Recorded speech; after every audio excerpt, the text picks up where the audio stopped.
Fucking poojas.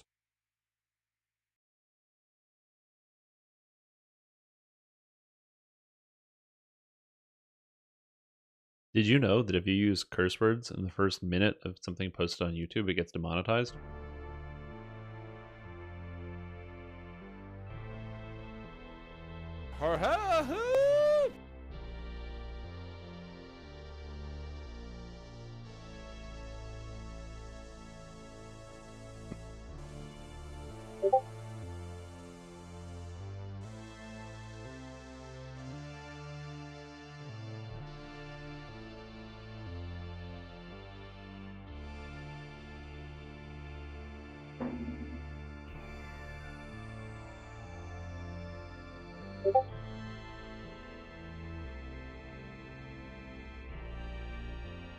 I should just probably throw myself on camera. Good morning, everybody. Hello, and welcome to the stream. Horse, thank you so much for the 35-month resub. Appreciate it. Young Knight, welcome back to the 18-month resub. Hope you're doing well. And hello, everybody else. Alpha, Romeo, Ipsum, Gwen. Hope you're doing well. I am, in fact, alive. I am not totally dead. For those, I'm probably going to have to talk about this 1 to 15 times throughout the day, but for those of you that maybe have missed some percentage of it, I did post a video, not on the main channel, but on my secondary channel, for like where the stream goes and stuff, which you might be watching if you're on YouTube right now. Basically that I need to take some time away from the game and the stream, and so now we're back, and I'm very excited. I'm very excited for what's coming up. And I'm happy to be back, but yeah, I just needed some time away from some things. As far as R10s, you know what? Don't know if we're gonna do R10s today.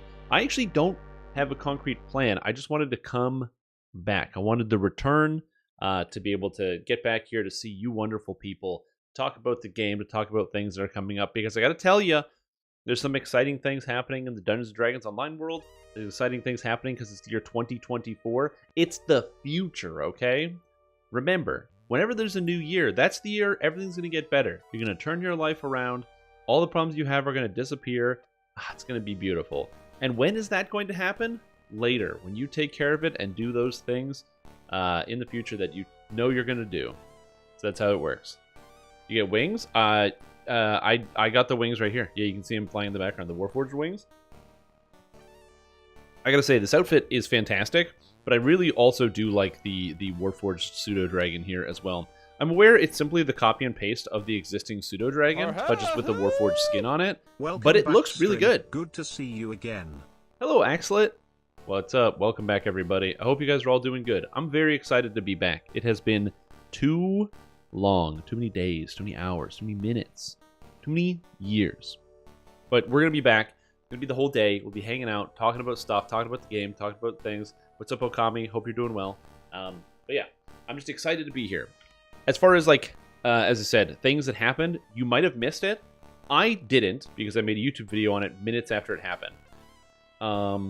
But there is the new Dungeons & Dragons Online Producers Letter, where they talk about what is going to be going on in the year. So we're not going to do like a full read through on that right now. But because I literally already made a video about this. But TLDR, there's a new if you missed it, we'll probably talk about this later today. The free DDO is available right now. So if you want to play Dungeons & Dragons Online, you have friends who want to play Dungeons & Dragons Online, free DDO through Sunday, February 11th. Please put this code in. If you don't even think you should put this code in, just do it. If you're not sure if you use it yet, just do it. Don't think about it. Don't use your brain, Sam, okay? Using your brain, bad idea, because you'll just be like, maybe I'll get to it later. Don't get to it later. Just impulse buy, and by buy, I mean free. So please put the code in if you haven't yet, even if you're just not sure, because you can, if there's even one pack you get for free, that's something free that you didn't have before. Second, new expansion coming out, Myth Draenor. What is Myth Draenor? Draenor. I'm not Googling it, you're Googling it. Myth Draenor is, circa 1369 DR is Cormanthor. So yeah, that's pretty cool. We're gonna go to Cormanthor. Level 34 increase Wild magic. I don't know exactly what's all going to be entailed in that. I made a video about this. I don't suspect we'll get a new class with the expansion. We need something. We need some type of new content, whether it's going to be an Epic Destiny or something else. We do need some type of tangible piece of content. I just don't know exactly what that is as of right now. Isle of Dread debuted with what? Tabaxi? And what else did it debut with? Was it just Tabaxi that we got as new new character augmentation and stuff? I'm not sure. But yeah, anyways, so there's that. Some expansion packs, blah, blah, blah, store infrastructure and VIP changes. We're going to be hearing about the VIP program soon. Soon means probably like in February, if I'm being honest. Probably going to hear more about what's going on in February, so nothing like super up to date right now. We also talked about like what's going to be happening as the year goes on, because they have the Year of the Dragon reveal, and there's going to be new stuff coming out with the Year of the Dragon. We have an Epic Destiny Balance Pass, which some people have been calling the RIP Dragon Breath Pass. I've seen it in a lot of places, right but now. yeah. I'm getting a call from a telemarketer. Be Yep. right back. Oh, okay, Canicus, no problem. You get that call. Make sure to say yes to everything, especially if it's a survey. You got to make sure you say yes to every question. Be like, would you like to partake in the survey? It'll just take 5 minutes, and you're like, no problem. And then they are on the phone with you for an hour. And this is why I never say yes to these things, because it's always like, you have a quick 5-minute survey. I say no problem, and then I just put my phone down and I'm playing video games or whatever. But then it's been like 15 minutes, or like 20 minutes, and I'm like, no, go away, get out of my house. So there's that. Anyway, so Epic Destiny Balance Pass, I don't know exactly what's going to be. I am hoping that Epic Destiny Balance Pass will be like buffs to the bad Destinies. Not like the bad Destinies. Almost every Destiny has a use and a place, but usually that use is really narrow. So like Shadow Dancer, as an example. Shadow Dancer's use is very, very narrow, which makes sense. It's meant to cater to more stealth adjacent sort of characters, but the problem is the Epic Strike is bad, the Mantle is bad, the Tier 4s are literally just bad, and most of the Tier 5s are bad. So you need very specific characters to fit into that, which is unfortunate. So they could just make things a little bit more broad, or just better, so then even, like, stealth characters don't even use Shadow Dancer, so it'd be nice if some stuff like that came through. Similarly, Dragon Breath, you know, I'm using Dragon Breath right now. As it turns out, this is a really good button. It does 2d6s plus 20, and nothing else does even close to that damage or half of that damage. Completed. So Dragon Breath is really strong. Hey guys, I it's hope Brian that they... here. I don't want them to nerf finally Dragon back Breath, to but I do say want them the to make the funny other things figures feel of the kind of good. streamer So we'll see. man. Hopefully the streamer Discord man pings? is Oh, doing good. better. Also, that was your Discord bloops on. Yeah, that's fine. Yeah. It's funny. I had been checking pretty much every day for the Discord bloops, and yet for some reason they came on today. It's always how that is. Yeah, they are. That's my pings. You know what? Since this is my return stream, I feel like I should stream with like extra Discord bloops. Like I should just get some bots that are just spamming me with bloops, so that way you guys get to hear those extra sounds. You know, so it's like really exciting for that. So you don't know it's like, is this mine? Is this something else? I should also throw in some Teams notifications in there. You know, some Slack bloops, any bloops I can get. So yeah, I should probably get all those in. Also, Bobby, welcome back to the stream team. Appreciate the support. You've been fantastic day. Glad to have you here. What's up, everybody? Hope you're all doing well. Discord bloops to the soundboard. That's already in the soundboard. I don't have them. So I don't have those in the stream Discord soundboard because that is a tool I don't want to give to like 800 people. But if you guys want to have that sound, you can find Discords that have that or make your own. But I don't want to give that tool to hundreds of people. That feels morally wrong. Anyway, so yeah. So VIP update we're going to hear about, Epic Destiny Balance Pass. Again, I hope it's not just nerf Dragon Breath and is actually like make it so the other Epic Destiny abilities feel kind of good. Like, think of another caster Epic Strike you would want to use. I guess you Carrion Swarm. And Carrion Swarm is perfectly fine. It's like way less powerful than Dragon Breath, so it doesn't really matter that much. But like, you know, when was the last time you used Thunder Snow? No, it's not Thunder Snow. I can't even think of it. Thunder Snow is great. What's the single target one? Oh, dude, I literally don't even know the name of the ability. Feel bad about this one. What's this called? Stormcatcher. When was the last time you pressed Stormcatcher on the keyboard, huh? You pressing a D6 plus 3? Lightning bolt, but only hits one creature. So, like, yeah, this is not a good ability. So hopefully they do stuff like buff that. The unused stuff. Because if you look at the caster ones, it's like Fate Singer, damage is kind of bad. The only saving grace of this is it's basically free, so I can see them not touching that. Magus of the Eclipse, the light beams are straight up bad. Exalted Angel, the healing one is good. Everything else is bad. What's up, Rich? How you doing? Primal Avatar, most of these are bad. Shradi Champion, Phaelites. I remember when Phaelites came out, and I was like, Phaelites could be good if you get the stun for it in Tier 4. Then you have two problems. You have to go Tier 4 of Shradi Champion on a caster, which is a problem. And second, additional creature types in Fae Flash if you have that skill. Anyway, and second problem is it only lasts for 3 seconds. 3 seconds. So it's a 3-second stun, which is not very good. So yeah, it is a bit of a problem, and yeah. So hopefully they will adjust that. As far as the VIP update, we don't know. We just know there's going to be something coming soon. Crystal Cove and Night Revels. Crystal Cove was supposed to be updated last year, and it did not get updated last year. So now we're getting the hopefully Crystal Cove update this year. What I hope they do with Crystal Cove, also Mikey, thank you for the well wishes. What I hope they do with Crystal Cove is they just take it, okay, and they hit the Control A.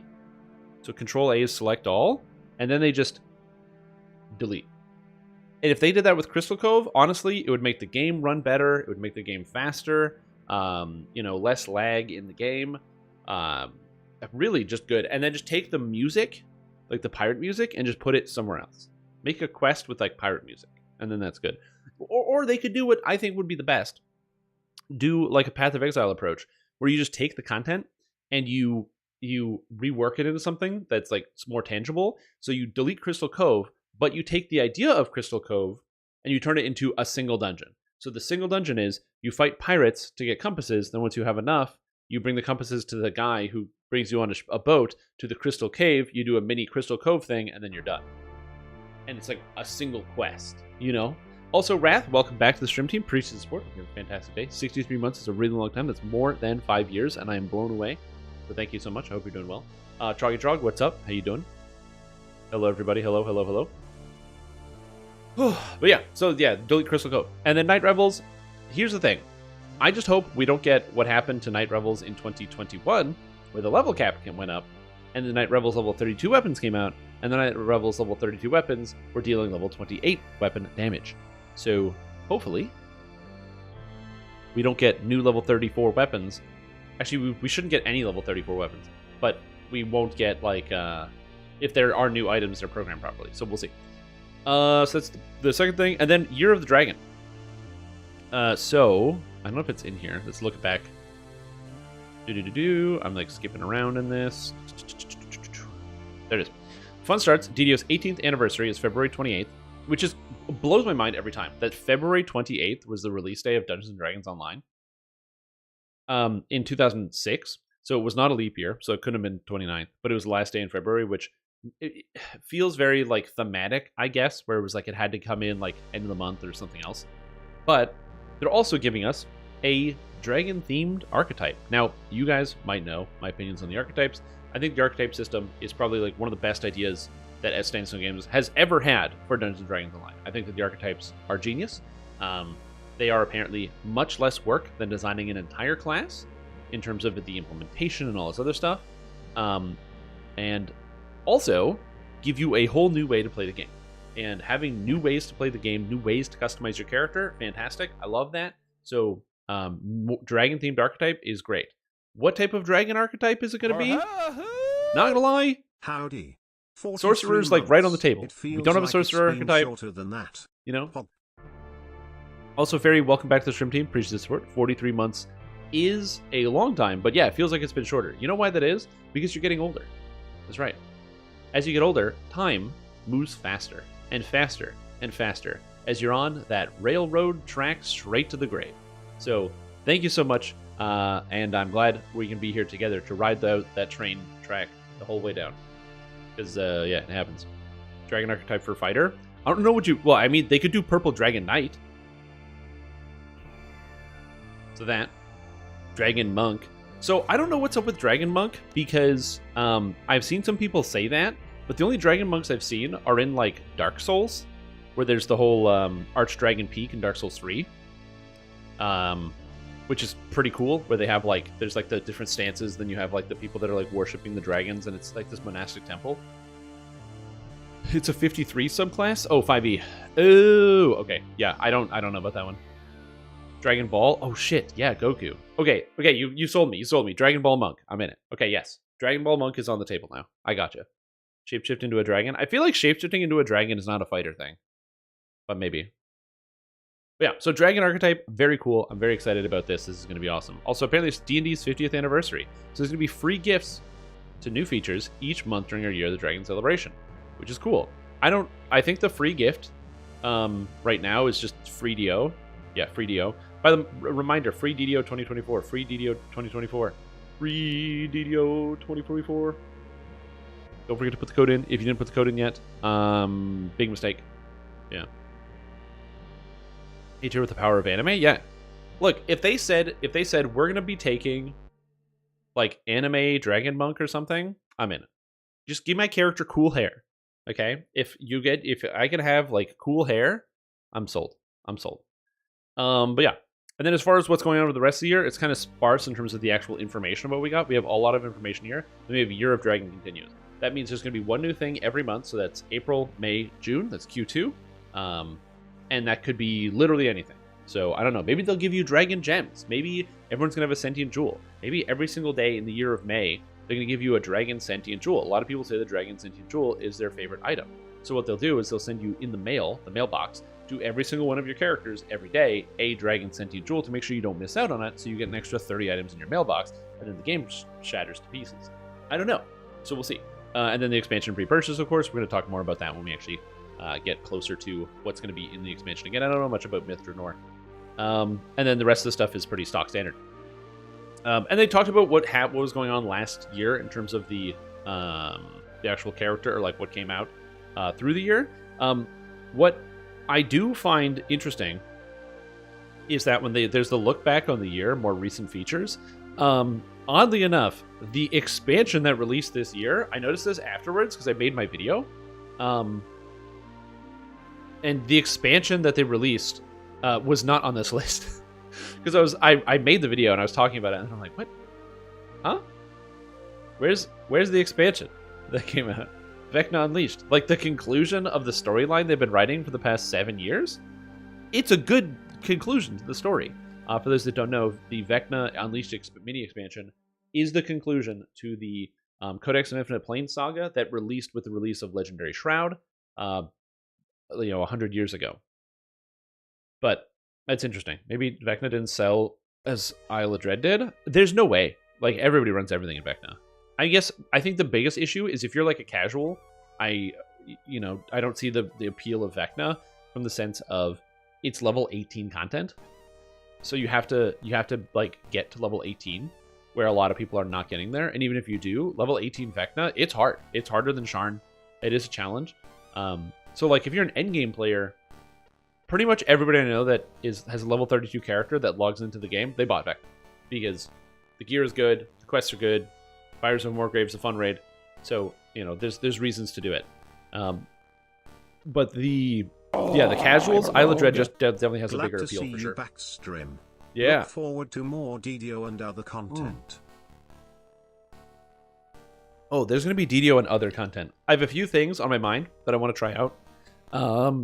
There's more people here now. Some of you might have seen it. I did post a video on my on the streaming channel about like why I hadn't made any content in a little while, why I was gone for like 2 weeks and other stuff. I also posted about it in my Discord, so keeping people up to date. If you're wondering why didn't I post it on like the main channel, it's because the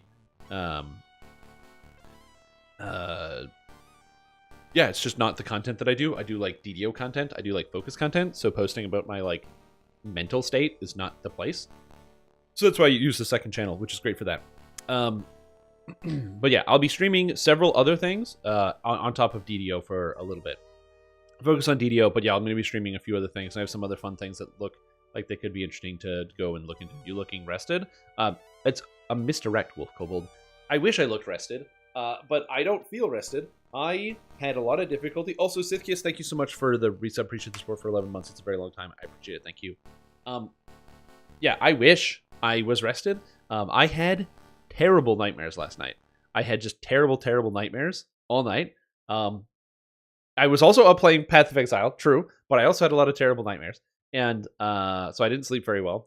I was just stressed about like just coming back on the stream and everything. So it turns out there's actually a solution to this problem. You know what happens when you're feeling tired and you don't feel ready for your day? The trick is you go outside, you get shocked by the cold because it's like frigid outside, and then you come back inside and drink an entire gallon of coffee. And those two things, oh, I'm feeling so much better. Just boom, ice shock, gallon of coffee, and now we're good, baby. We're good. What's up, Brian? How you doing? Anyway, but yeah, last year, I will say this, the content was pretty good. I liked the Illithid event. Apparently, a lot of people did not like the Illithid event. I personally did like the Illithid event, so suck it, nerds. The Catastrophe event and watching The Joy of Deving with Bob Hess on Twitch live and getting to talk about it was very, very cool. It was a fantastic event, and the quest is really fun, so do definitely recommend. Also, again, if you're a free-to-play player, go put in the code and get all the quests. But also, if you're somebody who is somehow watching this archive of this stream in the future, please go play Catastrophe for free. It has some amazing low-level free-to-play gear, some of the easily the best free-to-play gear you can get, and the quest is fun, so there's no downside there. Yeah, and then all three archetypes, really, they landed. I think that the first set of archetypes, I think that Sacred Fist is probably the most... Sacred Fist and Stormsinger probably are...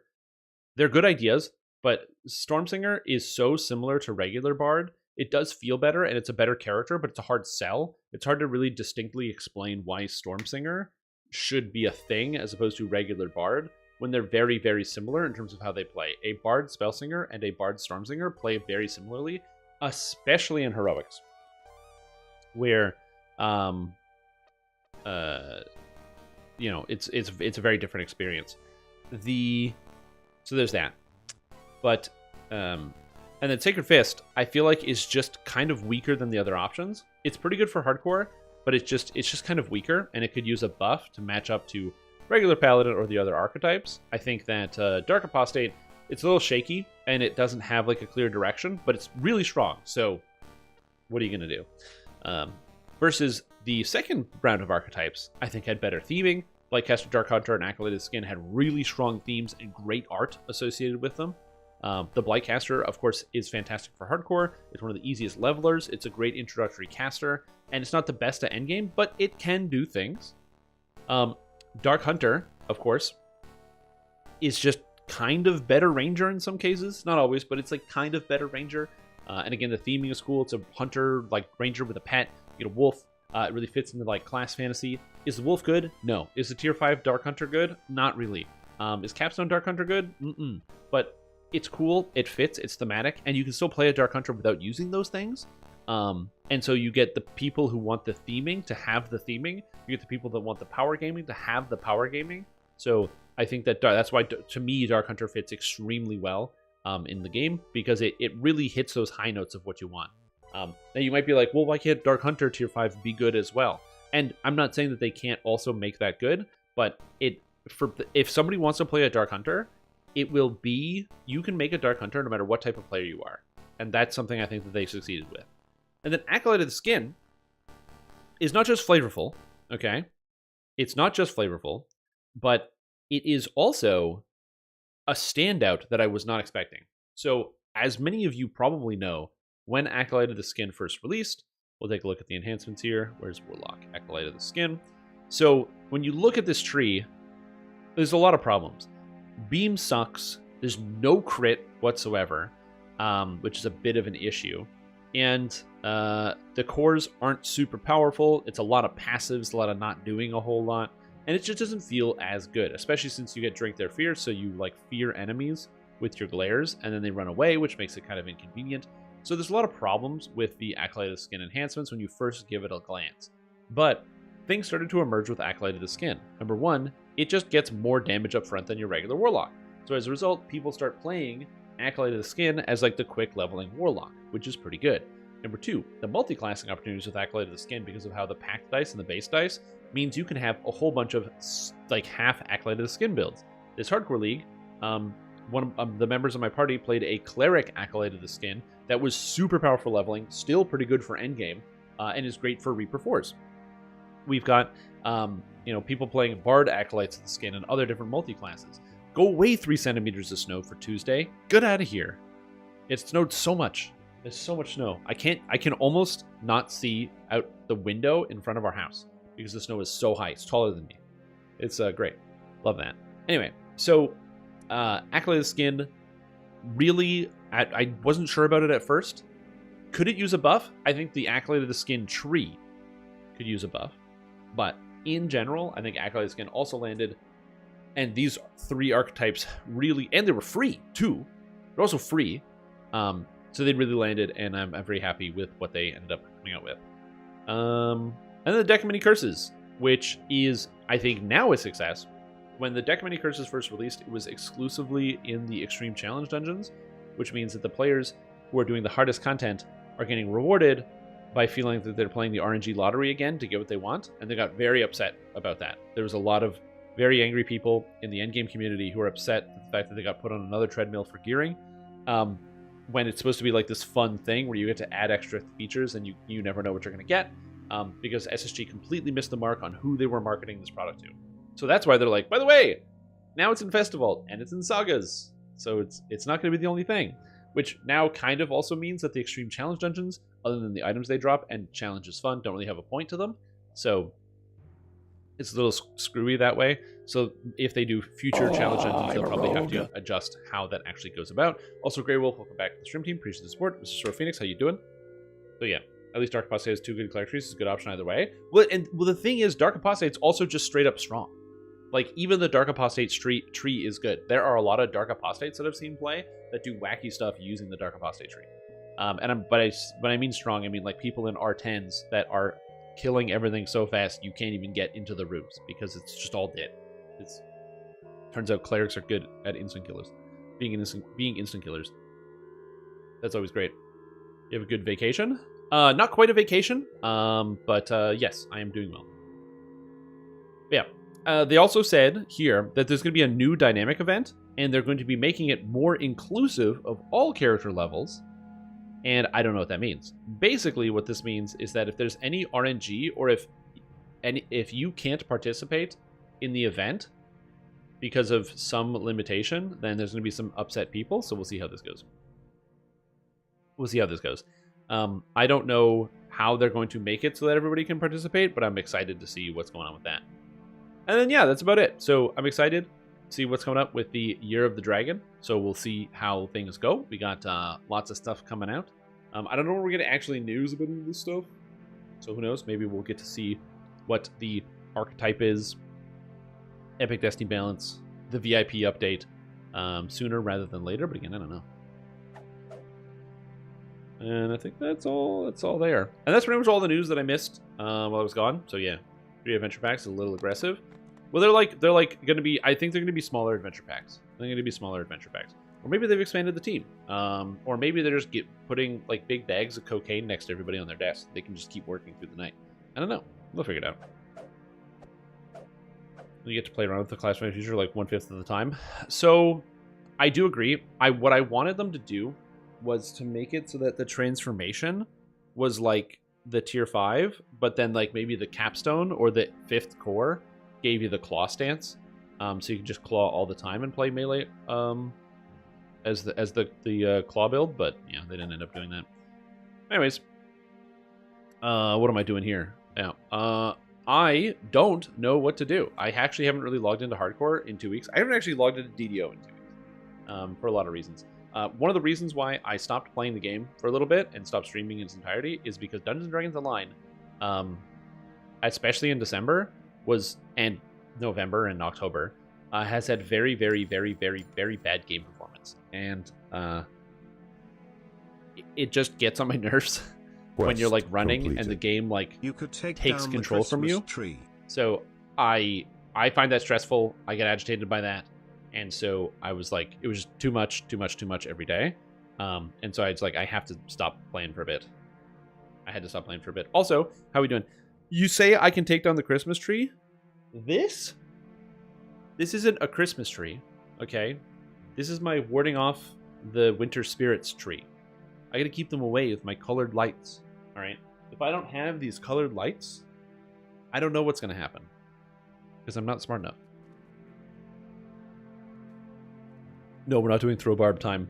That will happen this year, just not right now. Also, emergencies, welcome back to the stream team. 52 months, pretty sure we're doing a fantastic day. Holy guacamole, you guys. So many subs. It's almost like if you don't stream for a while and then people tune in, it goes, hey, do you want the resub thing? So yeah, it's good. And yeah, we're doing our force. Got my brother, WoW player into DDO. It's been a blast. Nice. Yeah, it's good.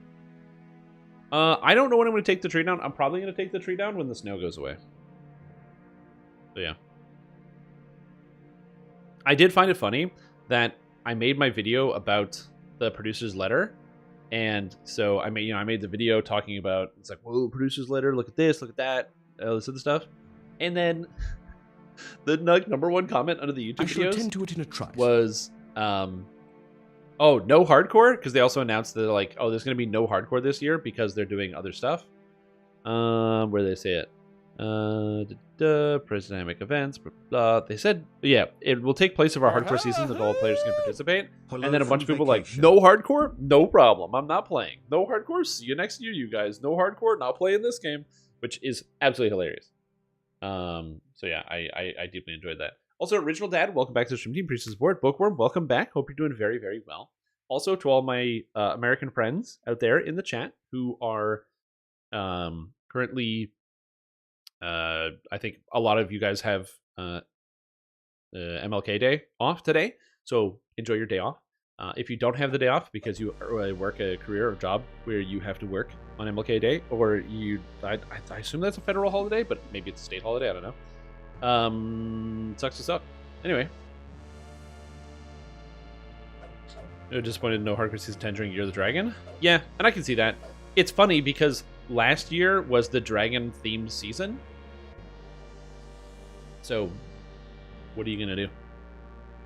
It says GDQ speedrun, very fun, was done by 3124.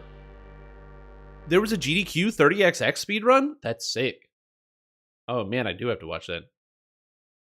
Use all 3 lives to lag? Yeah, 100%. I agree. I totally agree with you. It's a lot of lag. I'm doing good, Shader Cry Knight. How are you doing? Yeah, I'll have to watch that video. But yeah, I think that sounds appropriate. Sounds appropriate. Hounds were a good season. Are there people doing Reaper 4s? I mean, I could do them. We could do some Reaper 4s. Go get some quests done. People need some more Reaper XP. I don't know what people need, but we'll get that sorted. I started getting to work for James to send me home. Yeah, you gotta fight your way in. Yeah, I've had the problem of the car windows don't work because there's ice in the actual gears. So you have to like, you basically, when you gotta hit the drive-through to get like a cup of coffee, you gotta, pull to the side so you can open the door because the window doesn't roll down. It's just snow and sub-zero temperatures. Yeah, no, that's good. You should be on vacation. You should enjoy yourself. Shovel the sunshine in the driveway. I'll tell you what to shovel. You look like you're more yourself now than you have in a while. Yeah, that's just the coffee. Yeah, I've just changed up my coffee regimen. It's been helping me a lot. Coffee. Anyway, what were we talking about? Yes, I will be doing updated Mega Man build. So that's actually a thing I want to do this week. So that'll be good. Playing video games. Yeah. I was also up late playing some video games. Can you check out your review real quick? You want me to check out your build review? Oh yeah, I forgot. I probably have build reviews because I didn't stream for like 2 weeks. What do we have? Build review. I have a build review. It says less goo. Did you send it to me? If you send it to me, I can review it right now. But I don't. And if you're like, I sent it to you on Discord. Yeah. Or if you send me an email. Well, email I can find, but if it's on Discord, I have no idea. I have so many DMs. I got a lot of DMs recently. And by recently, I mean over the past 2 weeks I didn't stream. This is a chance to make 10 special if they throw another Redux season in there, but whatever. I mean, yeah, they might just do no hardcore at all. I like hardcore. I think, if I had to guess, SSG is fairly data-driven. So I would assume that they probably looked at the monies and were like, yeah, it's not going to work. Oh, no, there you go. You did send it. It's a Fire Sorcerer? Sure. Yeah, we'll look at it. Fire Sorcerer is really easy, so this is going to be a fast one. This is either a melee Fire Sorcerer or a Spellcaster Fire Sorcerer, and again, both of those are easy. Oh, I need a new folder. Early 2024. There we go. Let me load it up. Is there a new Matrons builder? I hope not. Ian? I know it's like a 10 20. I may see if I can speedrun it casually. Oh, dude. Casual cruiser. Welcome back. Hope your break was restful and helpful. Thank you, Patches Who Leave. My break was the most restful. So, yeah. Oh, yeah, people absolutely will. There are a sizable number of people that only play DDO Hardcore now, which is such a weird concept to me. So, yeah. Is it to be special? Oh, yeah, I also didn't watch the video, so it may probably at the end of the stream, we're gonna watch the Q&A with Tolero and Cordovan. So we'll probably talk about that when that comes up. Okay. So this is a build submitted by Young Nide. It looks like a melee build. It is melee, single weapon fighting, two-handed fighting, tiefling. We have 8 strength, bastard sword thanks to tomes. It is a bastard sword, single weapon fighting, two-handed fighting. None of the feats are wrong, so everything seems good. It's 2 favored soul, and I don't know why you would do 2 favored soul. I assume the reason you do 2 favored soul is because of Beacon of Hope, but there's no Beacon of Hope here. I guess it's because of action boost haste, but you can probably get through this with these enhancements are bad. But we can get through this with fewer points spent here, using you can do 18-1-1, which is better for your character than what you've got going on right here. So we're probably going to do an 18-1-1. Although base attack bonus might be a problem unless you do a melee. So again, we're going to take a look into that. You might be able to squeeze in an extra feat, which would be quite nice. But again, that's another big maybe right there. Yeah, melee sorcerer. I knew it was going to be a melee. How did I know it was going to be a melee? Draconic, no breath, Fatesinger, attacks, Primal Avatar, Reborn in Fire. Reborn in Fire is quite good. I do also like the upgrade to Reborn in Fire, but it's expensive. But yeah, let's take a gander. So, isn't too bad if you want to focus on fire. Oh, no. So these enhancements are good. Improved Scorch is very powerful in Sorcerer because it's instant, right? So as a Sorcerer, you get double cast speed. So when you hit that Scorch, it just comes out instantaneously and is very, very good for the fire blasting. But spell critical damage is not great for a bunch of reasons. One, this character has no spell critical damage. You're missing out on the 8 from the Fire Savant tree, so that's already problem A. So this ability is not very good, and neither is this one. So you can already just save those 2 points instantaneously. So that's like immediately like these, and even if you are a fire caster, it's very hard to justify these points anyway because the amount of damage is so small. So again, it's very, very hard to justify just spending those points in any capacity. You want this? Blah, blah, blah, blah, Fire Sword, final sets. Oh yeah, I'm not really looking at the items because I just assumed you're like Bastard Sword with attacks, so that makes sense to me. And a couple old items here. You probably don't need Mage Rite set, but it's not bad, especially if you're looking at like the set that I used, because this looks slightly inspired by the set that I'm using in my Fire Sorcerer with a couple upgraded pieces of gear, and it looks pretty good. So yeah, let's take a gander. So your feats are fine. You don't need 2 levels of Favored Soul, and the reason is because you can replace one of these levels of Favored Soul with the Vistani Night Fighter tree, which is included in the build.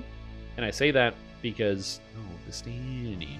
You can grab Vistani here, get rid of Haste Boost out of this, get rid of Wall of Steel, and then just take Haste Boost out of Vistani, which ends up being slightly better. Let me just take the points out. You got that instead, and you have 10 points now you can spend. You can get the physical magical resistance rating you are missing, get the favorite enemy, get the action boost haste. You still have 2 points remaining. You get intelligence, you can get saving throws, charisma, saving throws. You get a whole bunch of stuff in here. I didn't check this to make sure this was good. Hellish Rebuke is terrible. I can't recommend this to anybody. So I really don't like that. So I'm going to fix that. Get rid of Hellish Rebuke. And you might say, but Strim Tom, I actually really like Hellish Rebuke. I think it's cool. And I don't know what to tell you. It's not a good ability. The government lies to you. Anyway, you're wearing medium armor, so you want to have some extra magic resistance rating.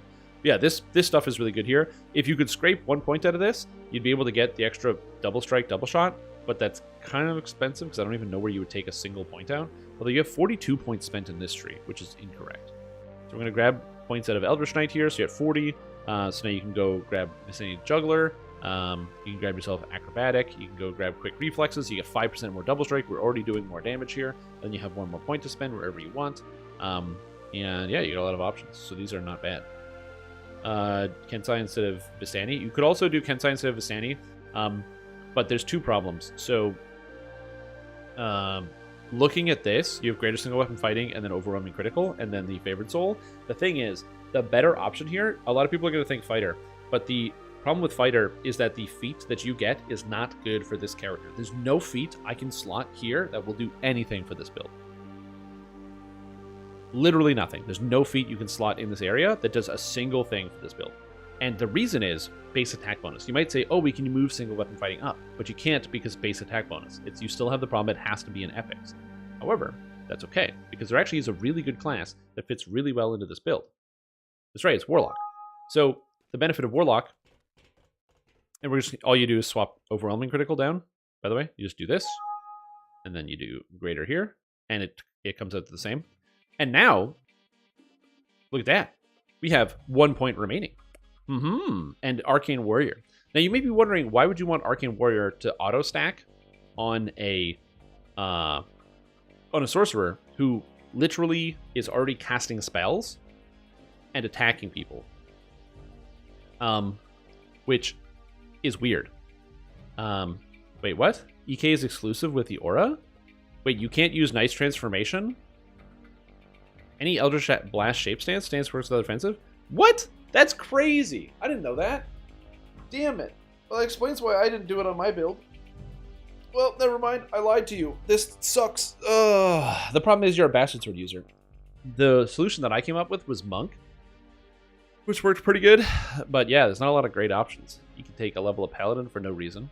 You can do Cleric for no reason. You can do Alchemist. The problem is you just don't need 2 Favored Soul. 2 Favored Soul doesn't do anything for you. You can't do Ranger. I guess Fighter is probably the best option if I'm being honest then, because at least you do get the extra feat. I don't know what you do with that extra feat. You could do anything, really. You could get Dodge. I'm sad. Are you guys sad? Yeah. Yeah, but even still, I'm still sad. Yeah.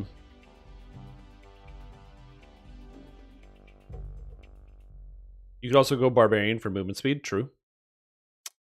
I'm sad. Well, this is still fine then. What else would you want in this build? There's no 1-pointer in Fighter you can take anything with. Same thing with Barbarian. Yeah, because you can move out this. You can move Improve Critical later, and then grab a different feat. The other issue, too, is also spell DCs. Landing spell DC is going to be hard. Yeah. And then the other issue is unless there's changes made in terms of like damage, there's nothing here that's actually going to hit for damage, right? So the issue with I have with maximizing power, does Reborn in Fire not have a saving throw on it? I thought it did, but maybe it doesn't. Stunning Blow? Nah, not really. Oh, and you asked the question, what do I think of Dripping with Magma? I think Dripping with Magma is good, but Red Dragon Armor is hard to fit into builds sometimes, simply because of the requirements for, like even with the 2-piece set, you're still going to have to, 1, get the Helm of the Dread Dragon, which does give you +3 cast level on your fire spells that you don't need. And then 2, it kind of locks you out of a lot of like very powerful sets. And so you end up with Isle of Dread Curse plus Wind Slasher's Ferocity plus the physical resistance rating, which is nice. But now you cut, and I guess you also have Shaman's Fury in here, which is interesting. But you end up without actually having a lot of just some of the general spell DCs. So your spell DCs are never really going to land on anything. Also, Kalas's Mixture is not a good item. Like, you almost get the same effect out of a blank Dino Bone Orb. So that's also an option. So there's that. The new Rune Arm does have Dripping with Magma, and that could be an option. But that is something you have to kind of decide way ahead of time if you want to use the Rune Arm or not. Because I use the Rune Arm for the Dripping with Magma, and it's not too bad. The 2-piece set from the Red Dragon, if you already have the helmet, is not terrible because it does give you melee power and PRR, plus the Windlash of Frosty for double strike. But the issue is, again, you're also double dipping. You're like double dipping, so you're hitting here and hitting here. You're probably better off just going like a 3-piece set from one of the newer pieces of content, and then, yeah, using the Rune Arm. Additionally, because the Rune Arm is part of the Vecna set, you can also run Vecna instead, assuming that you own Vecna. If you don't own Vecna, obviously that's not the case. You can't do that. I can't even select Rune Arm because he's not proficient. But yeah, there is the new Dripping with Magma Rune Arm, which ends up being a little bit better. And it also doesn't interrupt your set because you're still using Shaman's Beads plus Gem and Many Facets, which you wouldn't change. You would just use Vecna 3-piece and then finish up the rest of the way. Then you also don't have to use stuff like the Dustless Boots, which is not very good in general. Also, man, that's a terrifying item to get. Is this a double craft? Oh, jeez. Yeah, so this is going to be your best bet. I have to fix the Epic Destiny feat that I took out. Perfect. Two-handed. Thank you. But yeah, so Fighter is an option, but I don't even... Because even if you take Empower, like, you don't really need... Even if you take Empower, like, what are you empowering? Because nothing is actually going to be landing. Spring to Summer, basically. Which is where I struggle to find the point. I feel like even just a single level of Barbarian for movement speed ends up being better here. Just so you move faster. You don't care about the rage, you just want to move faster. Like in a perfect world, it would be Monk, but that's not an option. So yeah. What endgame gear would you recommend for solo Archmage focused on evocation? Well, I'm glad you asked. Because I released a build for endgame Archmage evocation like 2 days ago. If you're looking for a list of something to grab, I have a list right here at the bottom. At the bottom. And all of that stuff can be farmed solo because it's all hardcore gear. And hardcore gear can be farmed solo. Because there's no raids and stuff. Might be time consuming. So yeah, your last level, you can kind of do whatever you want. Yeah, you could get a Blood Feast swap, and it's not that expensive to fit into here. For the casting spells while raging, and you could use the rages. The main issue is you get 1 rage total, so you'd have 1 rage for Blood Feast, and then you'd have to get like the citrine of rages or whatever for like 3 total rages, and then you have to have a swap item for Blood Feast. Again, all of that could technically functionally work. That's like a lot of work. Oh geez. Oh geez. So yeah, so your last class option, honestly, is kind of up to you. Whether you wanted to go Barbarian, you probably wouldn't, you don't really want to be lawful good at all. I would rather go chaotic neutral. But whether you wanted to go Barbarian, or whether you wanted to go Fighter, or whether you wanted to go pretty much anything, it doesn't super matter. This last slot is kind of unimportant. So yeah, which is weird to say. It is weird to say the last slot is not that important. But yeah, so you can just go Slam Barbarian. No real downside. You get 10% movement speed, so you run faster in all cases. And then, yeah, if you really wanted to, you can grab the Barbarian Tree. Or not Barbarian Tree, but you can use the Rages with Blood Feast. So for those of you that are unaware, there is a filigree called Blood Feast. I think it's the Blood Feast. The Blood Feast. And what the Blood Feast does is it makes it so you have 5 pieces. When you activate Rage, you gain 10 hit points equal to your Epic level, which is Epic and Legendary. So it gives you 1,200 temporary hit points. So what you do is you have a second weapon, and you swap to that weapon that has the Blood Feast in it. You Rage, and then you swap back to your main hand weapon, so whatever it is you're normally using. This does require you to have a separate item with 5 filigree slots in it, which is 20,000 sentient XP, I think. Or 20, I think it's 20,000. It's not 40,000. So yeah, I think it's 20,000, which is not a big deal if you're going to be doing like endgame and stuff. If you're going to be farming out the Red Dragon set or a double jewel, getting the sentient XP is going to happen way sooner. So yeah, you want to do that, and then you can weapon swap rage to get 1200 temporary hit points, and that's a lot of temporary hit points, especially if your physical resistance rating is around 200. That's like 3 to 4 hits in an R5 or 6, so that's like pretty good of just a blade of protection, and you can rage of quite a few times to get that through, which is not bad. So that's definitely an option, and it fits in pretty well. It also doesn't, you don't have to spend any points in these areas. As far as where your last point goes, I mean, again, you got the flexibility. You can kind of do whatever you want.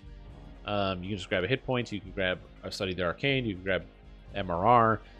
You get +1 to all saves. I don't know. So those are all flexible options there. As far as the Epic Destiny abilities, I like Cut the Strings, and I think it's very, very powerful. My worry with your build is that your character won't be able to hit the enchantment on here, because you don't have any enchantment. So if I look at like DCs, Cut the Strings is 62, and that's with the gear set put in. Obviously not everything is put into here, but that's still, that's a bit of a stressor to get the DCs up there, because it does have the formula here, 20 plus charisma plus enchantment 11, which ends up coming at 62, and this is basically never going to win against anything. So that is an issue. Wait, Siphon was skipped? I actually didn't even notice that. Oh yeah, Siphon was skipped. What did we take instead? Yeah, this ability is insane. I don't know. Yeah, we gotta make some adjustments here. Okay, so we need this.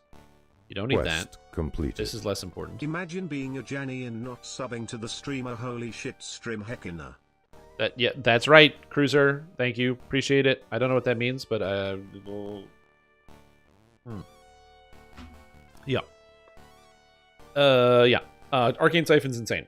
For the heroic leveling, it's massive, and you have to understand this is 30 universal spell power that's basically always active. For 3 points, if you had on any character class that had universal spell power, if you can spend 3 points to get it, you would. So yeah. Barbarian gets you medium armor proficiency. It does. True as well. True that. You can save 2 more points. I didn't even notice that. Do you use orbs on this build? Oh, yeah, you would use an orb. Yeah, you'd still use a dinosaur bone orb, though, as opposed to the other one. And you, like, craft it. So, yeah, you don't even have to worry about proficiency, so you already have all that sorted. That's good. Also, so does Favorite Soul. Both of those give you proficiency. You just don't use medium armor while leveling. I'm assuming this isn't a hardcore build.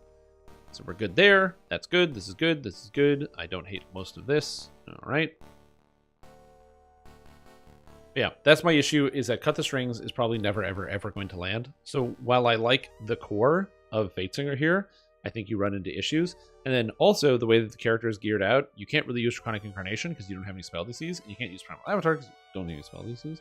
So you're kind of in a point where you want to be more melee focused and melee centric. So in my eyes, I feel like this type of character would be better off running either in Legendary Dreadnought for the Dire Charge action, since you do have the Trance for knocking things down, and just action surging and Legendary Rallying for the extra crit multi melee attack, which is nice.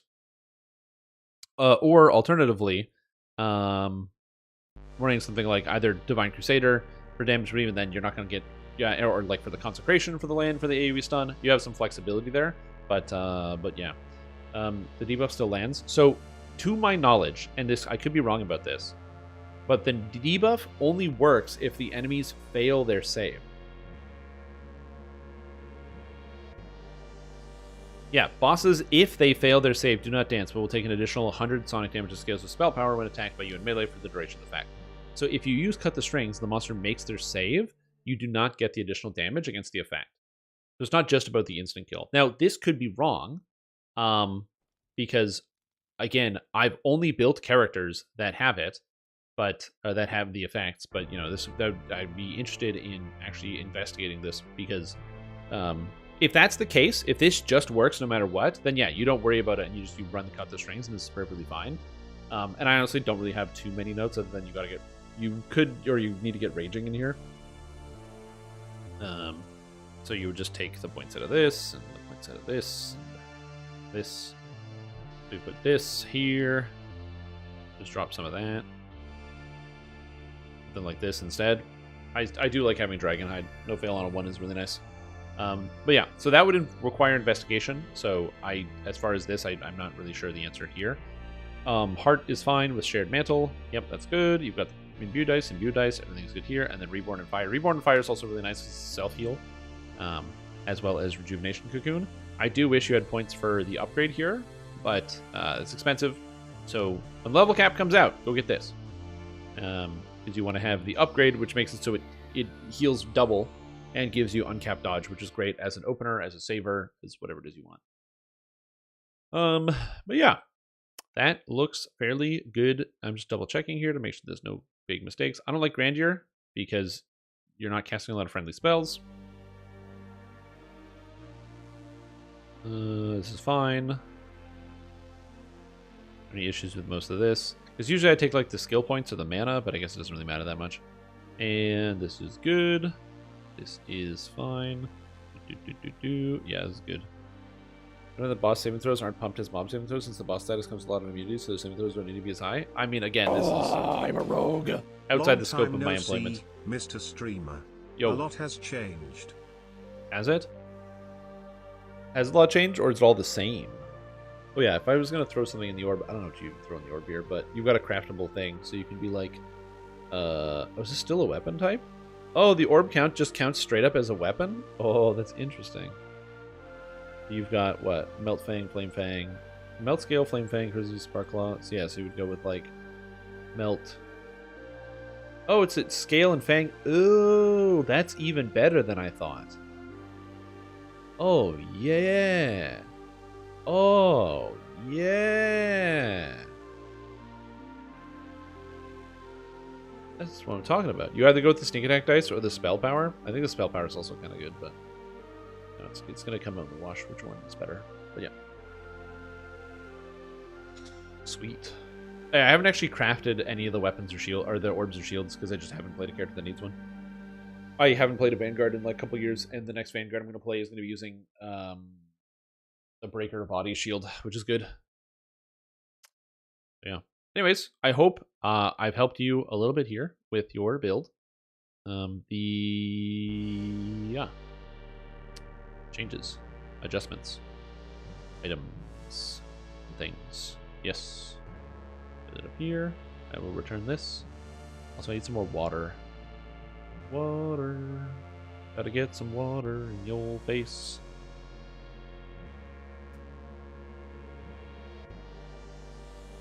Thank you for submitting. I hope this was helpful. Remember they fucked Deathblock? Yeah, a lot of people were doing that. Yeah, but that wasn't like a real Vanguard. That was like just an experiment, which is not exactly the same. Anyways, let's do some DDO. And by DDO, I mean I'm going to go to the bathroom. And then I'm going to do some DDO, but bathroom first. I was going to take bathroom break and drink a lot of coffee.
And I'm back. Ah! I got electric shock. I touched something. They made DDO so that you can solo with any class. I saw that they gave fighter a heal feat that heals half and has 1-4 charges. Yeah, they did. I mean, you can always solo the game. I don't. You can always solo with any class, but yeah. That is just a thing you can do. All right. Right. What content you need still? We're gonna do some content. We're gonna do some Reaper mode. We can chat casually. I have not touched this game since the last calendar year, so if I die today, that would be hilarious. I think I have both my lives. Yeah, I do.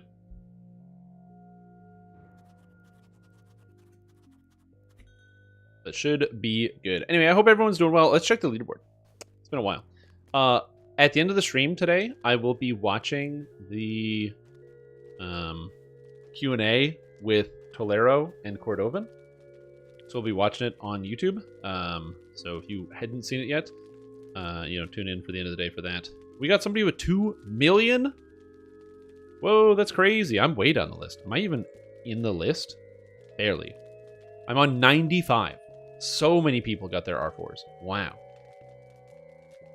So many people have just been farming Reaper mode. That's crazy. I did not expect that. Dude, I'm at 95 now? Whoa! I'm higher on the favorite leaderboard, I think. Yeah, I'm at 44 on the favorite leaderboard, which is really weird. But, yeah. That is exciting. Seeing people actually doing a whole bunch of Reaper mode, that's awesome. Oh, yeah.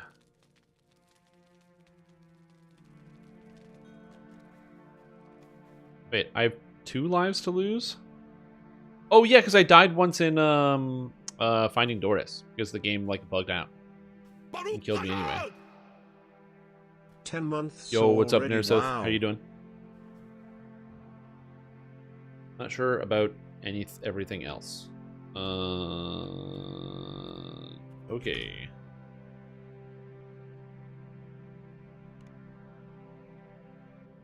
All right. These quests are like spookier. I find the Sharn Docks quest, ending Doris. I find the Sharn Docks quests are like really spooky, but we'll find it out. We'll figure it out. You'll go. What's up, Wild Scrub? How you doing? But King Connor, welcome back to Stream Team. Appreciate the support for 10 months. Hope you're doing well. Thank you so much. It's been a exciting 10 months, I hope. I hope your life has been good in that time. If it hasn't been good, I hope I've been able to give you some, mild peace of mind. And if I haven't been able to do that, well, you know what? It is what it is. Oh, that's that the video? Nice. Okay, I gotta see that. Water? I have been.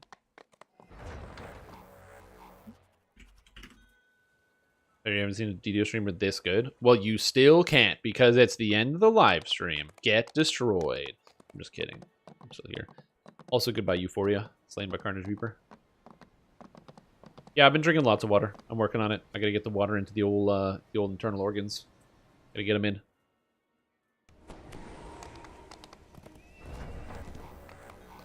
I know these quests super well. They can be dangerous. Welcome. Man, there's so many people in here. Edgy Harm Girl? What the hell? I think I did these in Heroics. I don't think I did these in Epics. Alright. And we have a Fighter Paladin. Cool. Well, we don't have a decidedly tanky character, but you know what? We're going to do our best. We're going to see what we can get done.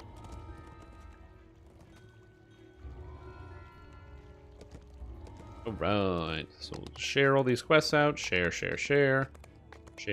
I don't remember. Do we have a trap person? We do. We have Butterfly, who's a trap person. Okay, good. I'm always worried about getting the traps done. I think everything's good. I just need to remember how to play this character. It's been a little while. It's been just a smidgen of time. And I just need to make sure I remember how to do this. Also, you know what I should do? I should probably do a guild clean and, like, get rid of all the dead officers and probably make some new officers. I have Holy Aura. I'm feeling good. I got True Seeing. I have everything I could possibly need. Alright, I think I'm good. Yeah, look at elemental resistances, giant saves, defenses. Let's go. Spell resistance? Whoa, dude. With any luck, Feel powerful. the secretary would be the last person to have seen her. A good place to start Okay. research. A Warforged Talking to voice that guy. nearby Perfect. Let's calls go. out. The dropping of this was to seen stop this a week Warforged? ago. Oh, I gotta turn in all my Have gold you? coins. True. A member of the Sharn Watch gives you a weary nod. The area Okay, beyond this so I am barrier a is not safe. evocation wizard. You've been warned. Check. Evocation wizard. Check.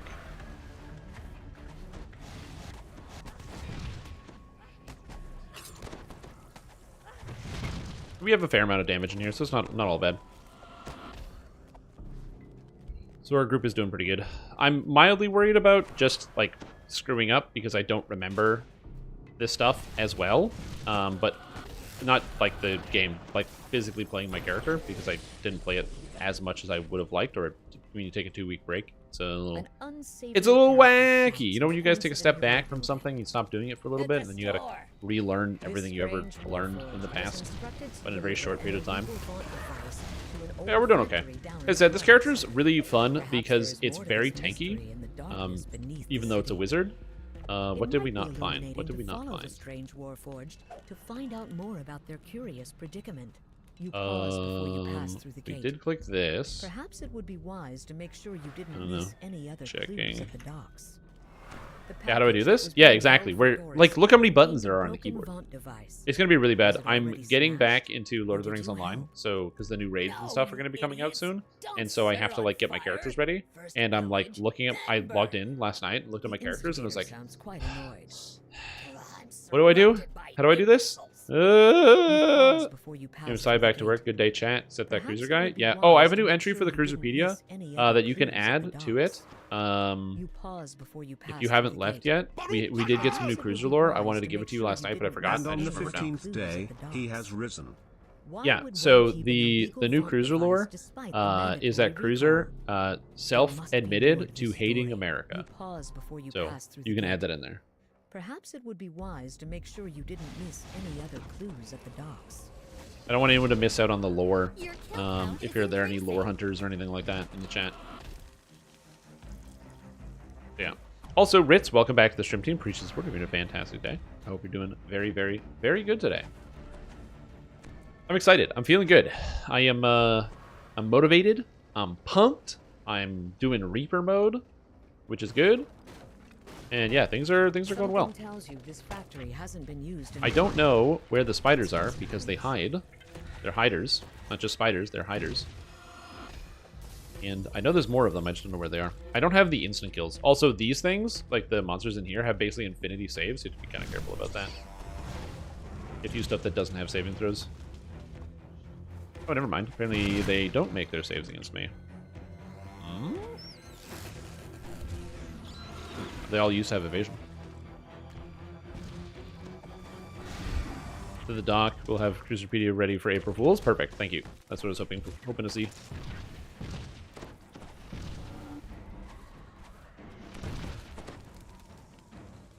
Ow. Oh, I missed with everything. I missed with everything. Oh, God. No, I don't think I will. To be fair, I also wouldn't want to read anything. Not today.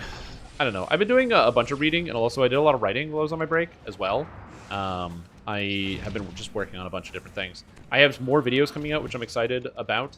I just needed to, like, recenter, and I wanted to refine that passion is the wrong word, but I just needed to, like, recenter and also get away from DDO for a little bit.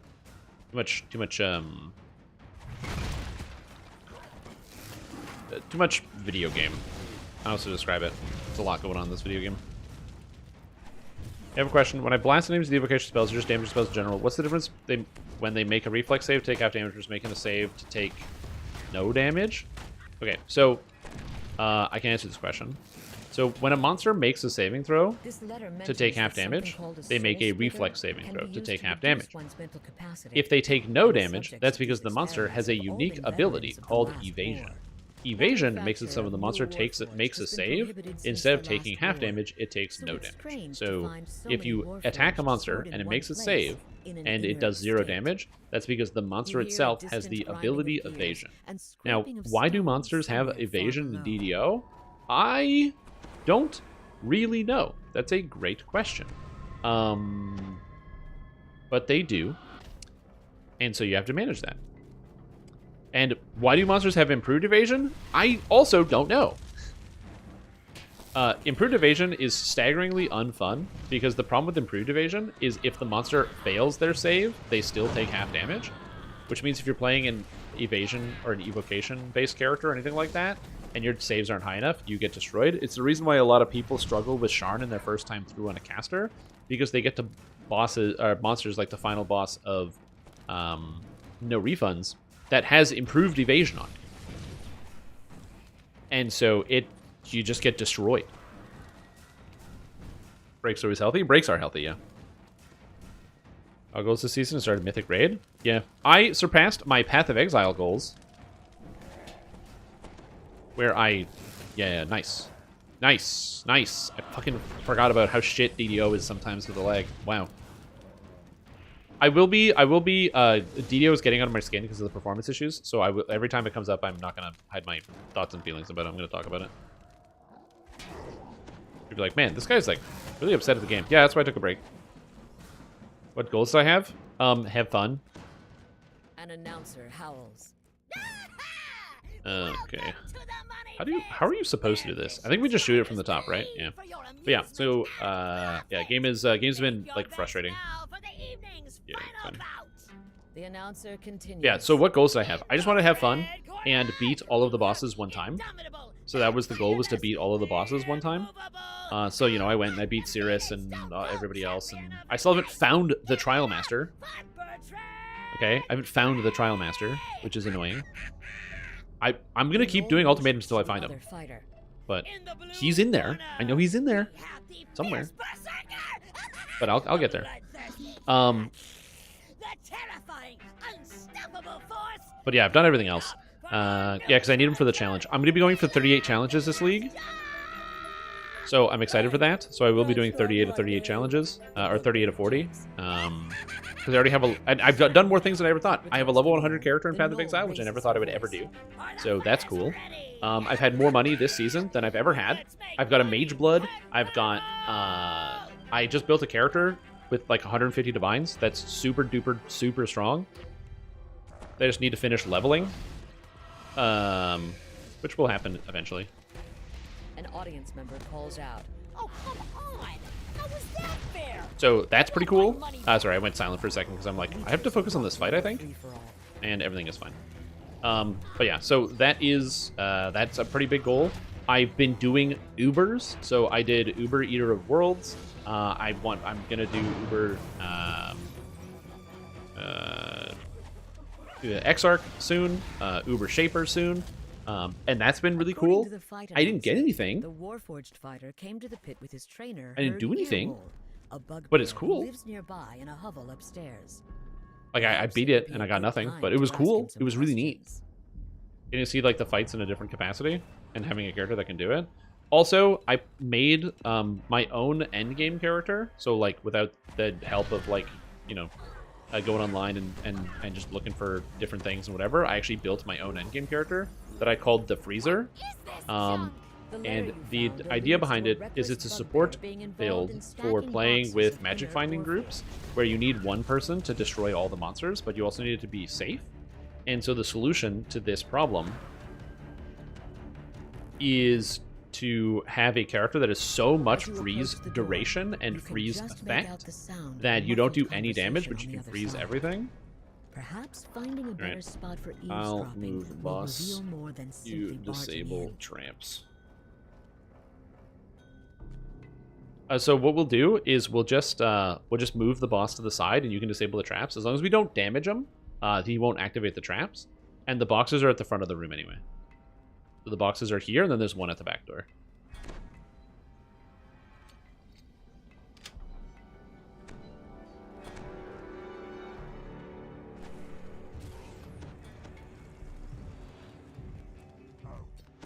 I'm literally just kiting the boss. There's another one back here.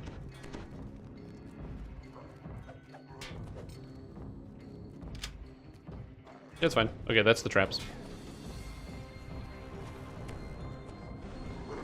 Get him. Get him. I don't have Arcane Supremacy, unfortunately. He did knock me down, though, which is fun.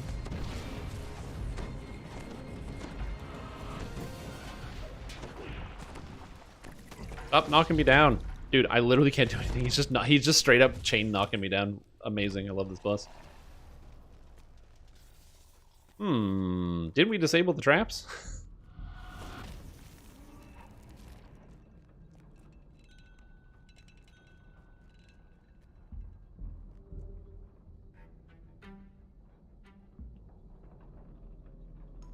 Yeah, there's 3 traps in the room. We got them all. How many traps are there? Hold on.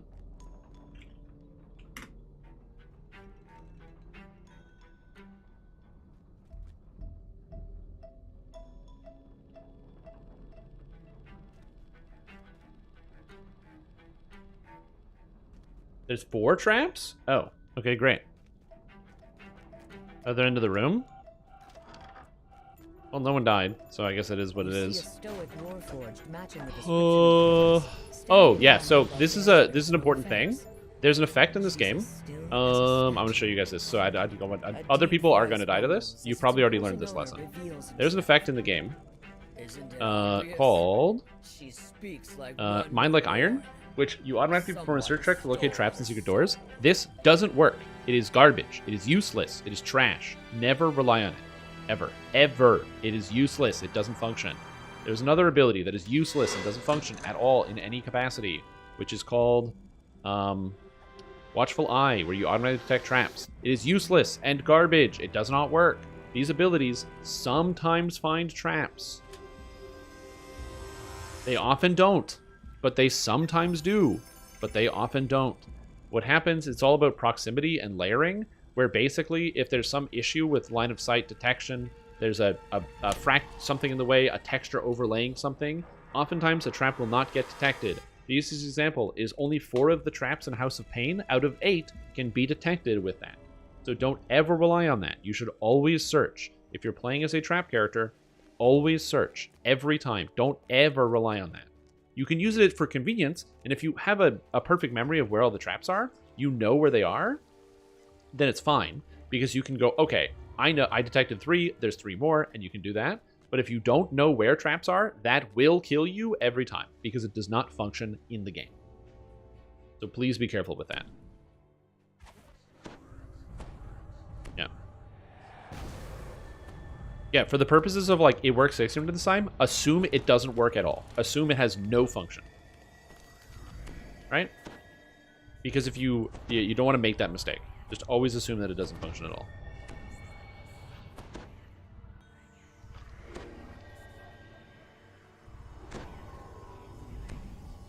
I have Holy Aura. I'm feeling good. Time to go. Underlane neighborhood should be in this area. Does that apply from the core Inquisitive? Yeah, it's the same thing. Dark Hunter, it's the exact same thing. It's all the same. We're skinning the same cat here.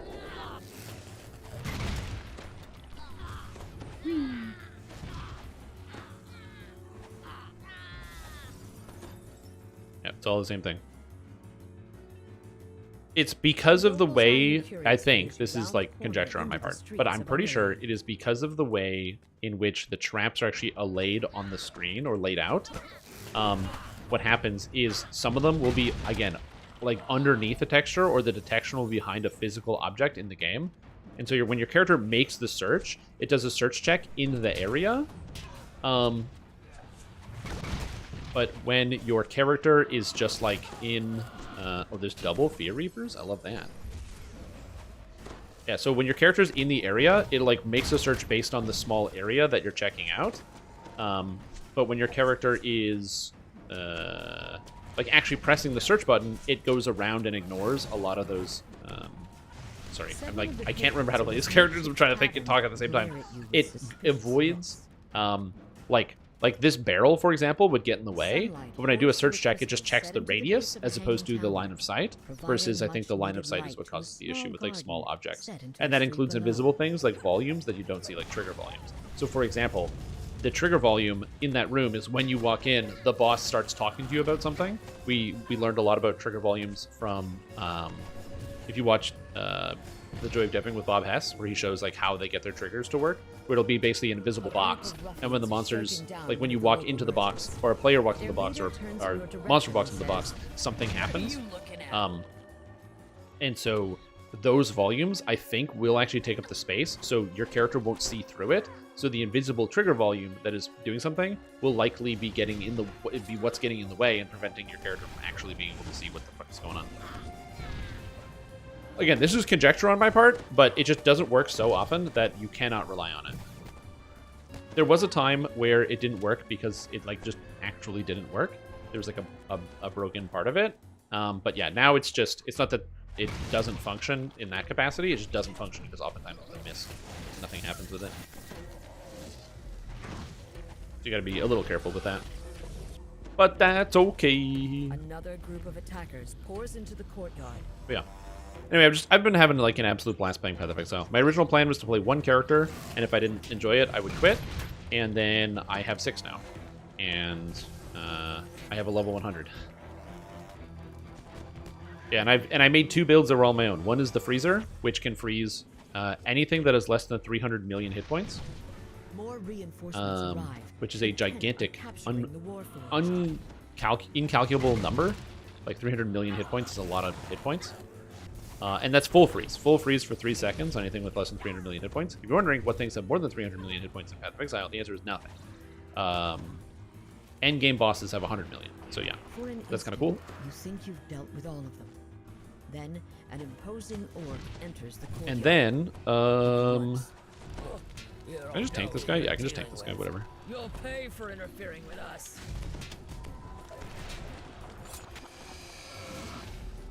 There we go. Orc crumples. So that's kind of cool. And then the other one is Wild Strike of Extremes, which was fun too. You can't stop all of them. There are powerful people behind this. They'll never. Yeah, I still haven't played Cast on Crit. The Frostblink of Wintry Blast is very, very interesting. I'm using it right now. It's neat. If you get enough cast speed and mana recovery, it feels like I'm teleporting, like I'm playing Diablo 2 again. Which is fantastic. Also, thank you so much, Soldier Boy. How are you doing? Hopefully your day is going very well.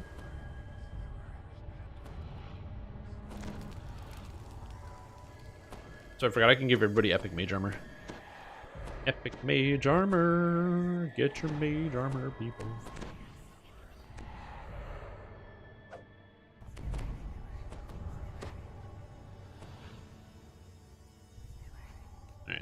You've reached I the got buffs. residential complex the Inquisitive I told got you about. the boofs. Now to find the people responsible for the kidnappings. Oh, my day is going The fantastic. splintered remains of the door suggest Do you do that that build? may Can you not make be a the build only where it's one remain looking clear? for this kidnapper. The torn page Oh, you for the found Wild Strike of points you to your Extremes, or are we next talking about something else? destination, the gate in the central tower of Underlane. Or the Frostblink. Oh no, my character has enough cast speed and damage that my Frostblink of Wintry Blast with faster casting and Arcane Surge does 200,000 Some of DPS. the locals look up as you approach, then start heading your way. So it clears out trash monsters in T16s. Like I can just teleport between plaques and kill all the trash. But yeah, it's not the main part of the build.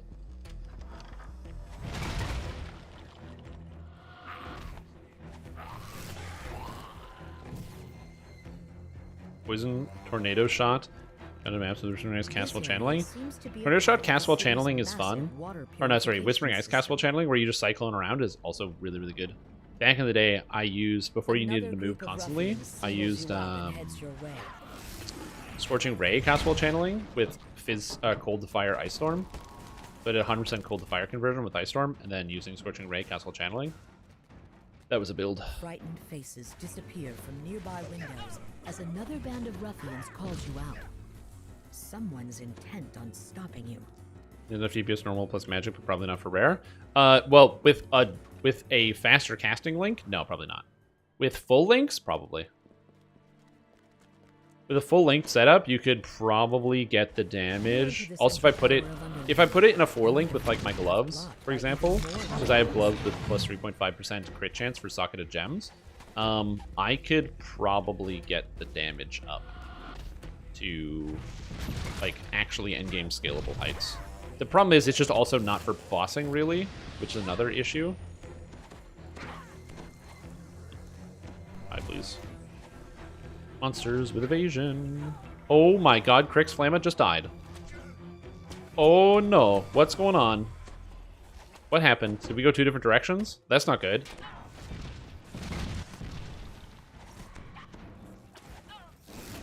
Uh-oh. Oh no.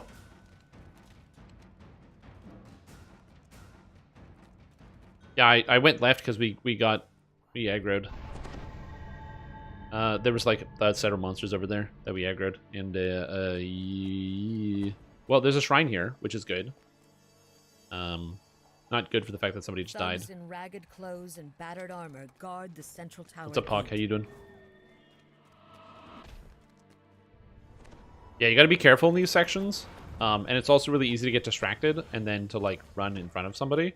But yeah, you gotta be careful in a lot of these sections because even though we're like sprinting through this, these monsters are crazy dangerous. I feel comfortable running into these monster packs because I have 200 physical resistance rating.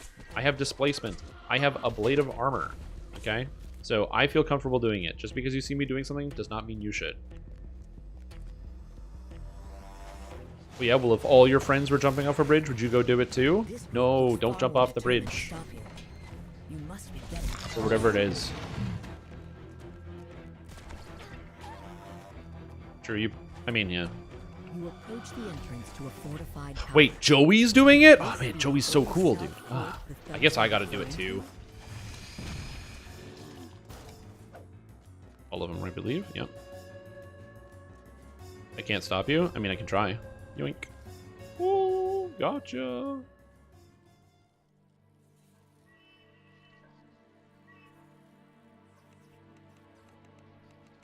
Oh. Rest of the sickle. I forgot that this thing is immune. Nope, this one. This one. I have a problem, because this thing has evasion, and I can't hit him with my non-evasion spells, and I can't hold it. So I have to go here. I have to just go to the ground so I can actually hit it. So now that they're on the ground, I can just acid weld them. But if they're not on the ground, I can't acid weld them, which is fun. We'll have to extend a US holiday. Yeah, lag's been brutal today, so far.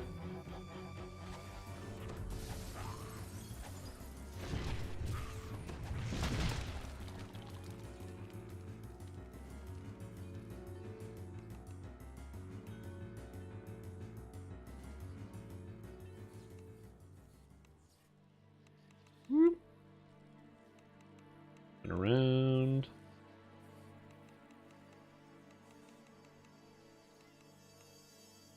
Okay, it's another Kukri here. Again, if the monsters are on the ground, it's fine. And or if they don't have things that make them immune. Oh, never mind. These guys are just straight up immune. Hi, please. Monsters with reflex saves that are so high I can't even hit them. This is what Meteor Swarm is for. Fuck, they can't hit. They're not getting hit by literally anything. Die.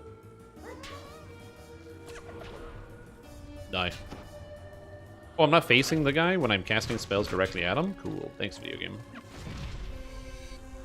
Yeah, that's the issue with some monsters, is there are some monsters in the game that have reflex saves so high, I can't hit them with my 111 right now, which is just not good enough for this content. It's one of the reasons why I tell people you want to aim for like 120 DCs, because without like around 120, and even 120, you're like in these quests, you're not going to feel comfortable. The evasion's a little too high. Because gnolls, their evasion, again, will be around like 120, 130 range for evasion, for reflex and will saves. So you got to be really high for those ones. Dodge 14. Dodge 14. If it says 15, it's probably a typo. Oh, we have all the crests? Okay, nice.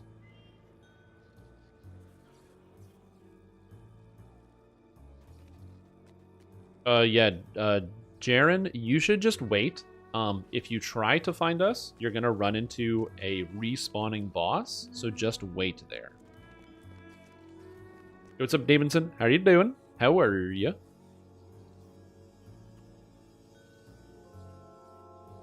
I just don't want this person to get killed.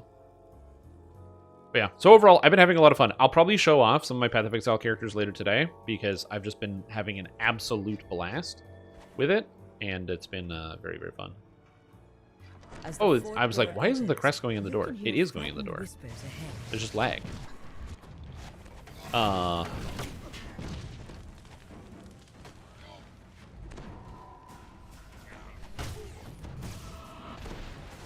so you're great. Nice, dude. Nice. Quest.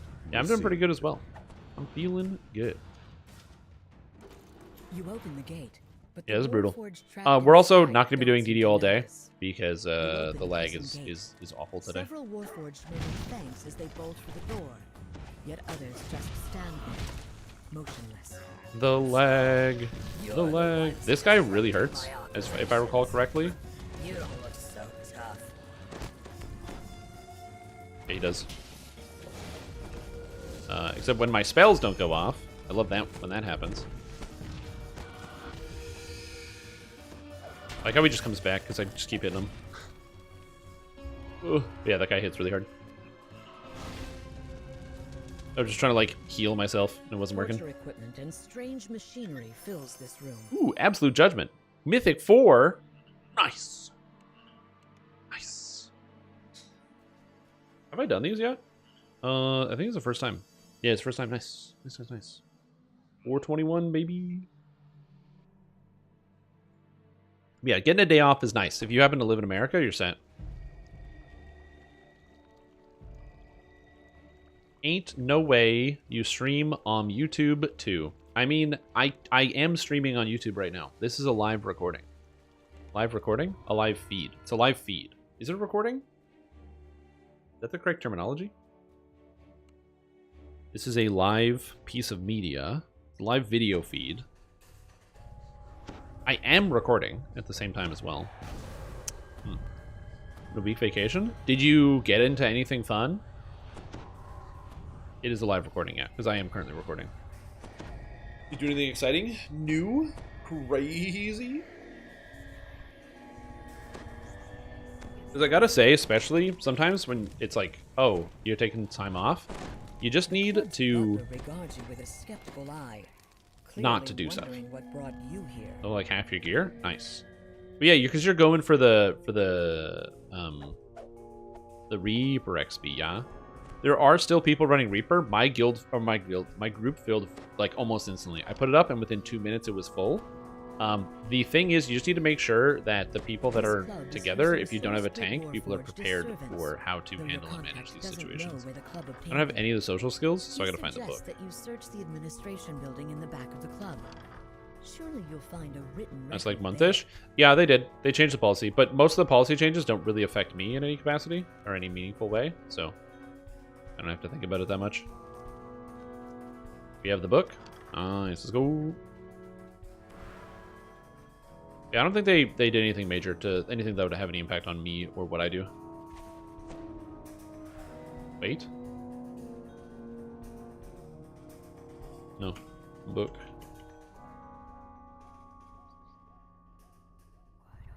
Through Shuffy.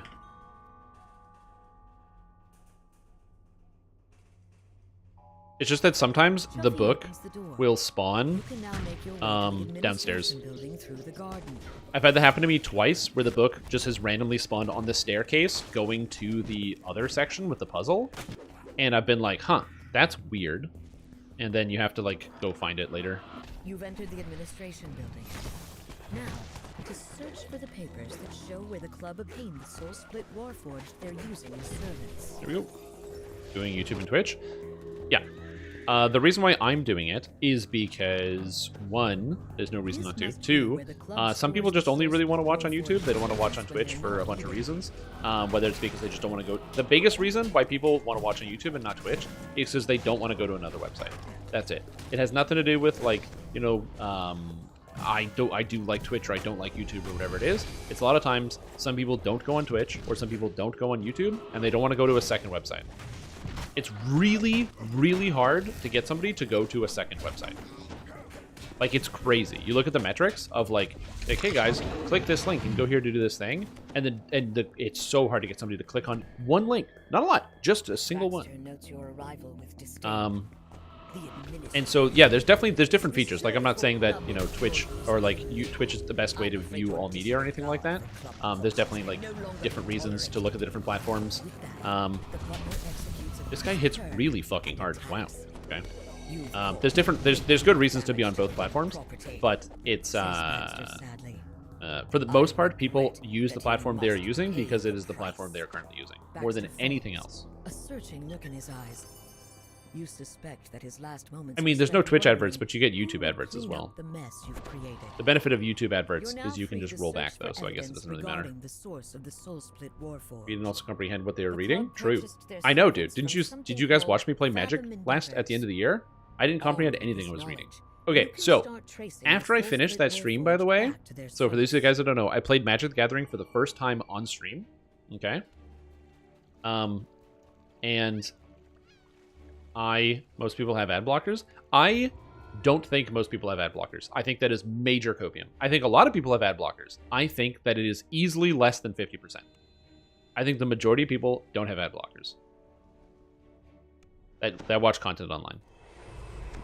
And the reason I think the majority of people don't have ad blockers is because think of your parents who use the computer. That's 2 more people than you are who don't use ad blockers.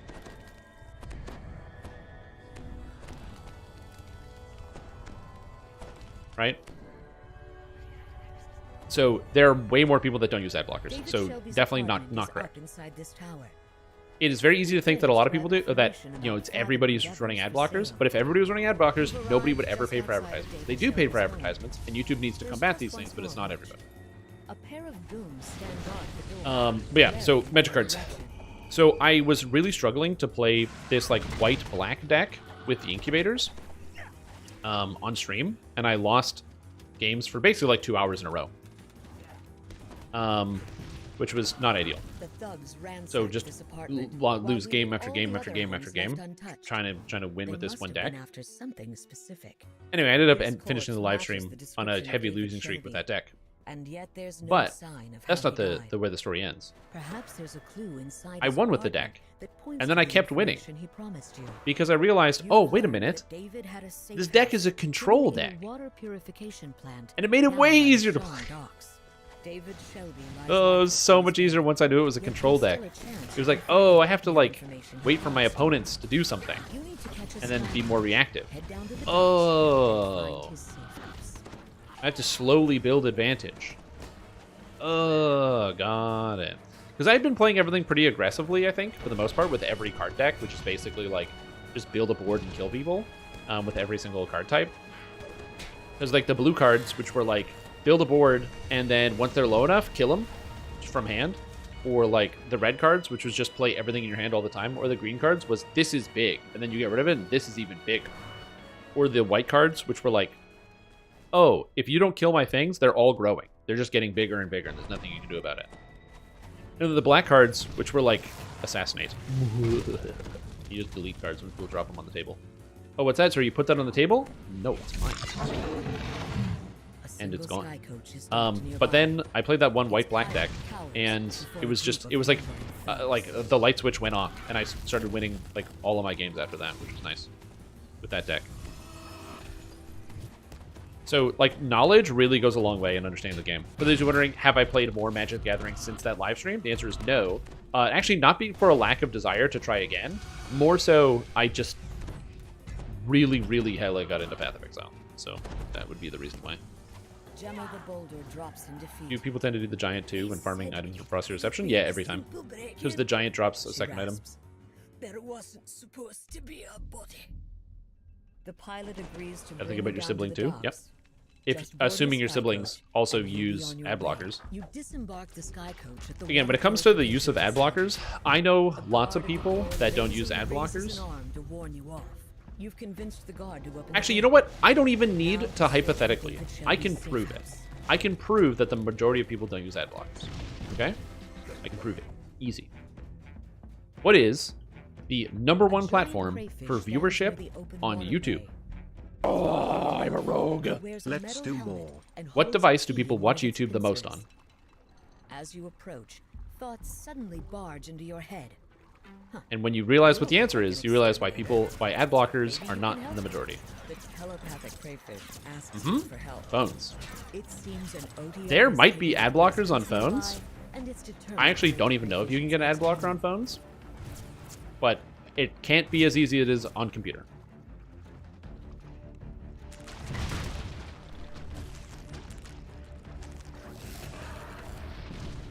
Yep.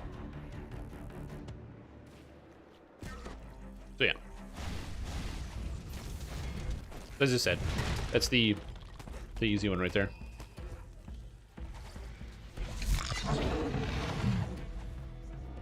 So the extra where you don't need to focus your brain on streams, you can focus better. Focus. Well, not even that. I don't even think it's the focusing on stream. It's like the just understanding the decks a little bit better. Again, a lot of it comes down to just like preliminary knowledge of understanding what is going to be happening like in a game and how to deal with certain things. But yeah. Ad blockers on phones? Yeah, I've never tried.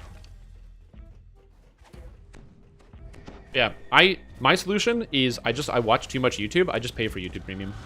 I don't watch TV. I just pay for YouTube Premium. It's like not that expensive, and then I don't ever watch any television.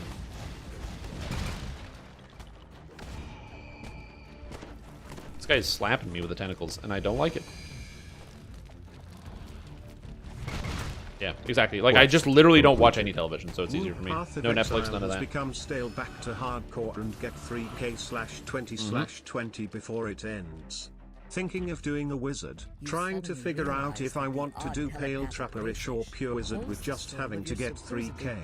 Well, if it's any help there, I'm playing pure Warforged wizard. I'm at 56-43, and I didn't do any trapping or whatever. Comfortably furnished room I don't think it's necessary at all. The crayfish crawls inside. But ad blockers on phone, and they were terrible. Yeah. And And they do have ad blockers you can install through their browser, but you don't use them for YouTube because I want to support your creators. Well, that's the other thing too, right? Is the individuals. The nice thing is though, is January ads are pretty nice. January ads are great because there's not as many advertisements in January because nobody wants to pay for it. So that's a nice thing. Like literally, ad payments are like 1/3 of what they normally are.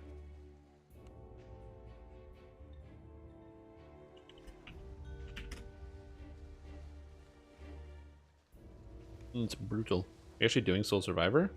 The Titan just slaps. I mean, we can skip it.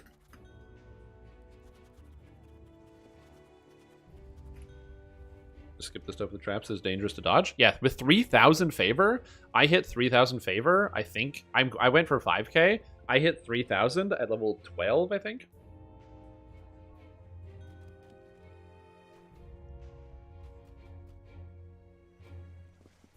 Archons? Alright. Archons trial.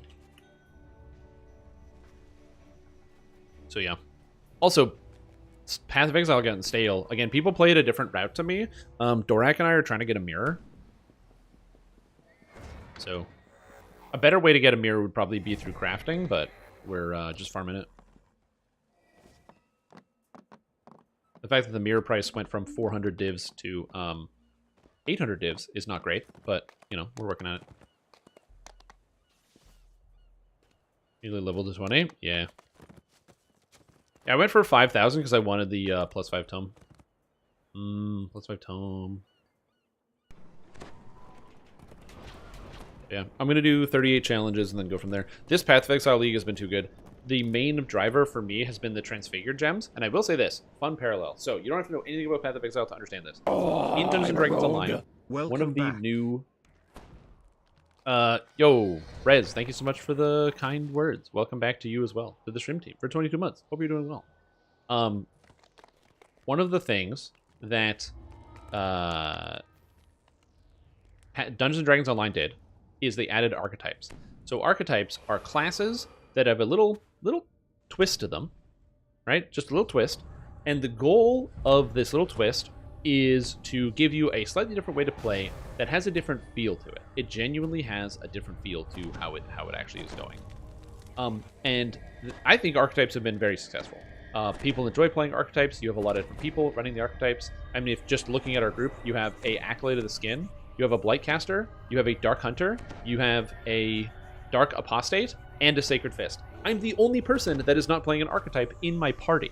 Okay, so archetypes are wildly successful. I think that there's no real denying that. Brings you to the Archon stronghold. And they're Deep in fun. the They're a great mountains idea. of Shavarath. A trumpet Archon What'd I waiting do? at the landing site waves you over. Okay, we have to we have to reset the quest. I clicked the wrong option in the dialogue because the yellow text was over top of it and I didn't read it. Oh, welcome back to DDO. I'm so fucking good at this game. Oh, I'm so good at this game, dude. Ugh. I was clicking the dialogue. Oh god. Anyway.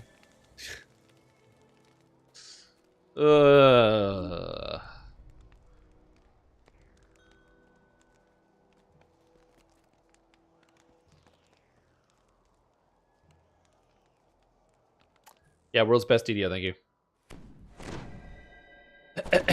Anyway, sorry, it's my first time doing this quest, guys. You know, I'm all lost. So I'm figuring it out. Anyway.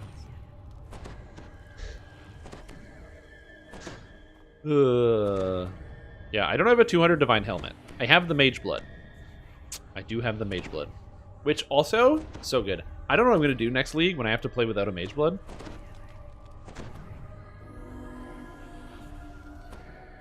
So I don't know how to... I literally don't know what I'm going to do about that problem. You to the Archon stronghold. Hey. Deep in the mountains of Shavarath. A trumpet Archon waiting at the landing site waves you over. The Archon gestures to the demon portals forming in the courtyard below.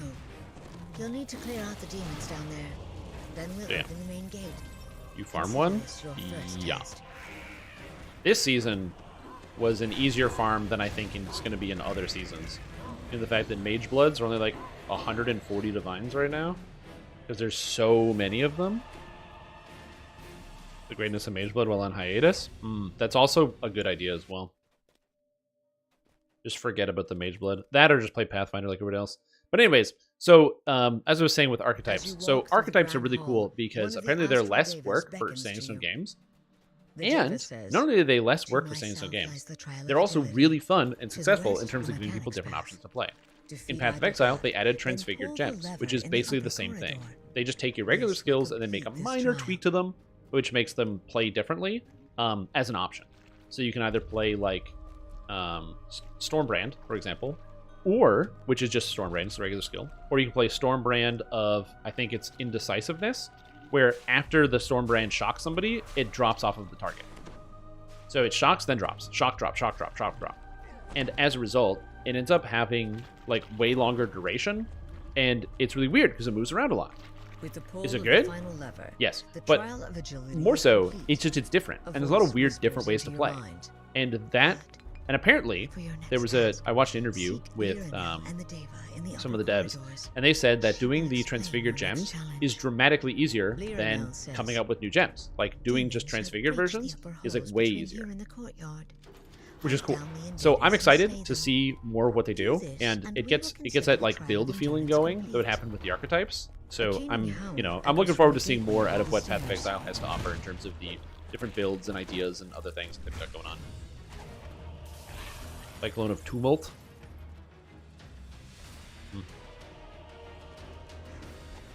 Stop going invisible, fuck! I keep targeting the monsters that are invisible, and so then my hold monster doesn't go out. Oh, and that guy's immune to lightning. Whee! It's easier than doing Alchemist? Yeah, exactly. You know, one dropped this league? So stupid with the juice? Yeah. We dropped 2. The way into the courtyard is blocked. Yeah, we actually found 2 Mage Bloods.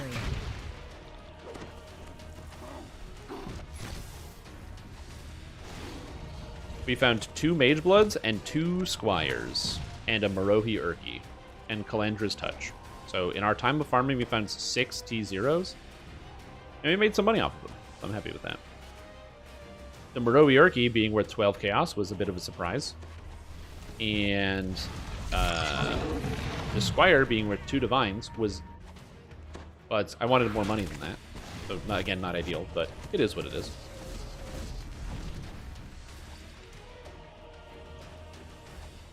Yo, funny thing. How you doing? Hope you're doing very, very well. Glad to have you back. Appreciate you.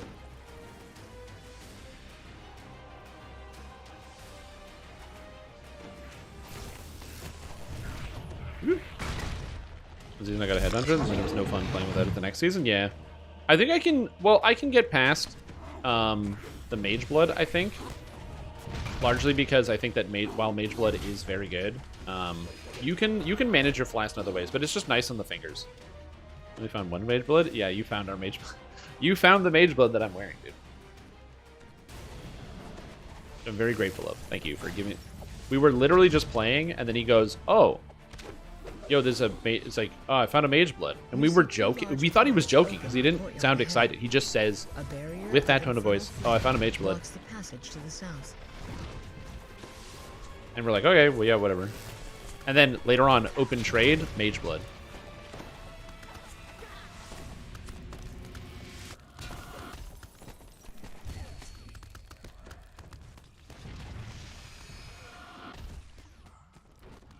Thing is going far away. That is going on an adventure. What the fuck? As the last of the invading demons dies, you hear a voice. Anyways, so it's cool. I'm just excited. For me, it's the reasons why I've been continually playing the Path of Exile thing, because there's like too many new builds to play, and it's the same thing that happened with DDO when the arcade first came out, where my brain was just like running through all the possibilities. So I'm excited for this new dragon-themed archetype because dragons are cool. Like just right away, right off the bat, dragons are very cool. It's one of the reasons why we play Dungeons and Dragons Online. It's why, like, you know, quests that have dragons are usually interesting or popular. Dragon scale stuff is cool. So a dragon-based archetype, let's see what it is.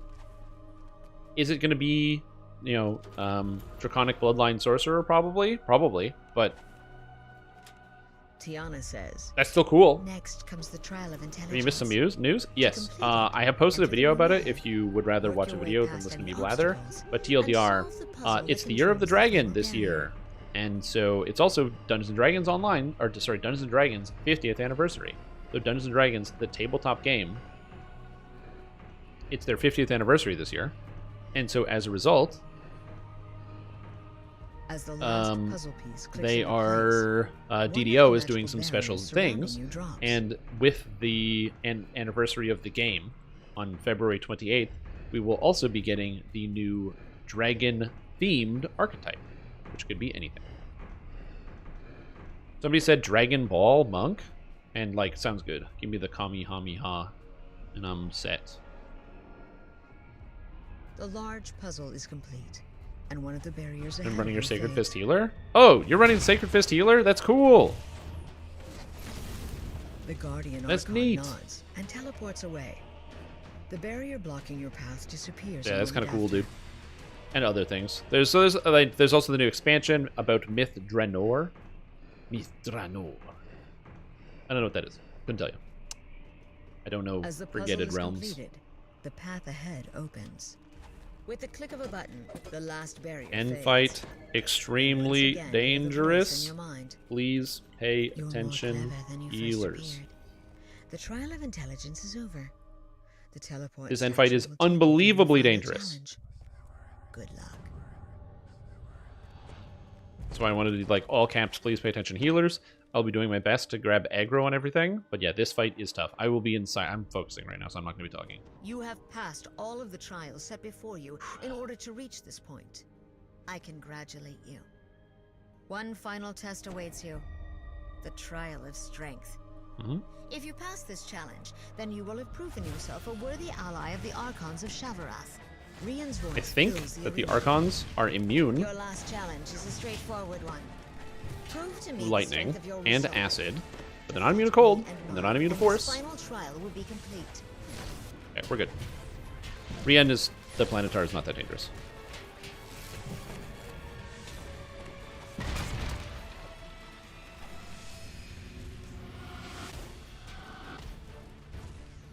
I think, yeah, she's immune to lightning though, which is annoying.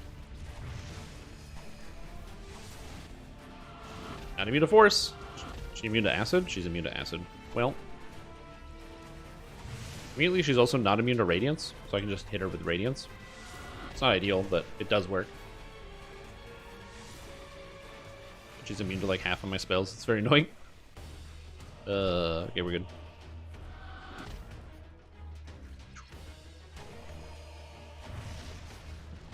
Yeah, this fight's where you want the melee or the warlocks or the bloodcasters. You've bested all They solved our the problem trials here. and defeated the demons that slipped past our wards in the bargain.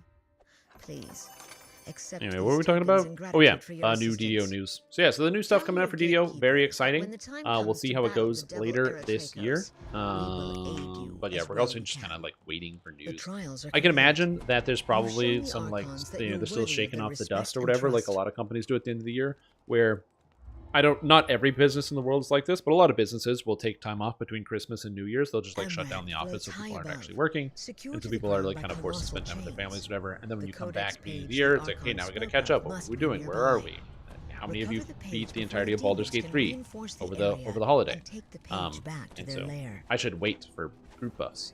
Be patient. Be patient, Tom. Be patient.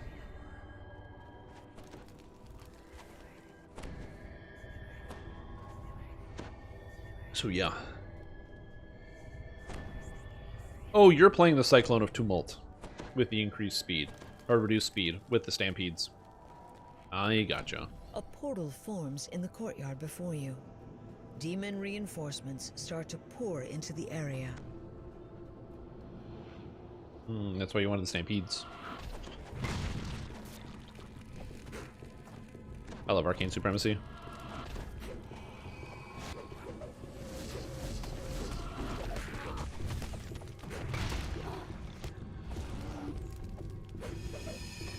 Come back. He's gone.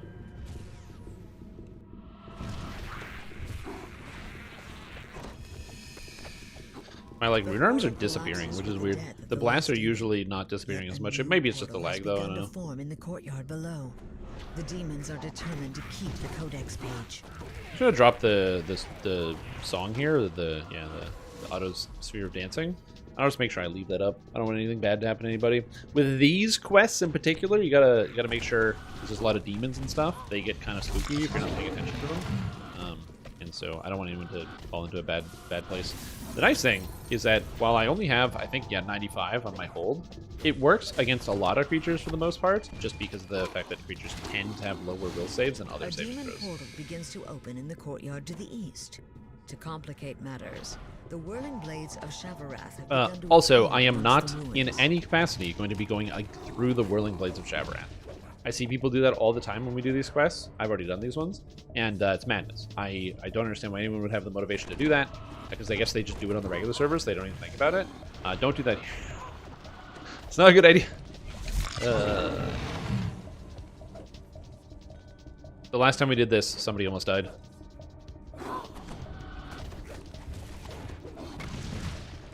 A demon portal flickers open. Oh, it's in the definitely courtyard faster. to the south. Just on hardcore, I don't know. Like, just blast them.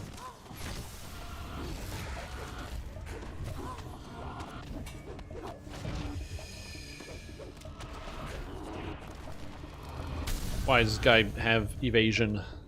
Why? Okay, I will read your nice comment about your girlfriend's anniversary or dinner or something. I kind of started reading, but I didn't read all of it. Why do you have evasion? Not for me, though, suckers. Need to do this quest is Holy Smite. Means mincemeat out of portal spawns? Maybe. No. I'm not jumping into the spikes because you guys say do it. I don't have that much self-control, okay? But I got a little. I have a little. Okay, now we can go Portal through. fades and the nearby Shavarath blades drift away. No. Yet before you can Today's my catch your girlfriend's birthday, breath, our 2-year another anniversary. demon We have dinner reservations and reservations. We're together 2 years and have a child to the together. Do you think it's about time to pop the question? I got a ring because I've been debating it, but I'm not sure if today is the day. Okay, so. Do you think it's time to pop the question? So this is going to come from the perspective of somebody who absolutely is not married, okay, and has no marital experience. Also, my parents got divorced when I was very young. So that also colors that. But if you have decided that you want to get married to somebody, any time is a good time. If you've made, in my opinion, if you've made the decision you want to marry somebody, any time is a good time. Because you have to understand, when you're saying, hello, I would like to do the marriage, you're saying, I would like to make a lifelong commitment to be with somebody for the rest of both of your lives. And so that's like a pretty big deal. That's a sweet deal. That's very flattering. It's a very flattering compliment to say that about somebody. And so, so stand behind the portal here. So obviously you want it to be a special moment, but the proposal is going to be a special moment. So whether you decide to propose at the anniversary dinner, which is obviously already a special moment, you can amplify it, or you would like to propose later at another special moment, it's going to be special regardless. Basically, as long as you don't pick like a bad time to propose, like after a recent tragedy, and you go, by the way, let's propose, like, you know, I think the theming of positivity is good, but if you have enthusiasm and you're excited and ready for this moment, and you yourself are prepared, yeah, then no matter what, it's going to be a good moment. The page from the Codex If you are of prepared Infinite for it Planes and you lies think just ahead, you're going to get the answer you but the want, artifact then it's is going to be a good guarded by moment a for you powerful and everyone labyrinth. else involved. Why are they behind me? Why are you behind me, monsters?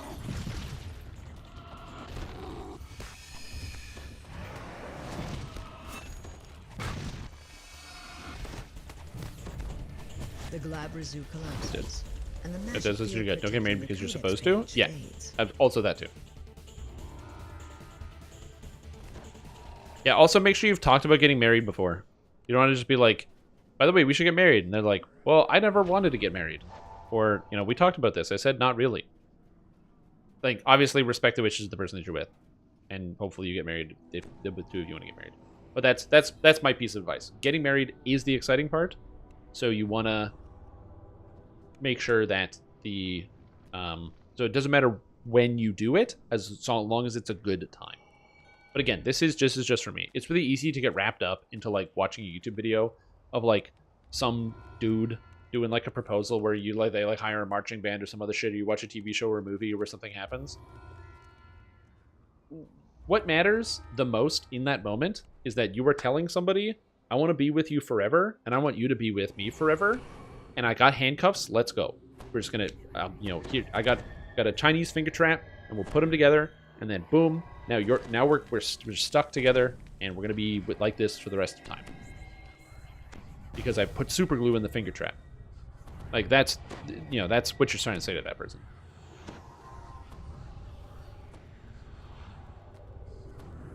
Any gathers? No, you can AFK here. Oh yeah, also happy anniversary.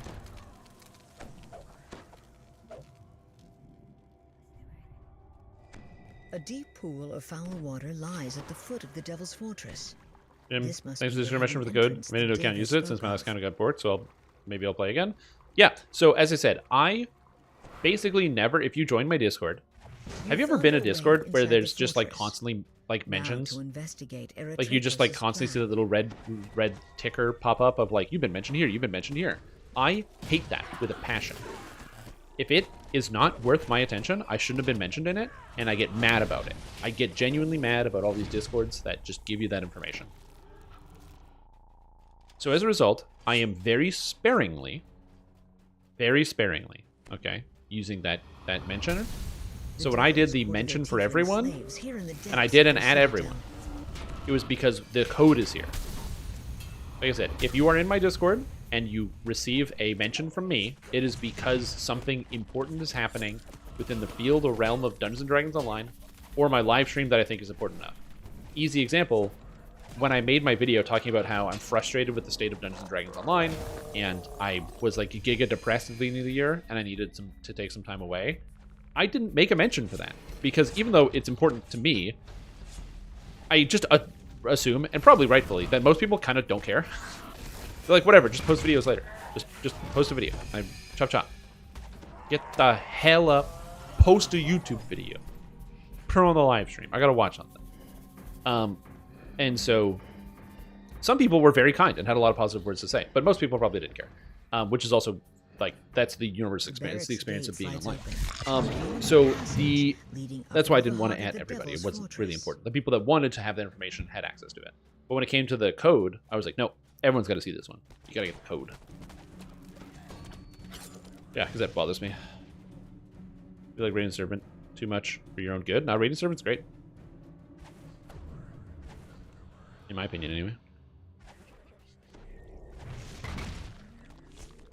I don't know what you're typing there, Wolf Kobold. Oh, I'm in danger. I'm not in that much danger. The gate leading up into the tower is sealed tight. Full health. You'll need to find a way to open it if you wish to find Eritreus. There's not for you, yeah. I can't decide whether marriage is for me or not because I've just never been in the situation where I've wanted to get married to somebody.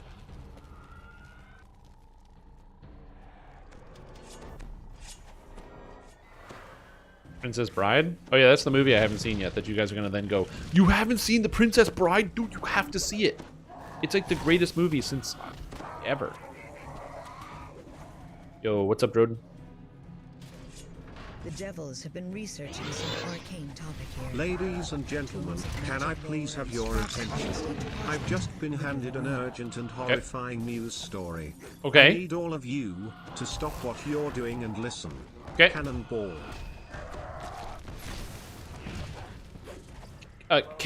Cannonball? I don't get it.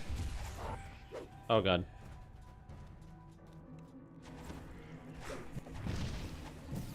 I'll watch it eventually.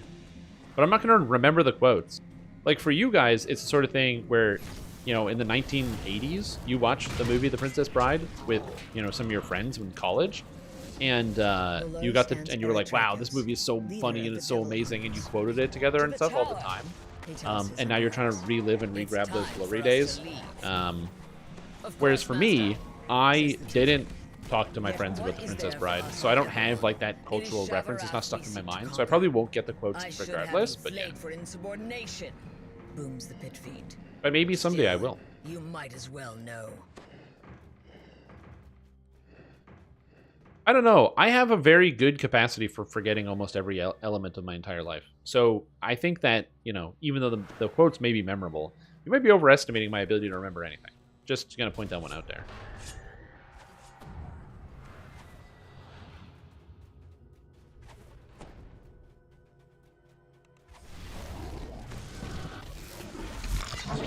In spectacular fashion.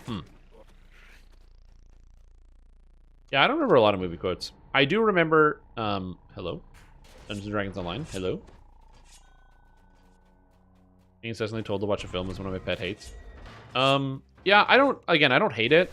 People sharing the things that they care about and they think are interesting, and the fact that it is cool, and somebody going out of their way to tell me about something that they like is very cool. I think being passionate about stuff is good.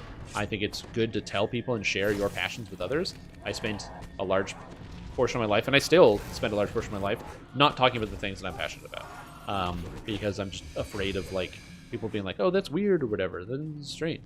Like when I meet new people, I don't talk about video games, because playing video games makes you a loser. And while that's not entirely true, it's true for some people, but it's not entirely true.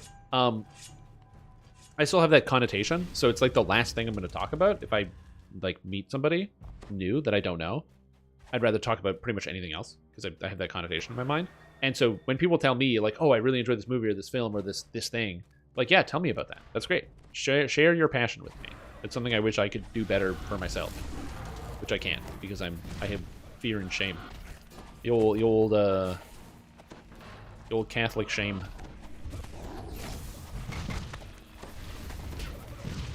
Catholic shame engine. I tried and blank? then Yep. you said you didn't get it. Yeah. Sounds about A right. deep rumbling sound reverberates from the courtyard. Yeah, The I'll gateway probably end up tower watching the is movie, now open. and I'll see how it goes.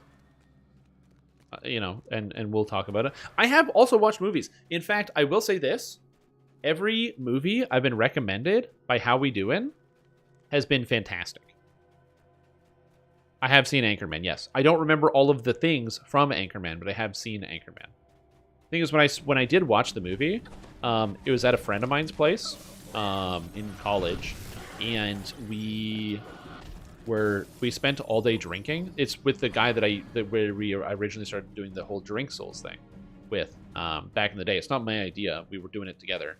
So, you know, really shout out him. And we took a break partway through the day to make pina coladas, and then we watched Anchorman.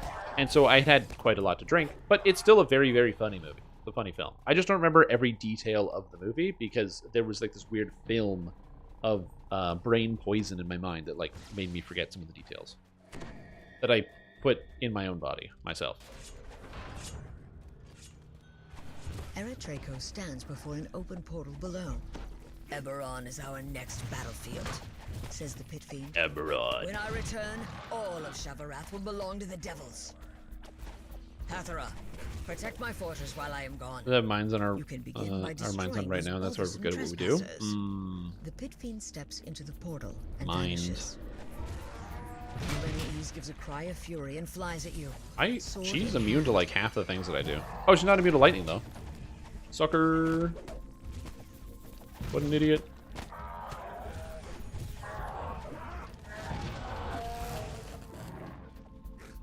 On that last note, I actually went back and watched some of your oldest videos, so if you don't mind, I can see a lot of personal growth in your confidence and ability to articulate yourself. Thank you. Yeah, I've gotten better over time, 100%. Especially when you look at some of like, depending on like, obviously if you look at some of the videos I made when I was a high school student, then yeah, there's a lot of direct growth in my ability to speak because I was a what do you call them when they're young? A dumb kid. So there's that. That's part of it. But even when you look at some of the earlier content when it comes to Dungeons and Dragons and just online video content, streaming for a long time has given me an appreciation for when people are very well spoken. I will say that. Like, it's very easy to identify when somebody is clearly speaking. They get their ideas out quickly and succinctly. I'm always impressed by people that don't need, or at least have practice and train themselves not to say or that's extremely impressive to me because I do that all the time. Not because I don't think I'm well spoken. Well, not all the time, but mostly it's a symptom of I talk too fast. When I talk quicker than my brain is thinking, I have to slow it down. So I will go yeah, just to give myself extra time to continue to think about what I want to say, as opposed to thinking slower, which, you know, is, or like speaking slower, which would be nice. But yeah, I'd like to think I've gotten better at it, and I try to improve, but like I said, sometimes my cadence just is overwhelming. And also, something that you learn very quickly when you spend a lot of time listening to yourself is repetition. Repetition, repetition, repetition, and the things you say repeatedly all the time that you don't even realize you're actually saying. I'm sure you guys can think of the tons of things where I will use as like an in-between or a sentence joiner where I don't even realize I'm saying it. It's just happening already because I'm so used to saying those things repeatedly it almost means nothing. Yeah, like important note. I say that so often. I don't even think about it. It's just it's not even there.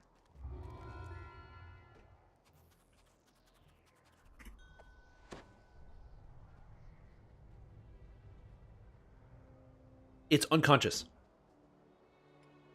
It's just it comes out. And as I said is another one. I say as I said all the time.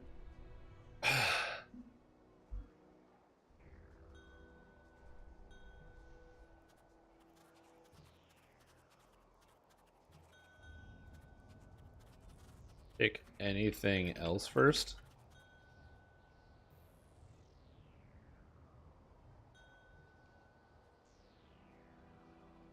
Like, I'm not saying we can't do them, but if we could pick another quest first, that would be ideal.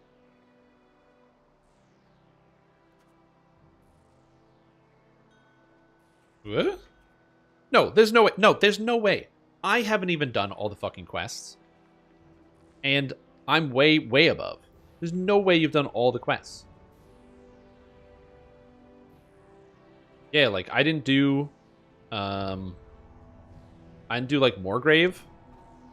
There's a whole bunch of quests I haven't done. There's no way that you're done every quest. I refuse. Je suis refuse. What about in Lower Moorgrave? What about Peril of the Planar Eyes? Feywild? Yeah.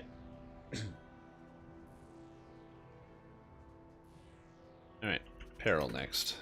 It's not that we can't do Tulgi Wood, it's that the 2 quests are mildly dangerous.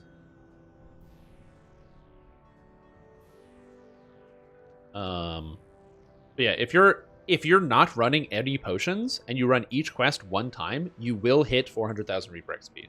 So there's got to be a lot of quests that are missing. You just got to find them. Also, thank you, Waldemac. Appreciate it. I am feeling pretty good. I am doing well, and I'm ready to return back to the front lines, the forefront of Dungeons & Dragons ideas and talking. And what's the UI skin that I'm using? I'm using the Gothic Bites skin by Tormented Gothic Princess. You can find it on the DDO forums. Unfortunately, I don't have a bot for YouTube chat, so if you're in YouTube, you can either get it from my bot in Twitch or Google search Gothic Bites by Tormented Gothic Princess or find it on the DDO forums. All of those are options. But yeah. English got pretty good if you started watching my content. Well, you kind of have to. I speak a little quickly, and so the nice thing about YouTube videos is you can slow them down. So if you watch my YouTube videos, you can slow it down, and I'd like to think that I don't stumble over my words. I'm enunciating. I am speaking clearly in the sense that all the words are coming out in an understandable fashion. It just might be at a pace that's very difficult to understand in certain moments, where even though you can hear each individual syllable, it just kind of blends together. And so that's the nice thing about the YouTube videos is you can kind of go work backwards and find all that stuff. Now that you've reached the Sulatar ruins, you can search for the Eye of Kithri. Build a better one? So, I don't know what a Fate Arc Inquisitive Bard entirely entails, but I can give you some feedback. I played a Stormsinger Inquisitive Bard, which is a caster melee of sorts, or a caster Inquisitive of sorts, and I feel like that might be similar in terms of scope as to what you were trying to do. Although, I'm not 100% sure, but it was basically Inquisitive scaling with some of the spell scaling, but also getting the lightning strikes. What's up with my character? Why am I dancing?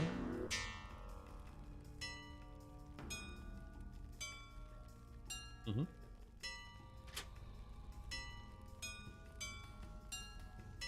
The ground shakes, and the cavern shrine door rolls open. What's up, Suffa? How are you doing? There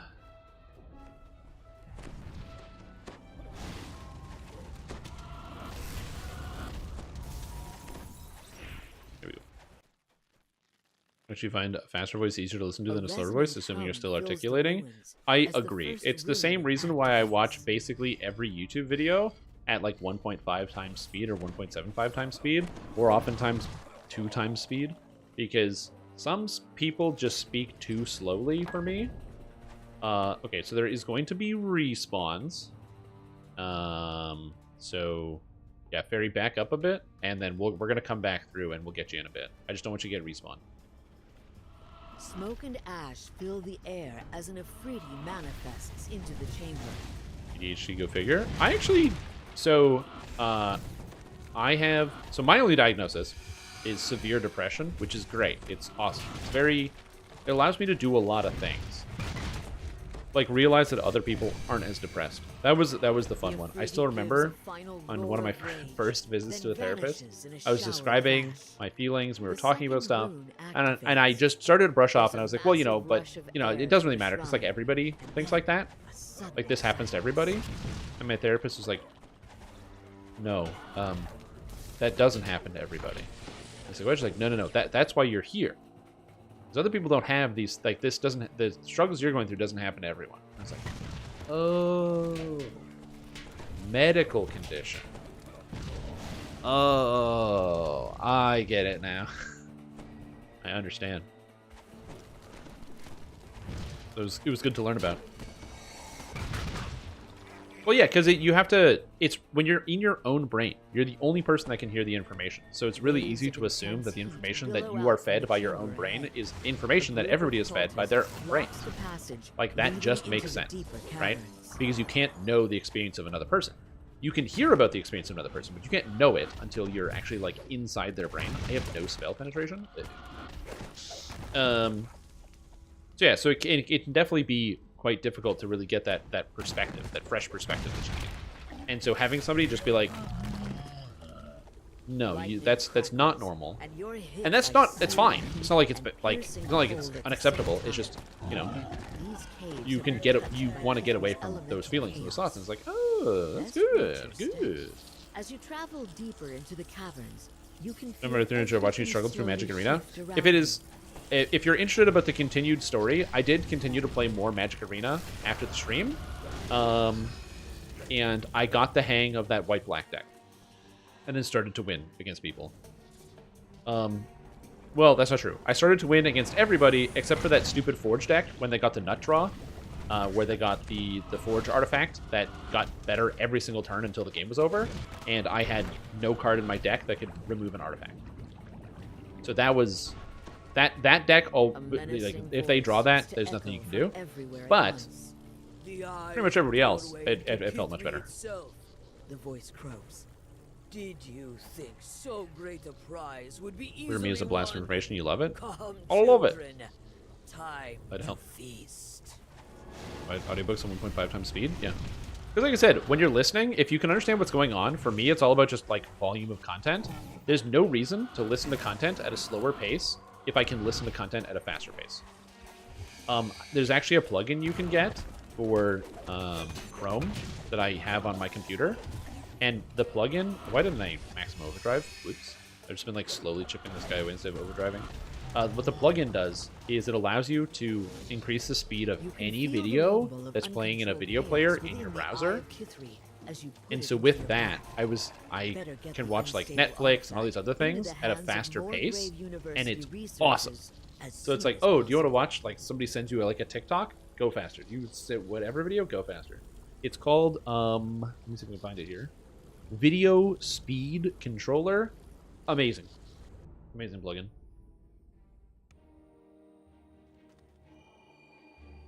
You know what's in everybody's brain and how it tastes? Simulating tasty brain. And so it was that your deeds reached their glorious culmination.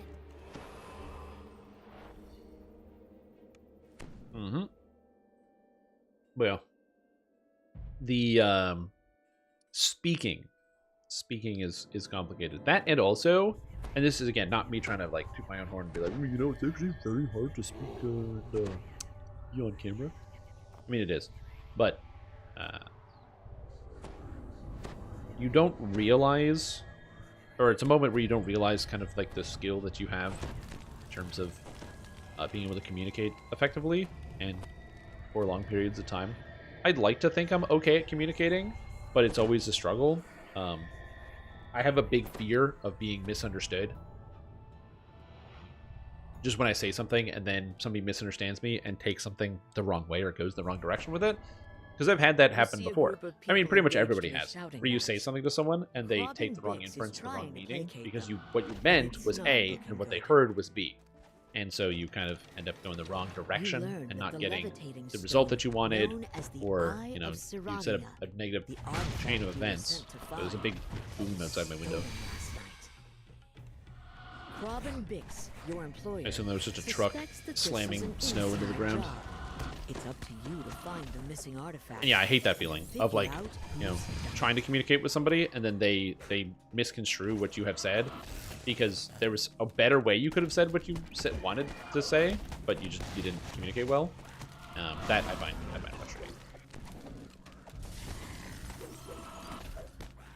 You telling me tempting? And the double logs perma-damage prototype is? No, it's triple damage. I don't take the perma damage. I'm not a maniac. I take triple damage. According to a loud covert, Not these perma, creatures triple. are not supposed to talk to strangers. What else has Aether been telling This his build, listeners? it's the last one in the repository. Most of the time, I don't post the build, but this is the last one in the repository. This is my evocation wizard. In the system restore. Wait, you got 2 of them? And then undid it? Why is this guy taking no damage? This is not great. Good. Actually crazy. But yeah, if you go to the build repository, that's right there. The one and only. And then you go to the latest build. It says Archmage Wizard. This is the character I'm using for Hardcore. So this is Hardcore right now. And my goal is to get all the rewards here on the Hardcore server. And by my goal is to do that. I mean, I already did it. I got all the rewards here on this one character. Because Wizard is very strong. Archmage is really good. So I'm a big fan of this character. Okay, you have to record this run so I can watch it back. I'm very excited.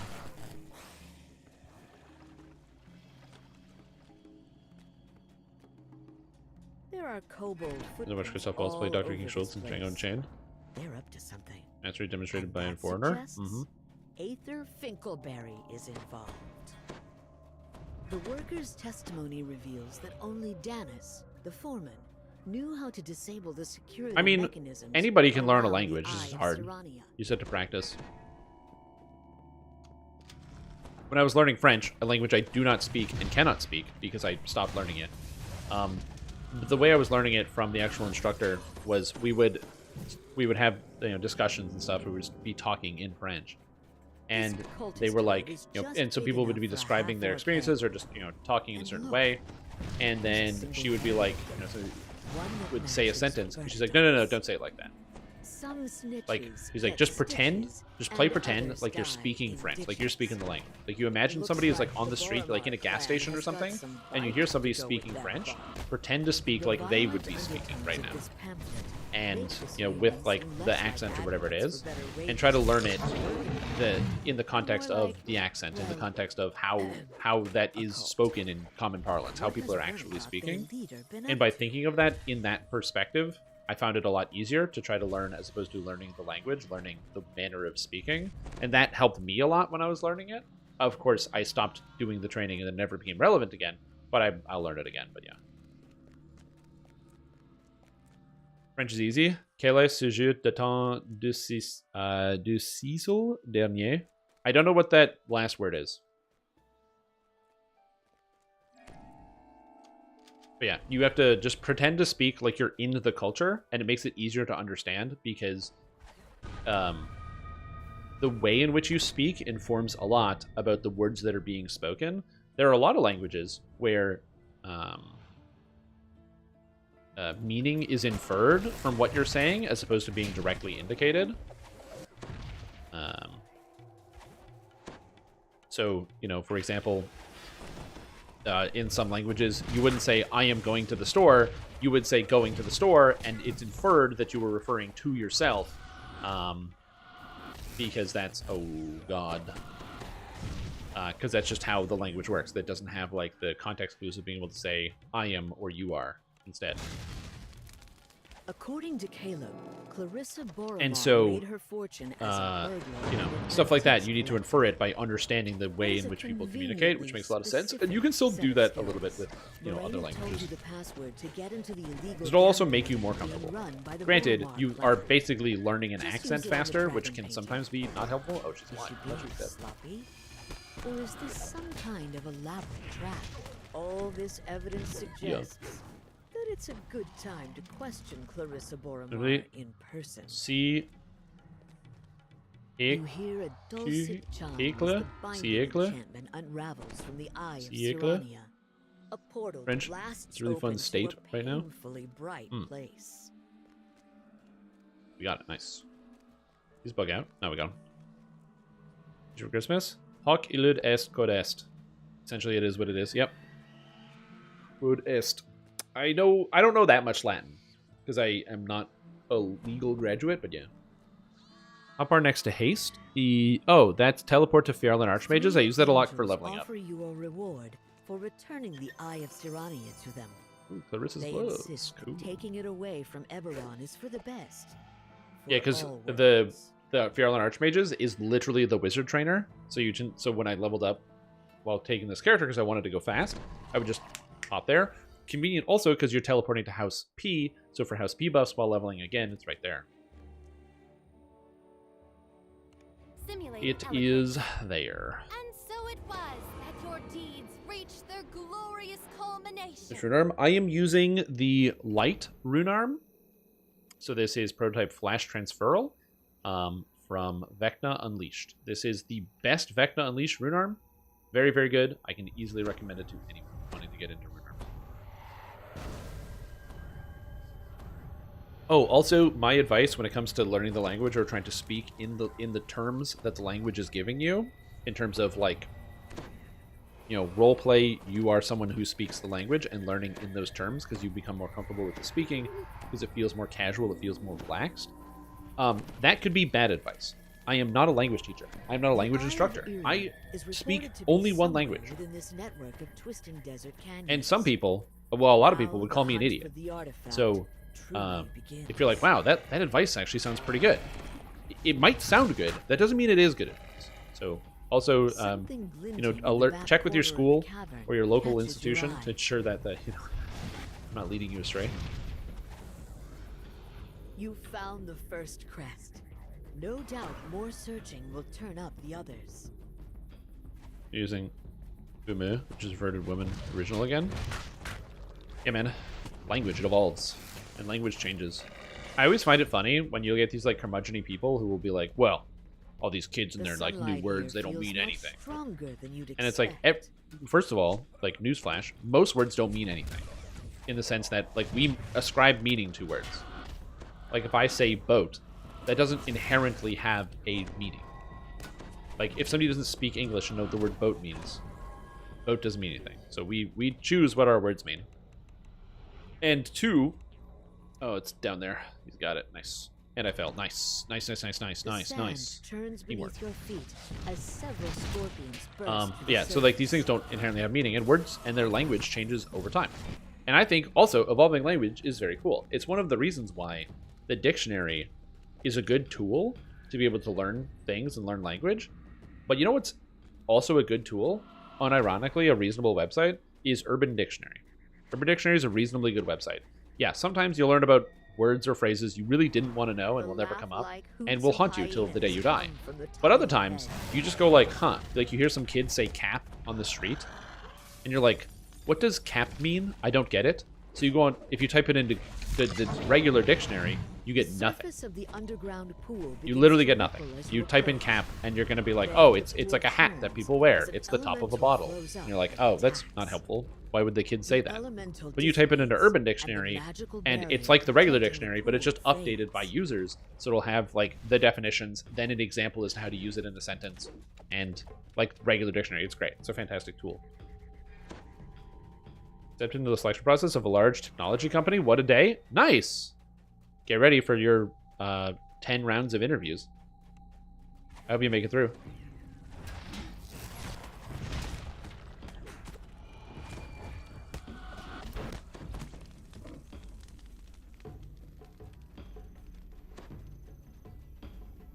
Oh, we have all the things. What am I doing? A terrified scream echoes through the canyons.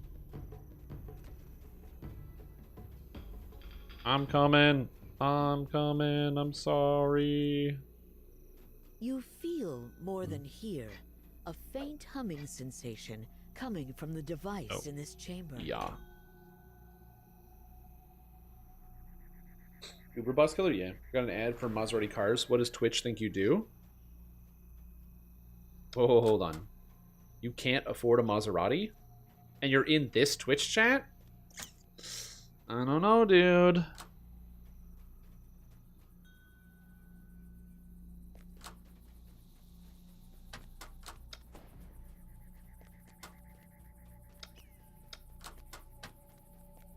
The last orb floats into place, and there's I'm gonna say this, but yeah, poor people. Let me just play the clip. Let me give you the audio of this clip here for a second. That the path has just become open to you. Poor people. I don't want to think about that, dude. No, thank you. Exactly. Poor people? No, thank you. Sir, you can't... Listen. If you don't spend some time in your garage with your new Lamborghini here, I don't know if you can really hang out in this Swiss chat. It's just you got to get your Maseratis and your Masaghinis and your Lamborghinis. It's important. It's part of the process, the learning process. Someone or something is Also, you and carrying PoE, this true, yeah. place. I mean, you got to get rich by just getting You rich. hear the Like sound of heavy footfalls echoing down the trick to getting rich in Path of hall. Exile is you get rich early, and then you stay rich for the rest of the league. That's really how you do it. Which is unironically true. If you have like 50 divines, you can turn those 50 divines into like 1,000 divines with some crafting, some patience, and a little bit of market play. Duct tape on your car and trade it in? Well, yeah, you got to trade it up. That's how it works, yeah. Just go the upgrade one at a time. Just flip it. Just flip the car. Not like over, but yeah. For many long years, this place relied I do upon this a couple times a year. secrecy Makes to me feel protect the safe eye. from AI. That time has clearly passed. That's so funny. Yeah, I don't Well, see a lot of car If you commercials would very be often, the which is one nice. to bear Yeah. it to safety, then prove your worth.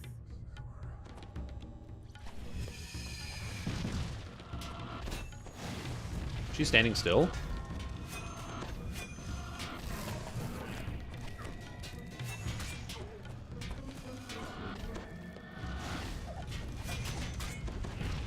Yep. The Deva pulls back with a nod.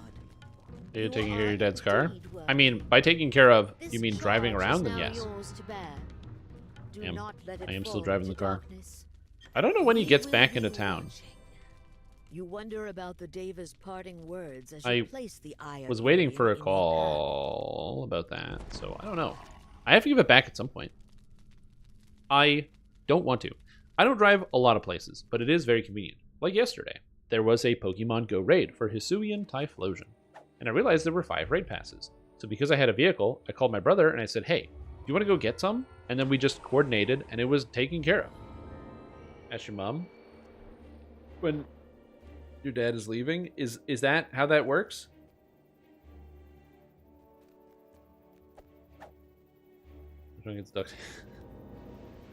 Oh, that's funny. There's a tundra outside?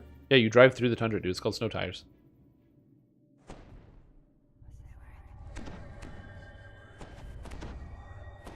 The city doesn't shut down just because there's like a foot of snow, a feet of snow, or a foot or more than a foot of snow on the ground. Like the first snow of the year, yeah, the city basically shuts down for the first day. And then after that, it's like business as usual. Mother Ashira tells you that only disciples of language. You marvel at the beauty of the courtyard. When you touch the water in this I fountain, shoveled snow for feel 2 almost hours on weightless, Saturday. as though you were floating That was just a long day. above the ground.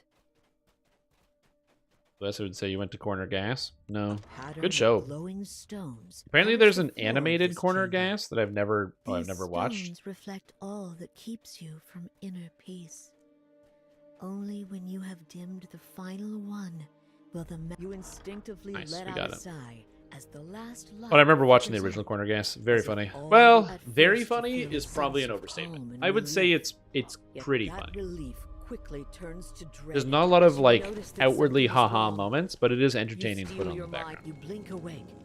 You realize with a jolt that you Everything, a single Oh, atom of snow will you're fall. awake No, there's already? yeah. Well, we get a lot of snow out here. Hypnosis would have a more lasting effect. If the city shut down from like I an atom of suppose I snow, shouldn't that be would be a major problem. surprised. You did resist my initial compulsion to send you away, after all. I Right on the show funny. suppose Yeah, you so won't they just shut leave because after us Corner Gas shut subjects in down, the they thralls made a of new your show sweet that's animated, dream. and it's just some There's no cheap reason animation to style lie with anymore. Corner Gas. I am what you seek. I am the Eye of Dalquor. Uh-oh. The People getting magic wrecked. I have used Oh, to I hope they don't lull die on these their way down. mortals to sleep has kept me fed for all these years. You managed to defeat them? Oh, How exciting! Well then, come find me if you must. okay, we're good. If you're able to reach the Twilight Chapel, you might be able to save the monks. I'm gonna try to help some people here. Or you might sink into Where'd that go? eternal sleep. Right here? Awesome. You plunge down into a That's exactly where I shaft wanted filled that to with the go. monastery's support beams. You hear the eyes cloying voice echo. Oh, you around have the you. run? Oh, Pity you sent it to me? watch you fall so far. Oh, perfect. You didn't record the whole thing? I'll send my Dude, I dear literally said friends record the to whole help thing, you please. back on your feet. You catch Also, your this lag breath is after a crazy. difficult Like, half climb. my spells aren't coming out, and the You mon- look look around. at You spot DDO! unsealed doors Look at by that the guy fly! chandeliers up Did above. you know you can fly in Dungeons & Dragons Online? Just put on butterfly wings and let the game lag. It's amazing. The eye waits. After the quarry vanish, you notice dead That's me at the end of bodies my on the run? floor. It appears So you that should have been recording at the cultists beginning of the your Hidden run. Hand have tried and failed to infiltrate the monastery and retrieve the eye. You're in the UK. Remember, Tushy is bemused at how badly we handle poor weather conditions? Yes. But to be fair, if you aren't familiar with how to drive in snow, you get annihilated by the snow. Okay? Like, if you don't understand how to drive in it, it's impossible. Because what you don't realize is that you slip on the snow, and the snow slips on the ground. It's slippery on both sides. And so a lot of people don't understand how to correct, right? So, for example, one of the things you learn very quickly when you drive in Canadian weather on the snow is that if you start to slide on the snow, the way you get traction back is to let go. You have to foot off of the gas, foot off of the brake, and you have to let the wheels start rolling again. Because when they're not rolling, when you're just sliding, that's the problem. You have to let the wheels roll to get traction to then be able to do something. That doesn't always help, because if the snow underneath is still sliding, you're still boned, and you're going into oncoming traffic. But yeah, it's pretty much, you have to not brake. Because if you brake, your wheels don't turn, they don't get grip, and you keep sliding, which is bad. And so if you don't have that knowledge, even with the smallest amount of snow, it's a lot of feather touches on the brakes, where you're doing a feather touch on the brake just to grip and loosen, grip and loosen, grip and loosen. And if you don't realize that, you start to slide a little bit, like the smallest bit, because when you feel like you lose control of the car, you can feel it. You immediately realize that when you make a turn, you push on the pedal or the brake, it's not doing what it's supposed to. And your brain goes into immediate panic mode because you think something is bad. And then a lot of people will, I gotta go faster, I gotta brake, I gotta do something. Like, they have to make a decision when the answer is you need to not. You need to start being more careful. And again, most of the times when somebody slips on the snow, it's not a big deal. It's just like you're pulling out of a driveway or something, or you're going around a corner in like a neighborhood, and then the car just doesn't turn, and you're like, whoops, and you learn your lesson pretty quickly. But not everybody's going to learn that lesson easily, and so that's where you get big multi-car pileups, or entire cities or areas where people aren't used to it. And so it's just something that takes practice, which doesn't mean that it's easy, but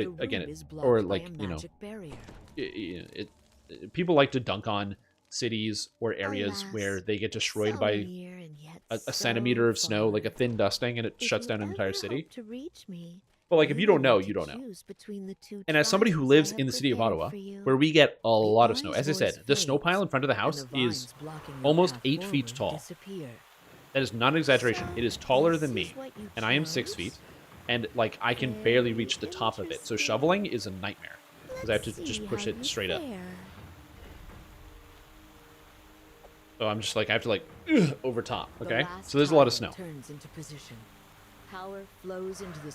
There are still people in my city that cannot drive through the snow. You see people getting stuck in the snow all the time. They're stuck in the snow because they drive too close to the side of the road.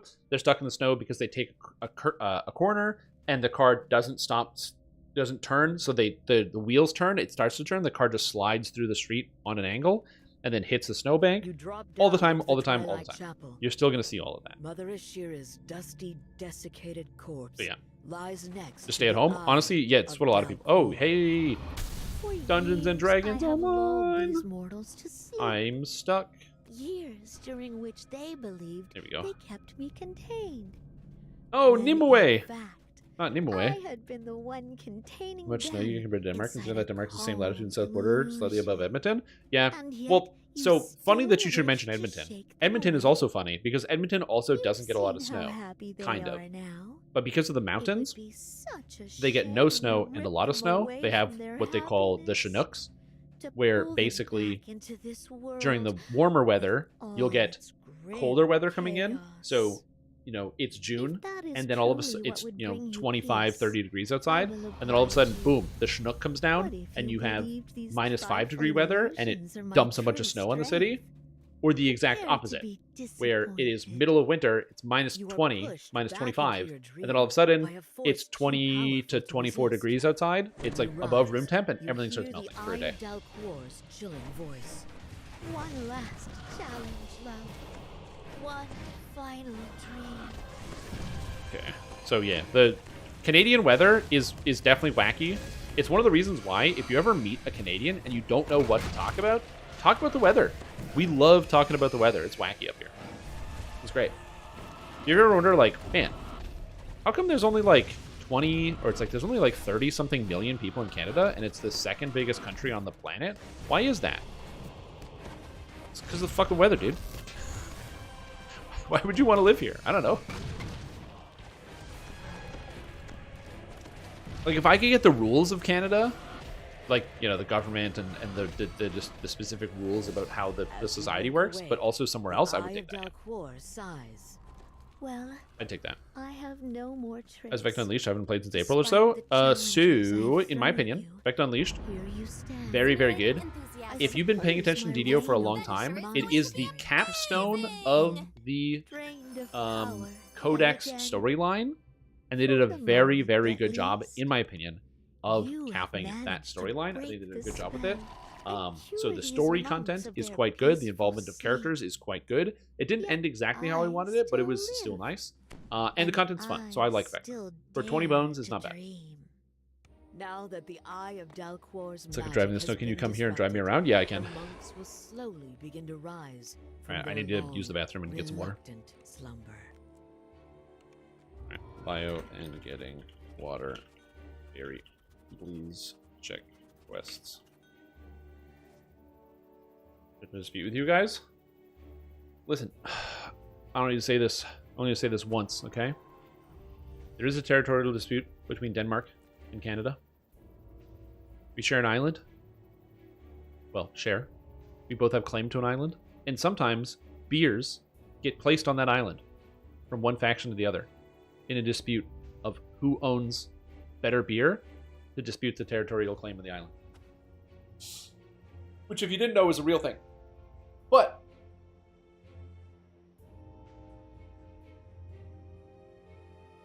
that's our goddamn island. Don't you dare. We'll get the moose and we'll send them up there, the Mounties, on the moose. I don't know. Something's going to happen. That's all right. It might also be your island, but don't make me think it's not for a second. I'll be right back. I need water and to use the bathroom. I don't know what I'm talking about. Also, the music is amazing. The playlist is on the DDO YouTube channel. You should go listen to it. It's really good.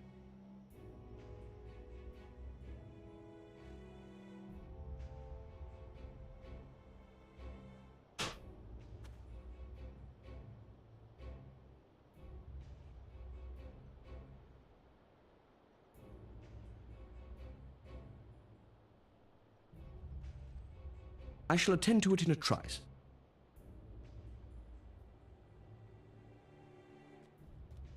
Oh, I'm a rogue.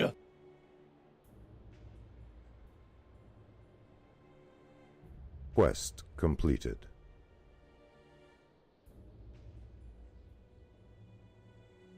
Oh, I'm a rogue.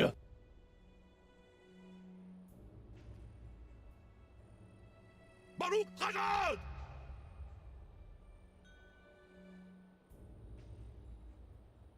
Baruch Hazard!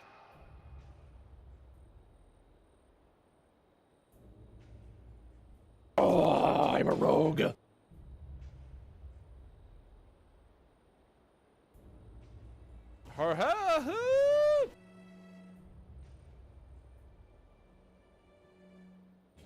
Baruch Hazard!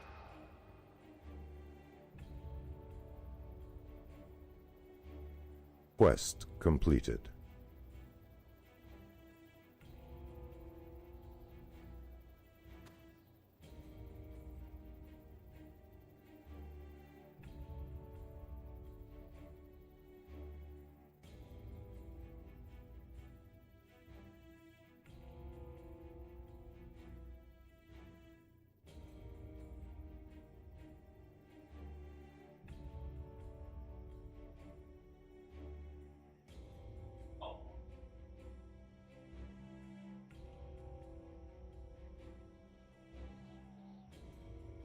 I'm back. I got water. What the heck? Oh my golly goodness gracious. We're skipping out a bunch of subs, dude. That's crazy. I walked away from keyboard because I had to get some water, because I've been trying to do better at drinking more water. It's also a good thing if you want to try to be healthier and better on your body is to drink more water. And gift out 10 subs. Welcome to Stream Team Sligo, Arcaniverse, Zach Pavey, Piglord, Knife Palm, Balanian, Marple Snap Falcon, DPM, and Last Shot Skill. Or Last Shots. Is it Last Shot? You know, you've been in the chat for a long time, and I don't know how to pronounce your name, and I'm not going to learn. But thank you, Horse. I really appreciate that. I hope you're enjoying yourself. I hope you're enjoying the day. It's a huge contribution to the stream. It's very, very kind. So thank you. And yes, gatekeepers. Also, goodbye, Kolob. Goodbye. You died.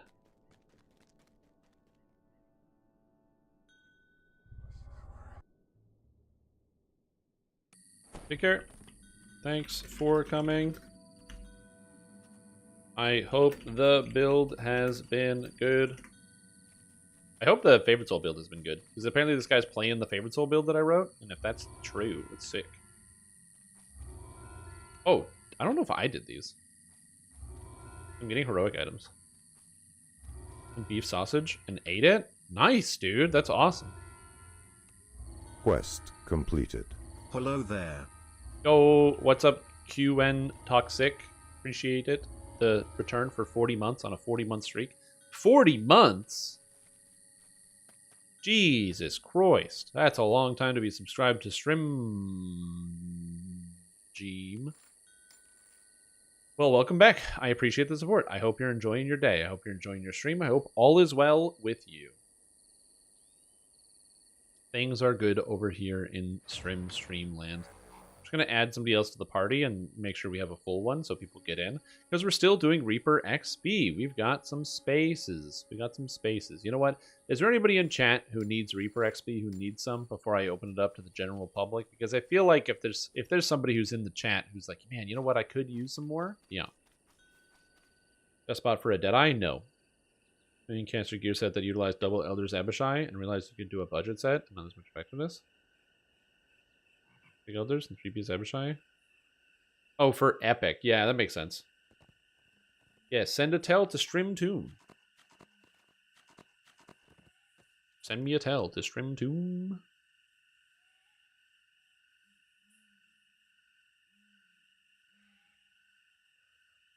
And I'll get you.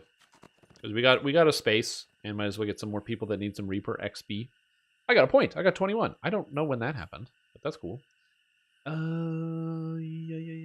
I think I want extra fortitude saves. I think that's the winning play. VIP? That's correct, yeah. That's what happens when you cancel your sub.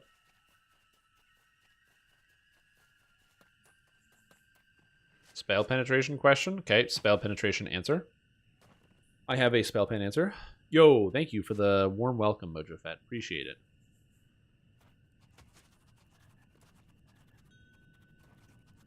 Get more Reaper XP. Invite. Yo. Yeah, I am here, hopefully to stay, and by hopefully I mean that's the direct plan, but yeah.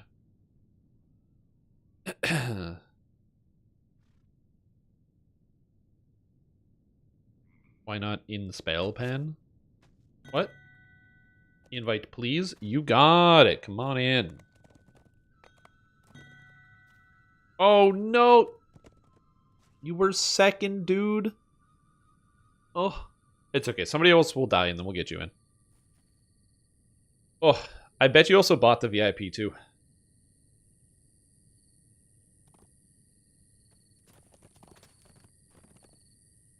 I'm gonna be honest. I would have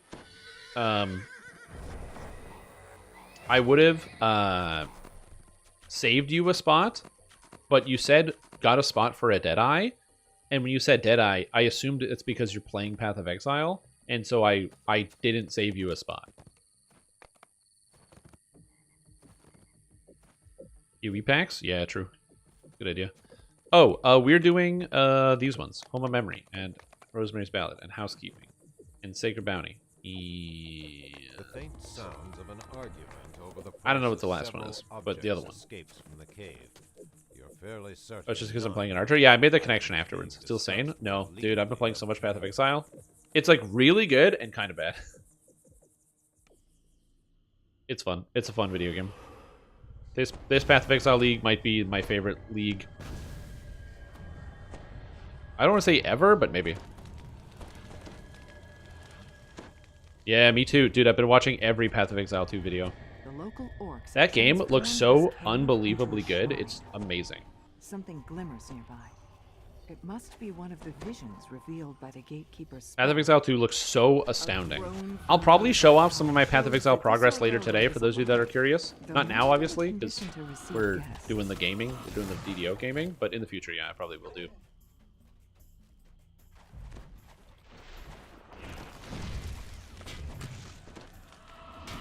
Because I'm sure some people are genuinely curious about the Path of the Exile that I've been doing. Oh, we should group. Yeah, group.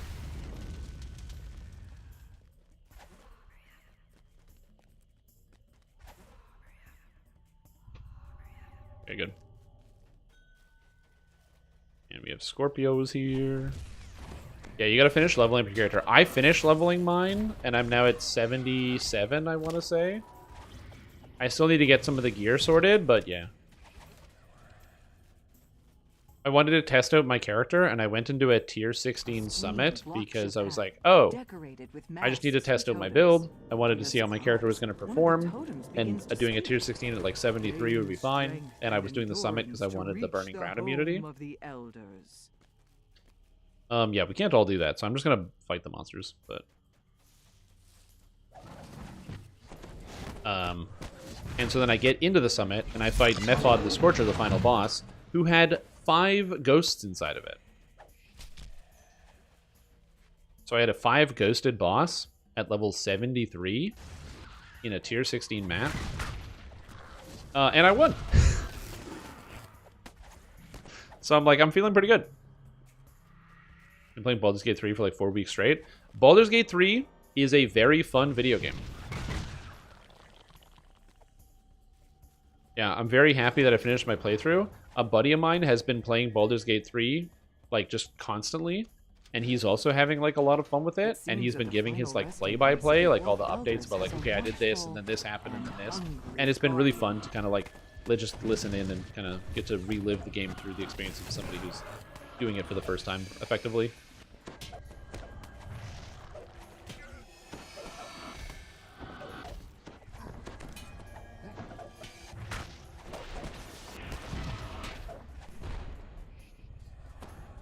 It's been good. Is your Awakened Gems? Yeah. The skull of an orc. I haven't bought any of that. I don't have any Awakened Gems. Was it that sent the initiate to plunder I have just been doing other stuff. And why?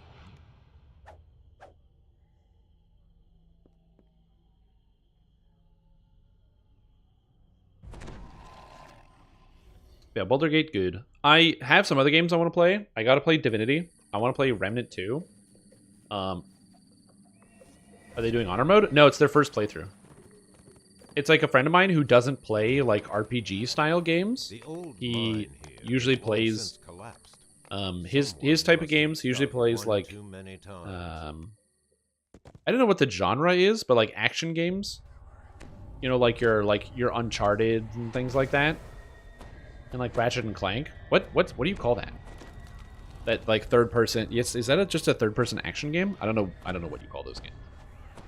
Anyway, but yeah, plays those style games, or like Spider-Man, sort of thing. action adventure. I think action adventure is probably the right one. Or he plays a lot of sports games. He plays like the NHL. And when he plays like the NHL sports games, he's also playing like doing a lot of like the team manager and stuff like that. Entry to Mine 2A is forbidden due to collapsed floor, dangerous terrain, and hostile creatures. And so, which, you know, that's just more, he's not much of an RPG guy. And he's in my D&D group, and he's gotten into D&D more and more and more the more we played. And so he, you know, listens to the D&D podcast now, and he's getting into all of it. So this is like his first actual, like, CRPG. I guess it's not really a CRPG because he's playing it on PlayStation 5, but whatever. And it's just funny to see it from his perspective and how things are going. And like how his character's interactions are going and other stuff. Yeah, he, by the way, cleansed the Shadow Curse, unlike me, who, you know, in my game, there was no way to cleanse it. Unfortunately, there was just no way to do it in my game. But he was able to get it done, which is fantastic, you know, because obviously you guys remember, in my game, there was just no way to actually do it. As I'm sure you all do remember, clearly, that there was no way. So yeah, I unfortunately didn't get it, but he did, which was very cool. The sound of its magma flowing into the pools below. You bend over. He had a good time. Pick up a brightly pulsing chunk. So it's been neat just hearing other people's experience with the game and how it's been going. The something old yet new. Originally Pathfinder Wrath Righteous. I'm still beating it. I'm slowly beating it. I'm getting my way through. I don't know if I'm going to stream it, but I'm still beating it and working my way through.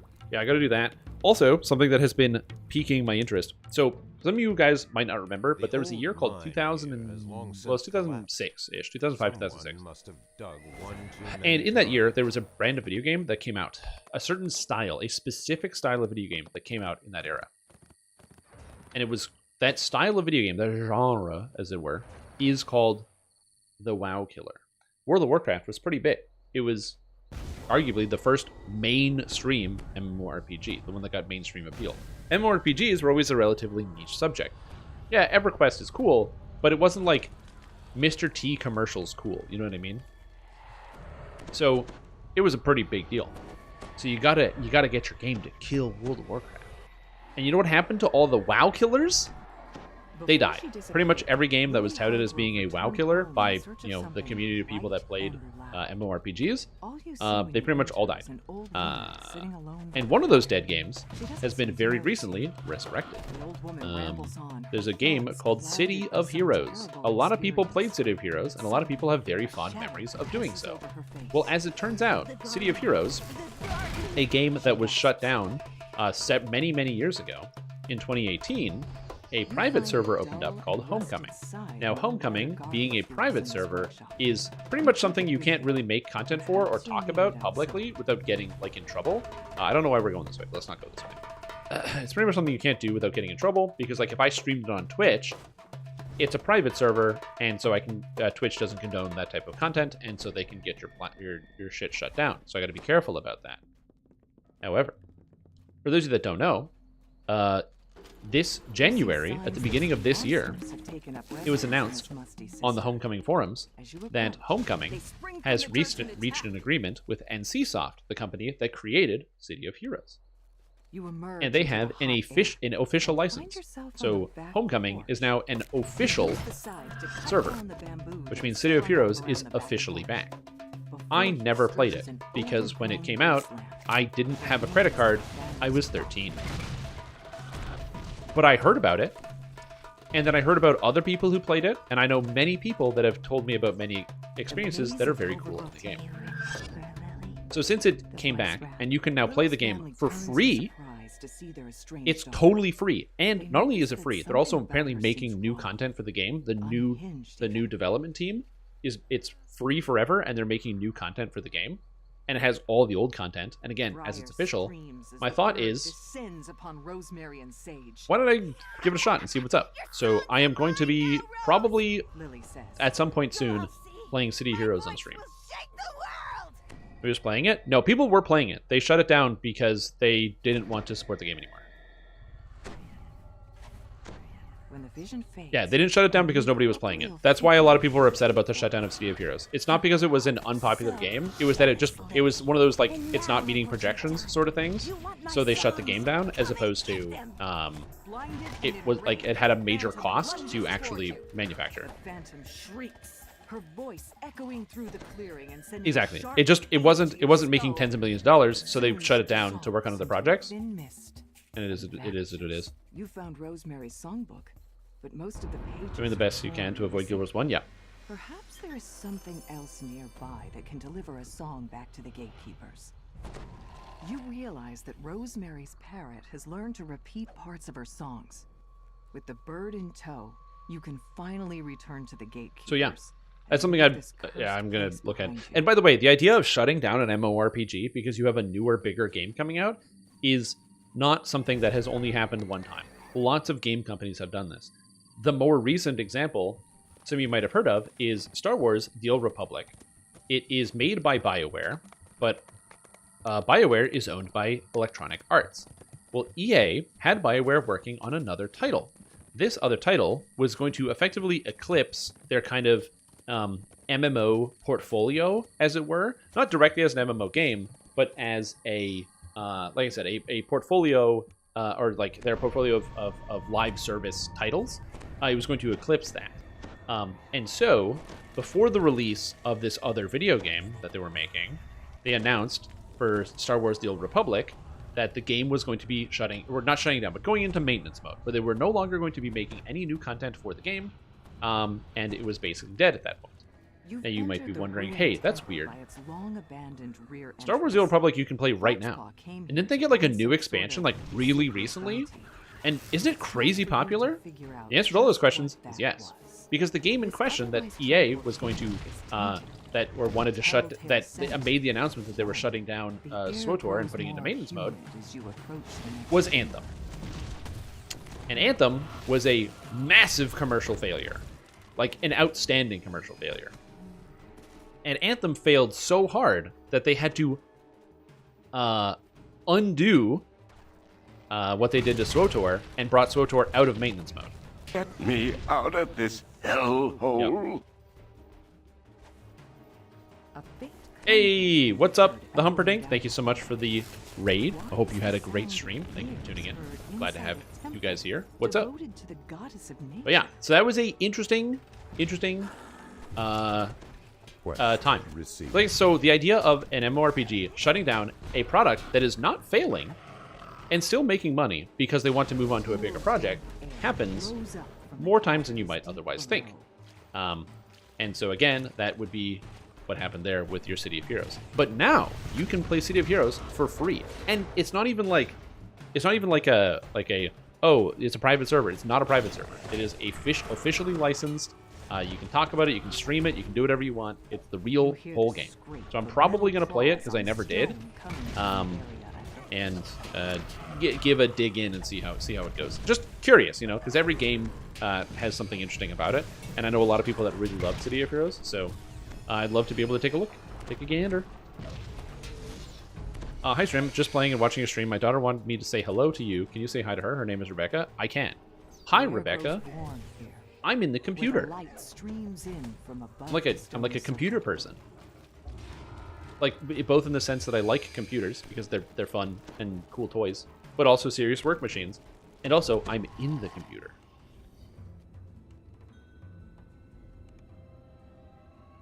So yeah.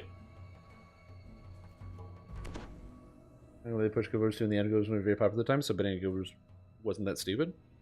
What has 42 viewers?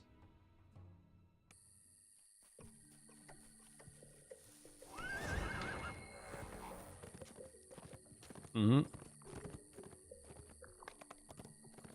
But yeah. So yeah, it's an experience and a half. It's very cool seeing something like that happen. It's also something I never would have thought happened, where they were like, yeah, by the way, here's a license, just make the product and sell it to people, whatever. Oh, this is not, whoops, housekeeping, housekeeping. Oh my god, my brain small. She's 8? Aw, that's cool. Being 8's the best. Is it the best? I mean, it is pretty good. Being 8 was pretty cool. What did I do when I was 8 years old? Played a lot of pretend. I had a big imagination when I was younger. I still do, but I had a big imagination when I was younger, so I'd love to like play pretend. That was a big thing. Also climbing on jungle gyms. Man, climbing on the jungle gyms. It was a good time. I miss that. There are grown-up jungle gyms. They're rock climbing gyms, which is also something I want to do. I should go rock climbing. My excuse for not doing that was the fact that in both cases, it's a 30-minute drive, and I didn't have a car because there's 2 gyms in the city, and I don't live close to either of them. But now, I have a car. So I have no excuse. I should go do that. That sounds fun. As you step inside the hut, you suddenly feel disoriented. Which way is down again? Same. It's a meaning of don't give a shit. Oh wait, what game are they shutting down? Would you look at that? More adventurers. I don't remember. I don't know if I'm gonna do a rock climbing stream. I don't even know how to do that. Even to walk your house, I'm very jealous. Well, yeah, of course you do. They brought us another set. You live in Colorado. You live in the mountains. Yeah, the rock climbing gym? Oh, you mean the big stone cliff?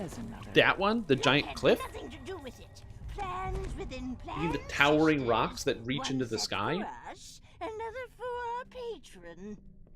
Cadence.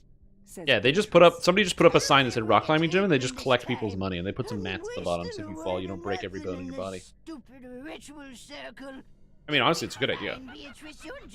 Just sell an actual mountain as a rock climbing gym. Besides, we haven't ripped Danger cats on them sometimes? Yeah, danger cats. Was it like pumas? Leopards? No, not leopards. Pumas? Yeah, pumas, right? Mountain cat? Yeah, pumas.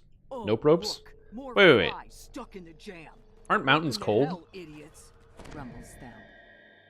We screwed up. Bad. How do you have snakes and pumas in a wintry mountain? Are they winter snakes? Something we can do, mutters Foxpaw. What the hell is this? I'd like you to meet my family. I know I can count on them to cheer me up when things get tough. Lily says. What? Now why would you say such a thing? Why would I kill my own? Why would I kill my own family? I don't know, Lily. We all make mistakes. What is wrong with you? Volcanoes, that's a hot mountain. There's no Colorado. Look, I'm stupid, but there's no Colorado volcano. You can't try to fool me with that one. You're trying to pull a wool over my eyes with the Colorado volcano? Okay. Yeah, of course there's a yeah. It says you? You know what? I'm gonna Google it.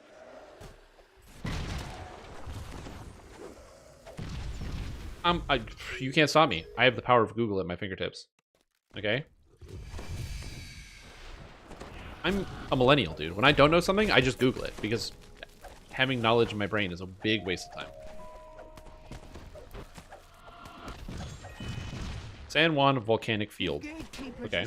San Juan Volcanic is part of the San Juan Mountains in southwestern Colorado. It consists of many volcanic rocks. Beatrice asks. Okay. There are approximately 15 calderas, fields. However, it's possible that there are 2 or even 3 more in the region. Hold on. Region began with composite volcanoes. Around this time, activity began in eruptions. Many of these volcanoes experienced caldera collapse, within the 15 to 18 caldera volcanoes in the region.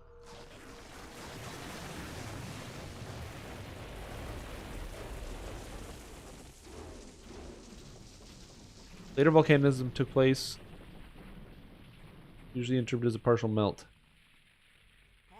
But these aren't active volcanoes. These are old volcanoes, dude. That does not count.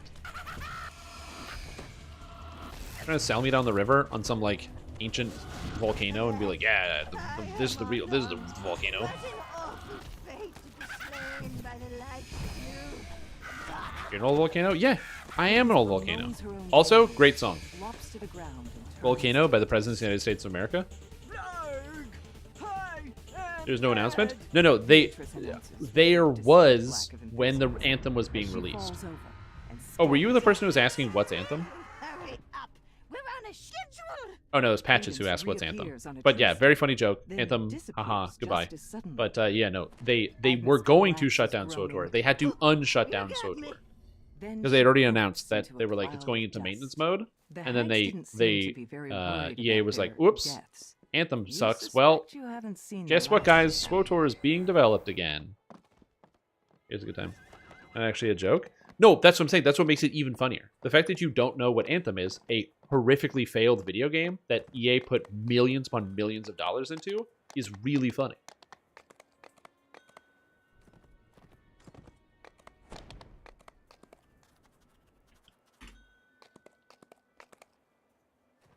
Yeah, we can do Salty Marshy. Yeah. Basically, to describe Anthem is it's like Destiny 2. But the planets are bigger and you get a jetpack and you're in a robot suit instead of having magic powers. But it's the same basic concept. Like if you know what Destiny 2 kind of looks like, where it's like a shooter and you get guns and stuff, it's like it was meant to be kind of like a looter shooter MMO adjacent style game. I think it was third person as well. And yeah, with robot suits instead of magic powers. I have no idea how they failed on it. Like, you had on all sides of you, and this is the other thing too, on all sides, they had successful products. They had Destiny 2, a commercially successful product. They had The Division 2, another commercially successful looter shooter, live service looter shooter. And then they had Warframe, another commercially successful looter shooter. It is astounding that they failed. There was so much like success and inspiration to draw from.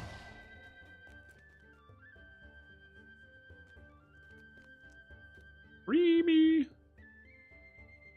I need to go to the Salt. And now we're not going to the forums for the Salt Marsh. I haven't been on the forums in a while. It's been really nice. Also, yeah, 30XX came out last year. Oh, no, it's a year old now. I mean, it came out in November, but I'm pretty happy with the amount of 30XX time I put in. How much time have I put in? 30XX. 60 hours. Good game. And about the W word? Oh, Wanarchy Online? Yeah. He was playing a lot of Wanarchy Online. Stands atop the cliffs. A stiff wind blows in off the Haunting ridge, of Salt carrying Marsh. the briny stink of churning salt water. Yeah. Yeah. Anyway, it is a game that if you like watch the trailers for Anthem, it is genuinely confusing how Anthem failed in terms of like the game looks like it should be good. The front door opens into a musty, and it's just not. dirty entrance hall. You spot some No. Oh, can I teleport in? filth leading down the corridor ahead. Game is mid. Holy moly, this guy is like... He's like, yo, streamer man, I'm going for the getting banned world record. That lunch towards you.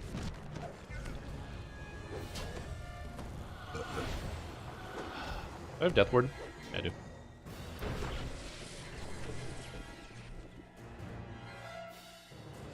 What was once a fine master bedroom now stands dirty and decayed. A small wooden trunk stands at the foot of the bed, its lid closed. The kitchen is dirty and damp. The stairs up are missing a few treads and the smell of decay. Better than Guild Wars 2. The door Is it? on the eastern wall Probably not. Well, they're different games. I don't think it's fair to compare them. I don't think it's fair to compare MMORPGs revealing a room significant. to other The video smell of games. spoiled wine clogs your nose Okay, with so its this is going to be odor. You probably an reach up on a ice-cold bloody, take, dismembered body in the center of but this chamber. I think that it's not really a good idea to compare MMORPGs to other video games because I think that they don't really fit Taken aback, the same when you open this door, like niche. Don't let this guy give you the shaft. find someone staring at you, brandishing sharp daggers. It's pretty hard. I don't want people to get the shaft. Yeah, I don't think it's fair to compare them to other games, like in different genres. I think if you want to see whether an MMORPG is fun or not, you have to kind of compare it to jobs. The assassin crumples into a silent heap. Like, you have to kind of compare your MMORPG to careers and jobs you've had, and that's a better way to gauge whether it's fun or not. That makes sense? So, like, you know, what's more fun, 30XX or you know, Guild Wars 2? Well, Guild Wars 2 is an MMORPG, but what's more fun? You know, Guild Wars 2 or being a cashier? You emerge into a dingy, I mean, wet cavern with boxes and containers. Being a cashier is pretty bad for the most part, but a lot of standing, so you can work on those leg muscles and your back muscles, get some work on that posture. You do get to meet a lot of interesting people. You're always in the know on sales.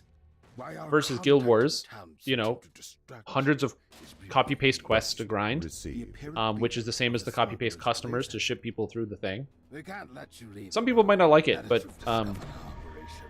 MMOs, I compare MMOs to, like, crafting, if that makes sense. Like, an MMO is more analogous to, like, knitting something by hand than it is to playing a video game. Your attack strikes fresh, and the wizard doubles over in pain. That includes Dungeons & Dragons Online, by the way. He asks in a pained voice. Before he can run away, you strike him one last time. Like, I'm fairly confident that what makes MMOs successful is the community around MMOs and not the game being fun. I think the game being fun, like MMORPGs being fun, is a very, like, tertiary that should make up for what you have been promised. Goal. Like, it needs to be, like, it needs to be entertaining and keeping your attention. But yeah.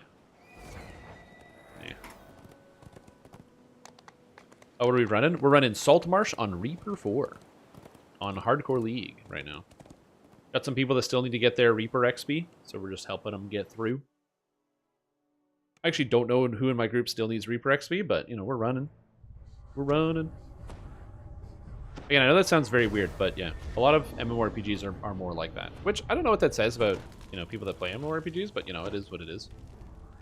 Sometimes you end up spending a lot of time playing or doing things that aren't necessarily fun. And yeah, it's weird. Got 3 points since you joined. Nice. There we go. That's good. Like, think about dailies, right? Dailies is, like, kind of taking out the trash or, like, cleaning the kitchen. Like, you probably should wipe down the counters in your kitchen every day or so. Just, like, especially if you're cooking a lot. You should, when you're done cooking, it'll wipe down the counters and clean up. Like when you log in your MMORPG to do dailies. As they will expect a boat of their comrades to approach them. The fools won't know what hit them. The deputy stops rowing to ask him, "Port or starboard, Captain?" Hey. The familiar faces of their accomplices. Are we healing this thing? The surprised crew demands to know who you are. Surprise, sucker! The first mate shouts to the rest of the crew to repel the intruders. It's going to be a long night. I hate the trip. I need to find a way to, like, get trip immunity on this character. I just don't have one right now. I could invest further into a couple of the things, but or specifically, I could invest further into Unyielding Sentinel, which would help. But yeah, getting trip immunity would be really nice. More smugglers appear on this deck to repel I don't use a shield actually. Wait, does the trip immunity works even if you're not wearing a shield? It's bugged, right? That sounds right. Hardcore a little bit ago. Yeah, Hardcore, I'm still playing it because, one, I'm the leader of the guild, so I gotta, like, log in and do stuff. And two, I just wanted to help people get towards some more of their goals.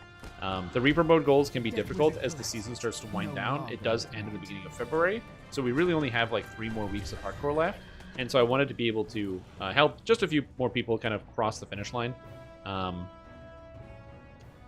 So that way they can get their Reaper rewards. Because generally, when you're doing Reaper mode, you kind of want to have other people. It's a little bit more difficult to solo. And so, yeah, just being able to host a group and help some people get through there is kind of a goal. I've never cared too much about placing on the leaderboard. I would like to be on the leaderboard, but I'm not a top 1 player. Among multiple love letters from various paramours not me. in different ports, You find a work contract for Hardcore Reaper rewards. So the first is this cloak. So this is the 10-point cloak.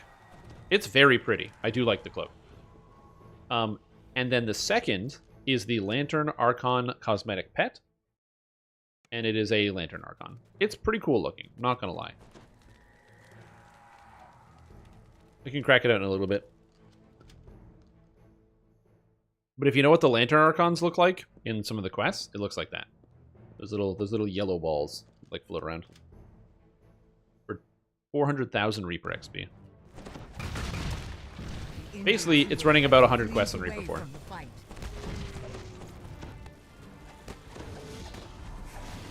Minus whatever you earn during the leveling process if you do any Reaper mode while leveling.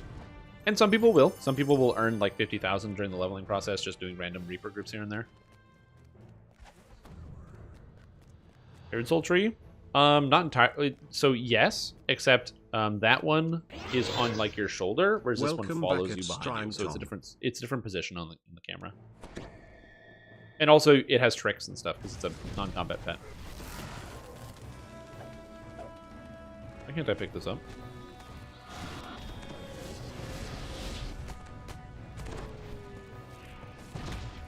Also, Mustang, thank you for the bits and the warm welcome. Thank you. I appreciate it. I feel welcomed. I feel warm. Very warm. Maybe it's because I'm sick. I don't know. Uh-oh.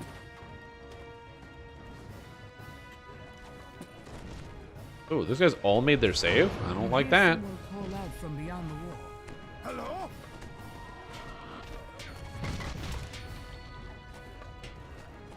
Do I have freedom of movement?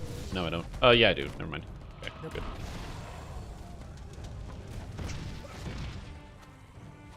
And we're all set here. Do we have all of these? I didn't actually check. No, yes. There's another crest up there. There's a crest of the Trident. I think we have all of them. Don't we?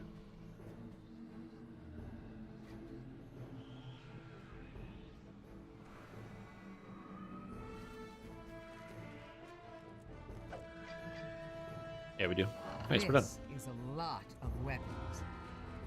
This isn't about Great job, team. Tax evasion anymore, is it? Ooh, Technomage filigree set. I thought about using Technomage on this set, but I find the Rune Arm is useful, but not always useful. And I don't really need the extra 5% armor class from Technomage.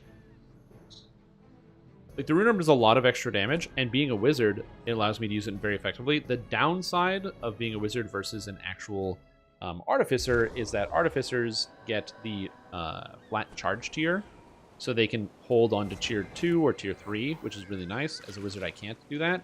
But the difference being as a wizard, I get more crit, way more crit, and way more crit multi, so my Rune Arm does tremendously more damage, which is nice. It's nice. Tremendously? It's the wrong word. Actually, I don't think that's a word at all, but yeah. Oh no, it's the Saltmarsh rats. A long abandoned tower stands. Since my Discord had reset, the upper floors have long since and I got my or played my sounds through the stream. So double check to make sure Spotify's not going to do that before I click it, because I realized I didn't click Spotify yet, and I like listening to music during the day. Oh, still good.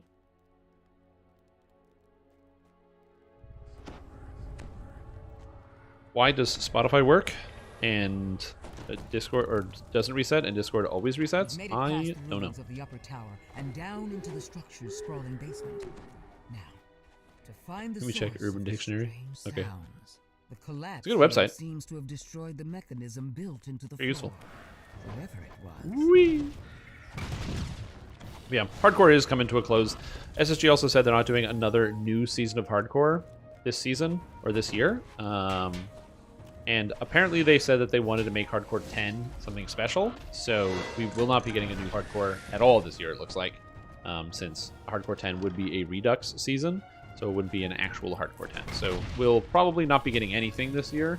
Which I guess maybe they wanted to take a break from Hardcore. I think it's also possible that, like, after doing the first Hardcore season, they were like, cool, that's awesome. We're not going to do it ever again. But they were just continuing to do it because it made a lot of money. Which, like, that's a thing that's pretty common for companies and businesses to do, where they realize, oh man, this thing is good, so they just keep doing it to make money, even though it's not something that they necessarily want to do or anyone really cares for. Not saying that they don't care for hardcore, just that is also a possibility. Because I feel like everybody's sort of been there at some point, whether it's in their own career or doing something else. Did I buff myself? No, I didn't. At all. Yeah, that too, yeah. It could be that they don't have any ideas. Again, I don't know. Yeah.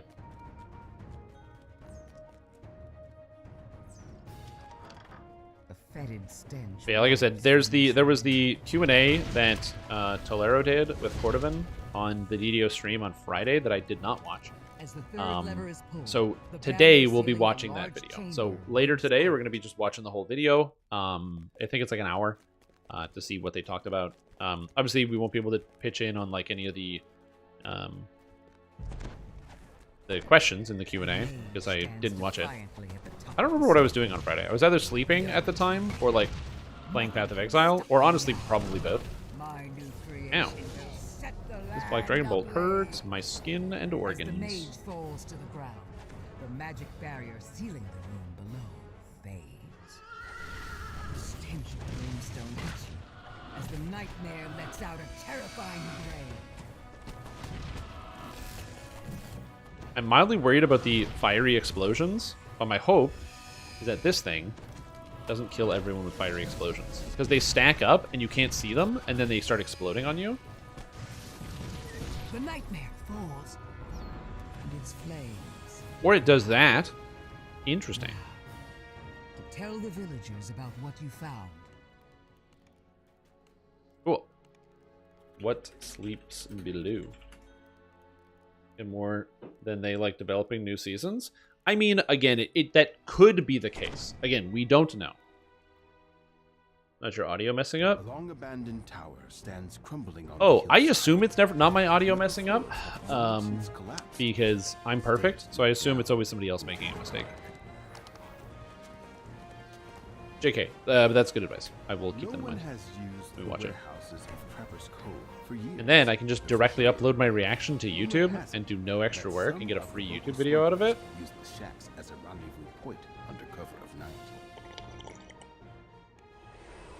Content.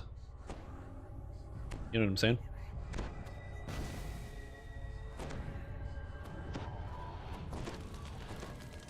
Yeah, something I am going to be doing after this is the Mega Man Artificer, so we will be getting back into that later in the week. I still want to do a re-roll of that and see how that actually goes. And then I just have more build videos coming out, because I'm behind by 5. So I just have them on a schedule. So it's not overloaded. How YouTube used to be like. I mean, that's definitely still is how it's like. Back from dumb. Hope you had a good break. I did, Mr. Firesnake. Thank you for your warm welcome. I feel great. Oh, this guy's still alive. Goodbye. The only thing I don't feel great about is because I'm not used to talking all day, I have to drink more water. Not drink more water, but you can. There's like a scratchiness here, where my throat is like because of the. I wouldn't say silence. I haven't been sitting in silence all day, but it is very different to go from quiet to talking for hours straight.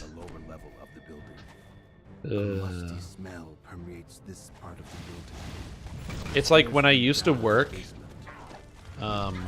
in customer service, you just kind of get used to standing literally all day. And so you can stand for a nearly infinite amount of... Oh my god, my voice is scratching. I need more water. But you can stand for like a nearly infinite amount of time. I can't do that now.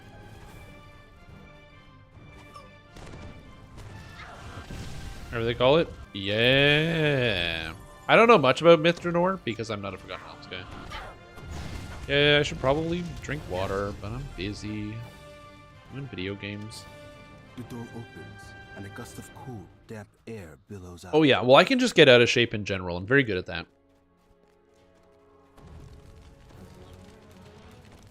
When I get out of shape, Go to McDonald's and stop going outside. Boom, problem solved. 2 corridors lie to the east and west. I do need to go outside a little bit more often. I've been trying to get outside every single day, but it's been so cold and snowy. Ugh. You got out of customer service and still working on that? Oh, how did I get out of customer service? I started working directly in sales, is how I got out of customer service. So I went from working in customer service to working in sales. Which is still customer service because you have clients and customers and stuff. You're still building a clientele. You still have to deal with people, but as opposed to dealing with the general public, I was dealing directly with business owners. Who also suck all the time. Not every business owner sucks, but just there's a, like, it doesn't matter who you're dealing with. There are people in pretty much every field who kind of suck. Including me. There's, you know how many bad salespeople there are? Oh my god. Just salespeople that suck. They're like really pushy or aggressive or not helpful.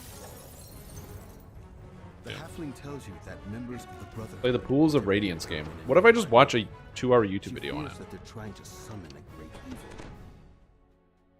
Here, A YouTube. series of gears click in the distance. What and allow is the Myth boat to Draenor? through the cavern.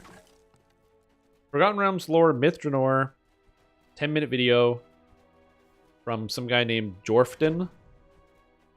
Boom. Easy.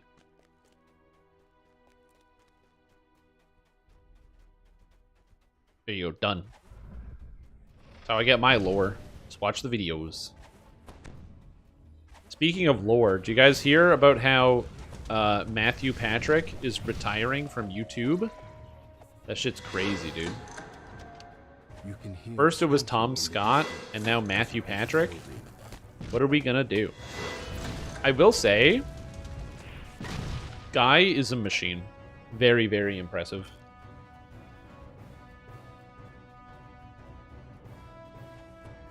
That is somebody who is an extremely intelligent internet business owner. And an unbelievably hard worker. Good sales whenever there's a sale on expansion packs. chanting halts. And make sure to buy, because if you don't buy, then you're going to die. Or something like that, I don't know. But you don't know either, so buy it, or it'll come true. Or it won't come true, I don't know. Buy. Buy,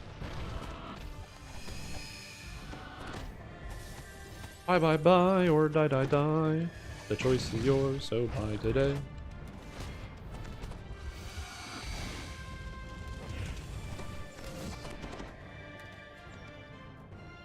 Henry is the one that reminds you that you're buying because you want it. Yeah, true. Yeah. Pat is stopping? That is correct. Yeah, he posted a video. He's retiring. Which makes sense. Like, in the video, he describes how because they have 4 channels, because they have food theory, game theory, obviously, film theory, food theory, and then they launched fashion theory last year. And so that's 4 separate YouTube channels that he does all the voiceover and script review and other stuff. And obviously he doesn't do everything. There are teams of people that work on all these projects, but he's the head of each one of these things. And in his retirement video, he talks about, or like how he's stepping back, he talks about how he is handing off his job to 4 different people, 1 person in each section. So he's handing off his job under game theory to a new person, under food theory to a new person. And just hearing that he's taking his 1 job and splitting it into 4 to hand it off to other people, I'm like, yeah, that guy probably needs to take a break. When you realize you can't hand off your job to someone else because it needs to be 4 unique people to do that 1 job. Stones commands a fine view of the sea. Yet, for some oh wait, it's 1, 2, 3, 4, 2. Oh my god, I did it wrong. So yeah. Did you get this? I'm convinced. Yeah, well, it depends on what it is, right? And I think that one of the reasons why some people, not everybody, but some people may trust my insight or advice into something is, 1, if you are familiar with me or my content, you understand, like, from like me as a critic or reviewer of different types of media or content, the things that I personally like, right? So you can easily identify and go, oh, this product is, oh, are we going, where are we going? I normally do camp. There's that. The Matt Pat retirement video or the Myth Dranor video? We talked about a bunch of videos. Because you're handsome? No. But it's because I am transparent with my motivations and why I do things. And also, again, if you're familiar with my content, you have a frame of reference. If I tell you that I think that Path of Exile is really good right now, you know, one, I've been playing it since the beta, and I've also played other action RPGs in the scale and which ones I've liked and disliked. So you can, when I tell you something, you can go, oh, this is where they're coming from. I'll get you the link right now. So,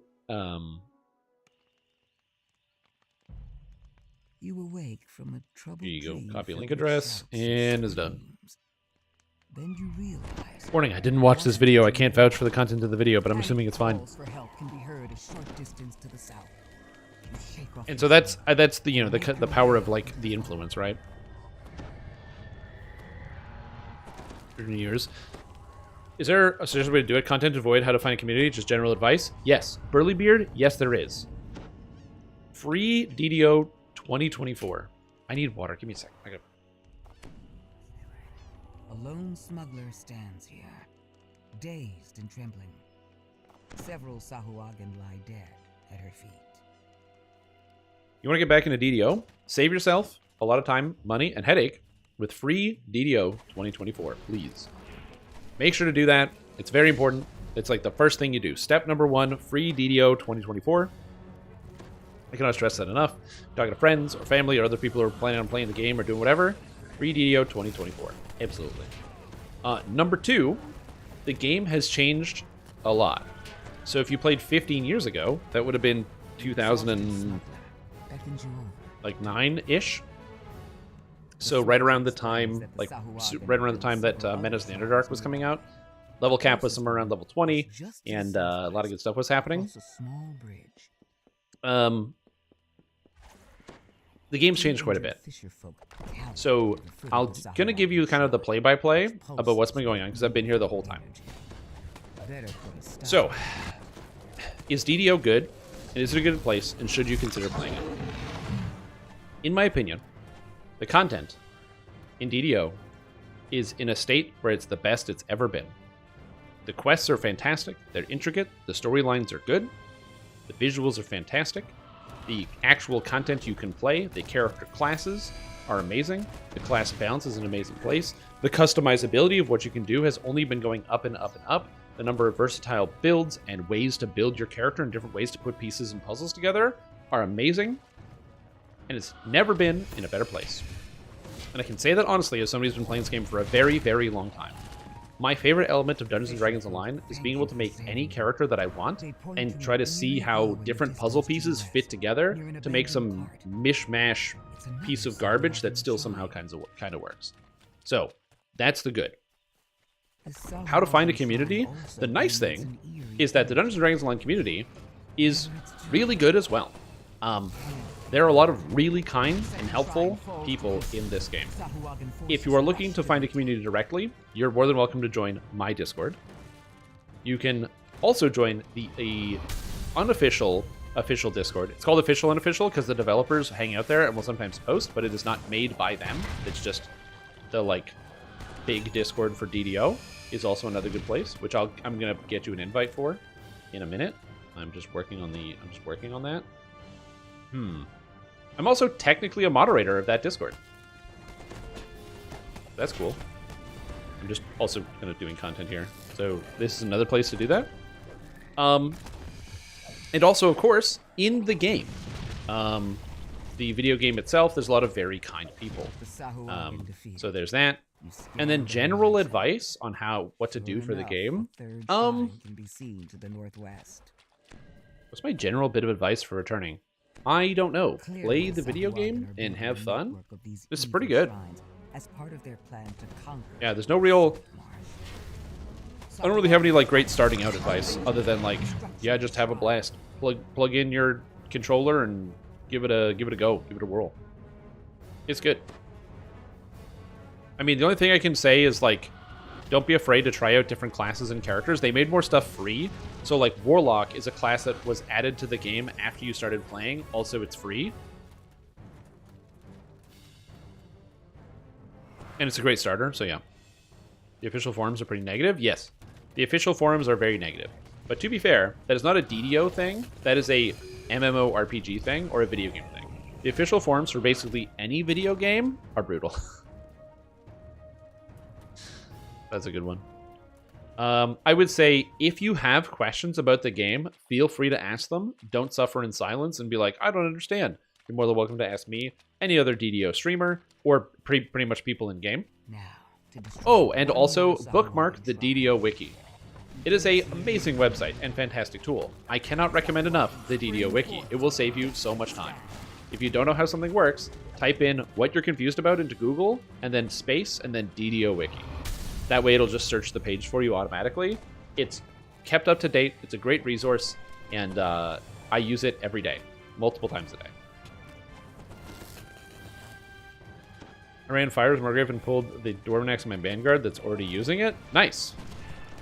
So now you gotta take it and fuse it. You gotta get the fuser and put the axes together so you get the double axe.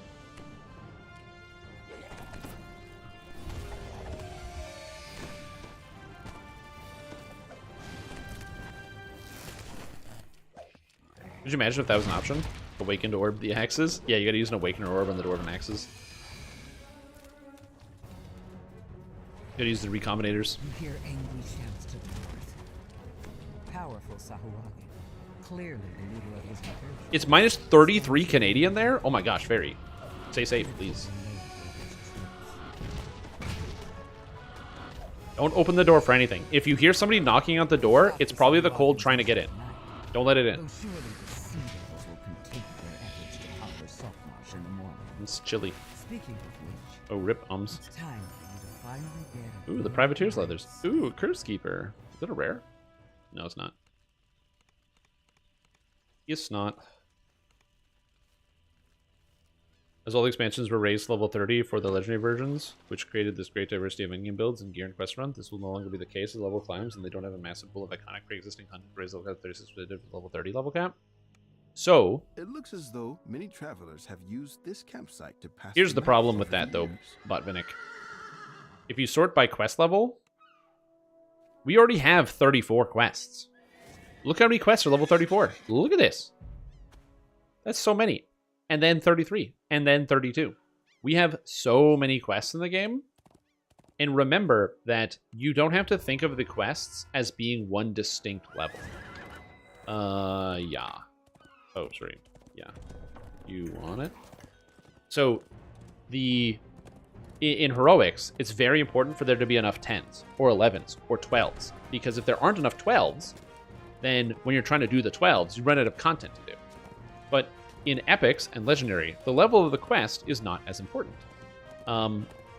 So, if you are doing a quest, if you're like level 29, for example, the level of the quest you're doing doesn't really matter that much. You can kind of do whatever level of quest you want, as long as it's above level 20.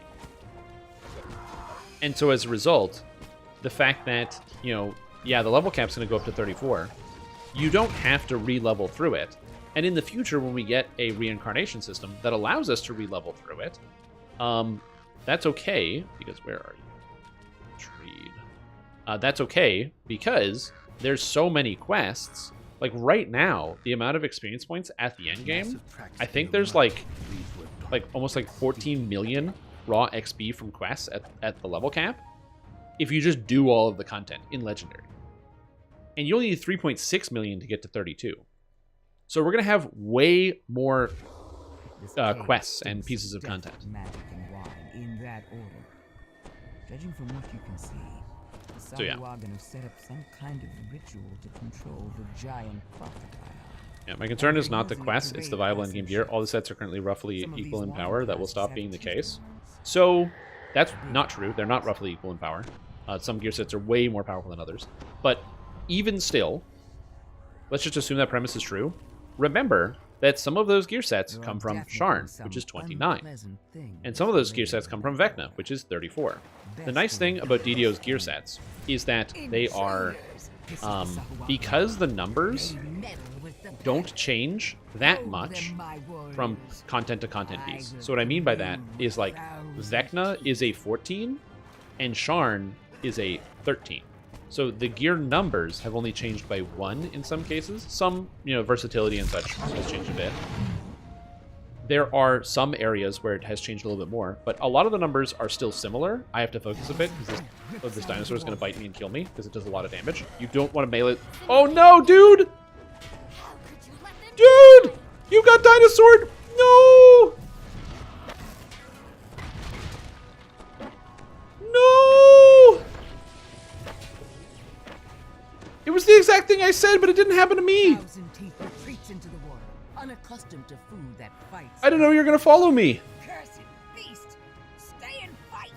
Wraths the Sahuagin mage, straining to control the crocodile. Oh, dude, I'm sorry. The crocodile bites really, really, really hard in this quest, and so in a lot of cases. Yeah, you don't want to be the one getting bit. That's the reason why I went in first, because I've got over 200 PRR, and I can tank it. I'm sorry, dude. That sucks.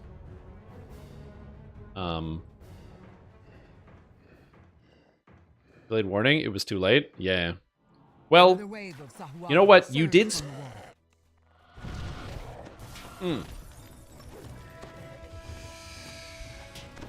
Yeah. I wish I had, like, something nice to say about, like, I wish I could have done things differently. I didn't know that you didn't know Saltmarsh that well. You might have said it, and I might not have noticed, which, again, is entirely on me. I should be paying more attention. It's kind of the bad part about being a streamer sometimes is I don't pay as much attention as I should, and then, the people get caught in the crossfire, so apologies about that. Yeah. And, yeah, this quest is... Most of the quests in Saltmarsh aren't that bad, but that spot right there, people die all the time. Because the crocodile pops out and kills people. The regular crocodile is not a big deal, because we can stun it, even though it's a red name. But that one phase is very dangerous. So yeah, sorry dude, that sucks. And I hope your next character is fun, if you're going to be playing another character. And if not, oof. So yeah. So to return to my train of thought, basically, the gear numbers are small and we supplement with augments. I don't think there will be a point in the game where the gear is homogenized or so static to the point where everybody is playing the same thing. So, for reference, that was the fear that a lot of people had with the release of Isle of Dread. Those exact concerns of, there will be no gear, what's going to do, we're not going to have anything to play, there's not going to be enough items, were the exact sentiments that people had when Isle of Dread was coming out. Because Isle of Dread, of course, okay. Oh god, I gotta get this guy to come over here, please. Isle of Dread released with a... Gotcha. You just gotta stun the dinosaur. Isle of Dread released with the level cap increase, and that was one of the largest comments from people, is worrying about gear and equipment, and the fact that there will be all the old gear is going to be made obsolete by the level 32 gear, and there will be no reason to go back to any of it because of the stat numbers, power creep, etc., and we're only going to have one gear set.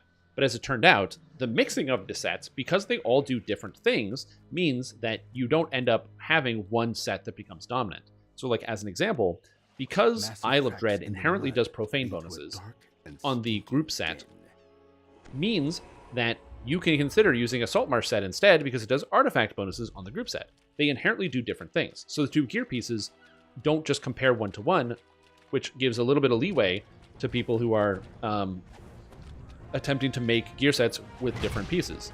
So it's not going to be the case where you have one new expansion comes out and the gear from it dominates over everything else, and or the level cap increases to the point where you can't use the other gear. That would be the case if they were jacking up the power levels, right? If they power crept us. So what I mean by that is if they said, hey guys, this next expansion, the gear coming out, it's like plus 18 on stats for level 34. Then yes, that would be the case. They would probably like push out all the other gear. but because it's so incremental and slow, the actual changes, and they kind of alternate between the different like types, whether it's artifact or profane or whatever bonus, it's going to be going forward. No, because before that was Ravenloft. Ravenloft was the previous profane bonus.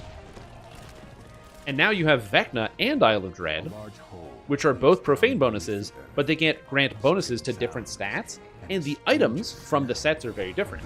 So melees and ranged characters will tend to prefer Isle of Dread over Vecna, simply because the Isle of Dread gear fits a little bit better in the Isle of Dread gear fits a little bit better in the melee sets and range sets.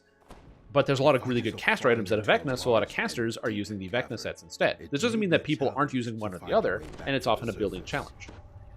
I shall attend to it in a trice. So yeah.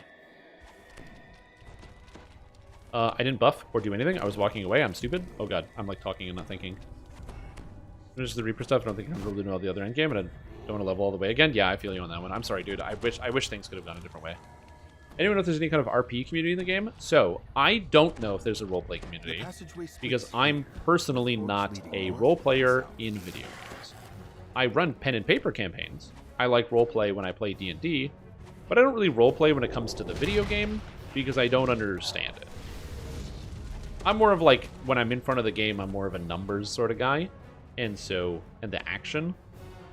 So for me, I'm not really in tune with that sort of stuff, so I don't know if there's a roleplay community. I don't think so. I feel like if that was something that existed, or like that was prominent, I would know about it. So I don't think there's a large roleplay community DDO. There are probably people that do it themselves. For example, I'm currently playing on the Hardcore server. Hardcore League is a special server. You might have noticed that Pawk unfortunately died in our party. When you die, that's it. Your character's gone. And so, you know, that's how Hardcore works. Before Hardcore released, there was a roleplay guild that did One Life. They did their own Hardcore before they added the actual mechanic to the game, where if you died, that was it. You couldn't play anymore. Or you'd have to like delete your character, whatever it is. And they would roleplay together. They would do quests, and they would go on adventures, and they would do their whole roleplay and go slowly. This does not work. Well, then that's just it, right? Like in roleplay, I can decide to make a different decision, and then the dungeon master or whoever's running the game can like decide how they want to incorporate that into the game. But the video game has walls and boundaries everywhere in terms of what you can do.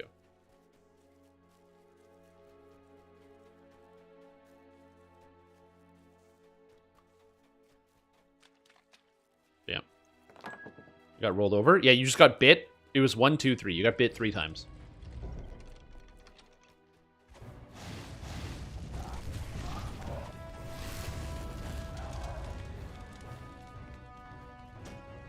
Yeah.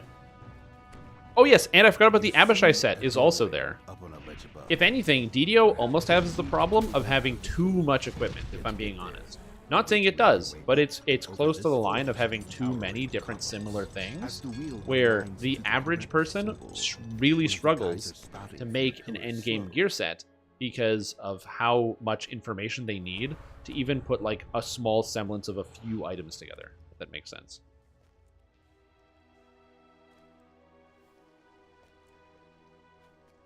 So, because there's so much variety in the game right now. We've also never had this much variety. When Ravenloft was the endgame, the flow of liquid to okay, the waterfall slows. When Ravenloft was endgame, revealing a large it was Ravenloft and Slave Lords, and basically nothing else. When Sharn came out, Sharn was such power creep, it was basically Sharn and Slave Lords and nothing else. A lot of the Ravenloft, except for the weapons, pretty much everything in Ravenloft disappeared.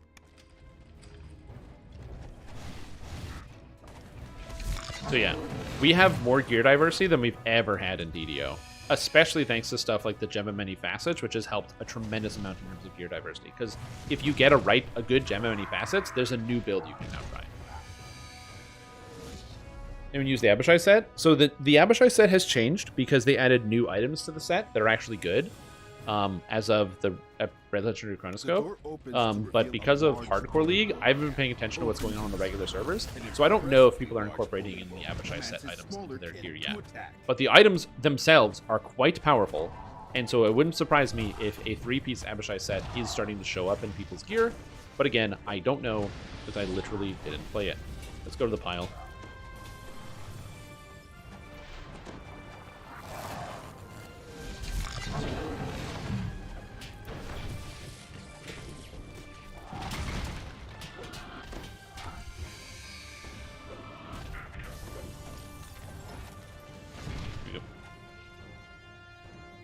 First time you got none sound?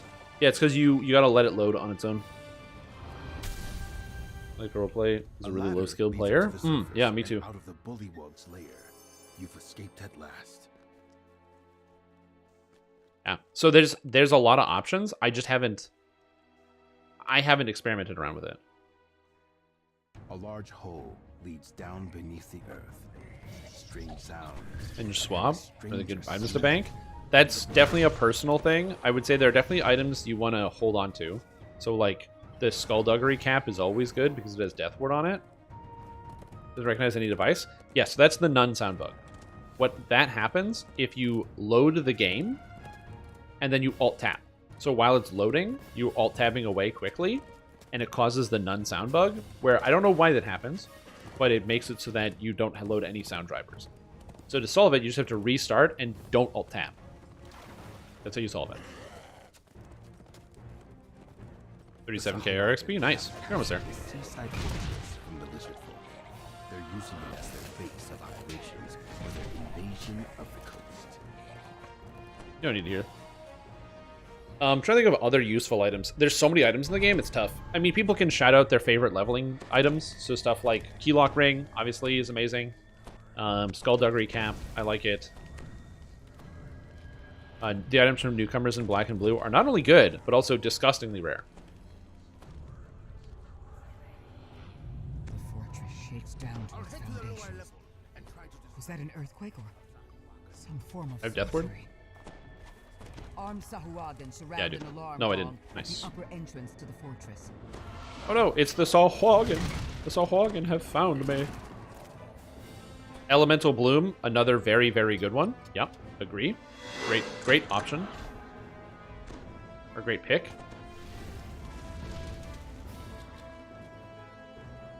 Lag, huh?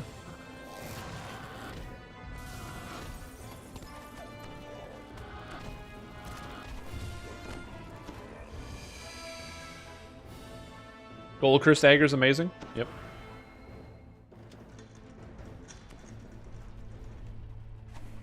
Greater select screen.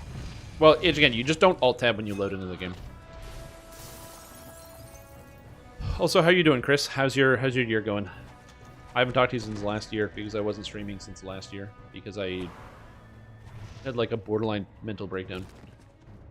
There was no mental breakdown. I just got really depressed. Tile on the walls show that the Sahuagin are converting this Yeah, old Red Fence is lizard really, folk really good. fortress into their own military base.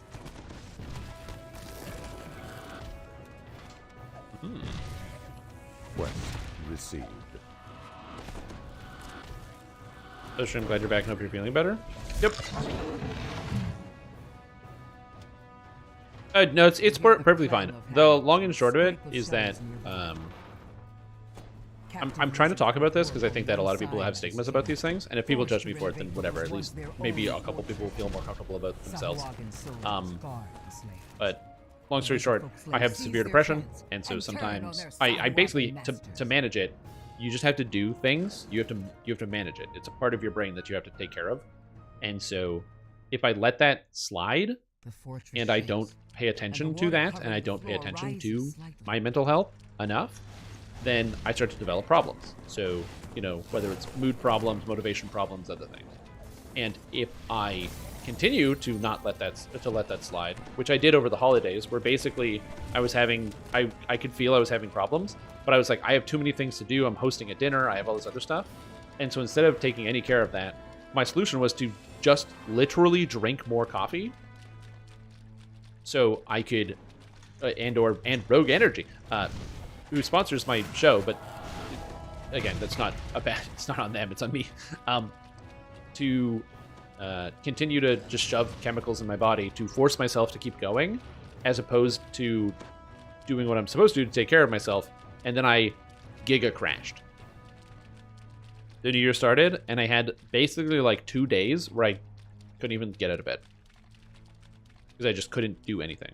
And to kind of explain it, it's a lot of people get confused, and it's going to be different for everybody. But or not a lot of people, but some people will get confused about what depression is. For me, it is a lack of anything, lack of emotion, thought, pretty much anything. It's complete and total apathy. So it's not like sadness. I wasn't sad. There was nothing bad happening.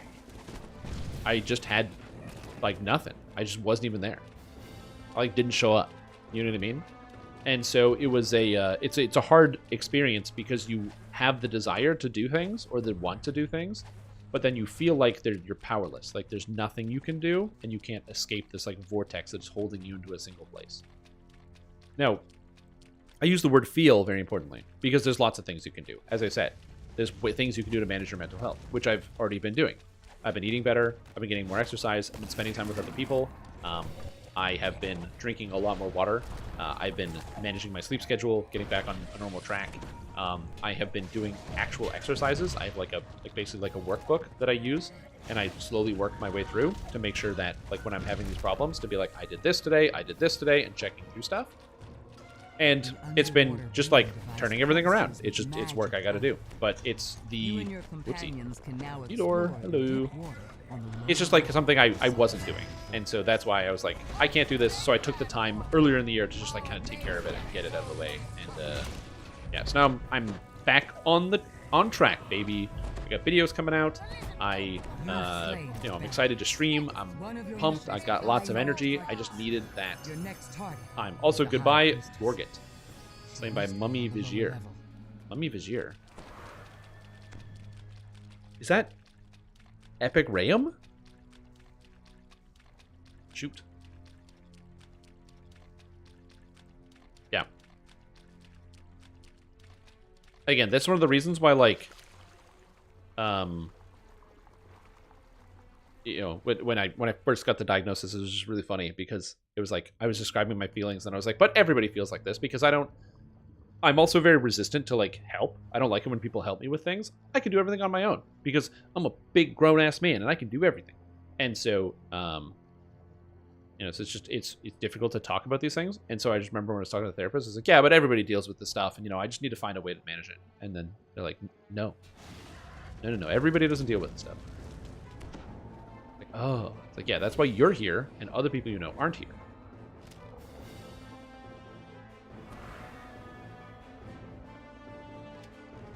So yeah, but like I said, everybody's situation is going to be different. Not everyone is the same. So some people might actually feel sad, or some people might have other things. So just because you might hear me, let's say you don't have any of these problems, you have other problems, but you don't have the depression one specifically, and you're like, oh man, this is what it's like, and then somebody else tells you about something. Don't generalize their experience to me. Everybody is different. They might have a different experience. Or fuck it, generalize their experience to me because you're an adult. You can do whatever you want. That's also fine. Take the codex page. Yeah, baby. Pretty horrible too. What the fuck is going on? Ooh, man. Well, so just to be clear, my year hasn't been horrible. Nothing bad has happened. I just wasn't in a space to do anything creative. So I didn't stream. And I spent a lot of time sleeping. And then slowly working on myself and getting exercise and getting outside and getting sunlight and stuff. The Sahuagin have captured this seaside fortress. I like to think I won't do it because I don't want it. For their invasion of the coast. I understand if this is difficult, but if possible, some idea of why you disappeared seemingly at random would be nice. What do you mean?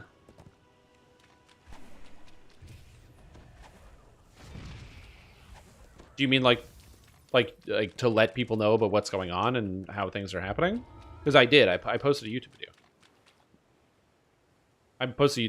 I just didn't put it on the main channel because the my main YouTube channel is for, and because this is how YouTube functions.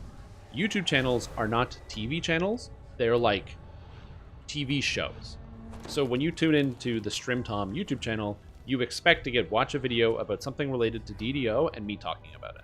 That's the expectation that people have when they come to that. So They must be somewhere below. I posted it on my streaming channel. Yeah, the streams channel. So if you type !VODs, whatever, I posted in there. And I also linked it in my Discord, because if somebody wanted to know what was going on, they would either be in the Discord or they would be a part of the streaming channel. Because those are the people that are kind of like in the know. And I mean, I talk about that stuff all the time. So it's a it's also the sort of thing where, like, again, I wish there was a better way to put it on the main channel. That's just not how YouTube works, because people, like, again, this is going to sound, you know, hopefully understandable, but a lot of the people that just watch the videos that I make about just, you know, Dungeons and Dragons, like, they watch my new wizard build guide, kind of don't care about my mental health.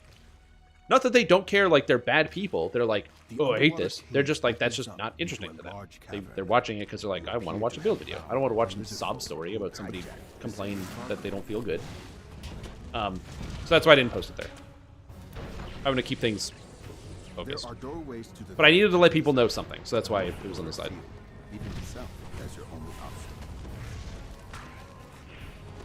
Things like that? Yep. Watch that guy eat an egg? Yeah! But yeah, that's why I was on the second channel. So yeah, I do recognize that is something I could do better about, for sure. If you want to get the video, by the way, I can give you the video. For anyone that hasn't seen it yet, it's right here. I literally filmed it in a car. I was like, I gotta do something.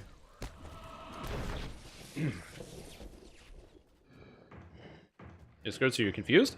Yep, no, and that's okay. Again, that's on me for doing things better. I can always improve and do things better.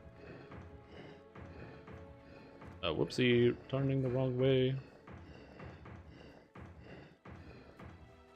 There's always a better way to do something. I can always improve, and getting better information about that is good.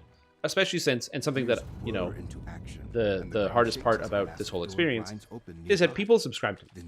You know, people pay to watch my content, and so it can feel unfair if you gave me $5 a month, and then I don't stream for 2 weeks.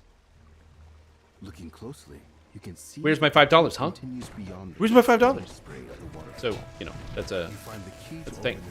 And I do recognize that. I do feel guilty about that. For close-up trim? Yeah, it's real close. I put the phone here, so that way I can see it. I actually don't film with my phone, ever. So I actually didn't know where to put it. So I just put it on the steering wheel. And apparently it wasn't far enough. So I don't know how people film in their cars, because they get much more distance. How do you apply for compensation? Yeah, you guys, it's true. I should get you guys compensation. Yeah, we demand compensation. Off of this chamber, one to the west and one to the south. The door opens to reveal a powerful lizard folk warrior. The creature curses you in an unfamiliar language as it falls. Is very healthy. That's called years of therapy, my friend. Years of therapy. Yeah. I'd love to tell you that I got to the point of feeling better about talking about these things and improving on that and trying better relating to people about these things, because I just improved and got better. But I'm not like fucking Goku, who can just like disappear into a room and then come out a million power levels stronger. I wish I could do that. That'd be sick. But no. I'd actually do something. You shouldn't feel bad? Yeah, probably, but that's okay. Like I said, it's the paid for as a service. That's the thing that gets me. It's like people pay for something. Like when you sign up for it, you know. You can see a pile of crates matching the yeah, therapy is good. If you've never considered going to therapy, or like you know, you're curious, you're not sure, it is definitely, if you can afford it, or you are working for like a company or something that pays for these things. Like if you work somewhere and you got benefits, it's worth it just to see. To see if, you know, you can talk to somebody and they might help you manage some things you didn't know you were managing improperly, or some ways to help your life be a little bit better. Definitely not a bad idea if it's something that either you can afford or something that you have like a subsidy for. Like I said, you work for like a big company and you got an insurance package. And they're like, you know what? Why not? Because think about how many people work for big companies with insurance packages that like never use them. Seems to have sunk very recently. The main A lot of people appears to be don't work for completely big intact. companies with insurance packages, but some people do.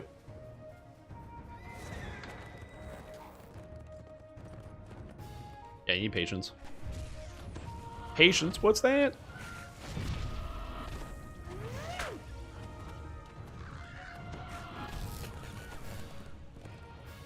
Robert Downey Jr. Sherlock Holmes. Came out 6 months later, way more clever than before.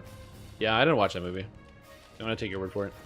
No, Gollum was slain.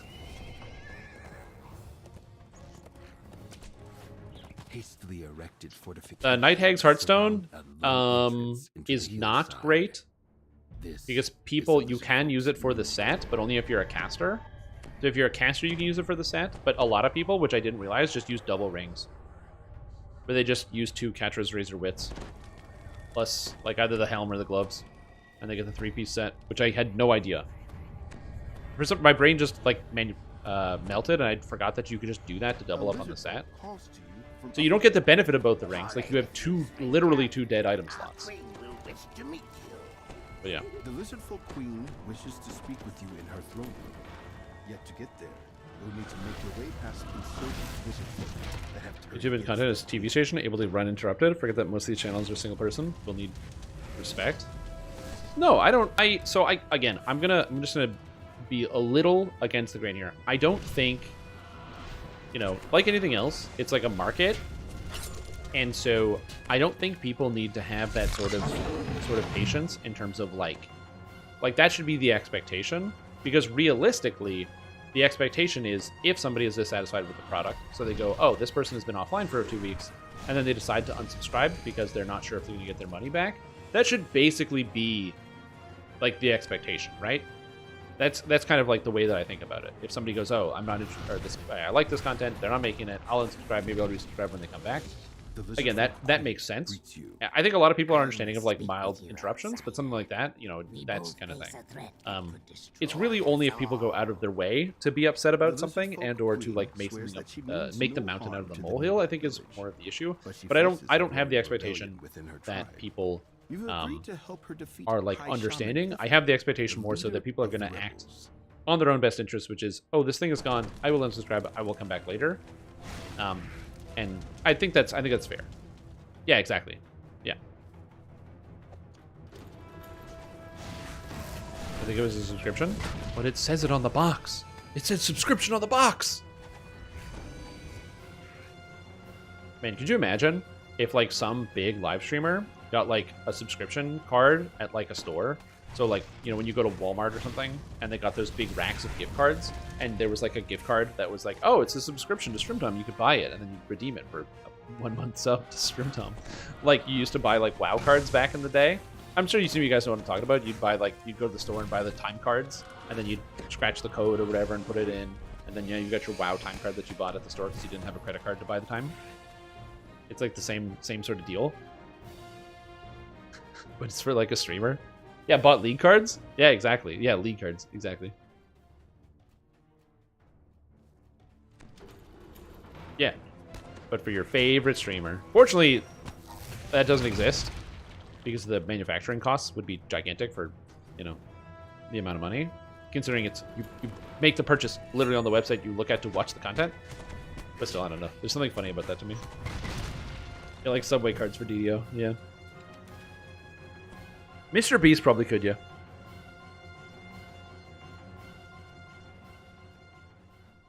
Oh, regarding services promised? Oh, yeah, absolutely.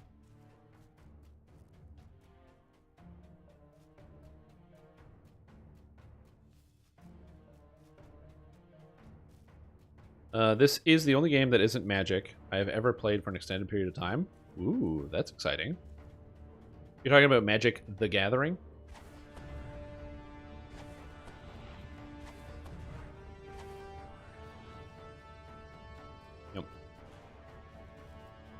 Oh, did we get the key here? Is it done? Oh, it's done. Well, I wasn't paying attention. So yeah, I did, by the way, continue playing Magic after the stream was over. And I did enjoy it a little bit more once I understood that the deck I was playing was a control deck. I don't know enough about the cards to understand the is beyond the gateway, chanting some sort of incantation. like the flow of what cards do what and evaluating them well. And I was talking about this with Fairy the other day because Hearthstone's new expansion is coming out, and that shit is off the walls. It's very, very cool. And but I can evaluate the cards well because I've played the game before, so I already have a baseline understanding of like, oh, this card, right? Like, I'm sure people understand Magic, but basically there's a new card coming out for Druid and Warlock in Hearthstone, and it's a 4-mana 6/8, and you either have to destroy 1 mana, so effectively if you're playing Magic, like destroy a land, or discard 2 cards when you play it.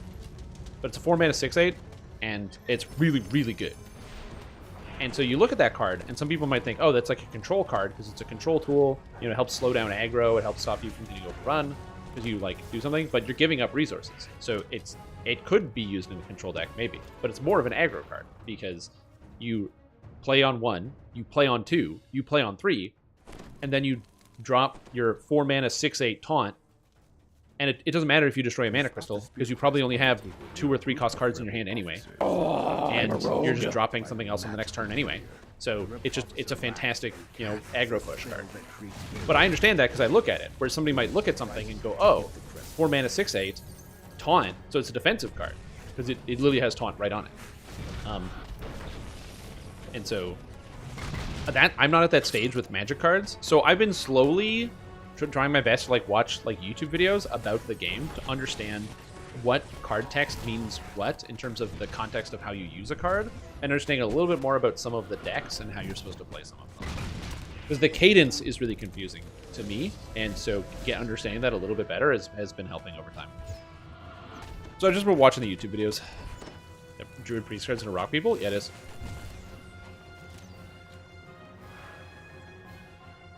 It's your job. It's not sure how you do it.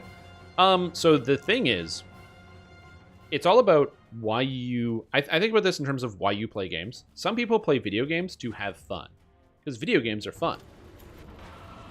I sometimes play video games for fun, but boy, do I play a lot of video games for, like... Not that it's not fun, but the like the activity of doing it. So the way I can describe it is, in DDO, there's Dungeons & Dragons Online game. But there's actually a second game. It's called Matrum's Builder. And in Matrum's Builder, there's no video anymore. It's just game. It's just raw numbers game. Right? We're not playing a video game. We're just playing a game. We're building the character. You're getting the items, and you're putting the stats in. You're customizing your build. Ambassadors from 3 different tribes, and which is weird to think, but I find that very entertaining to go through and go through a character and item. Like, I've been playing a lot of Path of Exile, and half of my time playing Path of Exile is actually playing Path of Building. You've concluded negotiations with the Bullywug tribe. So, yeah. Fuck this guy. Wait, are they not on the map? Where are they? What do you say? North from the southern barracks. Oh, there he is. Okay, I see him now. Path of Building, it's a great game. That bad build we need to do numbers on? Yeah. Like I said, Path of Building is a fantastic game. It's not a video game, but it's a really good game. Like, when I think about all the games that I've played, man, Path of Building, good game. Good game.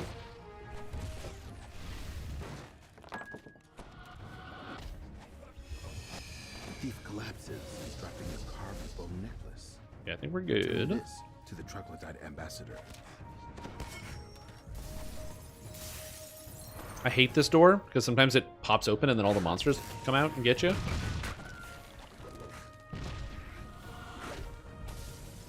See ya. Yeah. Hey, Strim, for your Archmage build, and for someone with a lot of past lives, how would you fit in Gruin, Greater Ruin? I guess you give up DCs? Exactly. You pretty much give up DCs, that's all you do. Mid-hero builder? Mid. That's very funny. You've secured the Sea Elf support in the Alliance. Alarm bells ring out from the central ocean grotto. The lizard folk try to weaken by the rebellion. And that will happen in being right. Yep. Just as you arrive. Well, yeah. I mean, I wouldn't say it's necessarily poker, because, you know, draw RNG is always going to be a factor in any game. So, like, in the analogy to poker. But, like, there are also matchup dependencies, which is, like, the one area where it's step away from poker. In, like, there definitely are... I assume that this is the case, that some decks have a like a higher win rate against specific archetypes or decks, right? You know, like, your aggro deck is going to beat up your control deck, or gets, but your control deck beats up your mid-range deck, or whatever it is. However, your kind of things break down. That's a oversimplification. I'm oversimplifying for the point, because I'm making a point. So there's some elements that go there as well. Yo, what's up, Mike? How you doing? Who do you favor in the LFM game, NFL game at 4:30? The Steelers or the Bills? Well, I don't like thieves, so I don't like the Steelers, but I love money, so I'm gonna go with the Bills. Yeah, Bills to win. Good, but hate skirms. Oh shit, I gotta log in and do my skirms. Yep. Drinking them, not the randomness when you eat poker, yeah. A counter to the meta, yeah. Cost money, not make money. Bills make up money, man. Money's made up of bills. I'm doing good. This is my first stream of the year. But I do a curate list of Magic the Gathering cards to review. Oh, you give me cards, and then I do my best to give you an evaluation of the card. Sure.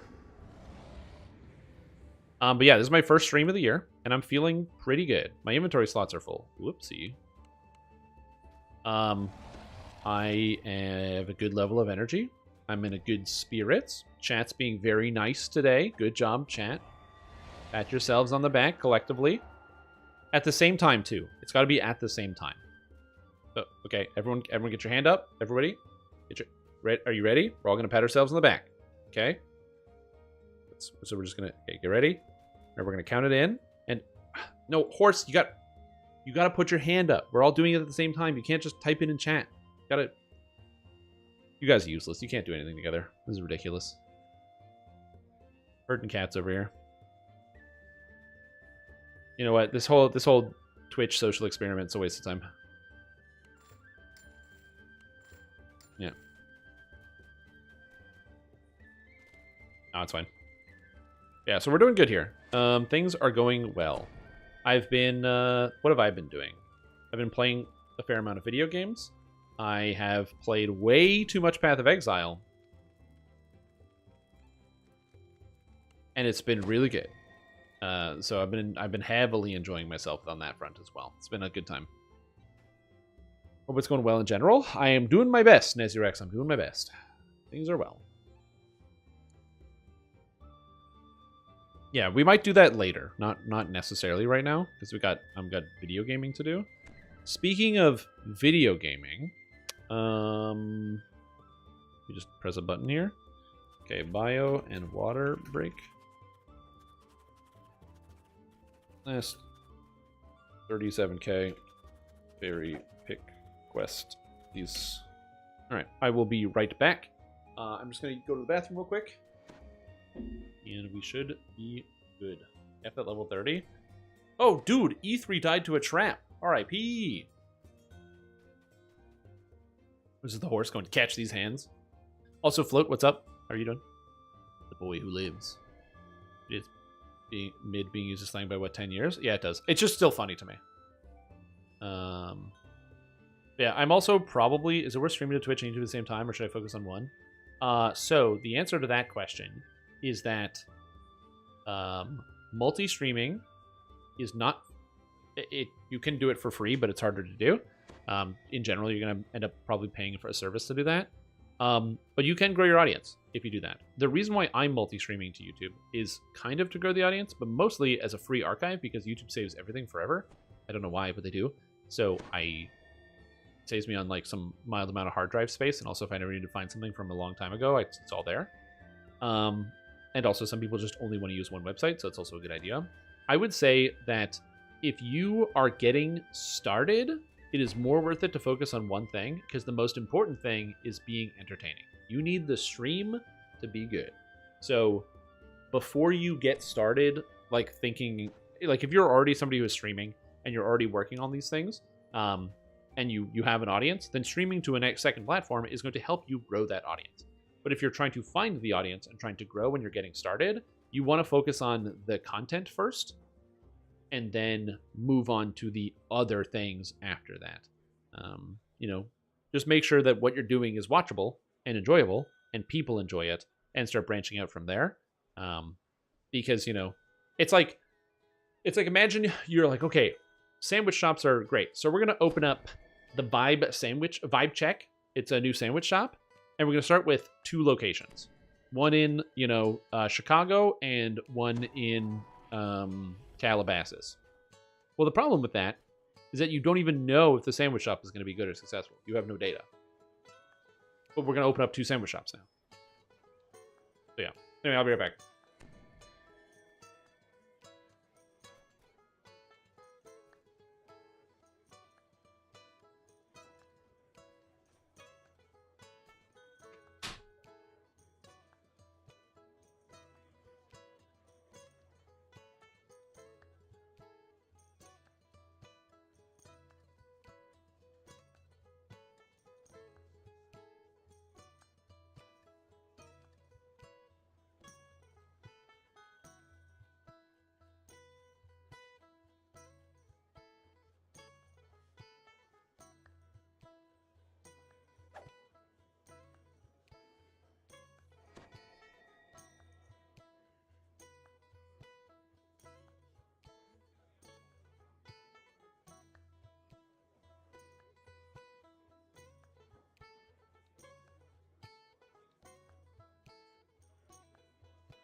All right.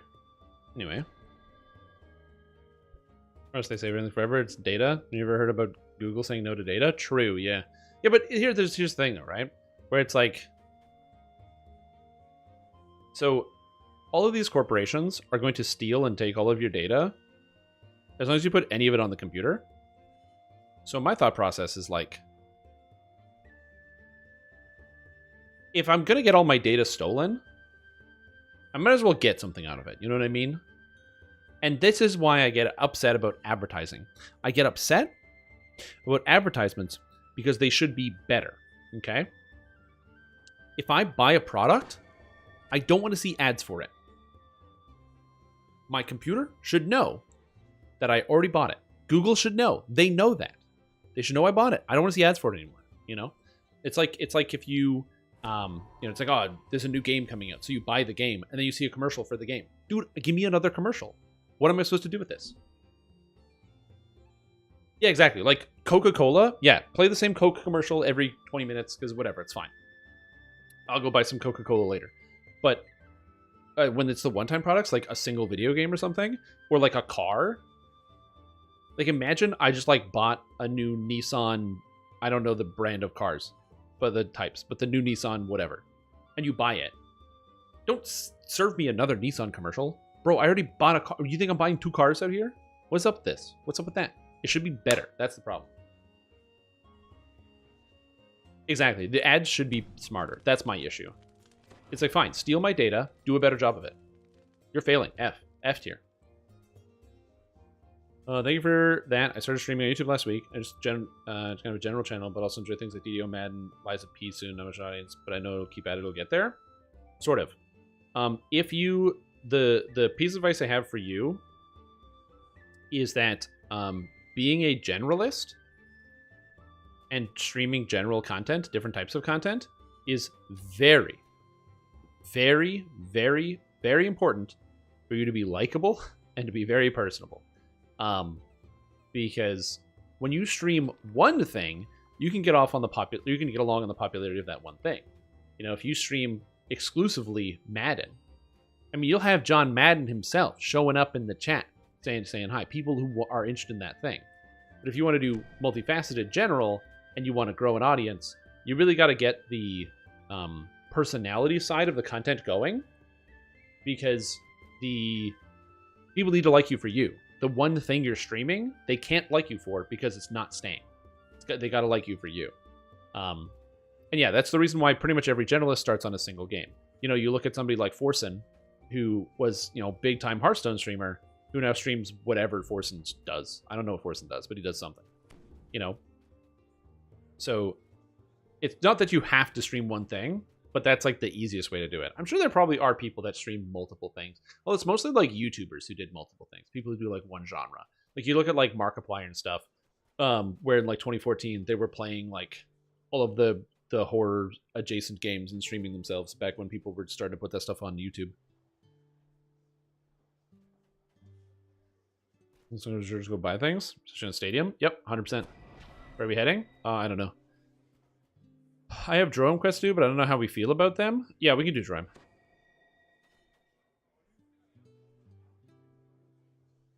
Yeah, we can Drome.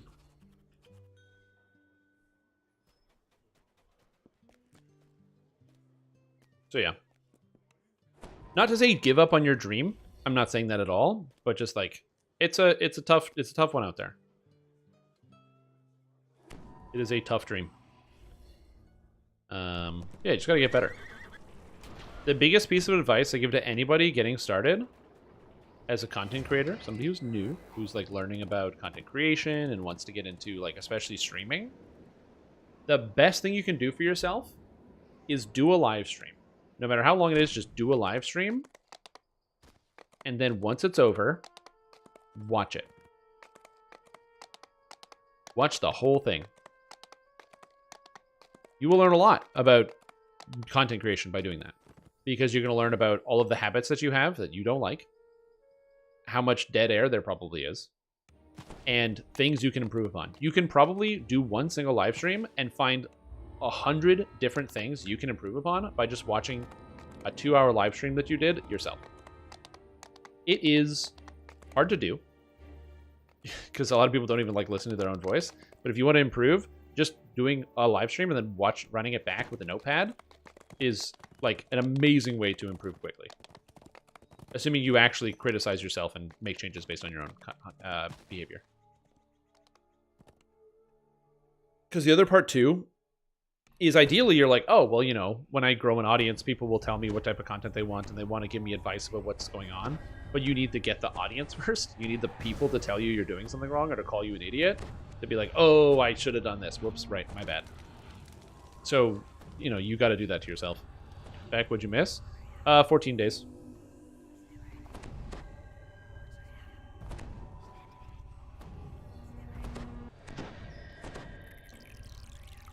So, yeah. That's why you gotta get a quiet keyboard.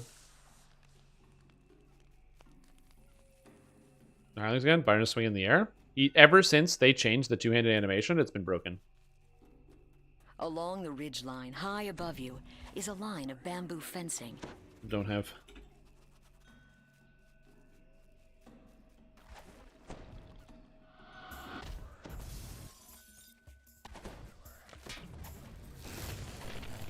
Hey, don't go behind me, scorpions. Jerks. It was fixed. Expect one-handed hirelings? Yeah, I only use one-handed hirelings as a result.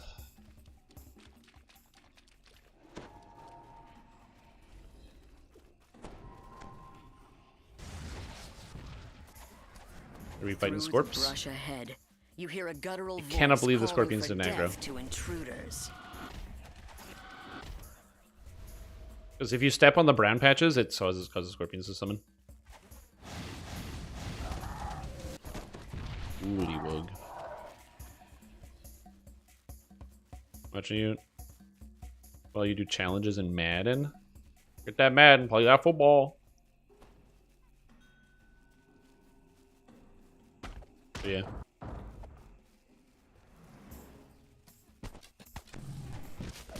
Yeah, like I said, getting into streaming is complicated. I remember Drew Gooden made a video about it. I think it was like a year ago, where he like he wanted to get into live streaming on like a new account. It was basically a joke where he was like both talking about like Ninja had some masterclass about getting into streaming, and it was just like a dumb useless video. But then he was like, I'm gonna make a new account and try to stream, and he streamed for like 7 days, and put in like, which is not a lot of days, but he streamed for like 7 days and put in, I think it was like 50 or 60 hours of streaming or something, and he got like 10 chat messages and 1 follower, I think. And he was like describing how difficult it is because he's like I'm an entertainer. He's like I'm a famous. He's an internet famous person. He's got 1 million subscribers on his main channel, but he streamed onto something and didn't tell anybody, and no one found him. The jungle canopy gives way to for like days, and I'm like, yeah, it's the experience. You're just talking into the void. Salty sea air. You're just literally talking to nobody for hours and hours and hours on end. As the salty tang in the air grows stronger, it has ever since the introduction of 3.0, it has been 20 times 3. Perhaps it leads back towards Henrita's camp. The only times 4 weapons in 3.5 base game are light pick and heavy pick. The presence of the Dro. You must warn Henrita of the danger to Stormreach.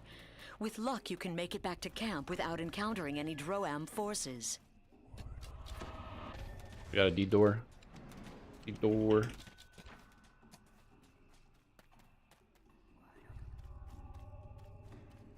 D-door. I just think of how oversaturated the market is. I talked myself out of it.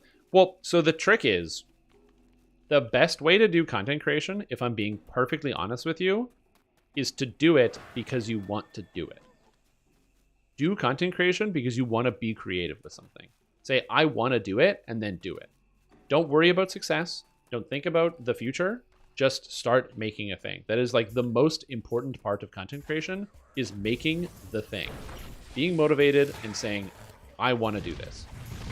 And as long as you're doing that for your motivation, not that you're going to be successful, but if you then make something that's also good, you can be successful. But that's the most important thing when it comes to content creation. Like, the reason why I started making videos about DDO is because I would watch videos about other games and builds and stuff, and I was like, man, I wish DDO had build videos. So I just made it. I was like, I want to make it. So I started making build videos. And here I am, a bunch of years later. I'm a very low-level Twitch streamer with a very tiny following on the internet. But I love it. It's like what I love to do. I get to talk to people about video games all day. I get to hear about people's perspectives about video games. We get to talk about the video games, and it's really fun. And that's really what drives me. That's what gets me up in the morning. Is like the exciting part about talking to people about the video games that we both play. I can't see the Panthers. There's too much shit on the screen. Bro. So yeah. Like if I will say this, if you are somebody who is not really interested in like content creation from the perspective of like making content, but you more so just want to like make a bunch of money, then skip the middle, man. Don't make content. Just go get like one of them AI voice pack things and then just steal a bunch of shit. It's bad and you should feel bad for doing it, but like it's way easier than trying to fake making something interesting.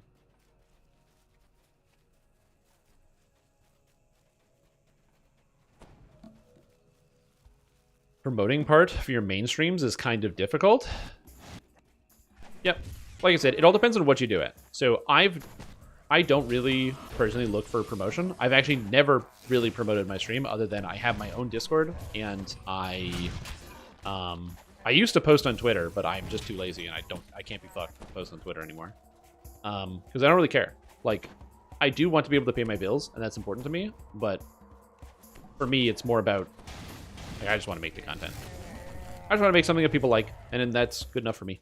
Crumbling ruins rest on the So I'm not the type of above. person to ask about content promotion. Are ancient, I've had many people send me emails are or send me messages because they want to use me as a rung on the ladder. They want a ladder off of me, where they're like, "Hey, let's do a collab. Let's make content together. Let's do a thing," because they explicitly want to get me in their content or get into my content so they can, again, ladder climb. I have no interest in that, so I tell people no thanks. Quest completed. Also, of course, thank you so much for getting a sub to float on by. Anthony Morchai. I hope somebody has another name if they get a sub that ends in I. I'll see your question. My main is a cold warlock and doing solid damage, 19% crit at level 12. How high can I get that in epics? As a warlock crit?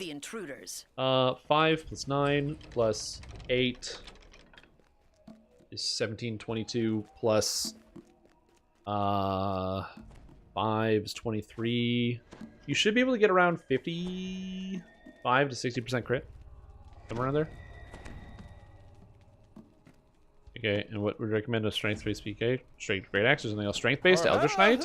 The Sword of Shadows. Jokes aside, depends on what level you are. Generally, if you're not sure, Falchion's the way to go. You want crit volume versus crit multi. Although, Arcane Tempest is really good. With Ilos Rolk dead, any hope of avoiding So that is a good option. So, Their invasion of Zendrik that's a tough call. I would say Great Axe or Falchion would be the way to go, probably. Depending on how much you'd like that. Also, Horse has gifted a sub to I. They have gifted out subs. Dude, thanks for giving a sub to I, dude. And I, welcome to the stream team. Appreciate the support. Thank you. Do you have a general idea of what you wanted your streaming future to be, or do you not really plan too far ahead? So, I do have... I do my own projections. I did used to run a business. So, I do my own projections on, in terms of the sales and growth and whatever of the stream. And for the future. And I have specific goals and other things I need to meet. And then based on those goals is how I adjust what I'm going to be doing for the future. And also I have to put a handle on other things like, just general costs, inflation, and stuff like that. Inflation's really been getting me these past couple of years. Which has been happening to everybody. I'm not a unique case where it's like, oh, inflation only affects me. It affects a lot of people. But yeah. There's some funky stuff going on right now. So it depends, but I do plan, and I do have like projections and stuff. I have my goals. I kind of do it. I do quarterly and yearly, or annually, to keep myself on track. People I want to play with people while I stream for fun. Yeah, exactly. The crit chance is going to be good with crit damage because I can get like crit at 50% of the time with high crit damage. Pretty solid. It depends. I know that answer sucks, but like it depends. Like, what are you using to crit? Like, what are we critting with here? And then it's like, okay, well, how much does that matter? And you might not think that matters that much, but like, what you are critting with is important, because if you're like, well, I'm just Eldritch Blasting, well, then it's not. It's important, but you have the consistency there, right? So if you have like 40% crit on Eldritch Blast, that's fine because you're constantly blasting, and you don't need the same level of uptime. Did I get the wand? Oh shit, who got the wand? Oh, no one got the wand. Oh. Oh god, no one got the wand. Okay, don't kill this guy. We gotta, well...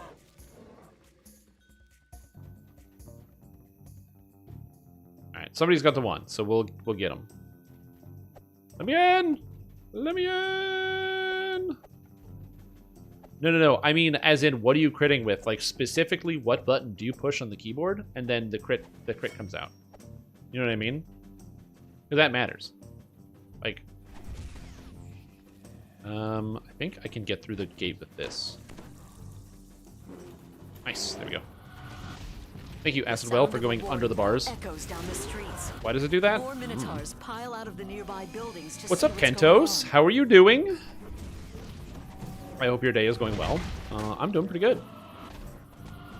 But like, are we talking Dragon Breath? Are we talking Ruin, Greater Ruin? Are we talking Energy Burst? Are we talking, you know, Stricken, Consume? And each skill has, you have to think of it as having like a crit rating. The lower hit rate your skills are, so the less often you get an attack off, the more impactful the higher crit number is. Because if you attack, I'm going to use Path of Exile as an example because I've been playing a lot of it.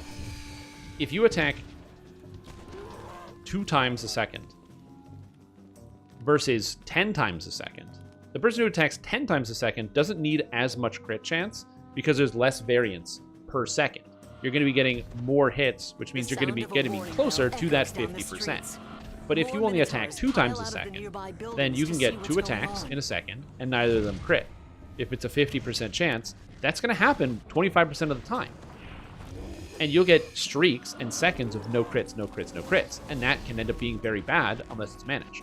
So that's one of the reasons why, like, we somehow pulled everything in here. I don't understand how that happened. So that's why attack rate, quest spell rate, and what spells you're casting are relevant. Oh, I can't hit this guy because he's a fucking stone. Duh.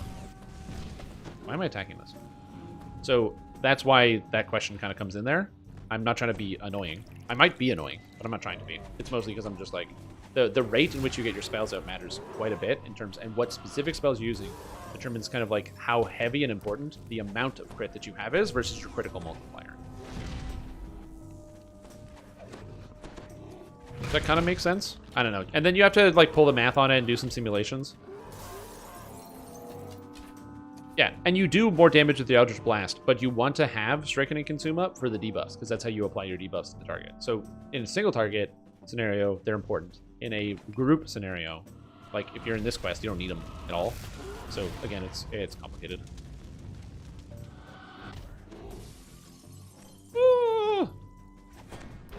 Started a new D&D campaign today? Nice! By we, I mean, are you running it, or is somebody else running it?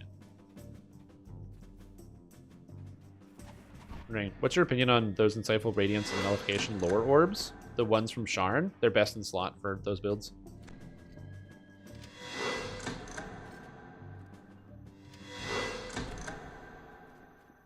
Your gifts are acceptable, says the Minotaur. Nice. But they will not be enough to What are you hire playing? my people as mercenaries. War is expensive. Wait, let me guess. You're playing... Damn it. I was going to say a kitty cat.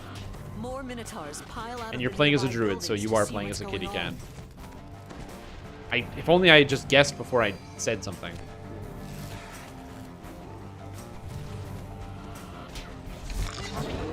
That's a lot of minotaurs, ladies and gentlemen. So this is why we do this. Get this down. I want to get as much crowd control as I can down on these guys. I use maximum overdrive to basically chain cast hold on these idiots, because it gives me reduced cast time. Oh, Pandemonium's immune to hold. Ha ha ha, very cute. Very good.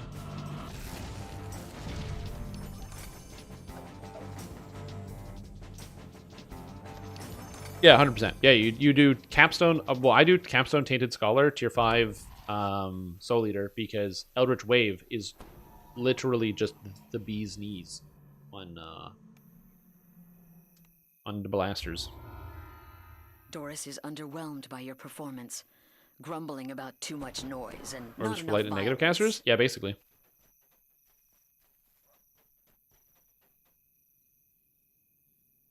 You have to think of Eldritch Wave as the Dragon Breath of Warlocks. Also, you can put Dragon Breath on top of that. That's basically the reason why when they revamped when they did the imbue change, and they made it so the effect in Enlightened Spirit is now an imbue. it doesn't work as a blaster for endgame damage because you either have to then give up 41 points in Tainted Scholar, which you don't want to do, or you have to give up tier 5 in Soul Eater, which you don't want to do. And then even if you do that, you spend so much time as a Warlock not blasting because Ruin, Greater Ruin, Dragon Breath, these are all really good things. Potentially even Thunder Snow. All great abilities. For you in the plaza as and you're going to be spending a lot of time pushing those abilities. So yeah. Spell's good. Okay. But yeah, not really a kitty cat. Not ever going to wild shape. Okay, but what race are you then? I swear, if you say Tabaxi... Elf? Oh, okay, Elf Druid, yeah. That makes sense. They live in the trees. The audience chamber is strangely quiet. Wait, forest elf or like aquatic elf? Unusual statues stand in the center of the room. Row upon row of bookshelves show that you have found the archives. A nervous Caster Officer, Draconic, all day. End of the hall. High elf, city elf? Oh. This the old city druid.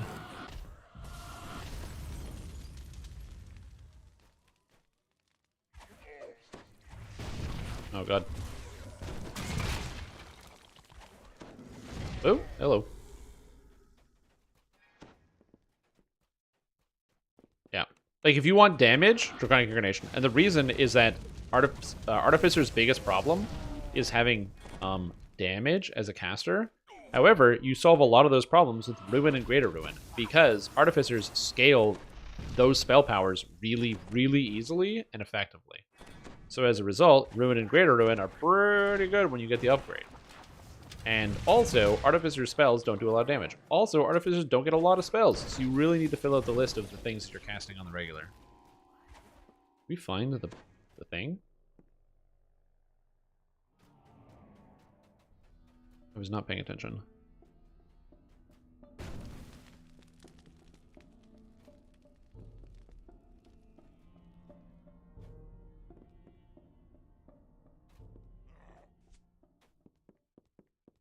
There it is. Oh, God. Would I miss with my hold? Oh, these archers are, like, not holdable. What the fuck? Get out of here. I forgot that the DCs in this place are, like, really high. Oh. This is the reason why I'm playing Warforged, so I can heal myself to full every time I press the button. Stone to flesh salve you need inside the start of the campaign. The campaign story required it. Oh, that's kind of cool. Your druid is from Eberron? Whoa. So I assume that would mean that your druid is probably, since you're a high elf from the city, you're probably like a modernist druid, somebody who rejects a lot of the ideas of the gatekeepers.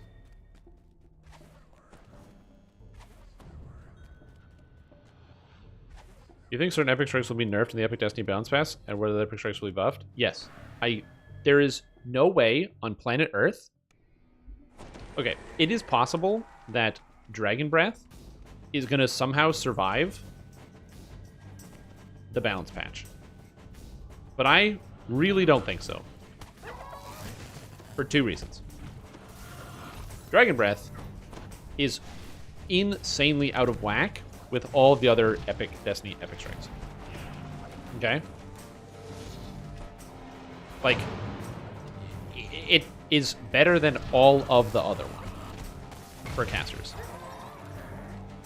So what they should do, in my opinion, is just buff the single target ones so they're not bad. Like, why do Dragon Breath do 4 times the damage of, like, the single target ones? I have no idea. So that would be nice if they gave, like, alternatives and options. There's also, like, other effects. So one of them is, like, we had it for a while where the effects from Magus of the Eclipse, the upgrades on the lance or whatever, and the upgrades on the pillars from what's the angel one? Exalted Angel, had no save on them at all for like over a year, and no one noticed because people don't use those abilities. Literally nobody noticed because nobody uses those abilities. And even with no save, they're still bad. So like, Oh, I'm supposed to be freeing these guys. Whoopsie. I was not doing that. I was spacing and talking. Let me speak with that guy so you can keep going. I'm going to unfreeze the rest of them. So yeah. Trotty coming back? I don't know. So, like, I'm not saying that I think that SSG is going to destroy Dragon Breath. But I would be surprised if they didn't touch Dragon Breath.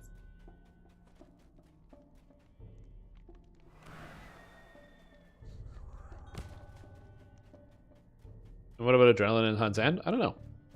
I hope that the Epic Destiny Pass, like I said, just buffs a lot of the simple things that can get changed with a lot of the Epic Destinies that currently exist to do a lot of quality of life. So, like, an easy example is something like Shadow Dancer. Shadow Dancer, the Epic Strike, kind of bad for everybody. The Mantle, kind of bad for everybody. The Tier 4, kind of bad for everybody. And the Tier 5, kind of bad for everybody. So, like... But there are builds that use Shadow Dancer, because there are some very, very niche things that you can do with it. And it's not like it's horrible. It's not like you can't, like, if you play a Shadow Dancer, your character's going to explode. You could do it. But, like, there's a lot of better options for most characters. And you might be like, oh, well, yeah, because it's a stealth tree, Strimtom. And so the stealth casters are going to use it, obviously. And it's like, well, yeah, okay. Well, then what Epic Strike do rogues use? What's that? Adrenaline. So, like, you know, that's part of it. And then, yeah, and then Magus of the Eclipse is kind of similar. Magus of the Eclipse actually is an even more dire Tier 4, where it's literally all Mantle and Epic Strike. And Mantle kind of bad, so yeah. So, as I said, I am hopeful that the Balance Pass, I'm expecting some nerfs to certain abilities. Okay, so I'm not thinking that SSG is going to do like only buffs Balance Pass. That is silly if you have that expectation, because it's likely not going to be the case. But I do hope that they take some. It's on the friggin' docket, so I hope that there is time to actually look at like some of the changes, and see like can they make some things have that little bit of quality of life in those certain areas. Now that being said, okay. When you see the changes, and I want to make sure this is super clear. This dusty chamber. If you see things you don't like, okay? This does not mean doom and gloom. And there's no hope.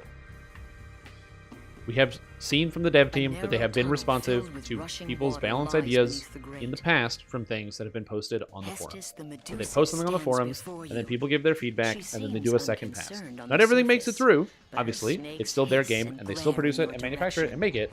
But some people, you know, there are situations that happen where, you know, they miss the mark on something, and then they end up adjusting it based on community feedback. That does happen. So, if you're worried about, you know, SSG not adjusting anything based on community feedback, are we going to the mirror?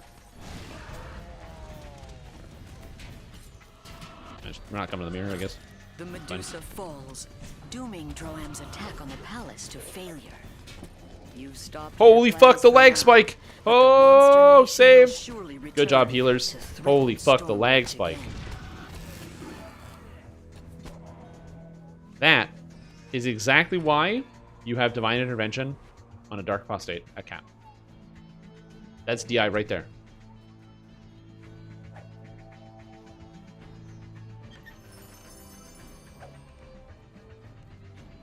So yeah. Shrouded got nerfed by 95%? 91%. No Hamp, he's undead, dude.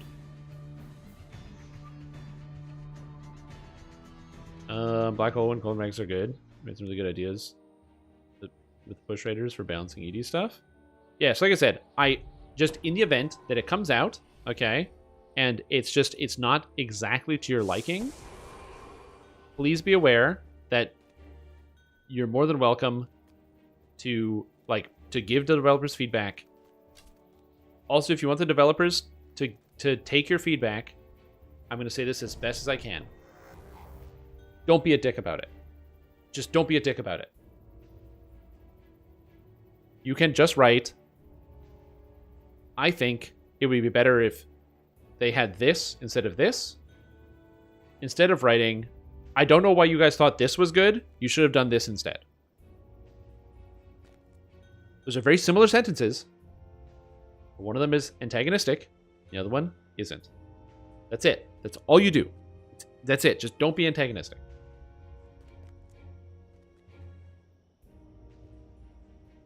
The goal, it's very easy to give feedback once we know the goal. I'm with you, dude. 100%. I'm totally with you. But yeah.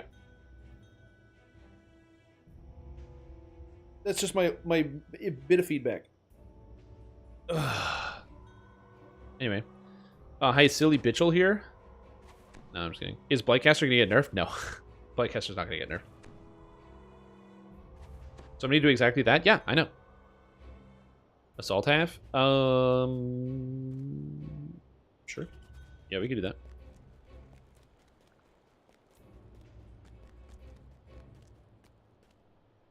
As I said, I'm not... yeah, let's do these ones, I guess. Hope no one dies when we do the bomb quest. Go here. Yeah, we're good. But yeah, again, I'm not saying that, you know, it's like, don't be critical. I'm not saying don't be critical. I'm just saying when you be critical, just talk about the game. It's really easy. I don't like this. I would like that. Here, I'll give you an easy example, okay? I'll give you an easy example. Okay. So, I'm looking at Shadow Dancer, all right?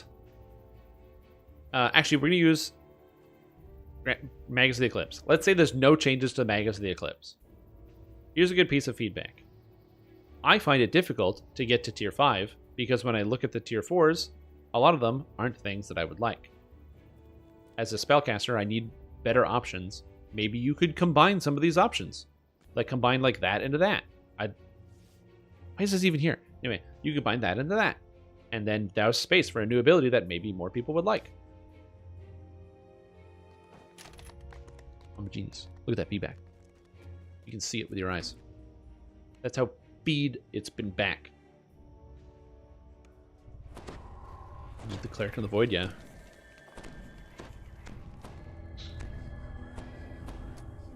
Tier 4 Magus is the worst tier 4 in Epic Destinies. Although I will contend, Null Magic Strike is the bomb. I love Null Magic Strike. Pours from countless buildings atop the hastily built defensive walls. Nope. If anybody says anything bad about Null Magic Strike, you're in trouble.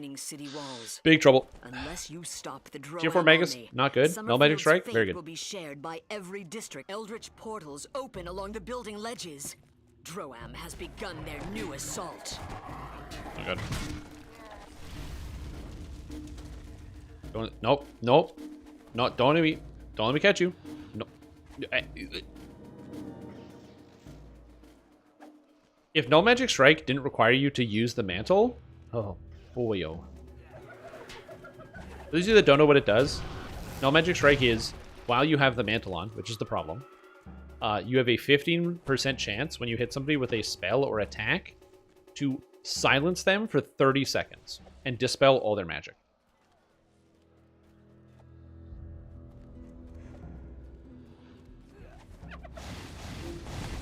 It's so good. It's so powerful. But unfortunately, it's tied to the Magus aura. Which is why in the past, I've explicitly played like Eldritch Knight Pale Masters who can use it, so I don't feel as bad. Yep. So yeah, as I said, I've also been critical of Saints and games, and I've called them the always rework, never balance. And to be fair, the past couple balance patches from Sandstone Games, in my opinion, have been pretty good. The last couple of balance patches have actually been done pretty well. And I will say I am pleasantly surprised. Out of range. Out of range. Several moments pass without portals appearing. while the Droam army commander reformulates his strategy. This is likely the last working fountain in the Summerfield I would have district. appreciated it if Time Stop didn't get nerfed, but Time Stop is still powerful. The problem with Time Stop is not that Time Stop is bad, because if anybody tells you Time Stop is bad, they don't know what they're talking about. It's not bad.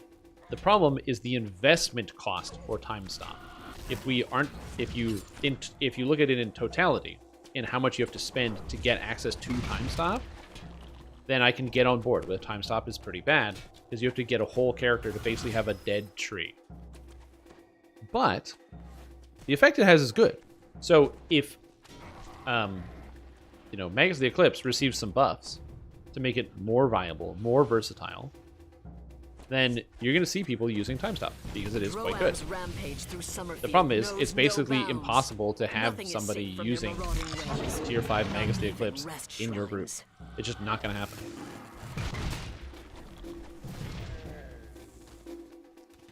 Necro Tree? It's not entirely a Necro Tree, but also fair. Whoa, where do these Reapers come from?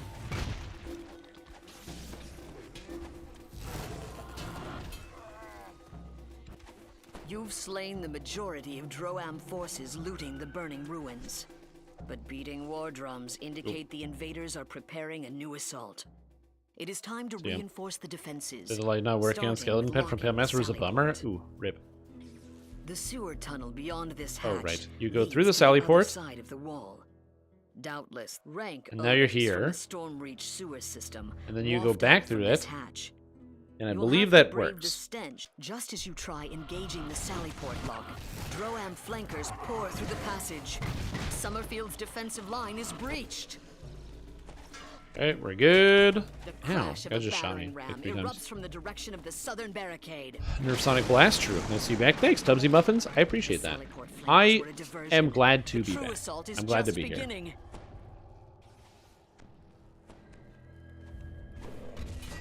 Australian, but without a dragon mark. Didn't fit a druid. I mean, yeah, it does happen where you will have children born to nobles who unfortunately don't have dragon marks. A mournful roar rises from the Droam encampment in response, indicating that with Tagarist's death, the siege on Summerfield is ended. Let's get rid of that, please.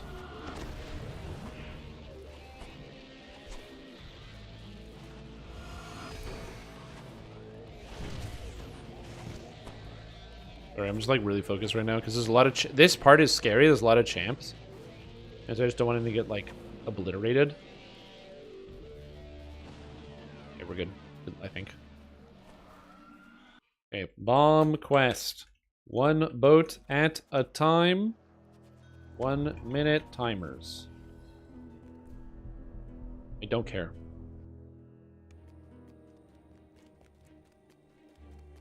What's better, the Skeleton Knight for the Pale Master or the Epic Summon for Magus? 1 enhancement / epic destiny point.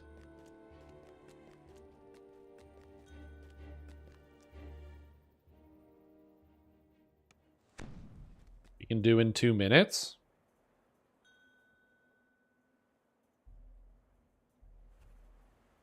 Oh, yeah. For sure. Yeah, we can do 2 minutes. That's fine.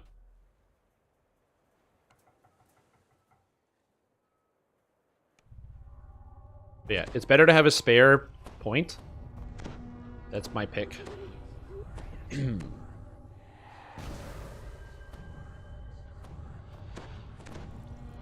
What's my answer? Having a spare point.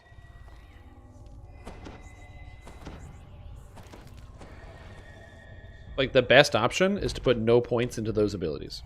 That's the best option. It makes them pretty good. Think about it. There's no cast time. There's no cast time. So instead of this, like, we gotta summon a thing, none of that. You completely remove that. Easy. Nice. Alright, let's go. Boat number 1. Right boat.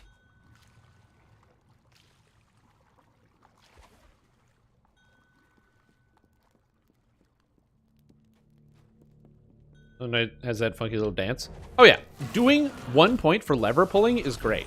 But the question was, what's better?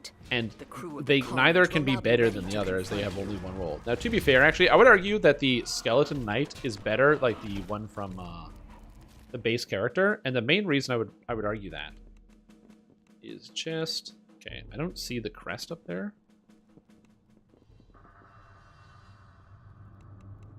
Oh, good. Now he's here. We can fight this guy. I don't know how hard this guy hurts. He doesn't have that much health, though. That's alright.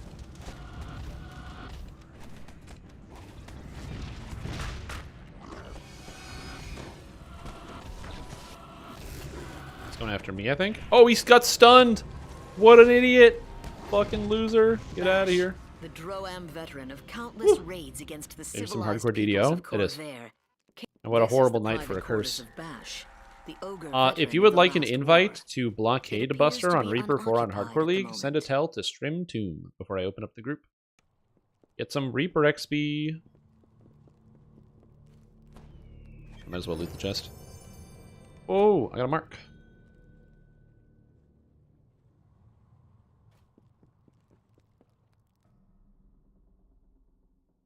The better pet, by the way, if you need to summon something, the pet that you summon, if you have to summon something, is the Meteor Swarm. The Meteor Swarm is fantastic. Also, the Lich dies to the Exalted Angel Mantle. Do you remember quotes? Well, yeah. Of course I remember quotes. The reason why I remember quotes is because that video, that quote reminds me of the old Angry Video Game Nerd video, in which he calls Castlevania 2 Simon's Quest a shitload of fuck. So that's really memorable.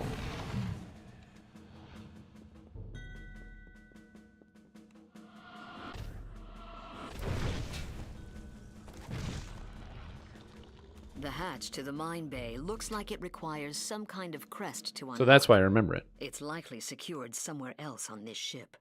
From bays like this, the Droam fleet has deployed enough mines to back in the day when he used to call himself the angry Nintendo nerd. Past the Kobold, this panel controls the detonators on all the mines. Then he properly rebranded. Both those already deployed in the water and those still here in this bay.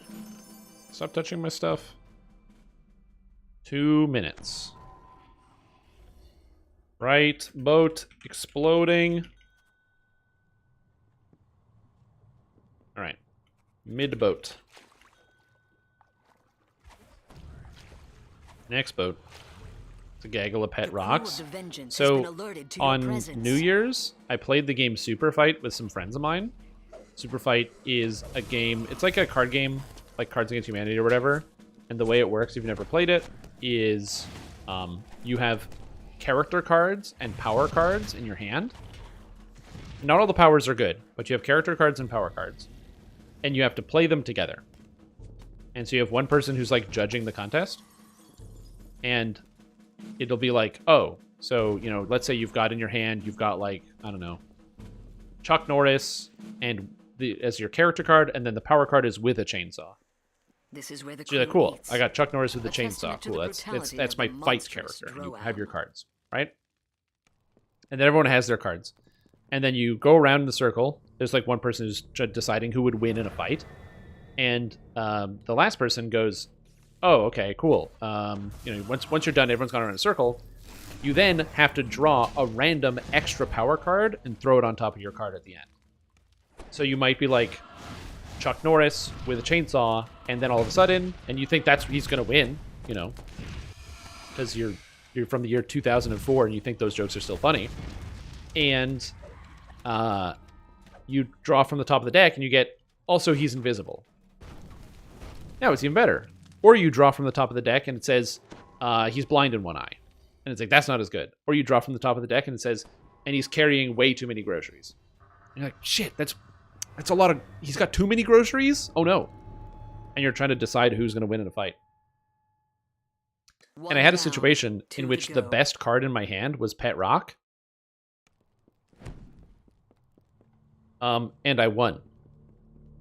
Because I argued that I could outlast anybody against the cosmic decay of the universe, and that all I have to do is simply hide as an inanimate object. And because I can't be defeated, everyone else would simply die of old age and defeat themselves, and I would outlast and exist as a later part of the universe. And I won. It's all about arguing.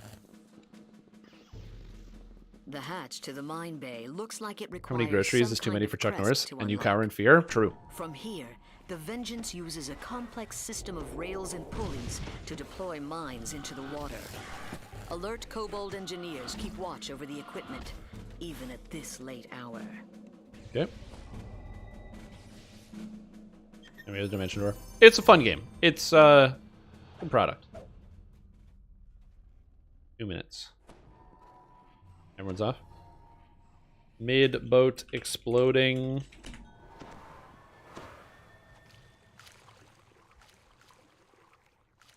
Yeah, it's a good time. So I enjoy doing that with a pet rock. I don't know why I told that story. It was just pet rock, man. I really enjoy a lot of those card games. We played another game. It was called Blockbuster, and it was really, really neat. You definitely need to know movies to be able to play it. But it was basically like sort of like a pseudo movie trivia charades sort of style game where you have to like play cards and then oh, is this a bad place to go? Oh, The Bloodlust's crew is awake down here, growling to each other as they search for you. Anyway, it's like you're supposed to be playing, or you have like you draw 6 cards, and then you have to decide which cards you are going to try to get your team members to guess, either by using one word, so one word from the movie, a quote from the movie, or silently acting out the movie.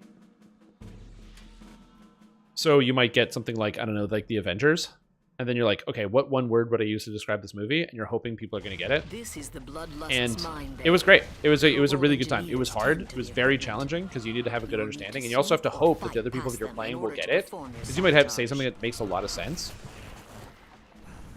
Because you could be like, you know, oh, one word, vampires. Lobo the So there's a Bloody, good chance that somebody known says across vampires, 2 you're like, continents for vampires. his vile ritual sacrifices of Twilight, innocent maybe? lives, has now fallen to your That makes wrath. sense. But then what if it's like Dracula or some other vampire related movie that I don't know about? Morbius. Exactly. Right? So you kind of have to Just figure it one out. more Drow And it's fun. ship to send to It was the a good game. bottom of the ocean. What's your opinion on Magic and MTG Arena? Okay, so Magic. Let me explain to you something about Magic, okay? Let me paint you a picture. Magic the Gathering is entertaining. However, MTG Arena could do a better job of explaining concepts in the game using the game client. So that's very important. I found that there were too many situations where I didn't understand a circumstance because something could be better telegraphed in the game client. So for example, the phases, right? So I think it's like the first phase of your turn is like your maintenance phase or whatever, where you like draw a card and you do a thing. And there would be cards that would activate during that time, which is fine. I have no problem with that. And if I'm in person, I have to like sit in front of somebody and like if I go this happens, they'll explain it to me because they know what's going on. But the game just goes, okay, maintenance phase, do a thing, next, right? It goes like, it just goes to the next thing. Yeah, upkeep, that's what it is. Upkeep phase. And that's perfectly fine. I have no issues with that. But the game should have a tracker on the screen of the phases. And the answer is, it actually does have a tracker of the phases, but it was hidden in a nested menu. I had to go into the options, then go into the gameplay settings, and then I could change it so it actually displayed all of the phases on screen, so I could see upkeep, then draw, then bane, then combat, so I could know exactly what phase I was in. And that helped a ton because it meant that I made fewer mistakes by accidentally attacking or skipping a turn or something, where like it happened fairly often where I would like either attack out of nowhere or I didn't fully exactly understand what was being asked when it was like asking for a confirmation because I thought I did something and it was actually confirming something else. And then it went through. And again, this isn't like it's just a horrible game. It's just a little bit of UI that I think they could do a little bit better with to make it a smidgen clearer to people that are learning the game through the computer. Because again, if you're in person, and you're like learning the game with a friend, your friend will just stop you and go, oh, actually, no. So that happens here. And you go, oh, okay. And you're good. But the video game is a video game. So it just does the phase. So if you do something wrong, the game just moves to the next phase of you doing the thing wrong. So, you're like, oh, you click this? Okay, turn's over. And you're like, what? I didn't want to end my turn. It's gone. So that stuff, I think, could be a little bit better. I think the game client could do a little bit better job of explaining that sort of thing. Also, they have this challenge when you first get started. It's like the starter deck duel or something, where they give you a bunch of starter decks, which look like they have a lot of good cards in them. Some of the cards look pretty good. But what they don't do is explain to you what the deck is. So they just have the decks. But there's not like, they don't have like a couple sentences that go, oh, this deck is about this. Right? So for example, there's like the red-green deck that's all dinosaurs, which the whole point is literally to play the adventure, I think it's called adventure cards, to get extra value off of your cards, to then draw more to basically flood the board. And they don't explain that to you. You just have the deck, and you have to infer what it does. Where they could just say, you know, rumble in the jungle, the dinosaurs are coming to get you with this deck. This is all about swarming your opponent and tearing them down as fast as possible before they can react. And you're like, oh, cool, got it. I know what my deck is kind of like, to help you get started as a new player to learn, oh, that's what like this style of deck is doing, and to understand some of the cards a little bit better. Because again, one of the things I struggled with is I was losing with a deck that I didn't realize was a control deck because I was playing it like an aggro deck.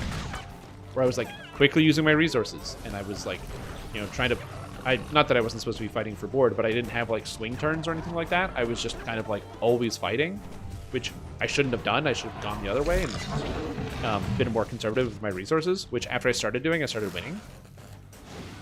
Which, again, is perfectly fine. You know, the fact that I didn't know and I lost, losing in card games is what's going to happen. But yeah, stuff like that would be nice to like give, like, you know, especially since it's a starter deck, have like a blurb that says, oh, by the way, this deck is about this. It cannot take that long to put 2 paragraphs in. Or not even 2 paragraphs, like 2 lines, maybe even 3 lines. But other than that, it was fun. I had a lot of fun with the cards. It was pretty good. I liked some of the different card effects, some of the visuals. I did a couple off stream. I did a couple of games against some other people who actually play MTG Arena, and I got to see their collections. And I played a game against, I think it was Fairy. And in the first game, on turn 4, he summoned... Hold on, I'm going to look up the card.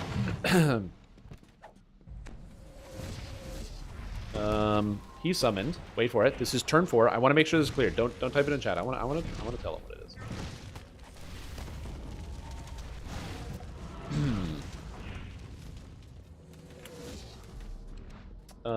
He summoned against me Ulamog, the Ceaseless Hunger, on turn 4. Behind explosive mines. They're just as likely to blow up on his fellow kobolds, but he doesn't seem to care as long as the mines slow you down.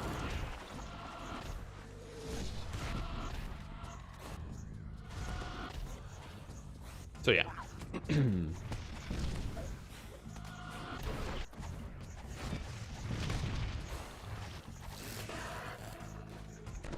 That was a good game. Good game. I started playing the game. I put some cards on the table, you know, and honestly, I had quite a few cards on the table, right? And that was cool for me. You know, I had I don't remember what they were, but I had a few of them down there.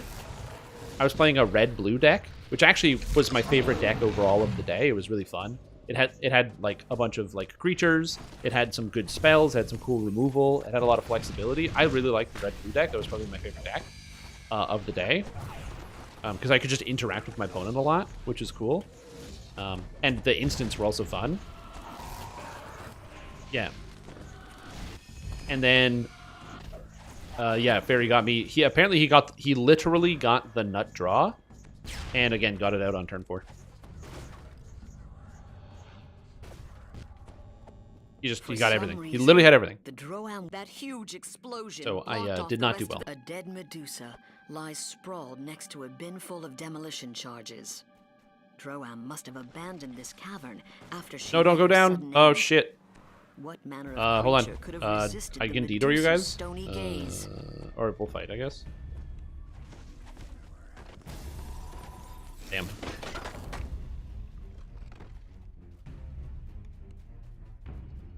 Yeah. And you might be like, well, how come you didn't have any interruptions? I didn't build a deck. I used the red-blue starter deck.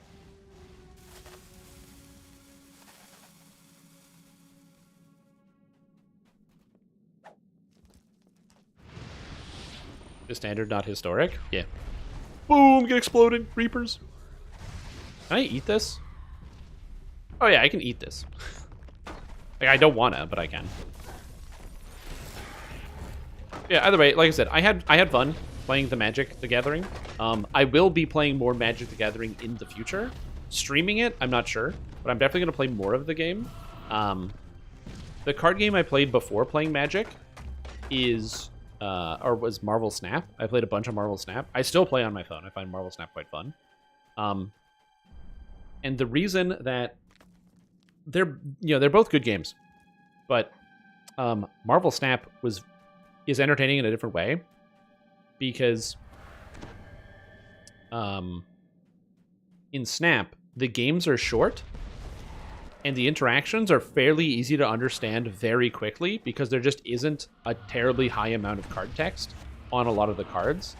So when you read a card, you might not know all of the interactions, but you can intuit what happens when the card goes on the table. And I really appreciate that as somebody who's like trying to learn the game. Also, it seems like there's like a ranking system. So when I got started, I was playing with a pretty small collection against other people who seem to have also a pretty small collection, which made it easier to learn and understand what is going on. But in Magic, the starter decks that they give you, they seem pretty good, honestly. Like a lot of the starter decks seem pretty powerful. And so as a result, you have a lot of cards that are a little bit more complicated. Which is not necessarily a bad thing, and it's a good introduction to the format.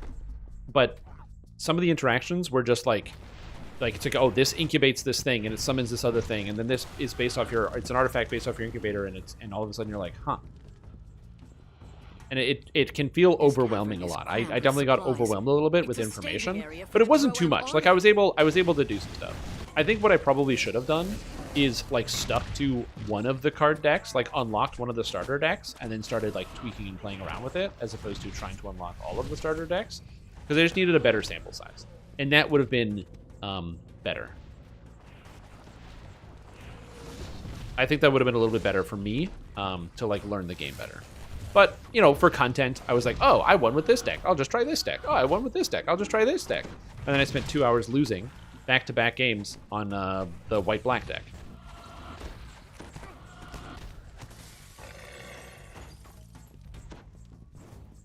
It was a long 2 hours. Go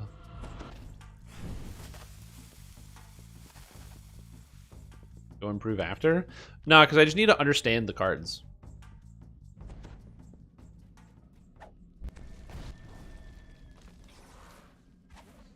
I can confirm losing for 2 hours is not that fun because you don't understand the deck.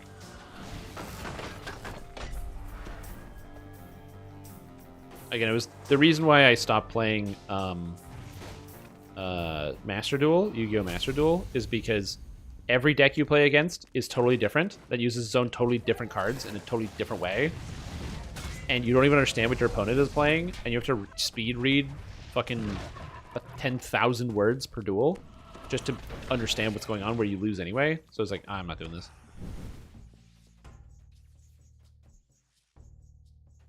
You played mono red? The thick smell of smoke in the air What's mono red is like, that's just the most aggro, right? Is that just dumping all the goblins? I think the base mono red deck that they show you is like the one where you dump all the goblins on the table that they start you with.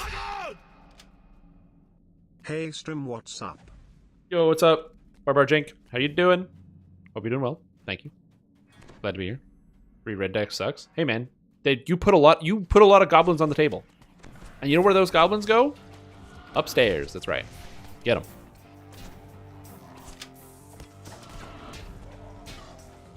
Okay. Okay. Okay. Okay. We need range here. Rangers? Just poke these guys down. I'm just going to cast Cure and Chain Cure myself while our range characters...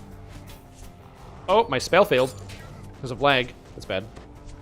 I'm going to go here. Fuck this. My spell's failing due to lag? No. And then the range characters can freely blink away. Hey Stream, any idea how to fix chat bug? I've had no chat for 30 minutes after I got a load screen and had to restart your computer. You don't need to chat with other people. They're only holding you back. And no, I don't know how to fix it. So that's where you want to have enlarge. So you can reach these guys. That was a bit of a panic move. This room sucks. I'm going to raid.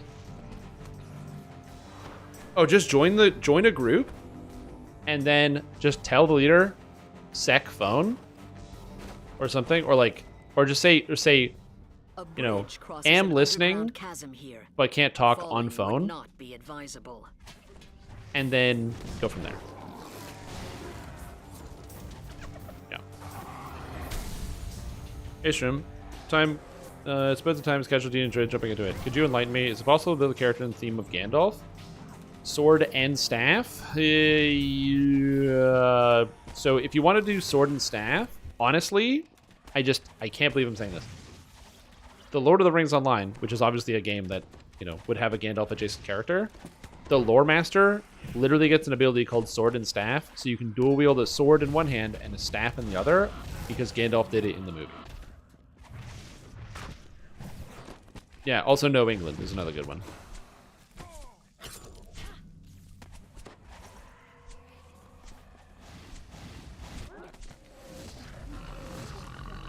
There's a way we would get some mana here. If there's an alternative option, I know Archmage just improved, but it lacks a melee component. I think amazing. If you want to have a sword and staff and be a melee, you're going to be using Eldritch Knight. There's no real alternative to the Gandalf sort of thing. It's pretty much wizard, sword. You can't have a staff, you'd have to have a club in your offhand.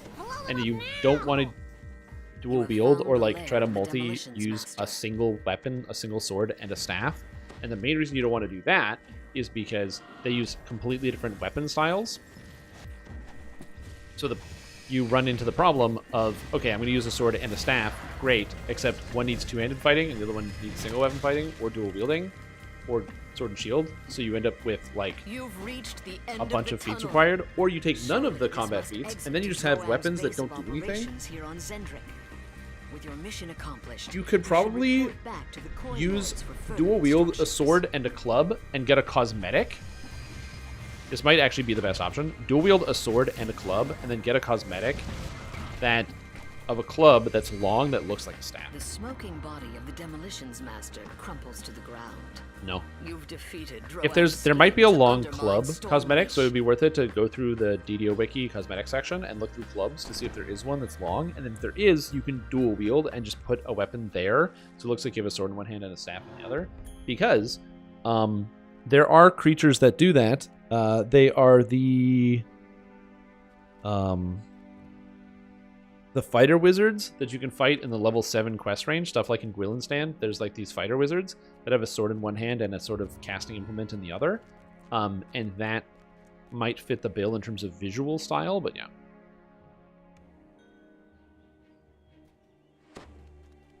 Hi Stream Tom. I'm having a hard time prioritizing offensive stats for melee builds. What's important and what's less effective?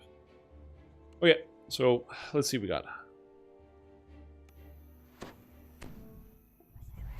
The most important thing on a melee is you need to be survivable. Okay? So you gotta survive. Oh, take care. No, he left before I get in with the take care because I was talking. Alright.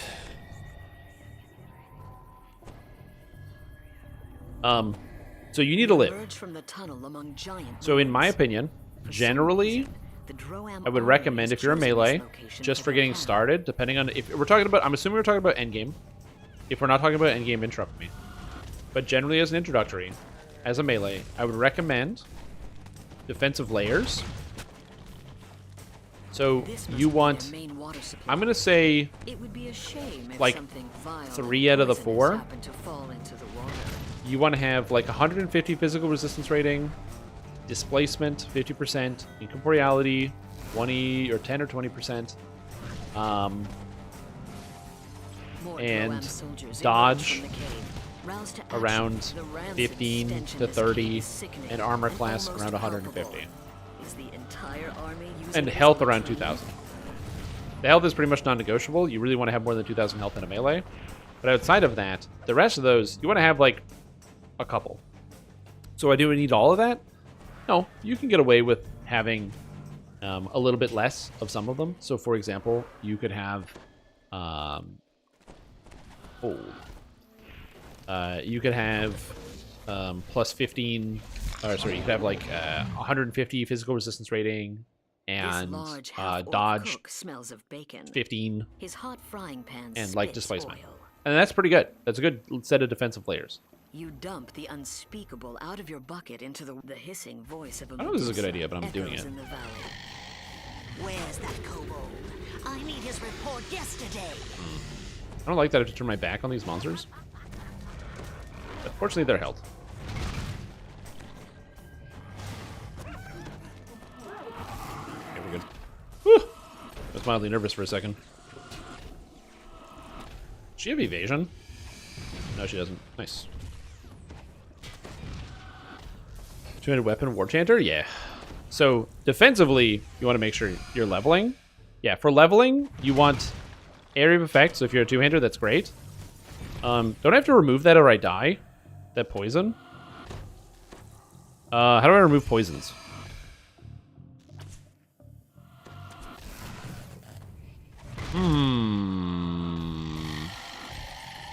I don't have a remove poison potion. I kind of was just hoping that wouldn't happen. Good. I rolled a 90. I'm good.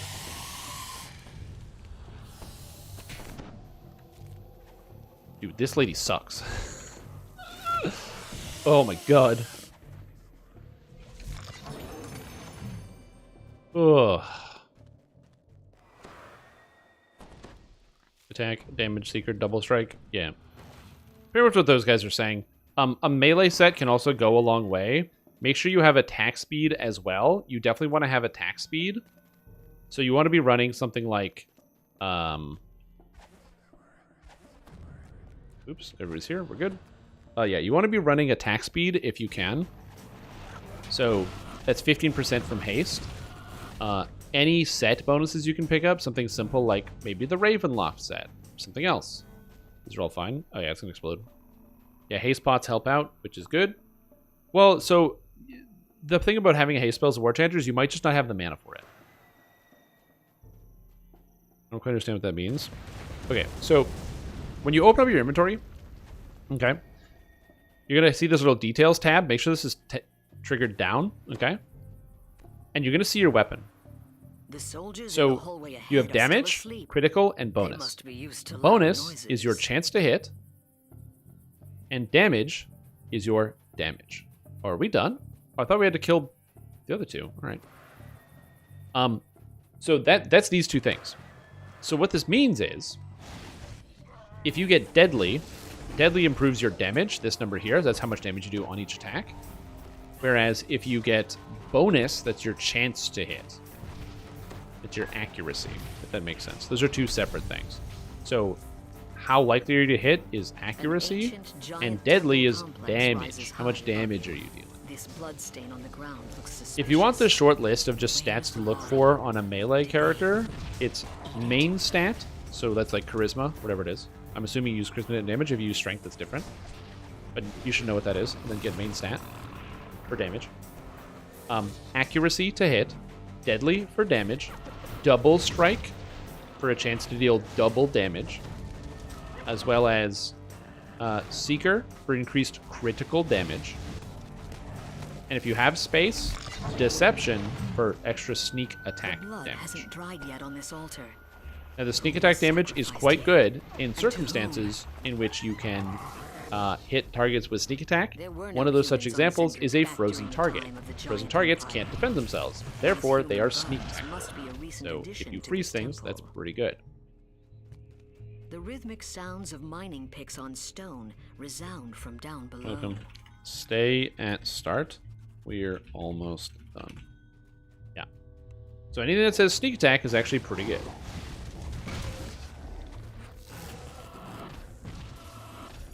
A monotone chant echoes from the hole in the floor. This is it. If I takes a bit. Yeah, I just don't want somebody who's level 30 running through the whole quest and getting murdered by something we forgot to kill. Surely this confrontation will end quickly. The hag grumbles at you. Helpless targets get sneak attack. That is correct. Assuming they're not immune to sneak attack. If they have sneak attack immunity, then they can't. We went through that the other day. Yo, what's up, Sprinkles? How you doing? But that's generally what you want to look for in terms of stats on equipment. The other stats that are only really from set bonuses on the equipment is also melee power and helpless damage. Melee power just increases the damage you deal by 1%. 15 melee power is 15% more damage. Okay? So that's really easy to understand. If I get 15 melee power, I deal 15% more damage than I did before. So it's a good statistic. Again, it should be pretty easy to understand. Helpless damage is extra damage to helpless creatures. So, for example, if you are playing as... again, we were talking about the helpless damage. If a monster is turned to ice because you froze them in ice, then they are considered helpless. So if you have helpless damage, then you deal extra percentage damage to that person because they now have a condition on them. You can kind of think of it like conditional damage. Like they have a condition on them, so therefore you get this added effect. But I foresee a deadly challenge in your future. So there's that. And I'm trying to think of it.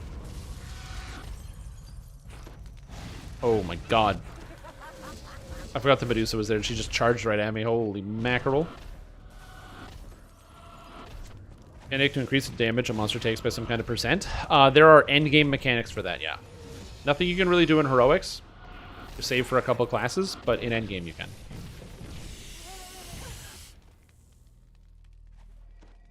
Yep, other than helpless.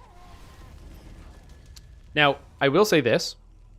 If you are worried that your damage is low right now on your character, if it feels low, there actually is a reason for that. It's because you're playing Bard. And War Chanter Bard is the lowest DPS in the game on its own. And it's designed that way because War Chanters are party buffers. When you're by yourself, your damage is not really that standout. But when you're with other people, you're increasing their damage by like orders of magnitude. So you might do 60% of the damage of the next person. But because you're there, the barbarian's now doing more damage. And the fighter, and the rogue, and the whatever. Remember, it's a support build. War Chanter is very supporty. That's why if you read the text on the ability, it'll say you and your other people. People around you. There's no way a War Chanter is going to out DPS a Tempest. No way.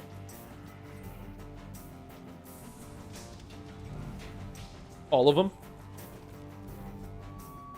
I'll go into it in just a second. I want to make sure we're not dying here, so I can't pull it up. Cutting off further reinforcements from Droam. Your mission is a success. The few remaining stragglers pose no threat to Zendrik. So if you look at the enhancements here, so if I pull it up, right, we go to Bard, War Chanter. So actually, we'll just go to Bards. So Bards passively get this thing called Inspire Courage and a Bardic Ballad. So the Bardic Ballad You are surrounded by an aura of bardic music, and it benefits you and your allies. You and all allies receive Inspire Courage, giving you +1 bonus to attack and damage. So you get +1 to attack and damage. But wait, at level 14, it becomes Inspire Courage.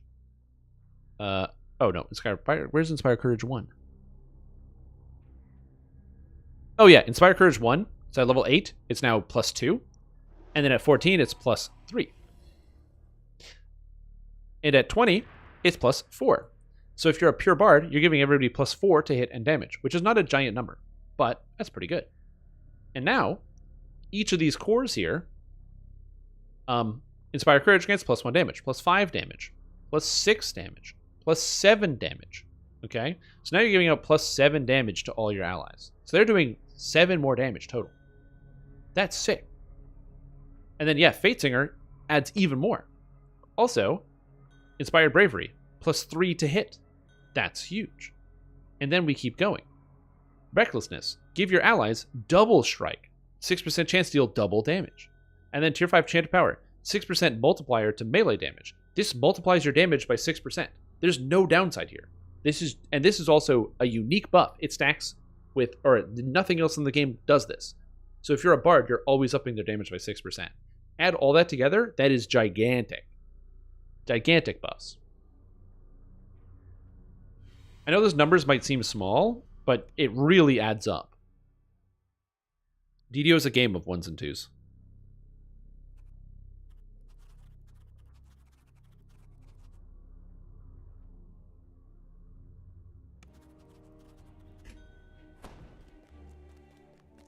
Nope.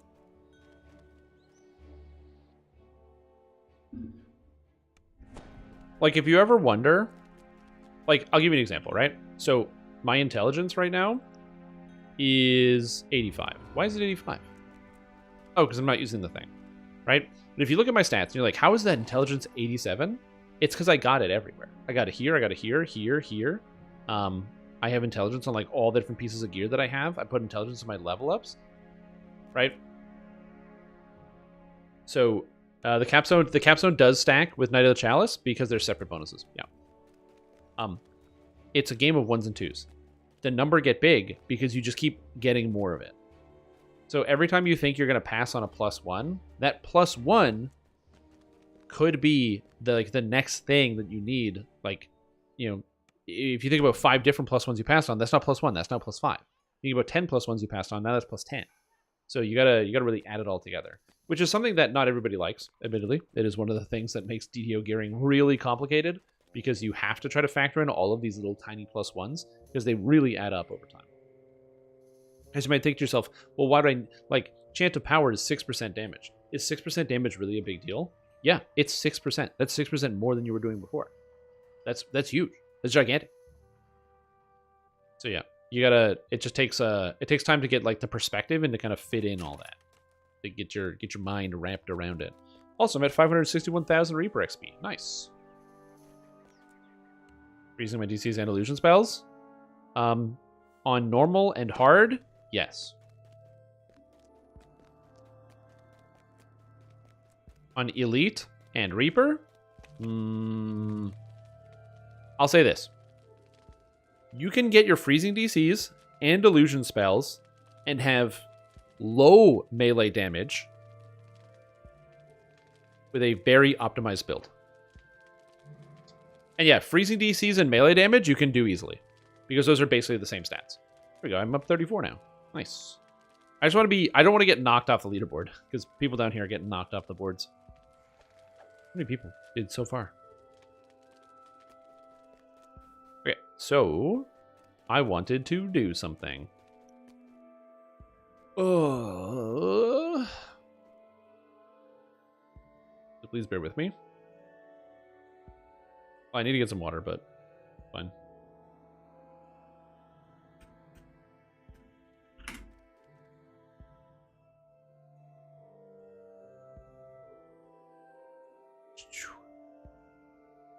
Okay. All right, so we are going to be taking a bit of a break from what you've come to see here, because we are going to be watching a YouTube video. Which I know is bizarre and strange a little bit. But I wanted to watch a YouTube video. And so we're going to watch it together.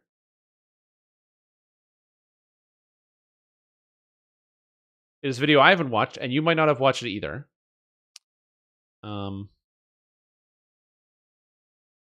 It is this video. Just going to get myself situated here. So this is, I'm just moving some stuff around. This video right here is the Producers Letter chat with Tolero on Fridays at 4. This is after the Producers Letter was released. Cordovan sat down with the producer Tolero. So we're just going to watch it and chat about it and see what is going on. Because some of you might not have watched it yet. And I haven't watched it yet either. So I thought, why not? Oops. Excuse me. Can I lock this? Oh, I can just lock that. Okay. Why can't I move my camera? Well, this works. You slide down. His replays channel? I did not. I watched some of his videos, but not all of them.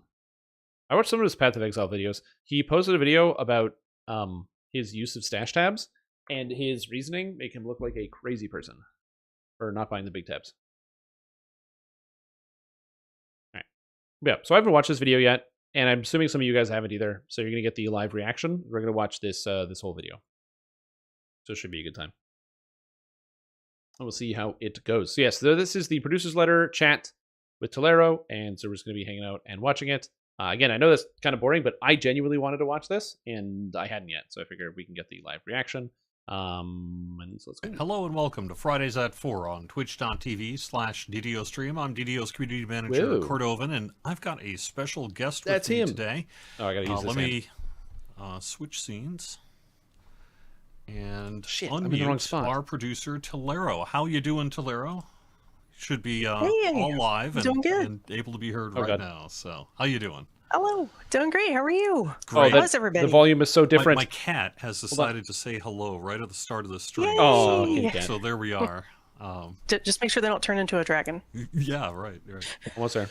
Well, I think for some reason I can't click my go icon right now, and I don't know why. Or something like that. I'm not sure. All this snow and everything we've had up in the I'm going to redo Massachusetts some of area has this. been, been a mess on our pets and humans. But I'm pets just having too. a technical problem here because I suck. We will get to that question there, Lunar Dragon. The reason I have Tolero, our producer, on, by the way, is because we released our producer's letter this week. Our look ahead at the year of 2024. I'm assuming this is a Q&A, but we'll see. So, totally not because I'm on some PTO and thought, you know, having a guest on would make my life easier, but because we released a producer's letter, I thought we'd have you on to just go through the letter a little bit, talk about some of the bullet points, and then have time in the latter part of the show to just do general Q&A from the community and see whatever questions we can answer, really. So that's the plan here for today, and I really appreciate you being on. It's some time away from a busy schedule right now because we are working to get our next update onto Lamania, and that should be within the next couple of weeks here, I believe. So, Lamania soon. We'll have more Okay, so then we're probably going to hear about some of that. Then. So let's start off with the start of the producer's letter, which you can find on DDO.com if you want to read along with us here. The first thing we should mention is this is Dungeons & Dragons, the tabletop games. Should I skip ahead a little bit here? And We'll do a little bit of skipping. Years of D&D community here. So like Jerry said, it's 50 Jerry's years of D&D. So we thought that what would be cool is instead of just doing kind of a one and done celebration, instead we would try to have something cool every month, all the way until next anniversary. Because 50 is a really big milestone, right? I mean, that's like half a century. And so to me, it felt like not like half a century. It is half a century. And so we were like, what if we do something cool every month? And so we're going to mix up what those things are each month, obviously, but we're just going to... I will say this, Kat. The idea of doing something every single month is actually a great idea. One, it promotes retention. Two, it means that there's less boring stuff going on, and it feels like there's always something new coming in Dungeons & Dragons. Two, it can feel, three, it can feel like there is always something to return back to because you know something is coming next month, so you have to log in again or you have to look into it, which is just so smart. 4, this allows them to test their own monthly production schedule. There are lots of video games that do things every month. An easy example is stuff like a daily login tracker. It's not a lot, but Elder Scrolls Online has one where every day that you log in, you get a reward. I'm not saying DDO should do that, but it's the bare minimum of like every month there is something new to check out. You check out the tracker. You might even just look at the picture on Reddit and go, do I want to log in every day? And you can make that decision yourself. But it forces you to check out the game once a month to look into something. So yeah, it's a good idea. Gonna have a whole, year all the way to next anniversary of fun stuff to celebrate. A lot of it'll be dragon themed. We'll try not to over dragon theme you, but it'll be features and gifts and all kinds of activities.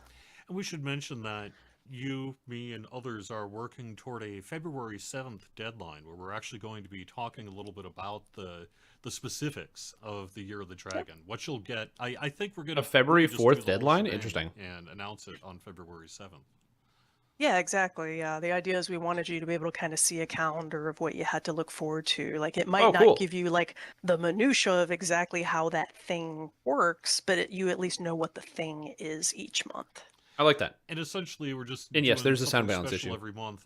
We don't want to get too spoilery or anything, but it'll be different parts of your gameplay experience, and generally you'll log in and claim the thing every month. Yeah, claim a thing? They're just going to give away something? Features, some of it's going to be, commemorative things that you're like, I was there and I got this, and if you weren't there, you don't get it. So it should be pretty fun.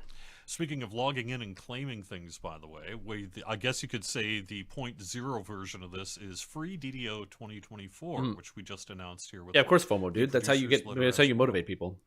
Yes, now is the time. So if you have some friends and family or guildies or anybody, maybe they've missed some quest packs. They probably don't care. This is the best time to come in. You use the coupon in the store, and it's going to give you a whole bunch of quest packs. This is really good, especially if you've got a friend that was thinking of trying it and they're not sure. It's like, just take them. They're free. That's right. They can come in and lag like all of us. We can just all join in the lag thing. PM.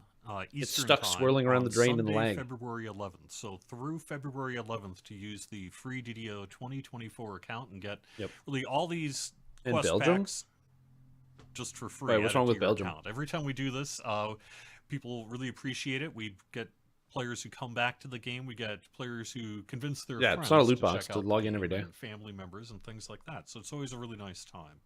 Yeah, we've also got the 99. I know we're very focused on the free quest giveaway. Oh, I didn't even notice 99 points folks thing. That if you've got holes. This is right. I didn't notice this. I didn't talk about this. Are you new to Dungeons & Dragons Online? Have you recently started? I don't give a shit what you're going to spend your points on. Oh, you wanted to buy the Druid class? Too bad, it's free. Also, buy this shit. 99 points. 99 points for these 4 expansions. It's a great deal. Did you just buy these for like $15 like a month ago? Oh, rip. But anyway, they're 99 points right now, so go get them. Yeah, Sharn is 99 points. In your X-Pack I have a video on how to get it. A bunch of the older X-Packs are on sale for 99 points as well. Yeah, yep. Sounds good. And it's a great deal. All right, so we've talked a little bit about free DDO 2024, the coupon code through February 11th. But we also went into detail about the year ahead. So one of the first things you talk about is the expansion. So what do we got? What do we got going on with the last year, the expansion event? in 2024?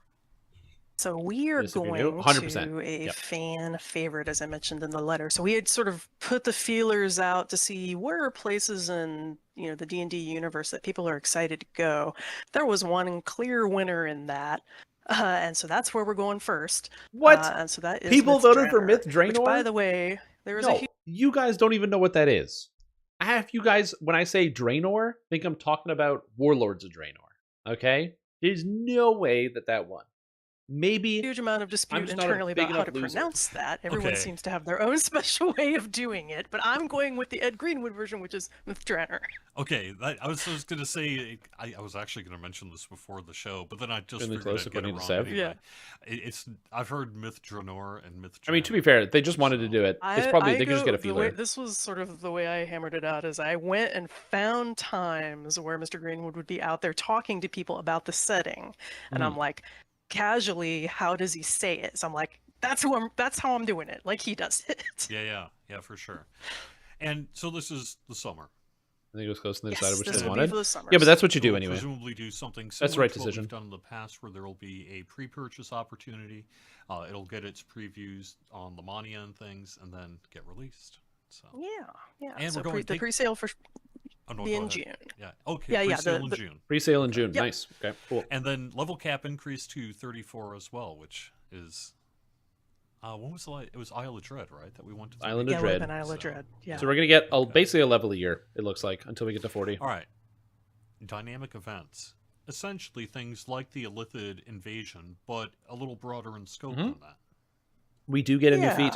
I would almost call, some people talk about the tent event. So you sort of tent event, Illithid invasion. These. Do you think that they're going to take away the Scion feats at level 30 because they don't make any sense anymore? Like level 30 made sense. It was like the big end game thing. You got your Scion feat, but now they don't make any sense. They don't fit there. So it makes me wonder if they're going to replace or remove the Scion feats at some point in the future because it doesn't fit in the progression and just move it to 40 with like new effects. I don't know. I thought about that before. Types of what we want is something that's happening in the game world that players come in. There are different aspects of it that are sort of a real-time experience. This plays out over a large amount of time, obviously. With the tent event back in the day, that lasted like weeks and weeks and weeks and weeks, right? That went on for a long time, and then we sort of had an announced finale at the end.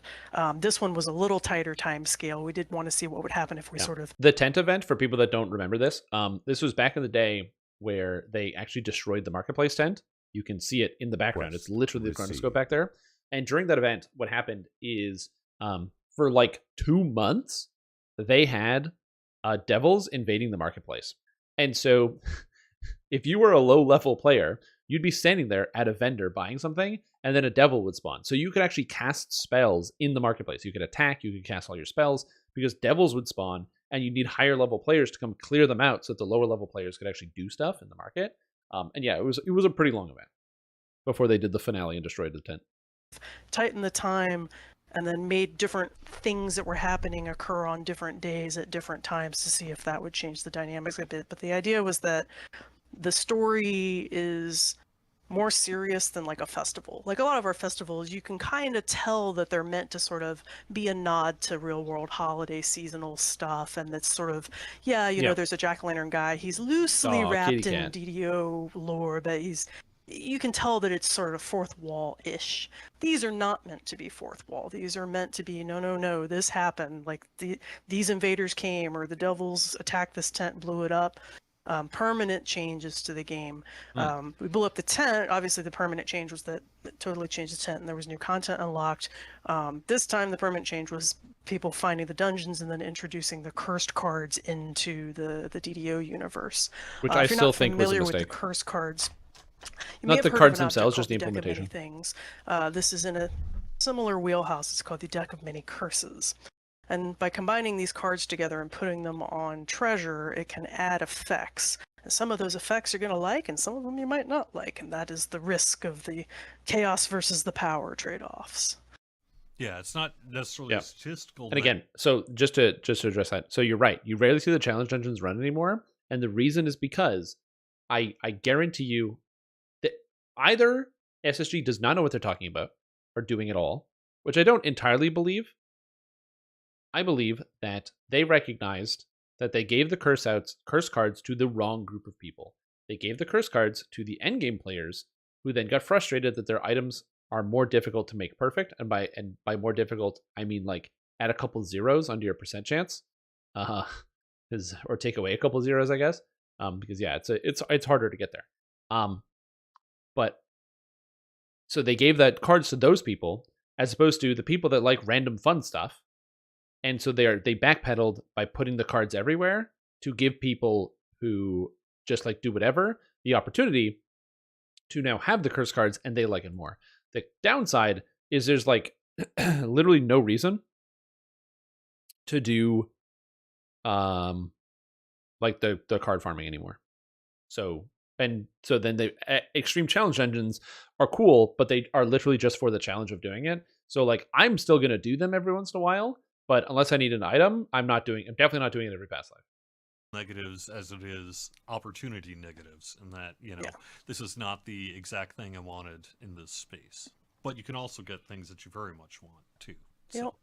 And related to that, we increased the drop rate significantly over around Festival, including giving you stacks of cards for the sagas. And we're going to be doing something there, just kind of keeping it that way, at least for a little while here. Yeah, we tried it with Festival. Which one's still broken? Just have extra fun for the holidays. Oh, the +2, right? yeah. And then we sort of looked at it afterwards and went, you know what?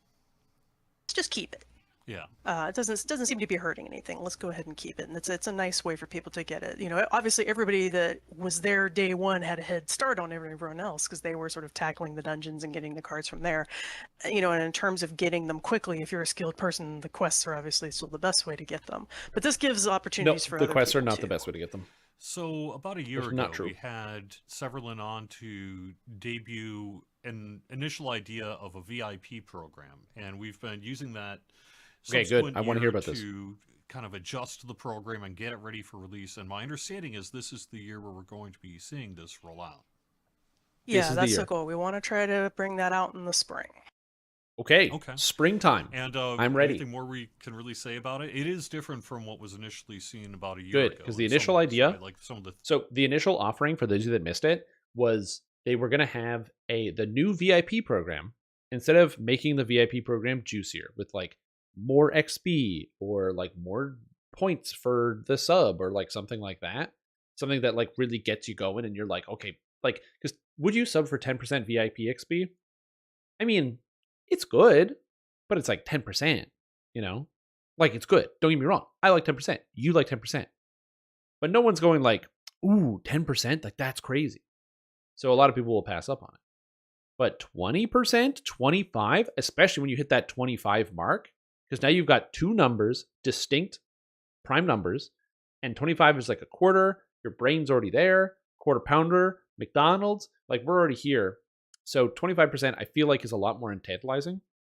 And what they did instead is they came up with a system which was a monthly system where it was like a loyalty system. So for every month that you're subscribed to the game, you gain an extra benefit. So after 1 month, you gain X, and after 2 months, you gain X. And it's cumulative, and it doesn't ever slide backwards. So if you subscribe for 3 months, and then you don't subscribe for 2 months, and you subscribe for another month, you don't start on month 6, you're then on month 4. And then you keep going, like one at a time for every month. And the idea was that you would get these little rewards as you would go through the track. The problem is, most of the rewards they debuted are bad.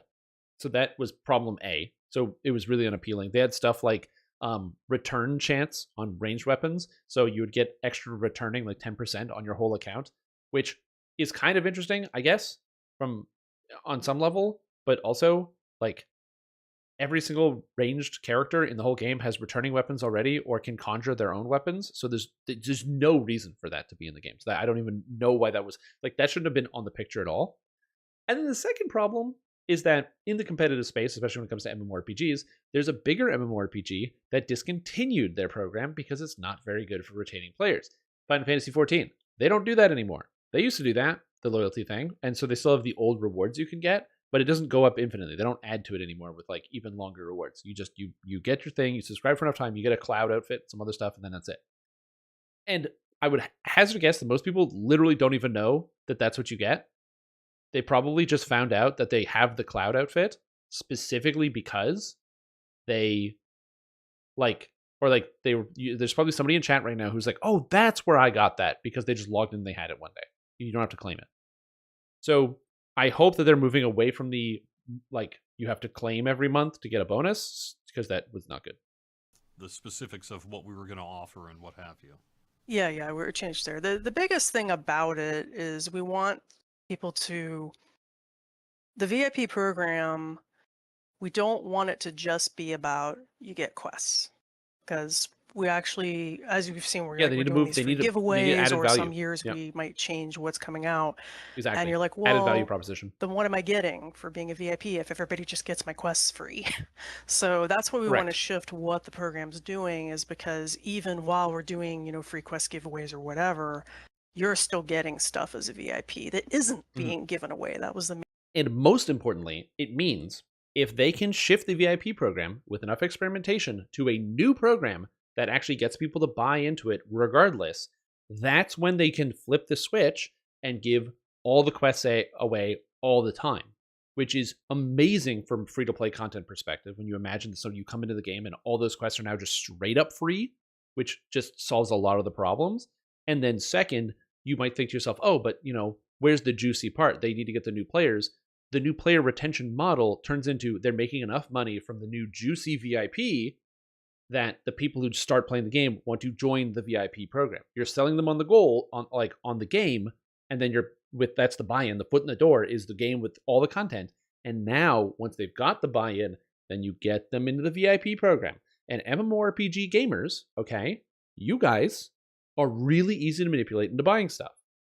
It's a huge problem with the MMO industry is that MMO gamers spend a staggering amount of money on their games, which is why there's so many games that use models like DDO and other stuff. So they just need to make it sweet enough to get those people coming in.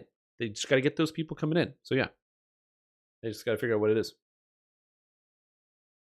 Yeah, and by the way, I'm not saying this is bad. I'm the same way. It's like I don't know why, but I find it difficult to convince myself to like the lamp. I have a lamp in this room, okay? It's just a little too short. So instead of buying something to like a stand or like a little table to put it on or something else, or even doing whatever, I just I took a box out of the recycling and I put the box underneath it to lift it up. When it would cost me, I could go on like you know, a Craigslist or whatever, Facebook Marketplace, and get a tiny little desk or something that I could, a drawer desk thing that I could get for like maybe like $10 if I just buy it from somebody, recycling of goods. But I'm not going to do that. But did I buy that $80 Warforged skin? You better believe I did. Of course I did. Because again, that's MMO gamers in a nutshell. So if they can get the value proposition on the VIP update to be good enough, then they don't have to sell the content. And that is like the dream, that they're not selling the content, they're selling the value proposition. And then the content is simply the vector to get you to that area. So we'll see.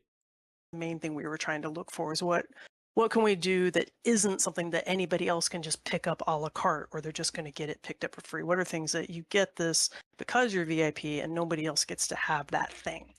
Mm-hmm. Which is? No! Cordovan! He's gone! Yep. Just get 200 wood shims to lift it up. Also a good idea, yeah. Nobody spent on Guild Wars 2 skins. Dude, you bought the supporter pack in Path of Exile. The one with the cool hideout? You have both of them. Are you scared to check that one too? That's right. Yep. So we'll have, I don't know if everybody got to try, when I don't know what they were Snowpeaks talking about. started, we had one Snowpeaks challenge and then we added one later. So those will be back for folks this year. Oh, nice. We can climb the mountain again while doing a build review. Cordovan's mic is broken, by the way. It's just in the video. I just have to interpret what he's talking about. Yep. Okay, he's moved on. He's done with the adventure packs. He's going to start scrolling, so we're going to start talking about Catastrophe soon. Maybe look back on the year. Mm-hmm. He's not opening his mouth enough, so it's really hard to tell what he's saying. He's smiling. Something's going good. Yeah. So we're looking at the Epic Destinies, and also, we're I trying should just to mention, sorry, you heard me. Chat didn't hear me. I was accidentally muted there. I'm asking about the Epic Destiny Balance Pass. Cool. Yeah. So Epic Destiny Balance Pass, what we're trying to do is take some of the ones that are sort of on the floor, bring them up, and some of the ones that are out in space, bring them closer to where everyone else is. We're also making some little quality of life I wonder changes what in the middle UI. is. Like one of the changes we're trying right now is little bitty tweaks to some of the way the icons display, so it's a little more clear. Oh, this attack is one that's on this kind of cycle versus this one is a toggle. Like the sort of way that those icons looked was a little kind of unclear. They probably mean like making it so like all the epic strikes have like the same icon or something. Like, that would be great. Honestly, just that'd be a good UI change. Because, like, just so that it's clear, like, this is a mantle. Like, just give it, like, make it gold or something. I don't know. Or sometimes we have contradicting icons. We're like, why is this one a toggle, but yet it's shaped this way? Just trying to clean up some of that kind of stuff. Yeah, I agree. That's a good idea. And some other changes there. So that will be coming. They want Destinies to be about power. Yeah, there are. Sure. I was muting myself because my cat is meowing, and I either need to cut to a cutscene and do whatever my cat wants me to do, or I need to just put the cat into the microphone. People like cats. We were talking about the Epic Destiny balance pass, and there is balance work involved in that as well. We do have some systems level work that's taking place that I know the systems team has been working pretty heavily on, and we'll have notes on that on Lamania fairly soon, I think. Yes. There's still more work to do, so the first version you'll see on Lamania is sort of what's been done so far. There are even times where we took some abilities or some parts of trees and just really reworked them to make them more interesting, because it didn't seem like people were really playing with them in their current form, to add a little bit more variety for folks. But you'll get to see a big chunk of it in this first Lamania, and then more is coming, essentially. And just in case I was muted. So what that means is there's this happening and more is coming. They're going to post the stuff they're the most confident in first to get feedback from the community, and that will inform the more is coming later. So as I said, when we get the Epic Destiny Balance Pass, I pray that all of you, if you have criticisms or you want to be critical about it, make sure you write your criticisms and don't be a dick about it. It's really easy. It's not hard at all. Just talk exclusively about the things that you wish was different. Oh wow, this new Magus tree is very cool, but the Fire Dragon spell, I think you should get it earlier. Maybe put that tier 2. Easy, simple, straightforward. Don't need to call anybody out. Just talk about the game.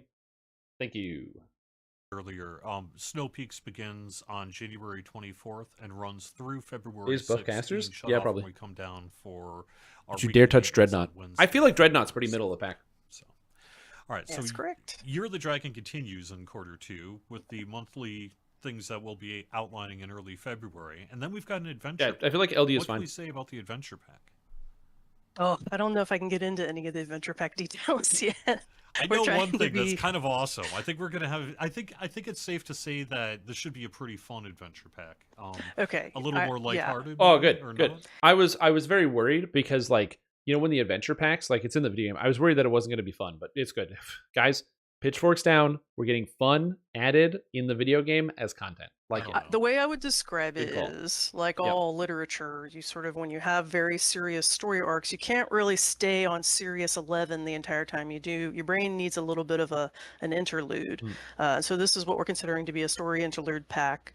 So we've just wrapped up some big plot points, right? You've had Vecna, you had the Isle of Dread, you've had the Codex, you've had these things that are very... Well, Isle of Dread was, like, entirely self-contained. It is serious, but it was entirely self-contained. But what were the quest packs in between that? Hold on. Hold the phone. So let's just go backwards here. So let's just assume Vecna. So we had Illithid Invasion, Chronoscope. So Illithid Invasion serious, for sure. Vecna, for sure. Droam doesn't count. Hidden Hand is pretty serious. Okay. TOEE doesn't count. Isle of Dread, sure. Hunter Be Hunted. So I think the thing that gets me is is the interlude, but that actually makes sense because Hunt and Be Hunted, these two quests are very silly. But I also forget that this was beginning of 2021. So yeah, all right, we're due for some levity. We're due for some levity in a quest. I haven't thought about it. Hi, bud. Hey. Hi, bud. Yo. Hi, bud. How are you? Hi, bud. How's it going? Hi, bud. Are you good? Hi, bud. Hello. Hi, bud. Hi. Hi, bud. Hi, bud. I'm out of highs. Hi, bud. Hi, bud. Hi, bud. That's content. This guy, welcome back to Stream Team. Appreciate the support. You're having a fantastic day. Glad to have you here. Thank you. Appreciate it. Cat Quest is upbeat. I mean, it's free. It's not really a pack, though. It's like a one-off quest. I think they mean like a quest pack that is more relaxed. More relaxed. Thank you, this guy. Appreciate the program. Fantastic day. Glad to have you here. Hope you're doing well. Where we're going, we don't need razors. Yeah, because razor products are very bad. Don't buy them. Also, Triax, welcome back to Stream Team. Appreciate the program. Fantastic day. And now, very back to the video. serious. And so we're going to just take a quick little breather with this yeah. spring pack. So the spring pack is, we sort of think of it as like a slice of life in the setting. Oh, I didn't put this on. You know, this is sort of what's going on in between when the big problems are happening. Details, because the world is alive and things are happening. And it's giving the designers a little bit of chance to experiment a bit too in some ways that I think should be nice and fun. Yeah, I think people like it. It's one of those. Yeah, like the anime. Slice of life. It's got a lot of nods to sort of gaming culture, I guess is how I would say it. So I think people will appreciate that. We mentioned expansion pre-purchase. That's June to wrap up Q2. Clearly, at this point, we can't get too much into the details of what'll be in the packages. Why not? And things like that. Start getting into details. I know there was a question about what's going to be. Would we have like an archittype in the under spring last? Like that? And well, March, April is both spring. Talk about these specifics right now. Not yet. Soon, very soon. East Coast USA, spring is like late March, April, early May.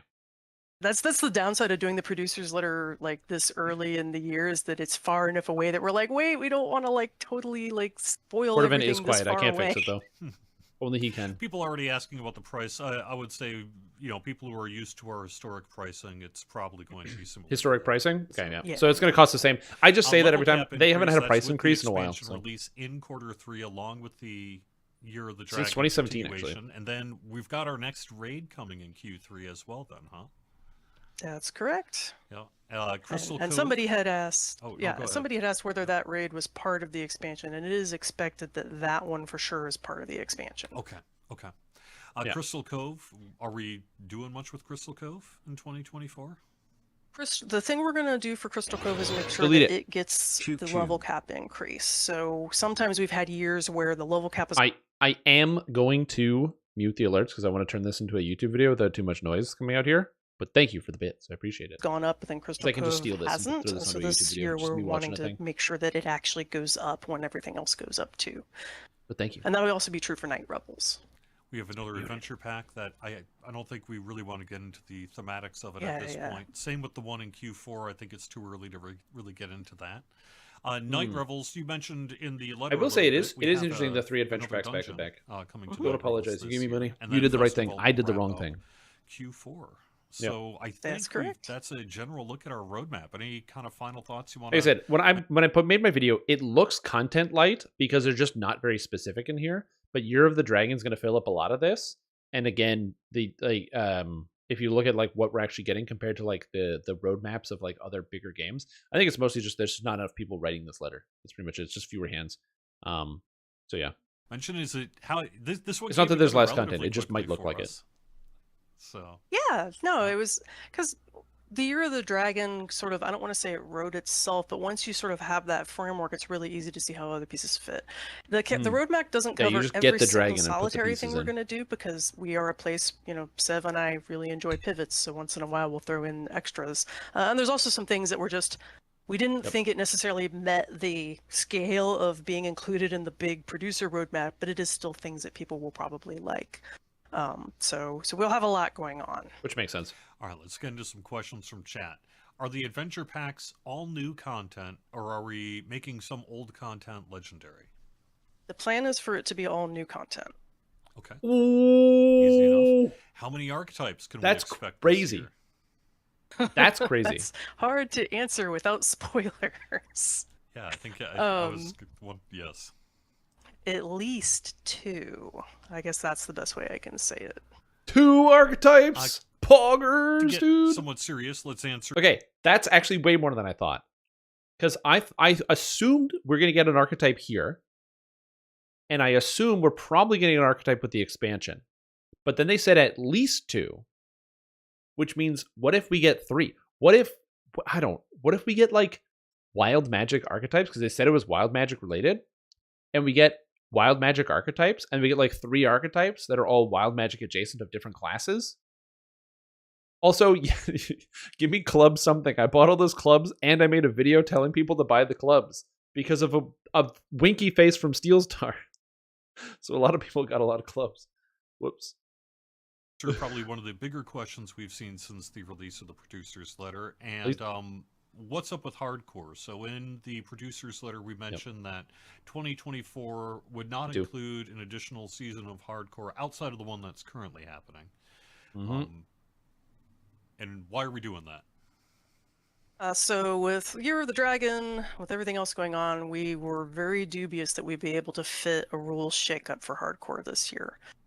So we're going to take a quick hiatus from hardcore. I'm kind of looking and seeing if maybe I could instead do a redux at least, because the reduxes are a little lighter. It might still fit, but we're just assessing whether we can make that fit or not. And I didn't want to include one if we were like, oh, we don't know if this is going to fit. Especially because the redux is season 4. We've been talking about different ways to shake things up for the next time we do it. That's honestly my favorite part of hardcore. The new one is shaking things up, because you kind of don't know what the season's going to throw at you, and that's part of the fun. Okay, so new hardcore league idea. It's hardcore league, but you don't have your health bar. You have somebody else's health bar. So when your character runs out of health, someone else dies, and somebody else has your health bar, but you don't know who it is. So you're going to try to do your best to stay alive, because when your health runs to 0, that person dies, and you get a new health bar to replace it from somebody else. Yeah, that's it. So it's like Good Samaritan hardcore, where everyone's trying to keep everybody else alive. So hardcore as a concept is not dead or anything. We're just taking a pause on it for now. Yeah. So. Yeah. You heard it here first. Hardcore as a concept is not dead, so be aware. All right. Any plan to scale challenges in Evening Star and or House Cannith? I assume that means in conjunction with a level cap increase. I will double check whether they're in a place where they can scale. I believe that it's somewhat programmatic because of the way those work under the hood, but I will double check that that's on the radar. They should do it. Like, there's no reason for them not to. Season 4 was champs. Yep, that was legs. Valaris legs. Anything new in Snow Peaks? Snow Peaks is the same Snow Peaks as before, so there's nothing new and strange about it this time. So just be aware of that. I have so many coins because I didn't spend them for 2 years in a row. If you didn't get to experience previous Snow Peaks, you're coming back after a break because maybe you just came in the door because it's happy people, or it's a happy time for people to come in with the free quests. This run, I expect that'll be more for those folks. Nice. I'm looking at chat. Now's a great opportunity to get your question in if you would like to. We'll just go for as long as we've got some questions here till the end. And we're just going to watch the Q&A. How much time is left? And we'll wrap up a little earlier. Well, apparently they're doing a Q&A. They have time. Take a pause because I think my cat's food dish is empty. I think this is what the problem is. That's probably what it is. Or it's empty as in there's like that little bit at the bottom of the bowl. Yeah, a little bit on the bottom. Yeah. And then they can see it. Yeah, if the cat can see the bottom of the bowl, they won't eat food. Be legendary only? I do not think that the plan is for it to be legendary only. That this should have a range. I don't know what the bottom range is off the top of my head, but we'll be getting more details about the level banding for folks here later. All right. When can we expect our first Lamania preview? How badass would it be if Myth Draenor was a starter zone? So it was like right at the beginning, and so it was like a starter zone. Right at the beginning. How sick would that be? So you could 1 and 2 and 30 exactly. That would be so sick. Because then you could start in the Forgotten Realms with Forgotten Realms characters and lore. Of any of the changes. We are hoping to get a preview together, particularly with looking at least one Year of the Dragon feature ahead of time. I think you're going to end up seeing this one, I'm pretty sure, before the actual reveal happens. We're not going to say it, but you can probably infer it if you're playing on Lamania what it is. And also some of the, like I said, a big chunk of the ED work, that's going to be coming essentially within the next week or two. Cool. In the next week If or not two. next week, I'm hoping maybe I can get this to work and maybe be next week. But that was Friday. There's a possible schedule of next week for an early preview. What kind of features get into that preview? I think we'll know really in the next 24. Because that was Friday, so that could be tomorrow. Yeah. The other thing too about the so we might have Lamania Lamania tomorrow or cycles Wednesday this year, because the dragon has a lot of moving pieces. It may become a little fuzzy. I know we often, when we do Lamanias, will say this is Lamania of update such and such number. What you may experience instead this year is Lamanias may have multiple updates worth of things being previewed at once. And so when you see a Lamania cycle, it doesn't necessarily mean that all of the things in that cycle are all coming in the very next patch. And so that's a thing to be aware of, is that in some cases, which I think is fine, what we've been trying to do is give the designers earlier lead time for player feedback. And so that means seeing stuff in some cases sooner than you might expect, or at the same time as other releases. Sure. There are people in Twitch chat. I saw you already answered this question on the forums. Well, let's answer it on the live stream too. What's up with the bottle of mist? When is it the bottle of mist? Yeah. Oh, good. We are Answer this working question. on that right now. We tried to solve the problem. What's there to work on? Put it in the store. Just put the item in the store. I have no idea how hard it is to put items in the store. Trust me, I got it. Put the item in the store. Put 4,000 points on it. I guarantee you, if you put the bottle of mist in the DDO store for 4,000 points, someone's going to buy it. Problem that we're trying to solve for it a couple different ways, and it didn't work. So now we're having to call in the heavy hitters like Kodog and such to help us fix some of the under the hood issues. The problem we're running into is right now the teleport part of the game interface. When you use your teleport, it does a check to say, are you allowed to teleport here?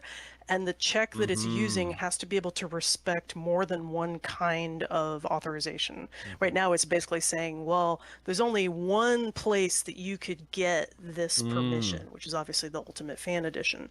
Well, now we need a secondary place where you can get permission. And that's what it, under the hood, wasn't set up to handle.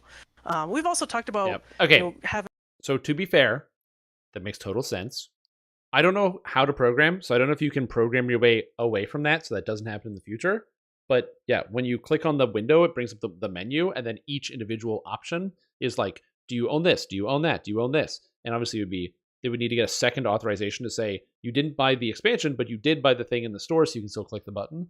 And if it was never set up to do that, then that would explain why they can't just throw it in the store. But also, I don't know how hard that is to fix. Also, is that Divinity in this guy's hand? And the Skyvault shield? What are these outfits? Oh my god. Okay, so we got Divinity, we got the Skyvault shield, we got the Deneath chain back here with, I don't know what bow this is. And then we have the Black Bull armor on the Warforged with what looks like a randomly generated helmet. Sick. Having sort of a blast from the past sale, maybe bringing back some old school upsells that have gone into retirement and periodically pulling those out. But I don't have a timetable or anything around that. But we do ultimately want to have this a la carte option for people in the store for the really old teleporters. And you're still going to have the best deal getting if teleporters is your thing, the most cost-effective way to get them will be to get them in the expansions. But if you're somebody that's not, then the ability to get them a la carte later on will still be there. So that's what we're working on right now. It was easy for us to deliver the bottle to you. Like, that part was easy. It was getting the actual teleport to then take you. Yeah.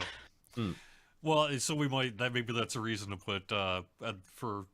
Ravenloft back up in the store for a few weeks or something like that. Yeah. So, related to the similar technology under the hood there, Maha0201 wants to know about the Key to Evening Star and the Stormreach D12, which are unique teleporters outside of the current teleportation system, like what we see with the Bottle of Mist. Any chance to add them to either their own same panel or add them to the larger panel in general? I don't care about this. We were talking about those as well. We definitely had a problem of we want to see if we could get it in the same panel, but we didn't want to create the scenario that we currently already have with, say, the Bottle of Mist, which is you see this teleport, but you cannot get the Bottle of Mist. That is correct. There's no actual way for you to receive it anymore. Like in the case of a commemorative thing where it's like, well, I was there and I got this, but no one else can get that now. What do I do? Right. So that's the other part that the UI is lacking, is it doesn't give us the ability to dynamically hide stuff from you that you're never going to be eligible to get while still showing it to everybody who is.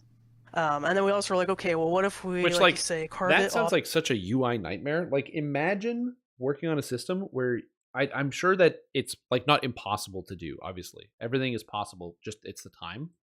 But like the idea that they don't have a way to hide things you don't have from you, which would be so much better for that other menu, like the teleporter menu, where imagine you click on like the bottle of mist and it only shows you the teleporters that you have, not all of them, and then not allow you to click it. So you can just have a concise menu of like teleportation. This is what you've got, whatever thing. Is like, I would be so frustrated trying to join a project like this where it's like, hey, can we do this? And like, no, it's not designed that way. So you gotta go all the way back. Keep going back. So yeah. It's weird. Off into its own thing. And so that's involving each of the teleporters has been built a little differently over the eons. So we're having to look and see if we can actually make them behave in the same way. How many people have like their fingers in the game code? Someone wants to know, when can we get a different color of Reaper wings?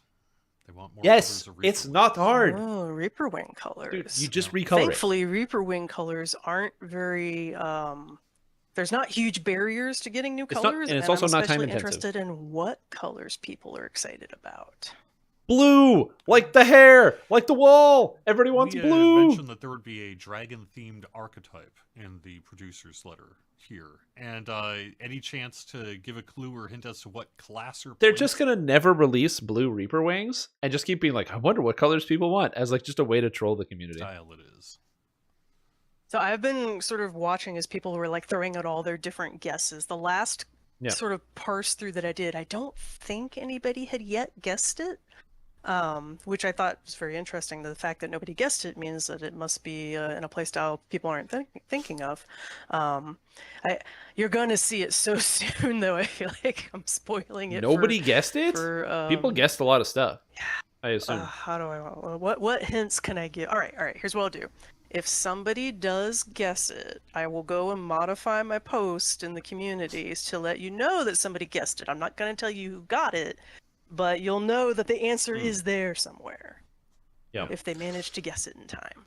Did you guess it? I think the answer for the next color of Reaper wings is blue. Blue seems to be the clear winner in the chat here, by the way. People want blue Reaper wings. So. I approve. I like Fenris, it's pronounced shit brown. All right, are we talking like cyan blue or are we talking like deep blue? I think darker. There's some suggestions for darker colors in general, so like a darker blue, I think. Dude, just we're using for the dragons. Perhaps. Run it with like 30 colors. Okay. What I want is give me the 150 Reaper point rainbow wings that slowly change color as you're playing. Like one of them expensive keyboards or something. I also see a pink. And black. So I'm not saying there are other colors. Oh, thanks for the kind words, Parker. Appreciate that. I'm always on the fence. We sometimes talk about like, we don't do pink because we assume nobody wants it, but maybe once in a while, a pink isn't a bad thing to toss in. Everybody wants pink. Not all the time. Just pink's a great color. It's stand out. It's bright. It's vibrant. Badly, and they're gung ho about having. I don't know why I'm so emotional about this. I can't even see all the colors. Sometimes. Yeah. Yeah. I literally can't even see all of them, and I'm getting all up in arms. Give me more colors for my wings. All right, so we have a question from Listen's Chart about filling in more questing in the mid-epics. This person is saying there's fewer quests from about levels 26 to 28 than in some of the other level ranges in the game. So what about filling in some of those gaps in mid-epics? Yeah, that's one of the things we try to look at as we sort of look at where the content is, and we've been peppering in stuff as we go to try to bring some of that stuff up, and that is one of the ranges 24, 25, 26, 27, 28, the 29. to-do list. Because we do want there to be... We don't like the idea of having these sections of the... 24 to 29. What I'll call the life of the adventurer, where you sort of get stuck with a very limited palette of things to pick between. We like you to have like a pretty good rotation so you don't really get sort of fatigued of any one adventure set. Yep. So that range is one that is on the radar. All right. Yeah. No, you could add more 24. 24 is just Giant Hold. we're getting Guild into ranks is also on my radar. It won't be this year, but yeah, I would love to add more more ladder for the guilds to climb, because that's it's just really fun. Why don't they just like up the levels? They should just literally uncap it and let it go. Topic on the live stream here, where people have asked about what we intend to do longer term with the Reaper enhancement system. Some people, because that wasn't on the points. tracker. Some people will really never get anywhere near that many points, and so there's a disparity in belief about what we should do. But there are those in the who have achieved 152 Reaper points and beyond, who are looking for something to do with Jerry, their time and Reaper you should know enhancement. What do you think might be their future? Is that something we could see in 2024, or is it longer term than that? I think that one's probably longer term, just given for what we've already signed ourselves up to do. No Reaper changes this year. 156. Sorry, not 152. 156. There we go. He did correct himself. He did correct himself. He got it right. He's good. He's good. No, it is something that we're thinking about how we want to approach, but I don't think that we're going to have that answered this year. Yeah. There you go. They could surprise me, but that is my instinct. But yeah. Except for the guilds, they should literally just uncap the guilds. Question. This person is basically saying fix hireling clerics, but hireling work in general, that's another bullet point that comes up occasionally. Yeah, hirelings is the most challenging. Getting all the nuances of their behavior. The most common behavior they do is they obviously have their logic tree that they're sort of working down their decision tree of how they behave and how they react. And every once in a while, they get down a branch of that tree that they can't resolve. They'll get in a recursive loop or something where they're just like, I get in a loop, but there's no visual feedback to tell you that that's what's happening to them. So to you, they're just standing there staring off into space. So usually the most common way to get them out of that is you either tell them to do something different to get them to sort of go back to the top of their decision tree, and then hopefully the second time through they don't make it down that branch because they're standing in a different place or there's party members that cleave have that branch. So the guts of what makes up a hireling happen to live in the same place under the same pair of hands that also deal with perf, which we've obviously been heavily investigating and working on performance. And so right now the scales are, do I work on hirelings or do we continue to keep chipping away at performance? Right now I'm having them keep chipping away at performance, but hirelings are on our radar because they're really helpful. When you need a hireling, you need a hireling. It does make me wonder if, it's not a surprise that the logic system in the game is related to performance issues, but it does make me wonder if there's a way they could look at branches of decision trees and then describe some amount of like timing to decision making. So like timing from point A decision to point B, and look at average time to see which actions take the longest amount of time to complete, to find the specific decisions that are, killing hirelings' ability to do stuff and cleaning some of that up. But I have no idea how you would even go about doing that. And I feel like also adding in a tracker like that would just make the performance worse because it's an extra variable you're calculating every time. So I don't know. Bulwark is my friend. No one better say anything bad about Bulwark. I depend on that dude. So there are definitely some favorites and some other ones that are like, this one seems to have more recursive loops than others. Sometimes I gotta remind him I'm here. It's fine. So yeah. Mustang 50 liter wants to know, with the increase to level 34, nice. Will that change the automatic jump to your maximum level once you hit level 30? The answer to that is it'll bring you back up to your existing XP total in Legendary. So assuming you've hit level 34 in terms of experience, when you go through that process and reach level 30 again, you will go to 34. Good. But it won't give you free levels. So if you have maxed out, say, on the previous cap of 32 and don't earn any legendary XP and then go through the reincarnation process, it should bring you back to where you left off on 32, but it won't automatically jump you up to cap. I was assuming that it was going to work the way it did, but making assumptions is probably bad, but yeah, good that somebody asked. So somebody mentioning that they liked the newer hirelings, and I gotta say, I'm a big Froggo fan. I love Froggo. I like Froggo, especially just the hopping. Like how many hopping hirelings do you get? Except we didn't get bullywugs as a race. Also, I don't like Darling. Are great. Someone is saying. I'm not a fan of Darling as well. I find she's not that good. Clerics specifically kill Great visuals. create undead monsters trying to heal them, but they don't do this to Pale Master's Dread Knight. Is this something that can be addressed specifically? Yes, I think that sounds like something our systems team would need to do work on. I send in a bug report, I think, on that. Yeah, I remember that. Yeah, just send in a bug through, so report, it's just a guys. matter Come of on. getting around to Fix it. Okay. So we can nudge that one. Okay. Also, the Exalted Angel kills the Lich from Magus the Eclipse with the Exalted Angel aura, which is really fun. we have a lot of demand for cards of cleansing. When they Yeah, debuted with the deck of many curses, they're a very rare drop, and there are some folks out in our community who would like to see them far more prevalent, perhaps prevalent enough that it can be the basis of assigning what you want to your specific items under the system. Also, welcome what do we back, Freddy see Kitten. as the Appreciate the future support. of cards of cleansing. Go back to the stream team. We are starting slow. That's sort of, we started slow in general. Originally, the cards were limited. So, for reference, the cards, the actual just regular cards to make the deck of many curses are very easy to come by. You get them from running sagas. The sagas are very easy, and you can get all the cards you need very quickly. So it's not a problem whatsoever. The cards of curse cleansing have a 1 in 10,000 chance of dropping from any chest you loot. So when you loot a chest that randomly generates equipment for you, so not like key chests or things like that, but like a chest that has like treasure in it, it has a 1 in 10,000 chance of spawning a card of curse cleansing to remove a curse item, which obviously compared with the rate of card acquisition is like nowhere near commensurate, if that makes sense. Like it's like much lower. I have not seen one. So yeah. The cards curse cleansing you farmable from extreme challenge dungeons. I actually agree with that. I think that if the card of curse cleansing had like a drop rate of like 1 in 100 per Reaper difficulty, so if you farmed it on R5, it had a 5 in 100 drop rate, or if you farmed it on R10, it had a 10 in 100 drop rate to drop a card on completion of one of those dungeons. I feel like that would help both give you a motivation to run the extreme challenge dungeon, because the people that want to re-roll it are the people that are doing that endgame thing.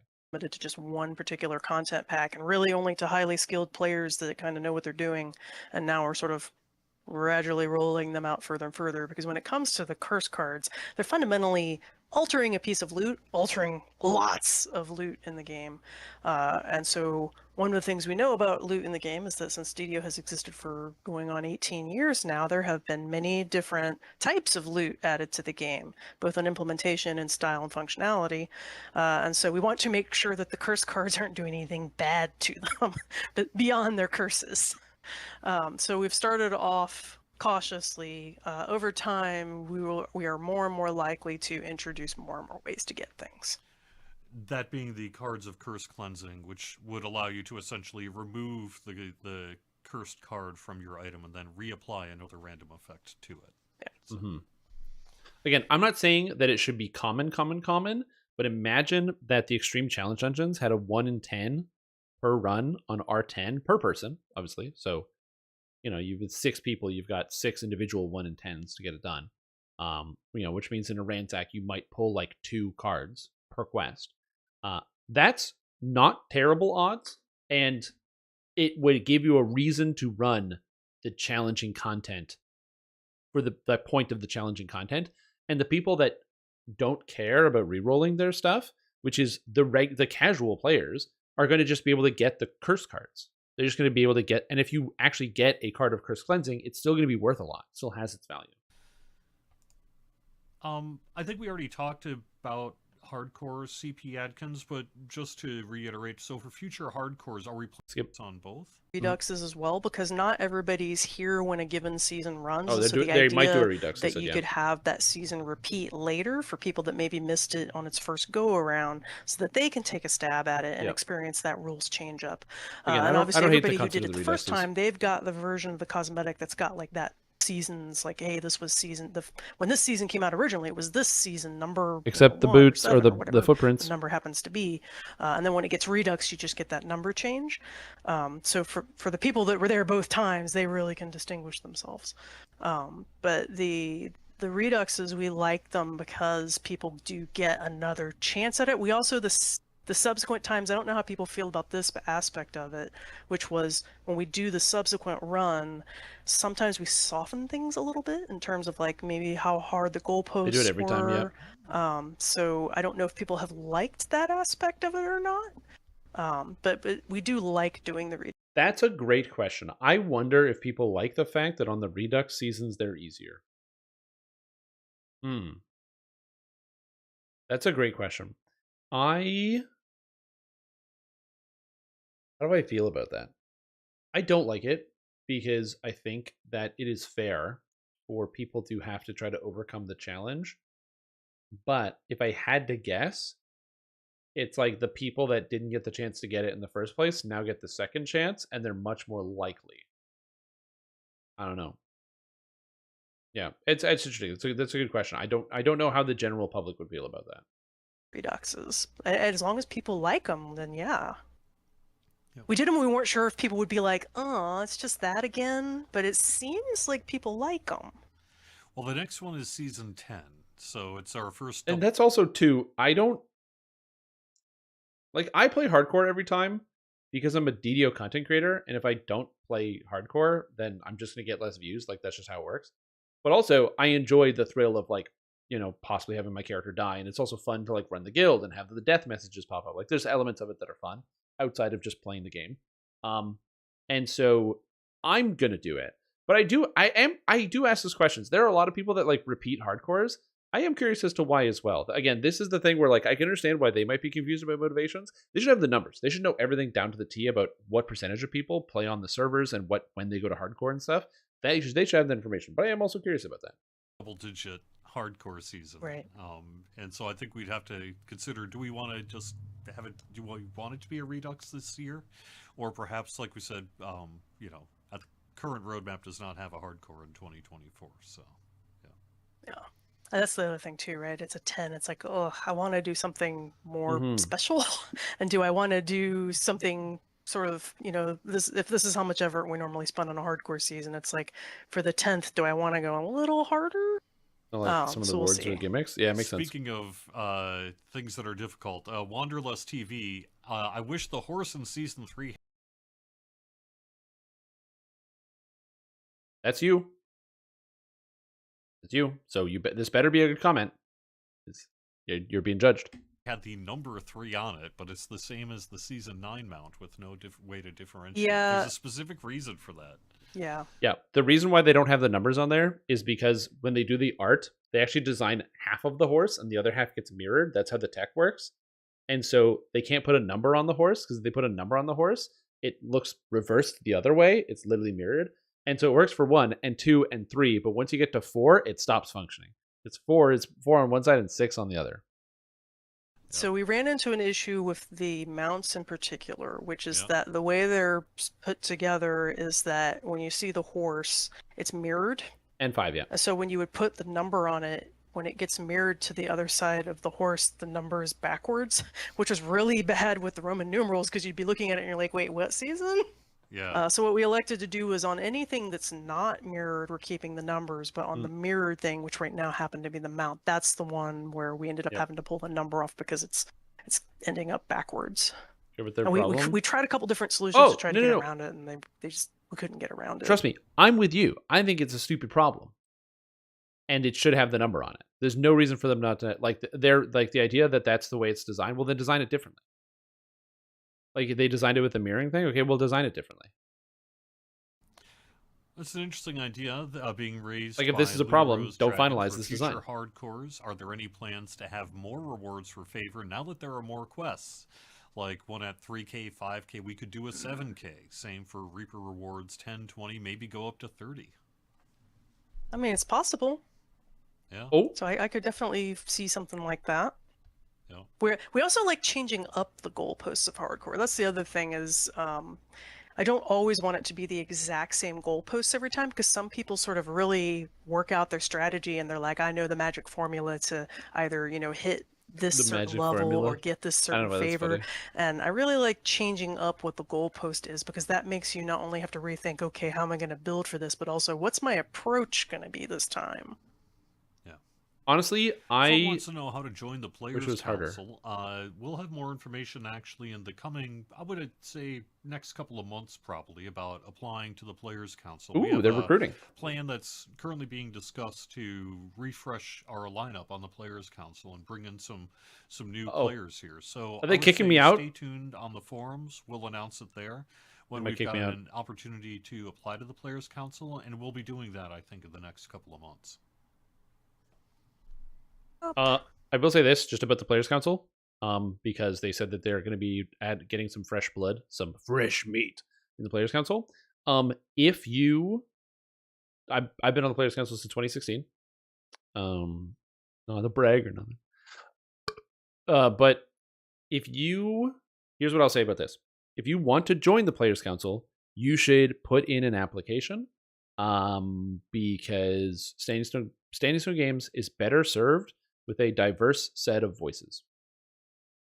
So it's good to give them a diverse set of voices. So if you think you might have something interesting to say, and the idea of, giving more direct feedback sounds good, it's definitely something to think about.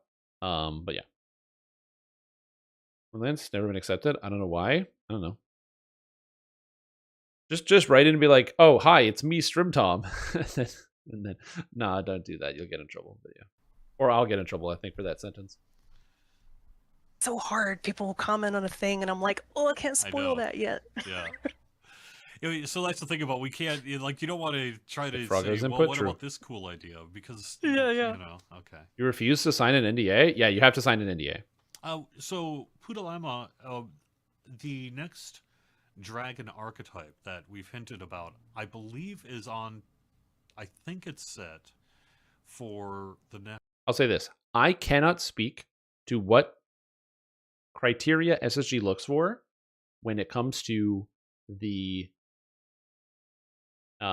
background of the game, or the background of people's experience. What I can say is that SSG in their application does encourage people from different levels of play to join the Players Council. And also, there are some very good players and very knowledgeable players that have been on the Players Council at different points. And some of you might know other people who have been. So, if you're worried, it's a lean or dominated by one thing, I would say that SSG prioritizes getting a variety of different perspectives. That is all I can say about that. I don't even know if I can say that, but I'm just going to stop talking because I signed an NDA. And what you don't know about the NDA, by the way, so a lot of NDAs is like, if you break the rules, they can sanction you, or you pay a fine or sue you or whatever it is. The way the NDA works is Cordovan, who's right here. You break the NDA, he comes to your house. I don't know what happens after that.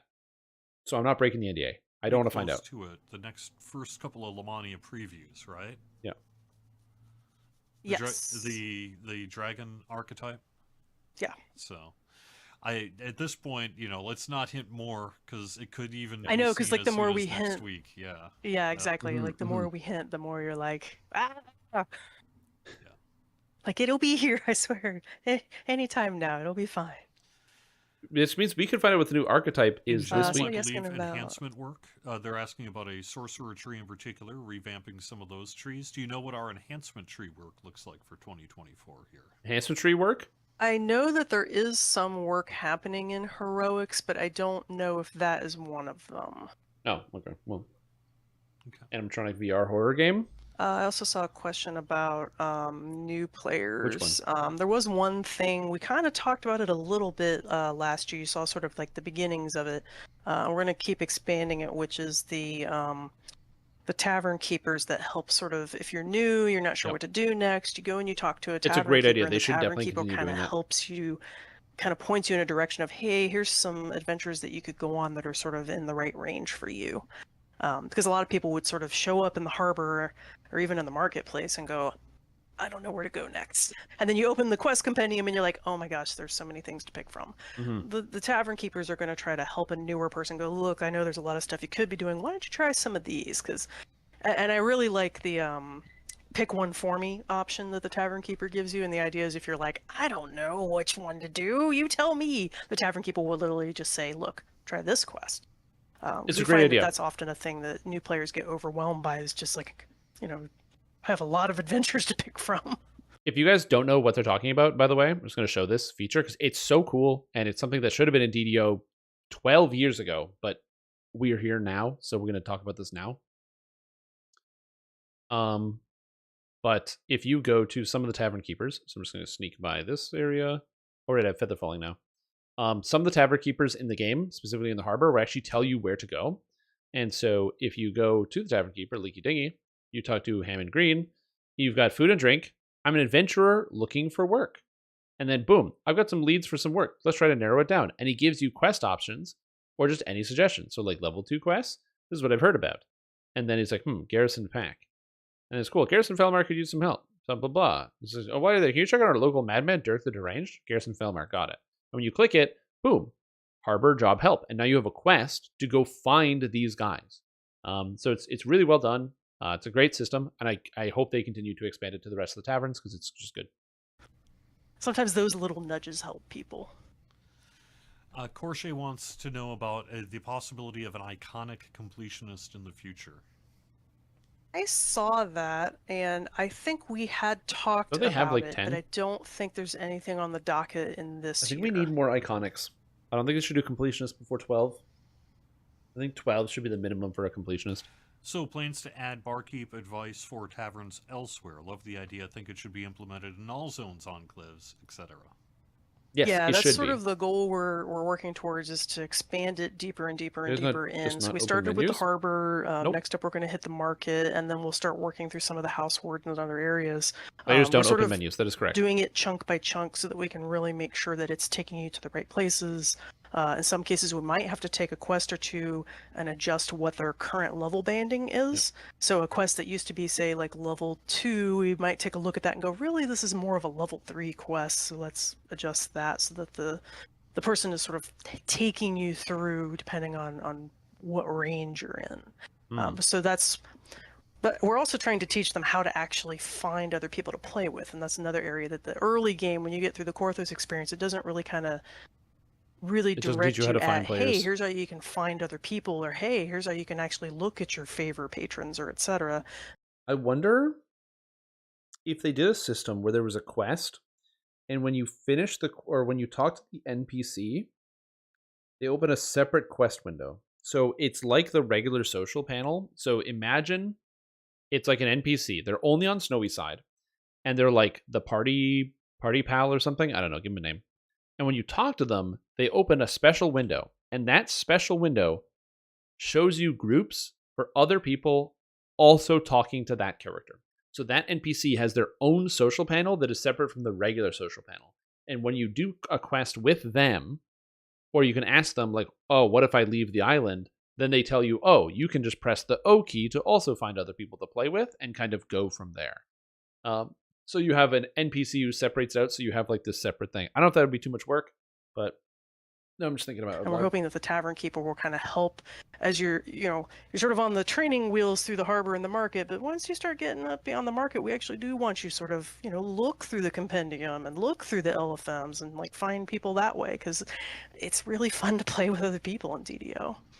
It can be, unless somebody is going really fast and tumbling with sprint boost because they have like racial points at like level 5. And yeah.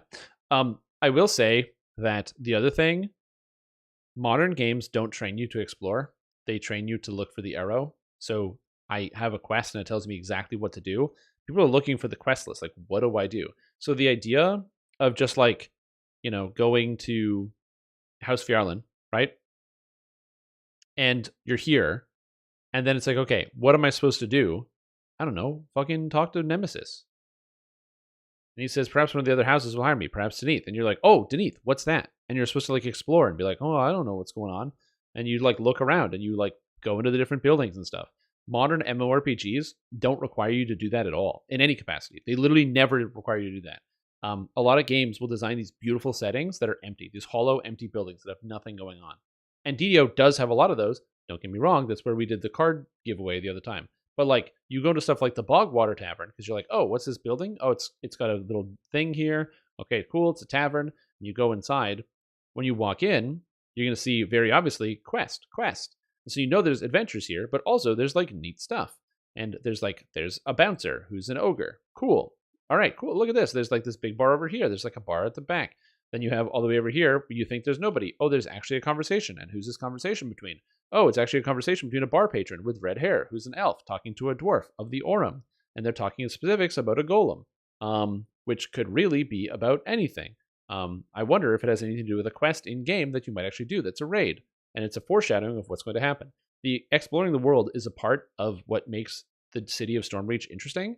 And people don't explore Stormreach because there's really no reason to do it when you join a game like this, because like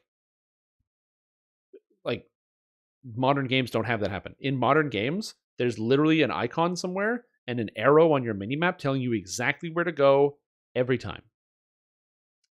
And that's different. So the idea of like I go to a tavern to find a quest, if they can train you on that early, that'll help a lot of people find adventures, because a lot of people get stuck. They don't know to just go into another area of the city and then like talk to NPCs. It's like doesn't occur to them because they're trained not to do that from modern games. Two adventure packs in particular that have occasionally non-linear progression in terms of level to dungeon. That being Sorrowdusk and Tangleroot. And Maha0201 wants to know, any plans to level squash those old packs, essentially make it so that it goes linearly, which I know particularly it becomes a bit of a hardcore concern sometimes. It is a hardcore concern, yeah. At the end of the range, and then discover that the quest is higher, right?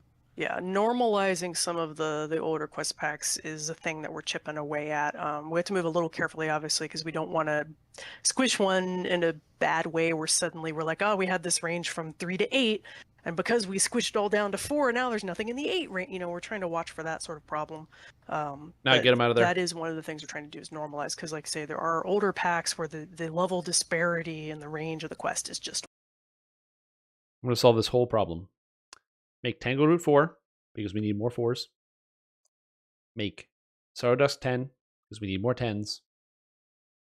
You're welcome. Really broad. It's like you're if you try to just play that quest straight through, you just hit a wall. You're like, I am not high enough level, or I'm getting outside of the range because of the level restriction that I can't actually play the thing. Yeah, I like Tangleroot in particular. You'll tend to come back when you've kind of hit new level bands and progress that way. But like Threnal has a bit of... Yeah, they try to put the wanted posters. The problem with the wanted posters is they're out of the way. They're nowhere. I bet you there's probably some people in the chat that don't even know what you're talking about. But putting it on the bartender is a good idea. And you just need the information can't just be there. It needs to also be visible.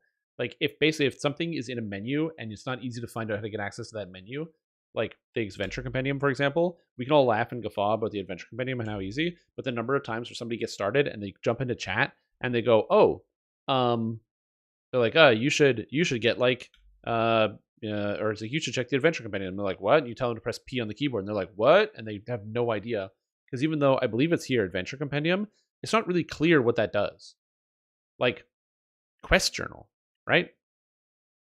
Like, I'm not losing my mind here. Quest Journal is very obviously the quest place. So Adventure Compendium is what? I don't know. And when I click it, right away it's overwhelming. There's just a bunch of stuff and you don't know exactly what it is because it's called Adventure and this is called Quest. I'm playing an MMO. I do quests. I don't know what an adventure is. What is an adventure? Is adventure like some type of quest? Like I don't really know what that is.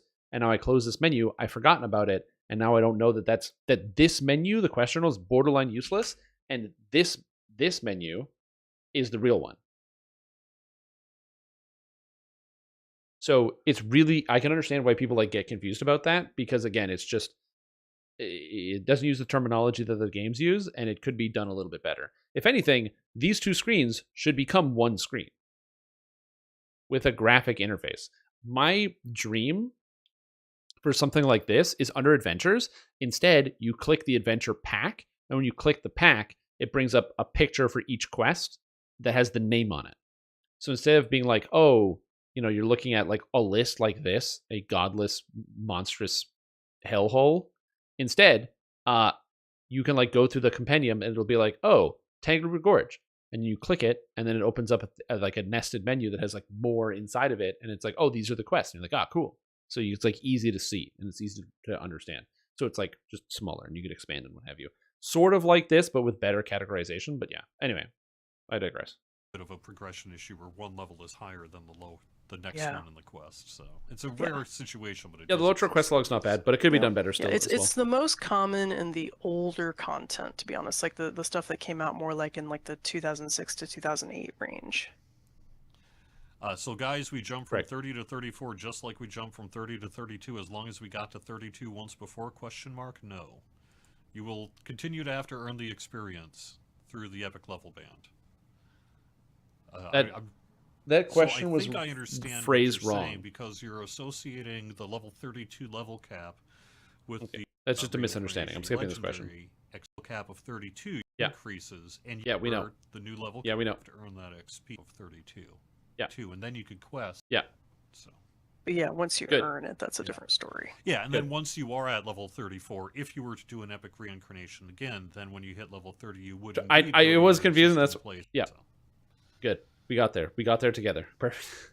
Yep. That's really funny. Well, I think things are kind of slowing down a little bit. Do we have any kind of final questions here before we? Do you guys have any questions for these guys? Well, too bad. It's a YouTube video. You can't ask questions. New deities? Question mark. New deities. Oh, Myth Dranor. Into that yet? There should be new Forgotten Realms deities in Myth Dranor, actually. I would need to look at what our release notes. Again, what a baller move! If you could choose to have Origin Forgotten Realms because of Myth Dranor, and then you could choose the Forgotten Realms deities on regular races. Cole is my cousin. Cole is my cousin wants to know about why rune arm shot distance was shortened in a few cases with the introduction of the macro technic Epic Destiny, and there was a release note that was about that went into the detail of why we normalized some of the rune arm shots. So I guess I would refer you back to the release note. Hey man, it's not my fault. You can't fucking read. Go read the new book. Notes where macro technic. Go buy a $60 Eberron book and then read it. Yeah, I'd have to go back and look at that one. You know what? $60 book? No, go buy a collector's edition, $100 with a map. And then you'll learn your deities. Unless you know, right? But I think that was a Steel Star and others on the systems team who did rune arm rebalancing. Damn, dude. It was part of that. I would believe you, except you do play DDO. Just gonna point that out. Trying to normalize shots so that you wouldn't have as many shots hit. I don't care about the rune arm question. They're gonna get. Be on there. I also see a question about if they're going to get like a Shadow Veil or Hellsfar and Myth Dranor before you go to the ruins. Generally, when we're going to a new place, there will be some public area component. But I don't, today can't get into which particular place you'll be starting your public experience in Myth Dranor from. But we often need a place, obviously, for the NPCs, for different shopkeepers and things like that. Hmm.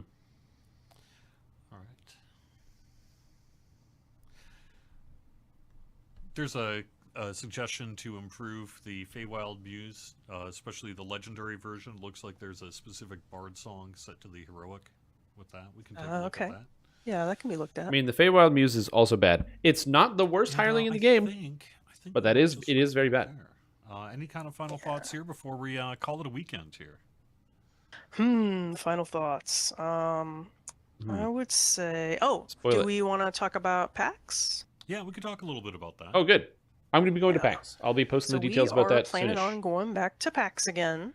So when we have like the particular day and time locked down, then we'll give that detail. But we are planning on going back. We had a lot of fun last year. Nice. I'll be there. We're wanting to try to come back again. Yep. I'll be at the PAX. At the very least, there'll be some kind of community meetup related thing that'll happen, and anything more than that we'll announce when we. So if you happen to be in the Boston area, like you live near Cruiser's house. All right, well, thank you very much, Tolero, for joining me here on the live stream today. Hope you have a great weekend, and thanks for all the work and all the work you will be doing in the year ahead. Good to see everybody. Thanks for coming to the stream. You can't see me. I mean, they can probably see me now. Real quick, get the. I love the idea of somebody just being like, "Ah, it's nice to see everybody." Anyway, now I'm good. I'm off of this thing. And I I'm hate going these to rat wrap up bastards. the show in just a minute, but I've got a couple of bits of news that I can talk about beforehand. All right. Well, I didn't hear this, so we're gonna hear the news. Oh, it's big. So He's big I now. could mention that we do have a bonus happening. This is a Strength in Numbers weekend, so you're getting 5% XP for every member in your party or raid group. This one also includes the raids through Sunday, January 14th. I don't know why I can't edit my thing. So, up to 55% boost to your raid XP and 50% in your party if you got 5 friends that can quest along with you. Did want to mention that that's our bonus for the week. Otherwise, I would just mention that we'll have more information about Oh, it's a buddy Lamania bonus. I in didn't the notice coming that. days. And Was that hope still you've going? had a great start to your 2024 in DDO. Thank you very much for joining us. These shows get archived on YouTube afterwards. You could find that's them where on we're watching it. youtube.com/Dungeons and Dragons. And I'm going to wrap up the show myself. Call it a weekend. Hope you have a good Goodbye. one, everyone. All right. So, what do we got here? Comments. Thanks for clarifying some things. Good job, Axel. Thanks for all the work. Yes, please. Small Redux season. It'd be nice to catch up on Hardcore. I don't really care too much. 244 looks stellar. Love Forgotten Realms. Edit to say, I am free to play with my wife, so I appreciate all the free promo codes. Good job. Hopefully someday you will make overall experience better, like removing annoying flagging for quest splitting parties. Please get that out of Sharn. I hate the flagging in Sharn. I know you're supposed to do everything in order, but dude, like doing a Sharn welcome and then going into Red Rain and then somebody wants to join you who's already played the game 100,000 times and they don't care about doing a Sharn welcome, but then they can't, so they rejoin you and you're like, oh, you know what? Okay, we'll quickly rerun a Sharn welcome, no problem. And then you go into Sharn welcome and you rerun it, and then you get through it. You go back in Red Rain. You're a minute into the quest. Somebody joins and they go, oh, sorry, I didn't do a Sharn welcome, and you're like, no, please. I hate that part. Running Reaper points can choose to donate their access to a community pool that will slowly unlock higher Reaper enhancements to all players. That's an interesting idea. Farm a dungeon without having to constantly retalk to quest servers. VIP perk idea, perhaps. Just VIP, give me all the items. Thank you. Give us barred multi-class some incentives as well. I don't know what that means. Copy a previous hardcore season instead of nothing at all. Yeah, a lot of people would. I'm going to get wild and say Path of the Dragon Barbarian. They could use the love. Barbarian's in a very good place right now, actually. So it's kind of funny. But, I mean, everyone can use love. Hey, can we nerf Seal and Amber one more time? I'm still struggling while we're at it, Korthos. So struggle with Korthos every hardcore season. Drexel Hand is a monster. You gotta get your old facetious comment in. You mute yourself for a large part of the video. I don't think it was a large part of the video, but it was definitely like over a minute. Please do not cancel Hardcore altogether, having a solid one each season. Nah, let's just cancel it. Delete them. Anyway, so that was that. So that was the video I wanted to watch. I just wanted to like actually get a chance to go through it. I was going to watch it on my own time, and then I was like, well, you guys didn't watch it either. So I didn't want to have to like paraphrase it and then have some scenario where when he's like, oh, did you watch that? Like, can you tell me what happened in that thing? And then I'm like, oh, yeah, I could. But I didn't really want to do that. So that is taken care of. And I think that's pretty much it. I don't really have anything else I want to do in DDO today. I'm still getting back into it, so I'm still like working my way back in the schedule. So yeah, I don't think I'm gonna do that. Oh, gold roll, good idea. I should do a gold roll. So yeah, know that it existed. Yeah. So if you aren't, oh, I sorry. Let me bring this back up. Hold on. There's another thing you got to see. So, oh wait. So they do have their trailers for the stuff. Like if you want to watch the Vecna Unleashed launch trailer, where you're like, whoa, Vecna, whoa, whoa, whoa, whoa. Anyway, so if you want to see the trailers, but most importantly, there's the music. There's the music. Sinister Secret of Saltmarsh. Isle of Dryad. So where is it?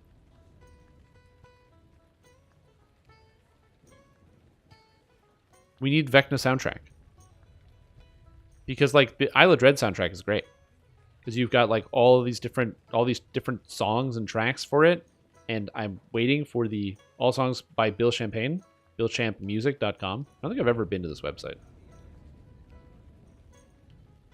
I assume I can. Go away, Edge. What? No. Do not show. What the fuck? Okay. UX, dude. UX. Madness. Absolute madness.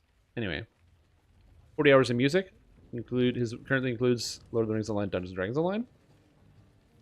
Music. Whoa. Whoa. Look at the music. Anyway, I'm getting distracted. Yeah. I super don't have anything else to do. I do want to do my gold roll for the day, though, so I'm going to get that sorted here. We're going to put the gamble up. So you want to gamble? You guys want to gamble away? You can. Get the old gamble. Gold roll. So put the gamble up. This one's going to be short, so you have 2 minutes to put in. Yeah. Yeah, you're never going to get PvP back again. There's no incentive for SSG to do anything with PvP. Because people have the idea that build it and people will come, and that's not how that works. People will need to be there, and then they build it for the people.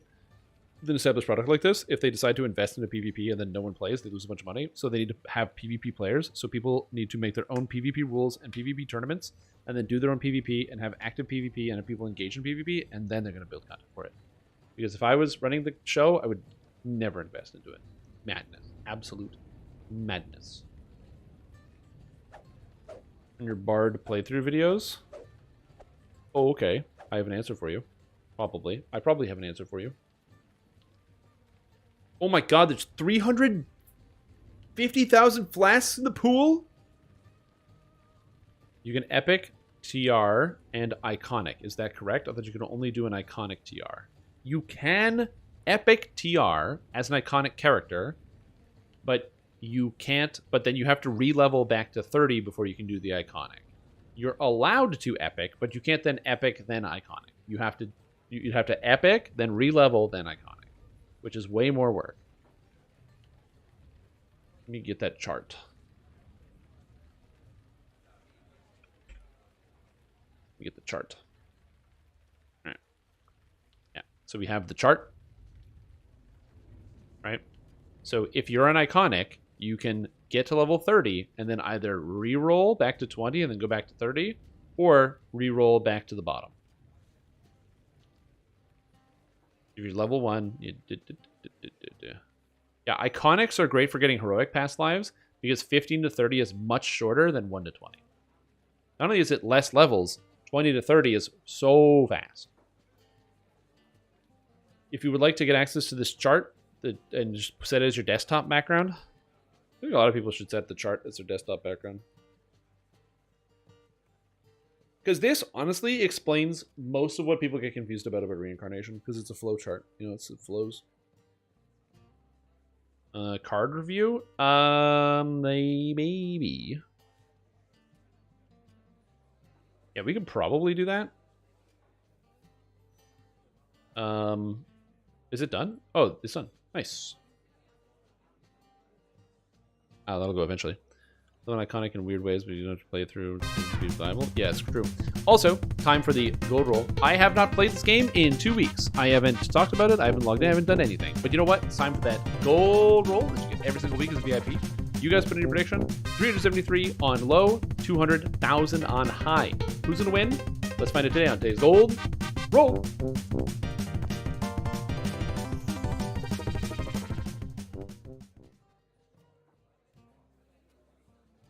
Is that a high roll? Was that an 81? Yup. The high roll wins. The high roll never wins. The high roll never wins. Amazing. Amazing. Amazing. Rigged? Yeah, you bet it's rigged. Look at that. Look at that payout. Oh, baby. People making money. That's right. Okay. Is there anything else I wanted to do today? Thinking. All right, sure. I'm going to do 2 more things before the stream is over. The first thing I'm going to do is I'm going to take a second to show off. Oh, what is this? I'll have to read that later. 100 on day 1. Yeah, I got 100 on day 1 of Hardcore League. I want to show off something. Give me a sec. You might hear the sound. You'll know what it is. You're like, I hear it. Don't worry, it's coming. 105,000 flasks became 70,000 flasks. There you go. Look at that. It's all about optimization, baby. It's all about optimization. Optimize the time. Okay. So I'm going to put that here. Okay. So I have to show you this button. I think this will work. Whoa, well, it does work. I just want to quickly show off my goofy Path of Exile characters. So I'm just very quickly, I'm going to go over that because I've been playing a lot of Path of Exile. I have a level 100, a 95, a 91, a 95, and a 96 because I'm playing the game way too much. So this is also my first level 100, so super brief. I have a level 100 Aurabot. It's not important. This character is stock standard. It's just an Aurabot. If you just Google Path of Exile Aurabot, you can make this character. It's easy. No problem. Power Siphon still sucks. True. But I have 2 characters I want to show you. I guess 3. So the first character is the character I'm the most proud of. This is very Path of Exile. But I have to showcase it. So this character is great. I gotta load in the hideout. So this is a build that I put together. And it is a Marauder who looks very bad. Now, the cool thing about it is how cool my inventory looks. My inventory looks cool because you'll notice if I pick up an item, it's got like space under the item. Like how cool is that? Look at that. You can see like stars and stuff behind the icon of the item. Isn't that really neat? And the answer is because I'm using this item called Eternity Shroud. And what it does is if all your items have space in the background, then it allows you to get extra damage as this thing called chaos damage, and the chaos damage ignores resistance. Basically gives you like extra true damage, which always works, which is great. However, the problem with this is that your character still has to, so if you do this, all your items have to be of that quality, and to do that, it's expensive. And so, I have a shaped Doriani's Fist to make a Doriani's Fist build using this item, and I had to get a shaped Aegis Aurora as well, which were both tremendously expensive. So if you've played Path of Exile, you know that this was crazy expensive. And you might be wondering, okay, is this a good character then? And does it work? The answer is no and yes. It is not a good character, but it does work. So the way it works is I have a bunch of war cries in the helmet, the Echoes of Creation. That's why I have a tentacle coming out of my face. And the way it works is if after I war cry, so I do all my war cries, and then I slam, it actually damages me based on how many war cries I just used. And then I get extra damage based on the number of war cries that I use when I slam the ground. And it does extra things. So, blows your mind, right? Is this character good? No. But this character is hideously expensive. It was so much investment and so much time to get this item, Doriani's Fist. As far as I know, this is the only shaped Doriani's Fist in the entire game. And that, to me, is amazing. So, huge fan of that. Love that. Bad character, bad build. Thing does barely functions. But it's on the leaderboard because it's level 91. So if you look up Doriani's Fist, you find my build. And some sucker might try to recreate this because they see it. And they go, wow, that's cool. And then they break their character. Okay, that doesn't matter. Let's go to the real stuff. This is a build that I pioneered all by myself. I saw some things people were doing, and I took some pieces together. Okay? And I made a character. Now, I call this character the Freezer, and I call it that because the character is designed in such a way that I can literally freeze everything in the entire game. And you might be wondering, okay, so why are you freezing stuff? What's the point? Right now, the league mechanic for this league is that there's a forest you go into called the Wildwood, and you kill monsters, and you find these little wisps, these little energy balls, and based on how many wisps you get, the monsters get empowered, and when the monsters get empowered, they drop more items. So that's the whole point, is that you empower the monsters so they get more dangerous, but they drop more items. That's the whole point. And in a video game about killing monsters to get items, make the monsters more dangerous to get more items is a great idea. The thing is, one of the stats you can get on gear is called rarity. Actually, I have one in my inventory. So I have this item here, Venture's Gamble. It gives you item rarity. It's the first line, item rarity found. That means the items you find are going to be better than other items. getting item rarity is expensive. It's hard to get on your gear because you have to give up actual stats in favor of this item rarity. So what people usually do is they get one character that stacks all the item rarity, and then they buff it up really strong, and then that character kills everything, which is a great idea. The problem is that on these really hard maps, the monsters are really dangerous. So I thought, what if I made a character that could just freeze everything solid? So that way, the carry, who has all the quantity and is a glass cannon, is safe, and everybody can live. The problem is, if you attack people and you freeze them, to freeze monsters, you have to do a percentage of their health and damage, and that percentage, if it's high enough, will cause the monsters to die. And if you're killing monsters, then the carry's not killing monsters, and that's a big problem. But I found a solution. Because there's always a solution. The solution is freezing the whole screen. When I had used my skills, I actually covered the entire screen. Everything that is in screen, this is actually not big enough. The MTX doesn't show the whole thing. If it's on screen, it freezes. On top of that, I have an effect where if anything is frozen, it freezes everything on the edge of it. So if I freeze anything, it will freeze everything around that. And this area is based on my area, which is gigantic, which means I basically freeze 2 screens worth of stuff. And I do this using a bunch of items like Painseeker, which gives me more ailment effect, Expedition's End, which gives me more freeze, as if I did more damage, and the new Deep Ice Nova of Deep Freeze that freezes enemies as I deal even more damage. As a result, my character can freeze everything in the game eternally, even though I don't do any damage. So if I do, I'm just gonna throw a thing in here. I need a map. Give me a map. I don't know. Just give me the bear gem, whatever. Okay, as long as it doesn't say can't be frozen. Is this why you don't talk about video games in public?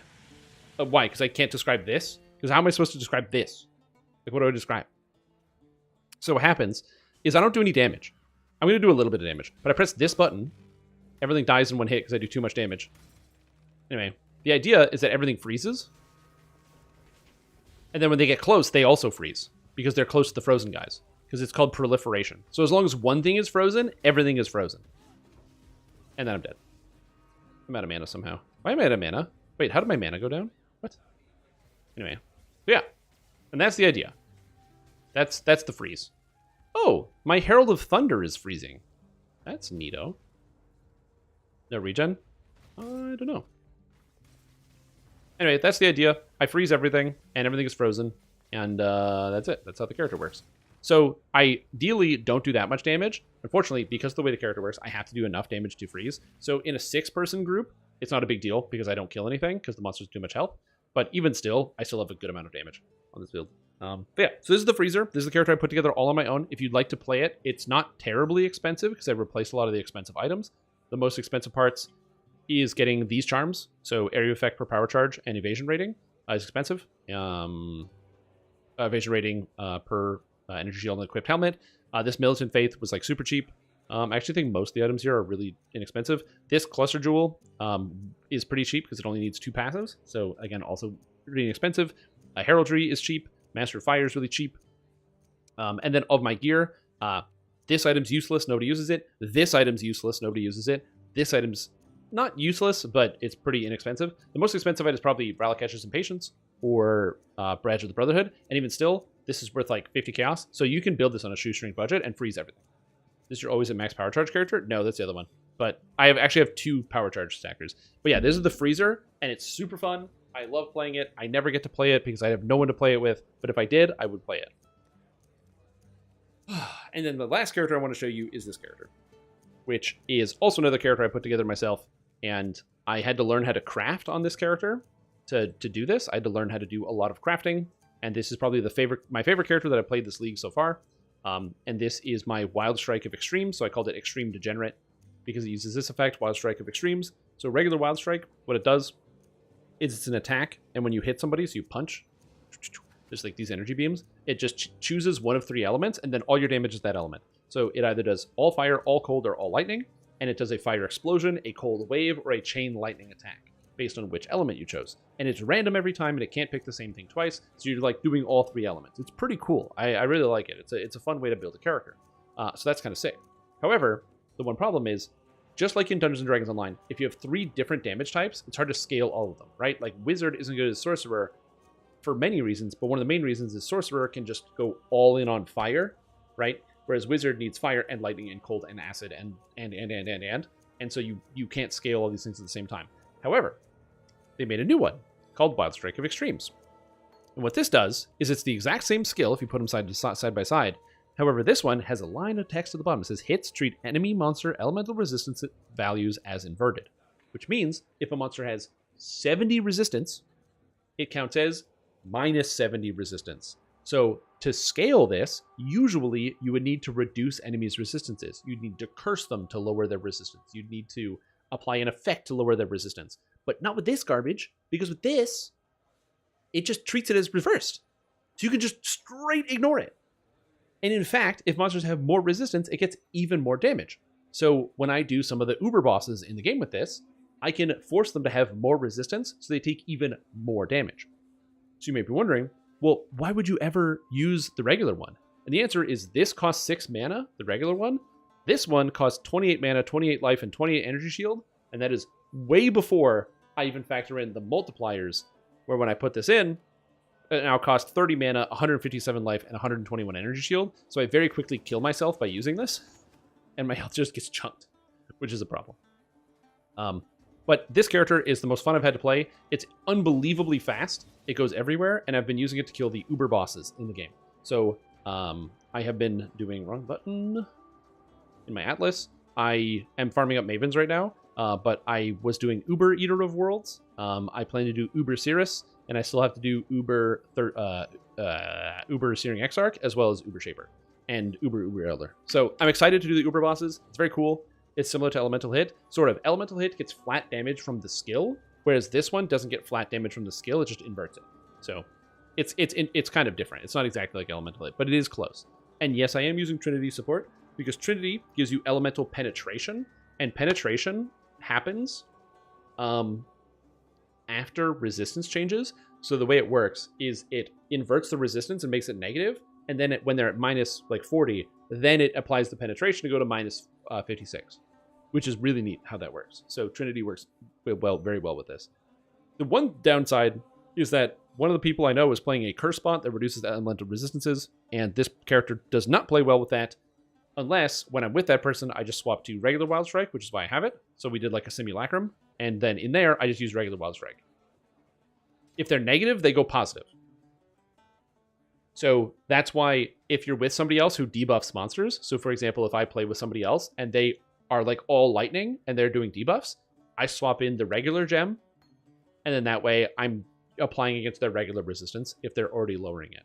So yeah, like Ipsum has a curse guy who reduces elemental resistance by 200. So as a result, if they're already negative, I don't need the Wild Strike of Elements, and I can just play this with them. And then the other way around, I can just do this. Anyway, so that's really cool. Also, Mage Blood. It's my first time ever getting in Mage Blood this league. It's been really cool. This button's great, and it's fun. That's why I have the swap here. This character is probably one of the most fun characters I've ever made in my life, and I made it myself. I'm very proud of myself. This is great. I crafted all my gear. I got all the pieces that I needed, and it took me a long time to put all this stuff together, and it was really, really fun. So that's great. Yeah, Path of Exile. So yeah, other than that, I also then have other stupid characters. I have my Orabont, which I got to 100 with, my first level 100 ever. And then lastly, the character that I used to farm a lot of stuff, which is not special at all. You've probably seen one of this, or it's like on the leaderboard. I just wanted to show it because it's the other character I spent a lot of time on. Is this character, which is my champion. I had the Mage Blood on it, and it's literally just a champion using Poet's Pen and Corrupting Fever with Poet's Pen with Reap and Transmission of Exsanguinate of Transmission, where basically the idea is I have a wand, and I whip my wand. It causes little explosions to come out. The explosions cause things to bleed for ungodly amounts of damage, and then when bleeding monsters die, because I have the gloves Hemophilia, they explode, dealing damage to nearby monsters, which then kills them, causing those to explode, and you just explode whole packs. And it also makes these satisfying like pop sounds, like popcorn going off, like in the microwave, like pop, pop, pop, pop, pop, as the monsters are popping, and it is very satisfying to the ears, so if you have a nice headset, it sounds really nice as you do that. Also, something I didn't realize is that the fourth vow is the best chess piece in the entire game, and it makes you completely invincible all the time, and it's disgusting, and this is like the best item I've ever used in my life. Because this is why Path of Exile is so fucked. Okay, I'm going to give you the reason why I enjoy playing this game is the combinations are endless. So you don't need to know anything about Path of Exile to get confused about what I'm... Even if you know Path of Exile, you're going to get confused, and that's why this game is the best. So, longest story short, there's 4 damage types. You have physical, which is blocked by armor, and then fire, cold, lightning, chaos. Really easy. 4 damage types. Or, 5 damage types, sorry. The 4 different elements, and then physical. Easy, super easy to understand. There's 5 damage types. Great. So what I do to reduce the damage is I get an item here called the Glorious Vanity, and in the passive tree, this is the passive skill tree. In the passive tree, what I do is I have this item called Glorious Vanity, and it takes this Eternal Youth and transforms it into Divine Flesh. So I have to get this item, then I have to put it in here. It converts all the passives, so I have to make sure the passives that it converts are good. So I had to get good passives. You can't see this ahead of time, by the way, so you have to buy them and guess, or use computers to do the math and figure it out ahead of time. You get Divine Flesh, so all the damage bypasses my shield, which is this little blue thing, and then half the damage, elemental damage I take is taken as chaos damage. So it converts half the elemental damage I take as chaos. And usually that's a big problem, because you don't always have a lot of chaos resistance. But it gives you an extra 5%, so you can go up to 80. Well, I also have the shield called Sapphire's Frame, which gives me 4% maximum resistance, which means I get 84 chaos resistance. So that means half the damage I take goes into chaos, and it gets reduced by 84%. Except wait, here's the thing. I have the 4th vow, and what the 4th vow does is it also lets armor apply to chaos damage from hits. And armor reduces damage that you take based on the amount of damage that you take. So I believe the formula is it's like the damage you take divided by the damage you take minus armor. So the more damage that you're taking from the hit, the less damage reduction you're actually getting from armor, or something like that. It's like a similar formula, but basically, if I have a lot of armor, it blocks a bigger hit. But if I have like 6,000 armor, like I have right here, and I take a big hit, the armor will actually, because the hit is so large, not even negate the damage at all. So I'm taking full damage from the hit, no matter what. And so that's kind of the design of philosophy, is that you need a lot of armor to mitigate big hits, but a little bit of armor really mitigates small hits very, very well, based on the formula. And so as a result, half the elemental damage I take goes into my chaos damage, then it gets reduced by 84%, and then that remaining bit gets reduced by my armor, which is so high that it basically goes to 0. So I basically take half damage from all elemental damage. I also convert physical damage taken into chaos, which then gets reduced by 84%, which then gets applied by armor. And long story short, I can get hit by anything, and this character never dies. Because of this wacky interaction. And did I discover this? No, it was on a guide on a website. But still, it's like the amount of interactions and crazy stuff in the game.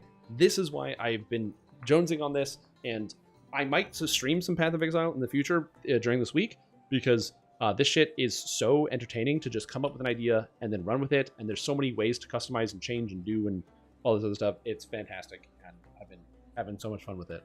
One of my favorite new things is this new jewel, the Adorned, which has been very fun. So yeah. PoE since the beta? Me too, I've just sucked at it. I would argue I still suck, so yeah. How's the lag in PoE? The lag in Path of Exile is... there isn't lag, I would say, per se, sometimes. When you're playing on the European servers, it can get a bit dicey. Not all the time, but just sometimes. It's more performance problems in terms of my computer can't do it. Where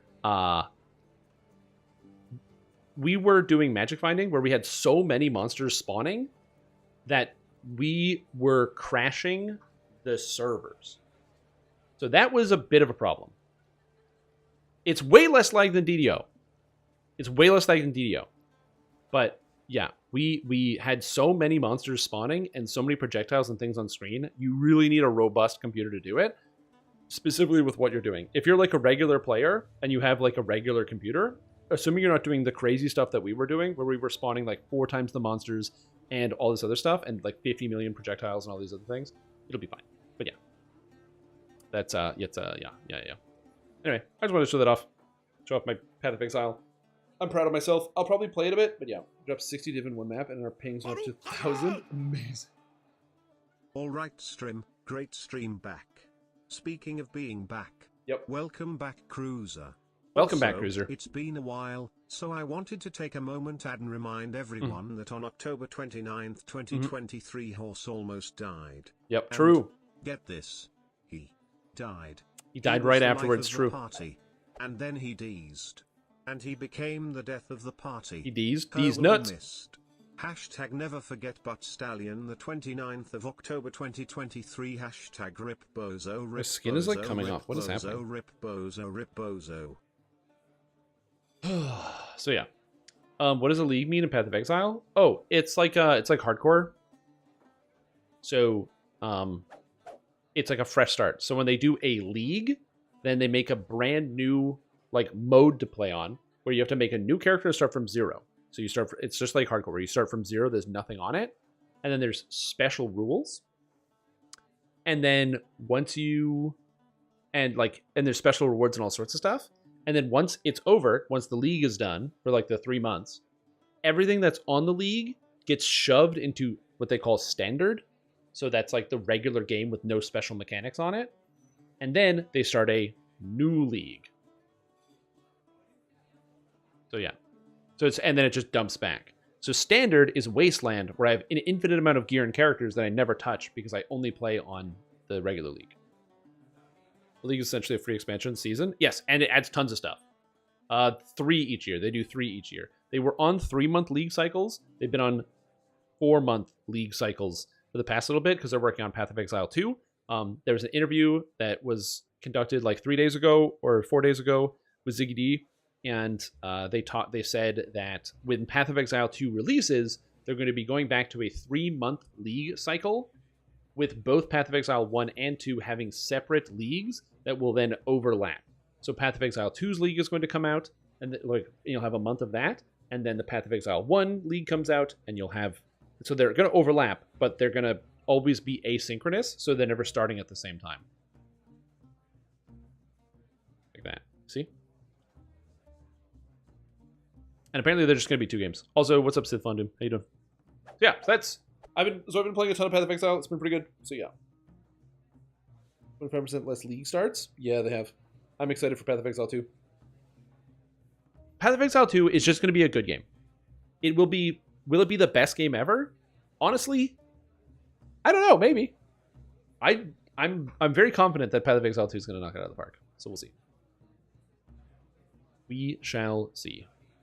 As I said, I know not everybody cares about the Path of Exile stuff, but I will be probably streaming it a little bit. So if people have missed some of it, to give you some perspectives on like what the game is like and how some things go, probably a little bit like later this week. I'm not going to do that today because I'm pretty much done with the stream for the day. Although Fairy said he had a list of cards he wanted to send me. In terms of like, he wanted me to look at some cards, which I'm links attached to the levels for Magic cards. So I was going to actually rate them. That's the last thing I'm going to do today because I've spent some time to let it percolate. I'm going to rate them. So we'll see. Yeah, so the way it's going to work in Path of Exile 1. So in Path of Exile 1, the gems are based on links in your armor. And in Path of Exile 2, it's just going to be based on the piece of armor itself. So what that means is that all your links are built into the gem. So instead, before, because of the links, you would usually have one main skill and like maybe 1 or 2 supporting skills, like, you know, an attack plus a brand that applies a curse plus flame dash, right? Whereas now they're going to be all the skills will be fully linked. So you have to pick and choose what you have, and they're all full skills. So you can have different setups. They're linked in the channel. Okay, I have to open these up one by one. Okay, so this is the last thing I'm going to do for the day, which is rate Magic cards. You guys might know things about Magic cards. I don't. So I'm going to give these a cold rating and see if I can get these right. You guys can tell me if this is good or bad. I'm assuming all these cards are in Standard because that makes the most sense to me. If they're not in Standard, that will matter. So yeah. So we have the first card, Sphinx's Revelation. This card has a cool Sphinx on it. The art in Magic is so fucking good, dude. Holy shit, they make good cards. It is a 3 mana X card where you pay extra mana. So you got to pay 3 mana right away, 2 blue and 1 white. And then also X mana, and for every extra mana, you gain life and draw 1 card. So if you top deck this with 6 mana, you can dump 6 mana into this and get 3 life and draw 3 cards. This seems pretty insane as an engine. If this is in Standard, I have to say this card seems the uber nuts and is disgustingly good. And if this card is in some type of format with lots of cards in it, this card's probably not good enough to make the cut because this relies on you getting to turn 4 alive, and then you have to spend a lot of mana to draw cards, which you're probably already dead. So that's my evaluation. How do the X's work? For every extra mana you pay, you get to do that. Is that right? Is good in control? I assume it's good in control, yeah. But I would assume that if they, like, when this card was printed, it was probably really good. And I imagine that right now, in the older format, they're probably not using this anymore. Oh, right, it's instant. So you can use this on your opponent's turn. So if you don't tap all your mana, then you can wait until right before your turn, and then you can also tap and then get everything back. Yeah. Because like I said, I just imagine this card in older formats, not older, like when it's printed, it's really good. But when you have all of the cards, I just imagine that this card, like old formats tend to either be really combo heavy where people combo you in one turn, or they're killing you in one turn. Those are usually the two things I imagine. And so, or like they're like instantly like aggroing you down. But yeah, if that makes sense, yeah. Yeah. How many other great cards in our Nazarios? Yeah, exactly. I feel like this is a really good card that just probably doesn't make the cut based on other cards. But yeah. All right. But I feel like I'm getting better at this. They're playing much more powerful cards. Exactly, yeah. All right. Next card on the table. God, there's so much text. All right. I don't know. Again, I don't know if any of these cards are good. I've played Magic once. Geological Appraiser. It's a 4-mana 3/2. Human Artificer. Okay. When Geological Appraiser enters the battlefield, if you cast it, discover 3. So you have to play if you spend the mana. I'm assuming cast it means you spent the mana for it. Discover 3. And then it just tells you just exile top 3 cards in your library until you exile a non-land card with a mana value of 3 or less. Cast it without paying its mana cost, or put it onto your hand. Put it into your hand. Put the rest in the bottom order. So it's a 4-mana 3/2 that then lets you basically draw and play a card if its value is 3 or less. I think that, again, it says 2023, so I assume this is a standard card. This is in standard. Is 4-mana, draw a card, and possibly play it good for a 3/2. I mean, a 4-mana 3/2 is not a good price. I assume Discover 3 is good, and maybe you can reduce the cost of this. I'm going to say this is a red-only card. Okay, again, I'm trying not to read chat, so I'm not looking at this. That's why my face is pointed this way, because I'm not reading chat, because chat's over here. I'm going to say that this is probably run about half of the time in like red decks. So I would mark this like a 3 out of 5, where it's nice if it works with what you have, but it feels expensive and doesn't give you enough. So it's one of those things where like you can run it, and maybe there's like a combo where it's useful, but it probably doesn't fit into a lot of decks, and a lot of decks are going to pass up on it. It doesn't feel amazing. Yes, stream not draw. It's not common. It finds a spell that costs 3 or less. Hold on. This uses Pioneers until it got banned. Wait, what? It's banned in some formats? That's how good it is? Okay, wait. In all the formats, this combo. So maybe I don't understand the Discover 3. So again, this is like the rules thing. So exile cards from the top of your library until you exile a non-land card with a value of 3 or less and cast it without paying its mana. Or put it onto your hand with the rest in order in a bottom deck. Wait a minute. So is the implication here that if you only have one spell with 3 or less mana, it casts it no matter what? So, okay, I misunderstood what Discover does. Yeah, okay, fine. Yeah, this is the best. This is draw whatever card. Okay, yeah. Gotcha. Combo decks. Okay, I understand. I misunderstood. I thought it was, again, I'm used to the Hearthstone Discover, which is they use the same text, but it's different, where it's you see 3 cards and you pick one of them. And so the 3 threw me off because I wasn't thinking of the value of the card. I completely misread what the effect was, so that's on me. Okay, makes sense. Got it. I'm learning. See, this is good. This is good. I'm learning. I'm learning Magic cards, you guys. I'm learning cards. Okay. Scaled Herbalist. 2-mana card. Lizard Druid. This looks like my Argonian, honestly, in ESO. It's 2 mana 1/3, so not the best stats, but it's survivable. It's got 3 health. When you tap it, you may put a land card from your hand onto the battlefield, so you get an extra land. So this is a ramp card. I don't know how expensive ramp is, because in Hearthstone, you pay 2 mana for 1 ramp. And so in this game, you're getting a 2 mana 1/3 tap for ramp. You can't tap at the same turn, so this is delayed. So you'd have to pay this on turn 2, then you can tap it on turn 3. And so it gives you an extra land, assuming you have land. I'm going to say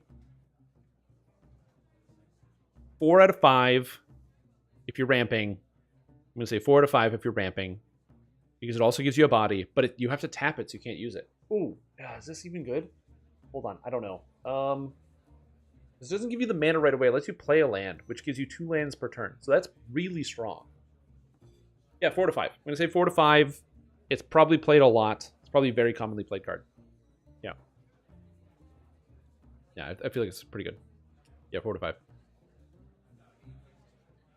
Ability at instant speed. You can. Wait, what? It's shit in standard combo decks can get stupid. Extra land you can use on your opponent's turn is pretty good. Oh, how do you know it's instant?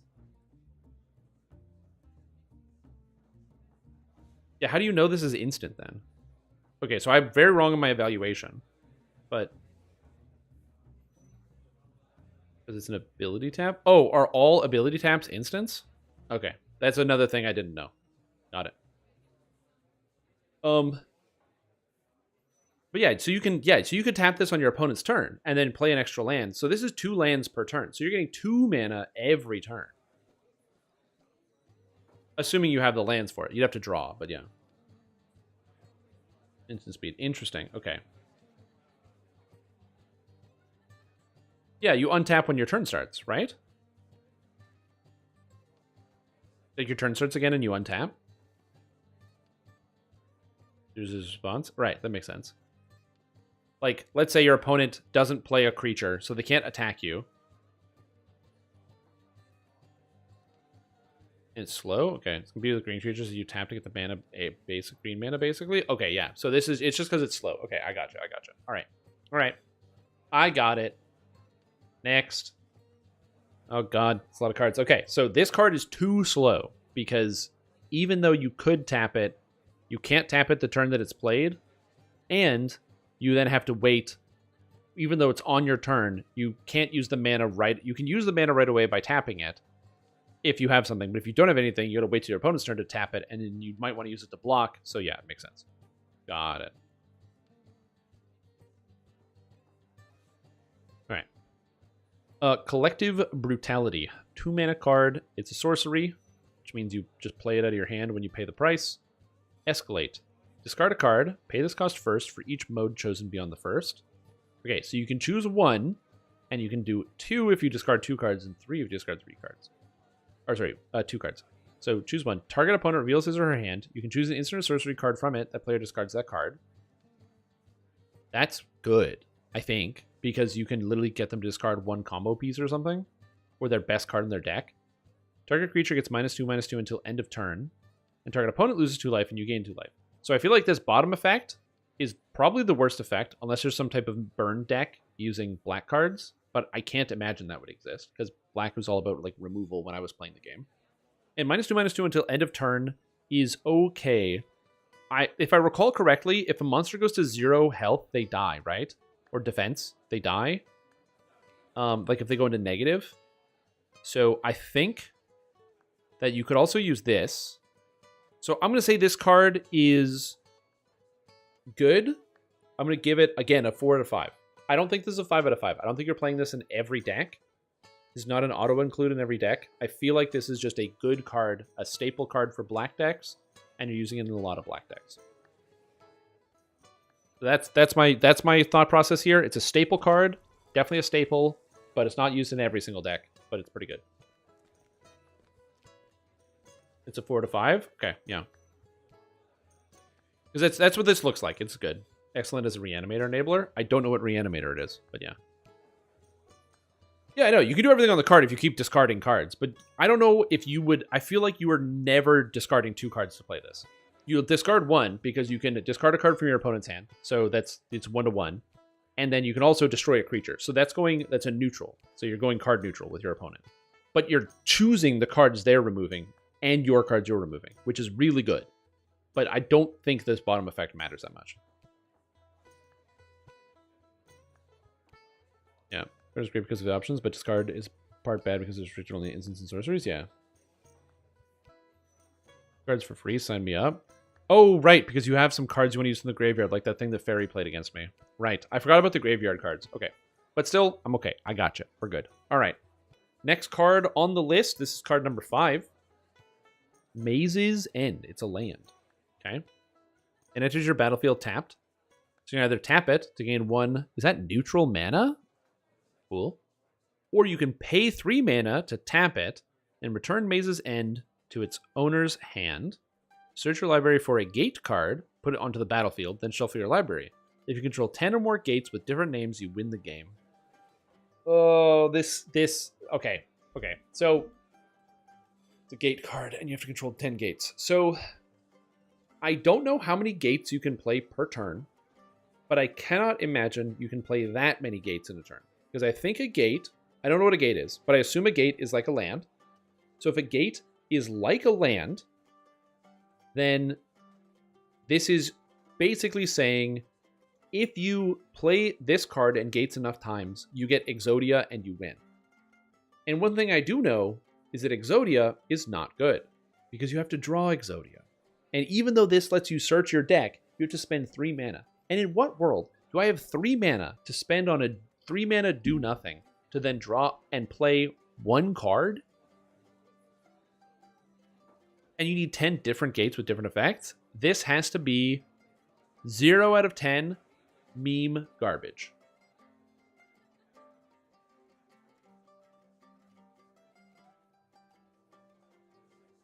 Yeah, this has to be 0 to 10 meme garbage. It's not? Uh-oh. That card with the card allowing you to play land from the grave in a gate deck is busted? It's not 0 to 10. Because I don't know what gates do. So I assume, because I have no point of reference, I just assumed it was going to be like Exodia, but yeah.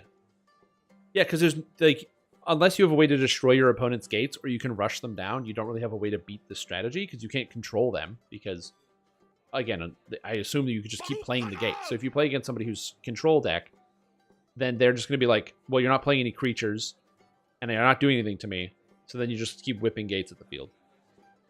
Yeah, exactly. So I assume that, like, you just die if you start trying to play this card, unless you hit a control deck. I assume that's the case. Lands, but the mob plays an extra land, yeah. Yeah, but you're probably not going to be able to do that, so that makes sense. Those, but yeah, they suck in general. Okay, yeah, so that makes sense. Basically, if you roll this into a control deck, you roll the control player, and if you roll this into an aggro deck, they kill you. Yeah, puts a gate for reference. Baldur's Gate. Ah, good. I was looking for this gate. I was hoping we would find this one. Tap to get whatever this symbol means. I have no idea what that symbol is. And for 2 mana, tap to add X mana of any color where X is the number of other gates you control, which seems really good. This gate seems pretty good in the gate deck. Colorless mana? Oh, okay, gotcha. Seems pretty good. All right. So combo deck, check. Combo piece. All right. Next on the list, number 6. Faithless Looting. 1 mana red sorcery. Draw 2 cards, then discard 2 cards. Flashback, for 3 mana, you may cast this card from your graveyard for its flashback cost, then exile it. 5 out of 5. Literally a number 1 card. 5 out of 5. Yeah. Draw 2 cards for 1 mana? Hold on. Have you guys heard of... I got a card to show you. Have you guys heard of this card. Because this card's really good. And it's the same as this card. Except you can play this one again. It's like Pot of Greed, but I get to play it twice. And you might be like, yeah, but dude, you have to discard 2 cards. Like, if you discard 2 cards, you're losing 2 cards. But no, you're discarding the cards you don't want, or you're discarding the cards you want to be put in the graveyard. So yeah, no. It's like, this is God tier card. Yeah, banned, obviously. Also, Horse, thank you so much for getting a sub to Faithless Looting. And Maze's End for the win. Thank you, this is very kind of you. Like, Jesus Christ. And no kidding, this card gets banned.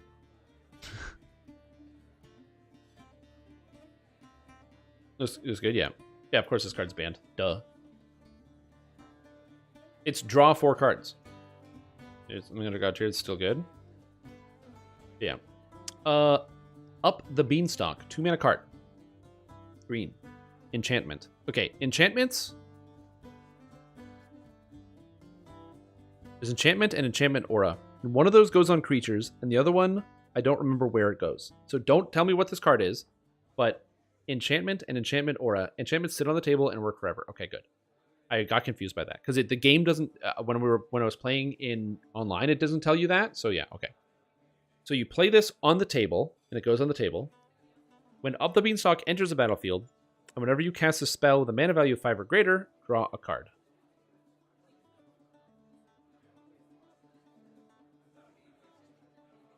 Okay. There has to be a way that this isn't good. Because this also seems like assuming you can get to 5 mana, this also seems like a 5 out of 5 card. It's 2 mana draw a card, which is not the best. But 2 mana draw a card's not terrible, and I feel like maybe for green decks, they don't get to draw a lot of extra cards. And then if you play anything with a 5 mana or greater, you get to draw another card, so you always are refueling your hand, and that extra card could be land, which you either want to get out of your deck or just generally have. So I think that this card is definitely a staple. I'm going to rate this a minimum of a 4. I think this is a very good card, because I know it's a 2 mana do nothing, but you do draw. And I don't know if I want to rate this a 5 out of 5. Because 5 out of 5 means you're pretty much running this in every green deck. I don't think you want to run it in every green deck. Because imagine you're playing... Because I don't know what the color combinations are. But I imagine that there are some decks that don't use green for this. They probably just use it for the mana ramp and not necessarily for Up the Beanstalk. Or maybe you wouldn't use this in an aggressive variant. So I'm going to say this is a fantastic control card. And a mid-range card. It seems really, really good. I'm going to say 4 out of 5. Probably really, really good. But, yeah. Probably not going to be used in any aggressive deck. You know what build guide you're working on next? Yes, I do. A lot of draw cards. Pretty great for green. There's really no way that isn't good because it's green and green shovels out high-cost kaiju creatures. Yeah, exactly. Amazing standard because green absolutely sucks in standard. This card is super strong. It works with cards discounted series 5 out of 5. Cards that... Oh, they discount themselves. This is banned in Modern? Wait, this is a banned card? Interesting. Very bad for others. Yeah, like I said, I feel like my evaluation of 4 to 5 is it's a staple, but it's not used in every deck. Like, the way I think about it is I use the Trump evaluation completed. For like Hearthstone cards that he did, where it was like a 5 out of 5 means that if you're playing the game, this card's in your deck and you don't take it out of your deck because there's no reason to. Versus a 4 out of 5 means it gets heavy use and is used all the time. 3 out of 5 is like, it gets a little bit of use sometimes and it can fill some spaces, but it's not the best. 2 out of 5 is it was tried and found to not be great, but it was tried. And 1 is it's garbage. You just look at it and you know it's bad. The choose the card is often used different usability, different formats. Yeah. For this, I'm going to do my best to understand standard because I don't even know the other formats of Magic. Also, Horse, thank you for so much for giving us sub to Jack and the Beanstalk. I don't know any other formats, so I'm going to use standard as my analysis of these cards. If you don't know standard, if you're telling me about modern or something else, I don't even know what modern means. How is modern different from standard? They both mean the same thing, so we're going to keep going. All right. Your temp minus 13. Yeah, right now. Well, not in here. All right. We have Enlightened Tutor with a lady with what looks like the Holy Hand Grenade, but it's like it got a gemstone. This is a really neat piece of art. This is also a very old card, 1996. Oh god, this is either the best card ever printed or it's the worst card ever printed. Okay, 1 mana card. Search your library for an artifact or enchantment card and reveal that card to all players. Shuffle your library and put the revealed card back on top of it. 10 out of 10. Best card I've ever seen in my life.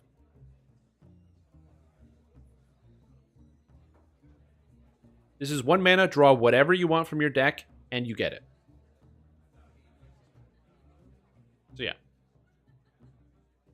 Yeah, I don't, yeah. Not the best.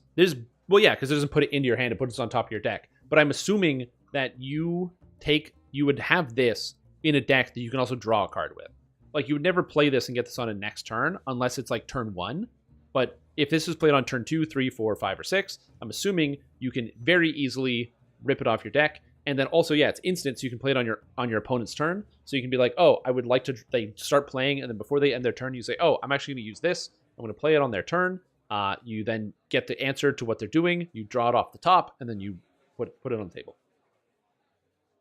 I have to assume this is a 10 out of 10. Yeah.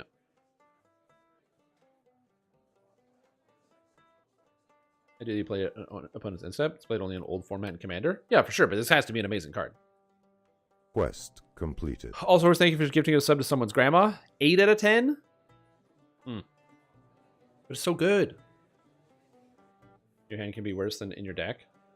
Interesting. Do it only fetches artifacts and enchantments? There are tutors that fetch any type of cards and into your hand. Well, because I was just assuming, I don't know what the limit on tutors are in terms of what specific cards you can get. Like when I think of tutors, I think of oh, is that why it's called tutor? Because it has the name tutor in it? I was wondering why it was called tutors. I assume it's a magic thing. But in the Pokemon cards, for example, there's a card called Computer Search where you have to play the Computer Search. You discard a card from your hand, and you can draw any card you want from your deck. You just pull any card you want from your deck and put it in your hand. And that card is disgusting. So I assume that effect is good here, except instead of paying a cost, it's literally just 1 mana and it goes on your deck. And sure, it's only enchantments and artifacts, but I assume enchantments and artifacts are both good, and you're putting this in a deck that has them, so it would be good. But yeah. Yeah, I don't know about Demonic Tutor, but yeah, okay, that makes sense. All right, card number 9 is Lionized Demand. It is an artifact for 0. It's free. It's also diamond, not demand. Also another old card, 1996. I like that they put the illustrators on the cards. Can I just say this? The card visuals are great. I really like that. So sacrifice Lionized Diamond. So we sacrifice this to summon a card. And discard your hand. Add 3 mana of any one color to your mana pool. Play this ability as a mana source. So it's a 0. So it's a card that costs 0, if I understand. I put it on the table for 0. And then my opponent can't interact with it. So they can destroy it because it's on the table. But at any time, I can activate it to destroy the card and put it in the graveyard. Then I take my hand, put the whole hand in the graveyard, but I get 3 extra mana. But I have no cards in hand. And I can only interact with what's in front of me. So I would need to have a way to draw from discarding a card, or I'd need to have a card in the graveyard that I can activate with a mana cost that wins me the game. This card has to win you the game on the spot, because you have nothing in your hand. So I'm going to say that this is like, if this card was used, it's probably used in a degenerate combo deck, where if you get the right cards into your graveyard, you do something crazy, like that when Fairy played that Eldrazi monster against me and just ripped it out of the graveyard onto the field. But other than that, this card doesn't see any play. It's like combo only, and it only works on those graveyard cards. I also don't know what color this is, because I can't tell here, so it's hard to say. So yeah, that's my assumption. Banned and restricted, no color, cost 0. Oh, colorless. Oh, right, colorless cards. Sorry, I'm not used to, I forgot there's yeah, colorless artifact. Okay. $400? Oh. Lionized Diamond that win the game on the spot. Okay, so that makes sense. Yeah, so exactly as I said. If there is a combo that wins the game on the spot, it's in that deck. But other than that, like any other deck can't use it. So it's a combo card specifically, yeah. Have brown borders? Okay. That makes sense. This all makes sense. All right, cool. And then the last card to review is Fighting Chance. What the hell's going on here? What are these two guys doing? What is happening? They're just hanging out. I guess they're roommates. Fighting Chance. 1 mana card. Instant, so you can play it anytime you want. For each blocking creature, flip a coin. This text is horrifying. I hate flip a coin. If you win the flip, that creature deals no combat damage this turn.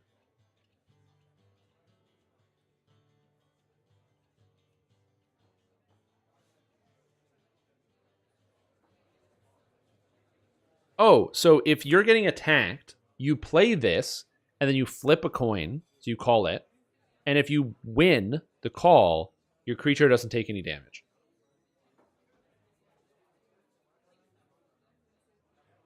I'm going to say that this card is for 1 mana. I mean, this could save you the game. And it's an old card. So my analysis of this is that this is probably a bad card, because anything that says coin flip on it is immediately bad, because when you lose the coin flip, you just spend a mana to do nothing, and you still lose. But if you win the coin flip, there's no extra cost other than the 1 mana, which you're already spending on your opponent's turn, and you only have 1 instant. If you win the coin flip, you get to keep your creature, which could be anything and can be used for any combo piece. This could protect your combo piece. This could be protect you for like a push on a future turn. I feel like the RNG variance is too high. Is that this card is not that good in general, but because the variance is high, this card is either banned or disallowed in some formats, because it's not a good card, especially since it has such a low cost. It can have such a huge flip and impact. I would imagine it's not that great, but it's probably not allowed regardless, because it's too high impact for a too low mana cost card.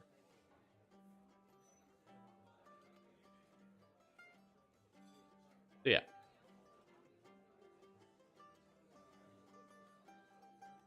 An okay-ish card. It's Magic the Gathering. Yeah, I was given Magic. I played Magic the Gathering on my last stream, and so now people gave me cards I was given cards to review. So we reviewed these 10 cards.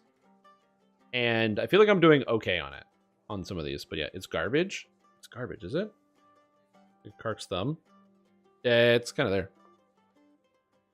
It makes blocking creatures deal no damage. Oh, it makes blocking creatures deal more damage. Ew. Sorry, again, it's not really clear because it says for each blocking creature, flip a coin. And you can block. Like, if you're blocking and the enemy attacks into you, that's the same thing, isn't it?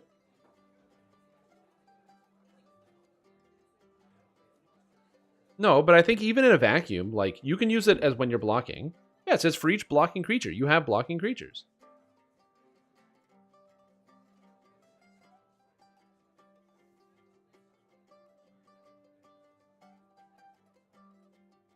Damage this turn. No, if you're blocking, then their creatures do damage and yours don't. Blockers do no damage. They're productive. For the one who does no damage, the creature still deals damage. That creature I think refers to the blocker. Again, this is okay. So yeah, this is just a rules problem. From my perspective, in terms of like knowledge of the game, I definitely read this wrong. Because then now this card makes no sense. Because it's Fighting Chance, but it's an offensive card that allows you to not take damage when you're attacking enemies, as opposed to being a defensive card, which is how I imagined it. Because I looked at the Fighting Chance, which gives you a chance to survive. It's got the text of these guys defending their home, and yet somehow it's like an attacking card. This is very confusing. Yeah, so that is confusing the way it's, and so I got the wrong inference from this. I assume because this is an old card, it's worded like this, and it could probably be like easier to understand. But yeah. Anyway. But that's okay. It's fine. Card bad, that's fine. I just assume that if a card has... So I don't know much about Magic cards. I only know a little bit about Yu-Gi-Oh cards. And basically every Yu-Gi-Oh card that has been printed with a coin flip either has too small of a payout with a gigantic cost for flubbing the coin flip, or if it's even kind of close to being even, where like there's a good outcome and a bad outcome, it has too much variance on it, where you're either going to win the game or lose the game on a coin flip, literally. And so the cards are just banned, so that doesn't ever make it into competitive play. So you don't have somebody put a card on the table that's flip a coin and then they get to win the game because they flipped a coin. Yeah. So yeah. Not the card is bad, so the player isn't stupid, the card's never useful. I don't know. That's okay, it's fine. I take it that there probably aren't a lot of modern flip a coin cards, but maybe there are. It works if you put on a Brooklyn accent. Yeah. I flip my coin. Anyway, so yeah. Cool cards. Yeah, I think this is the best card, isn't it? This one's pretty good, depending on the context. This is the nuts. Oh yeah, this one is the combo deck where you either win if you draw this card or the card for it, you win the game. If you don't draw either, you lose the game. This card's too slow. This card's just a solid good card that does a lot of stuff. This card's apparently for some degenerate combo that I couldn't imagine because I don't know what the word gate means. This card's disgusting, and you don't need to explain to me why draw 2 is good. Draw 2 for 1 is good. This card's situationally good. This card was probably really good back in the day, and nowadays is just fine. Or it's like still good, but it's not like the best. This card's apparently the best card ever printed, and this card's confusing. Oh my god, are you guys giving me cards? What is this? Mox Emerald. 0 mana artifact, tap, add this to your mana pool. Isn't this just an extra land? This has to be good. I mean, it's just right there, good. This has to be good. Alright, that's like when you flip a coin, the card effect you can choose to flip again, yeah. Land, but it's an artifact. Yeah, so you can play 2 of these. So you could play this on... So if you draw this... Well, I'm just thinking about the implications. If you draw this card on turn 1 and a land, you can play both of them and then put a 2-cost card in your hand. So you could, on turn 1, play a land, play a Mox Emerald, and then drop up the Beanstalk. And on turn 1, have an enchantment in play, draw an extra card to replace your card, and you have 2 mana per turn. So yeah, busted. The $9,000 card. Damn. What's this one? Chaos Orb? Oh yeah, I got one of these. Flip Chaos Orb onto the playing area from a height of at least 1 foot. Chaos Orb must turn over at least once, or it is discarded with no effect. When Chaos Orb lands, any cards in play that touches it are destroyed, as is Chaos Orb. You literally stand above the table and you have to like drop the card and it has to flip over. Okay. Obviously, this is an ancient card, and it's got to be a bad card. I'm pretty sure you probably aren't even allowed to do this one. But this is a great card. Oh, what a great idea for a card. Yep. Imagine you have Mox Emerald, Mox Diamond, Mox Sapphire. Oh, I don't even know if there's more of them. Yeah. Any competitive play? Well, yeah. Because if you're losing the game, you're just like, well, drop it on the table. Can I convince you to play a quick game before you log off? Do you want me to play Magic? Charizard? What the fuck is this? 2 white mana. Players must leave game in progress as it is and use the cards left in libraries as decks with which to play a sub-game of Magic. When the sub-game is over, the players shuffle these cards from the libraries and resume the game in progress. Any losers of the sub-game having his or her remaining life points rounded down. Effects that prevent damage may not be used to counter this slice of life. This game has no ante. Using less than 40 cards may be necessary.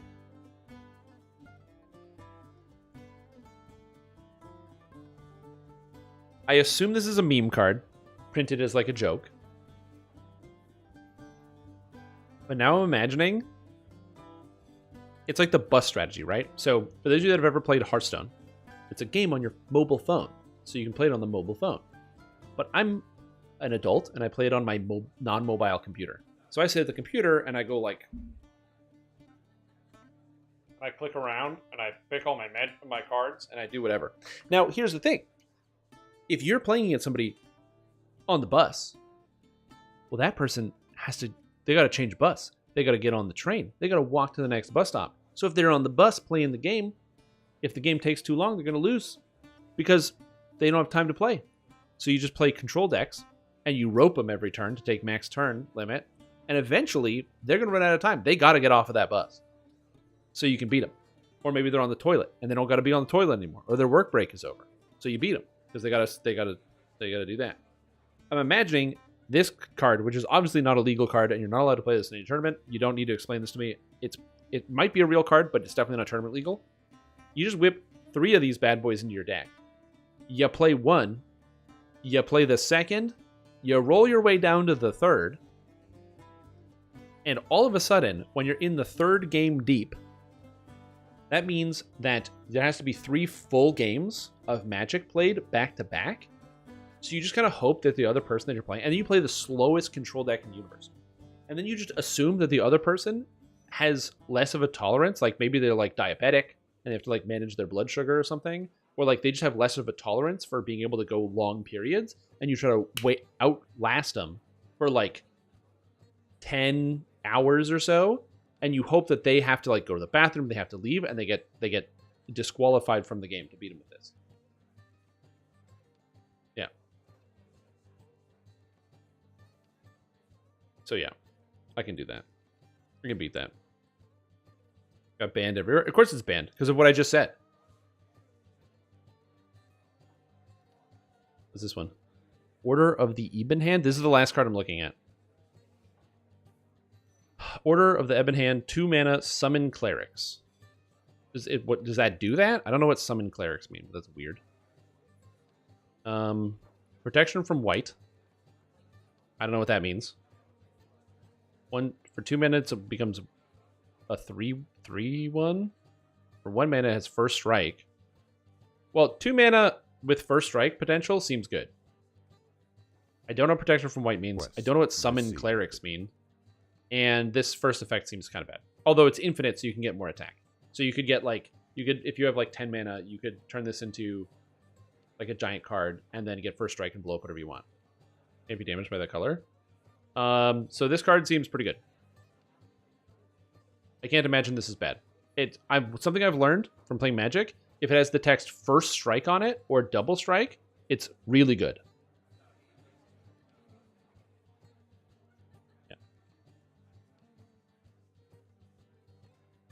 Yeah, I learned that.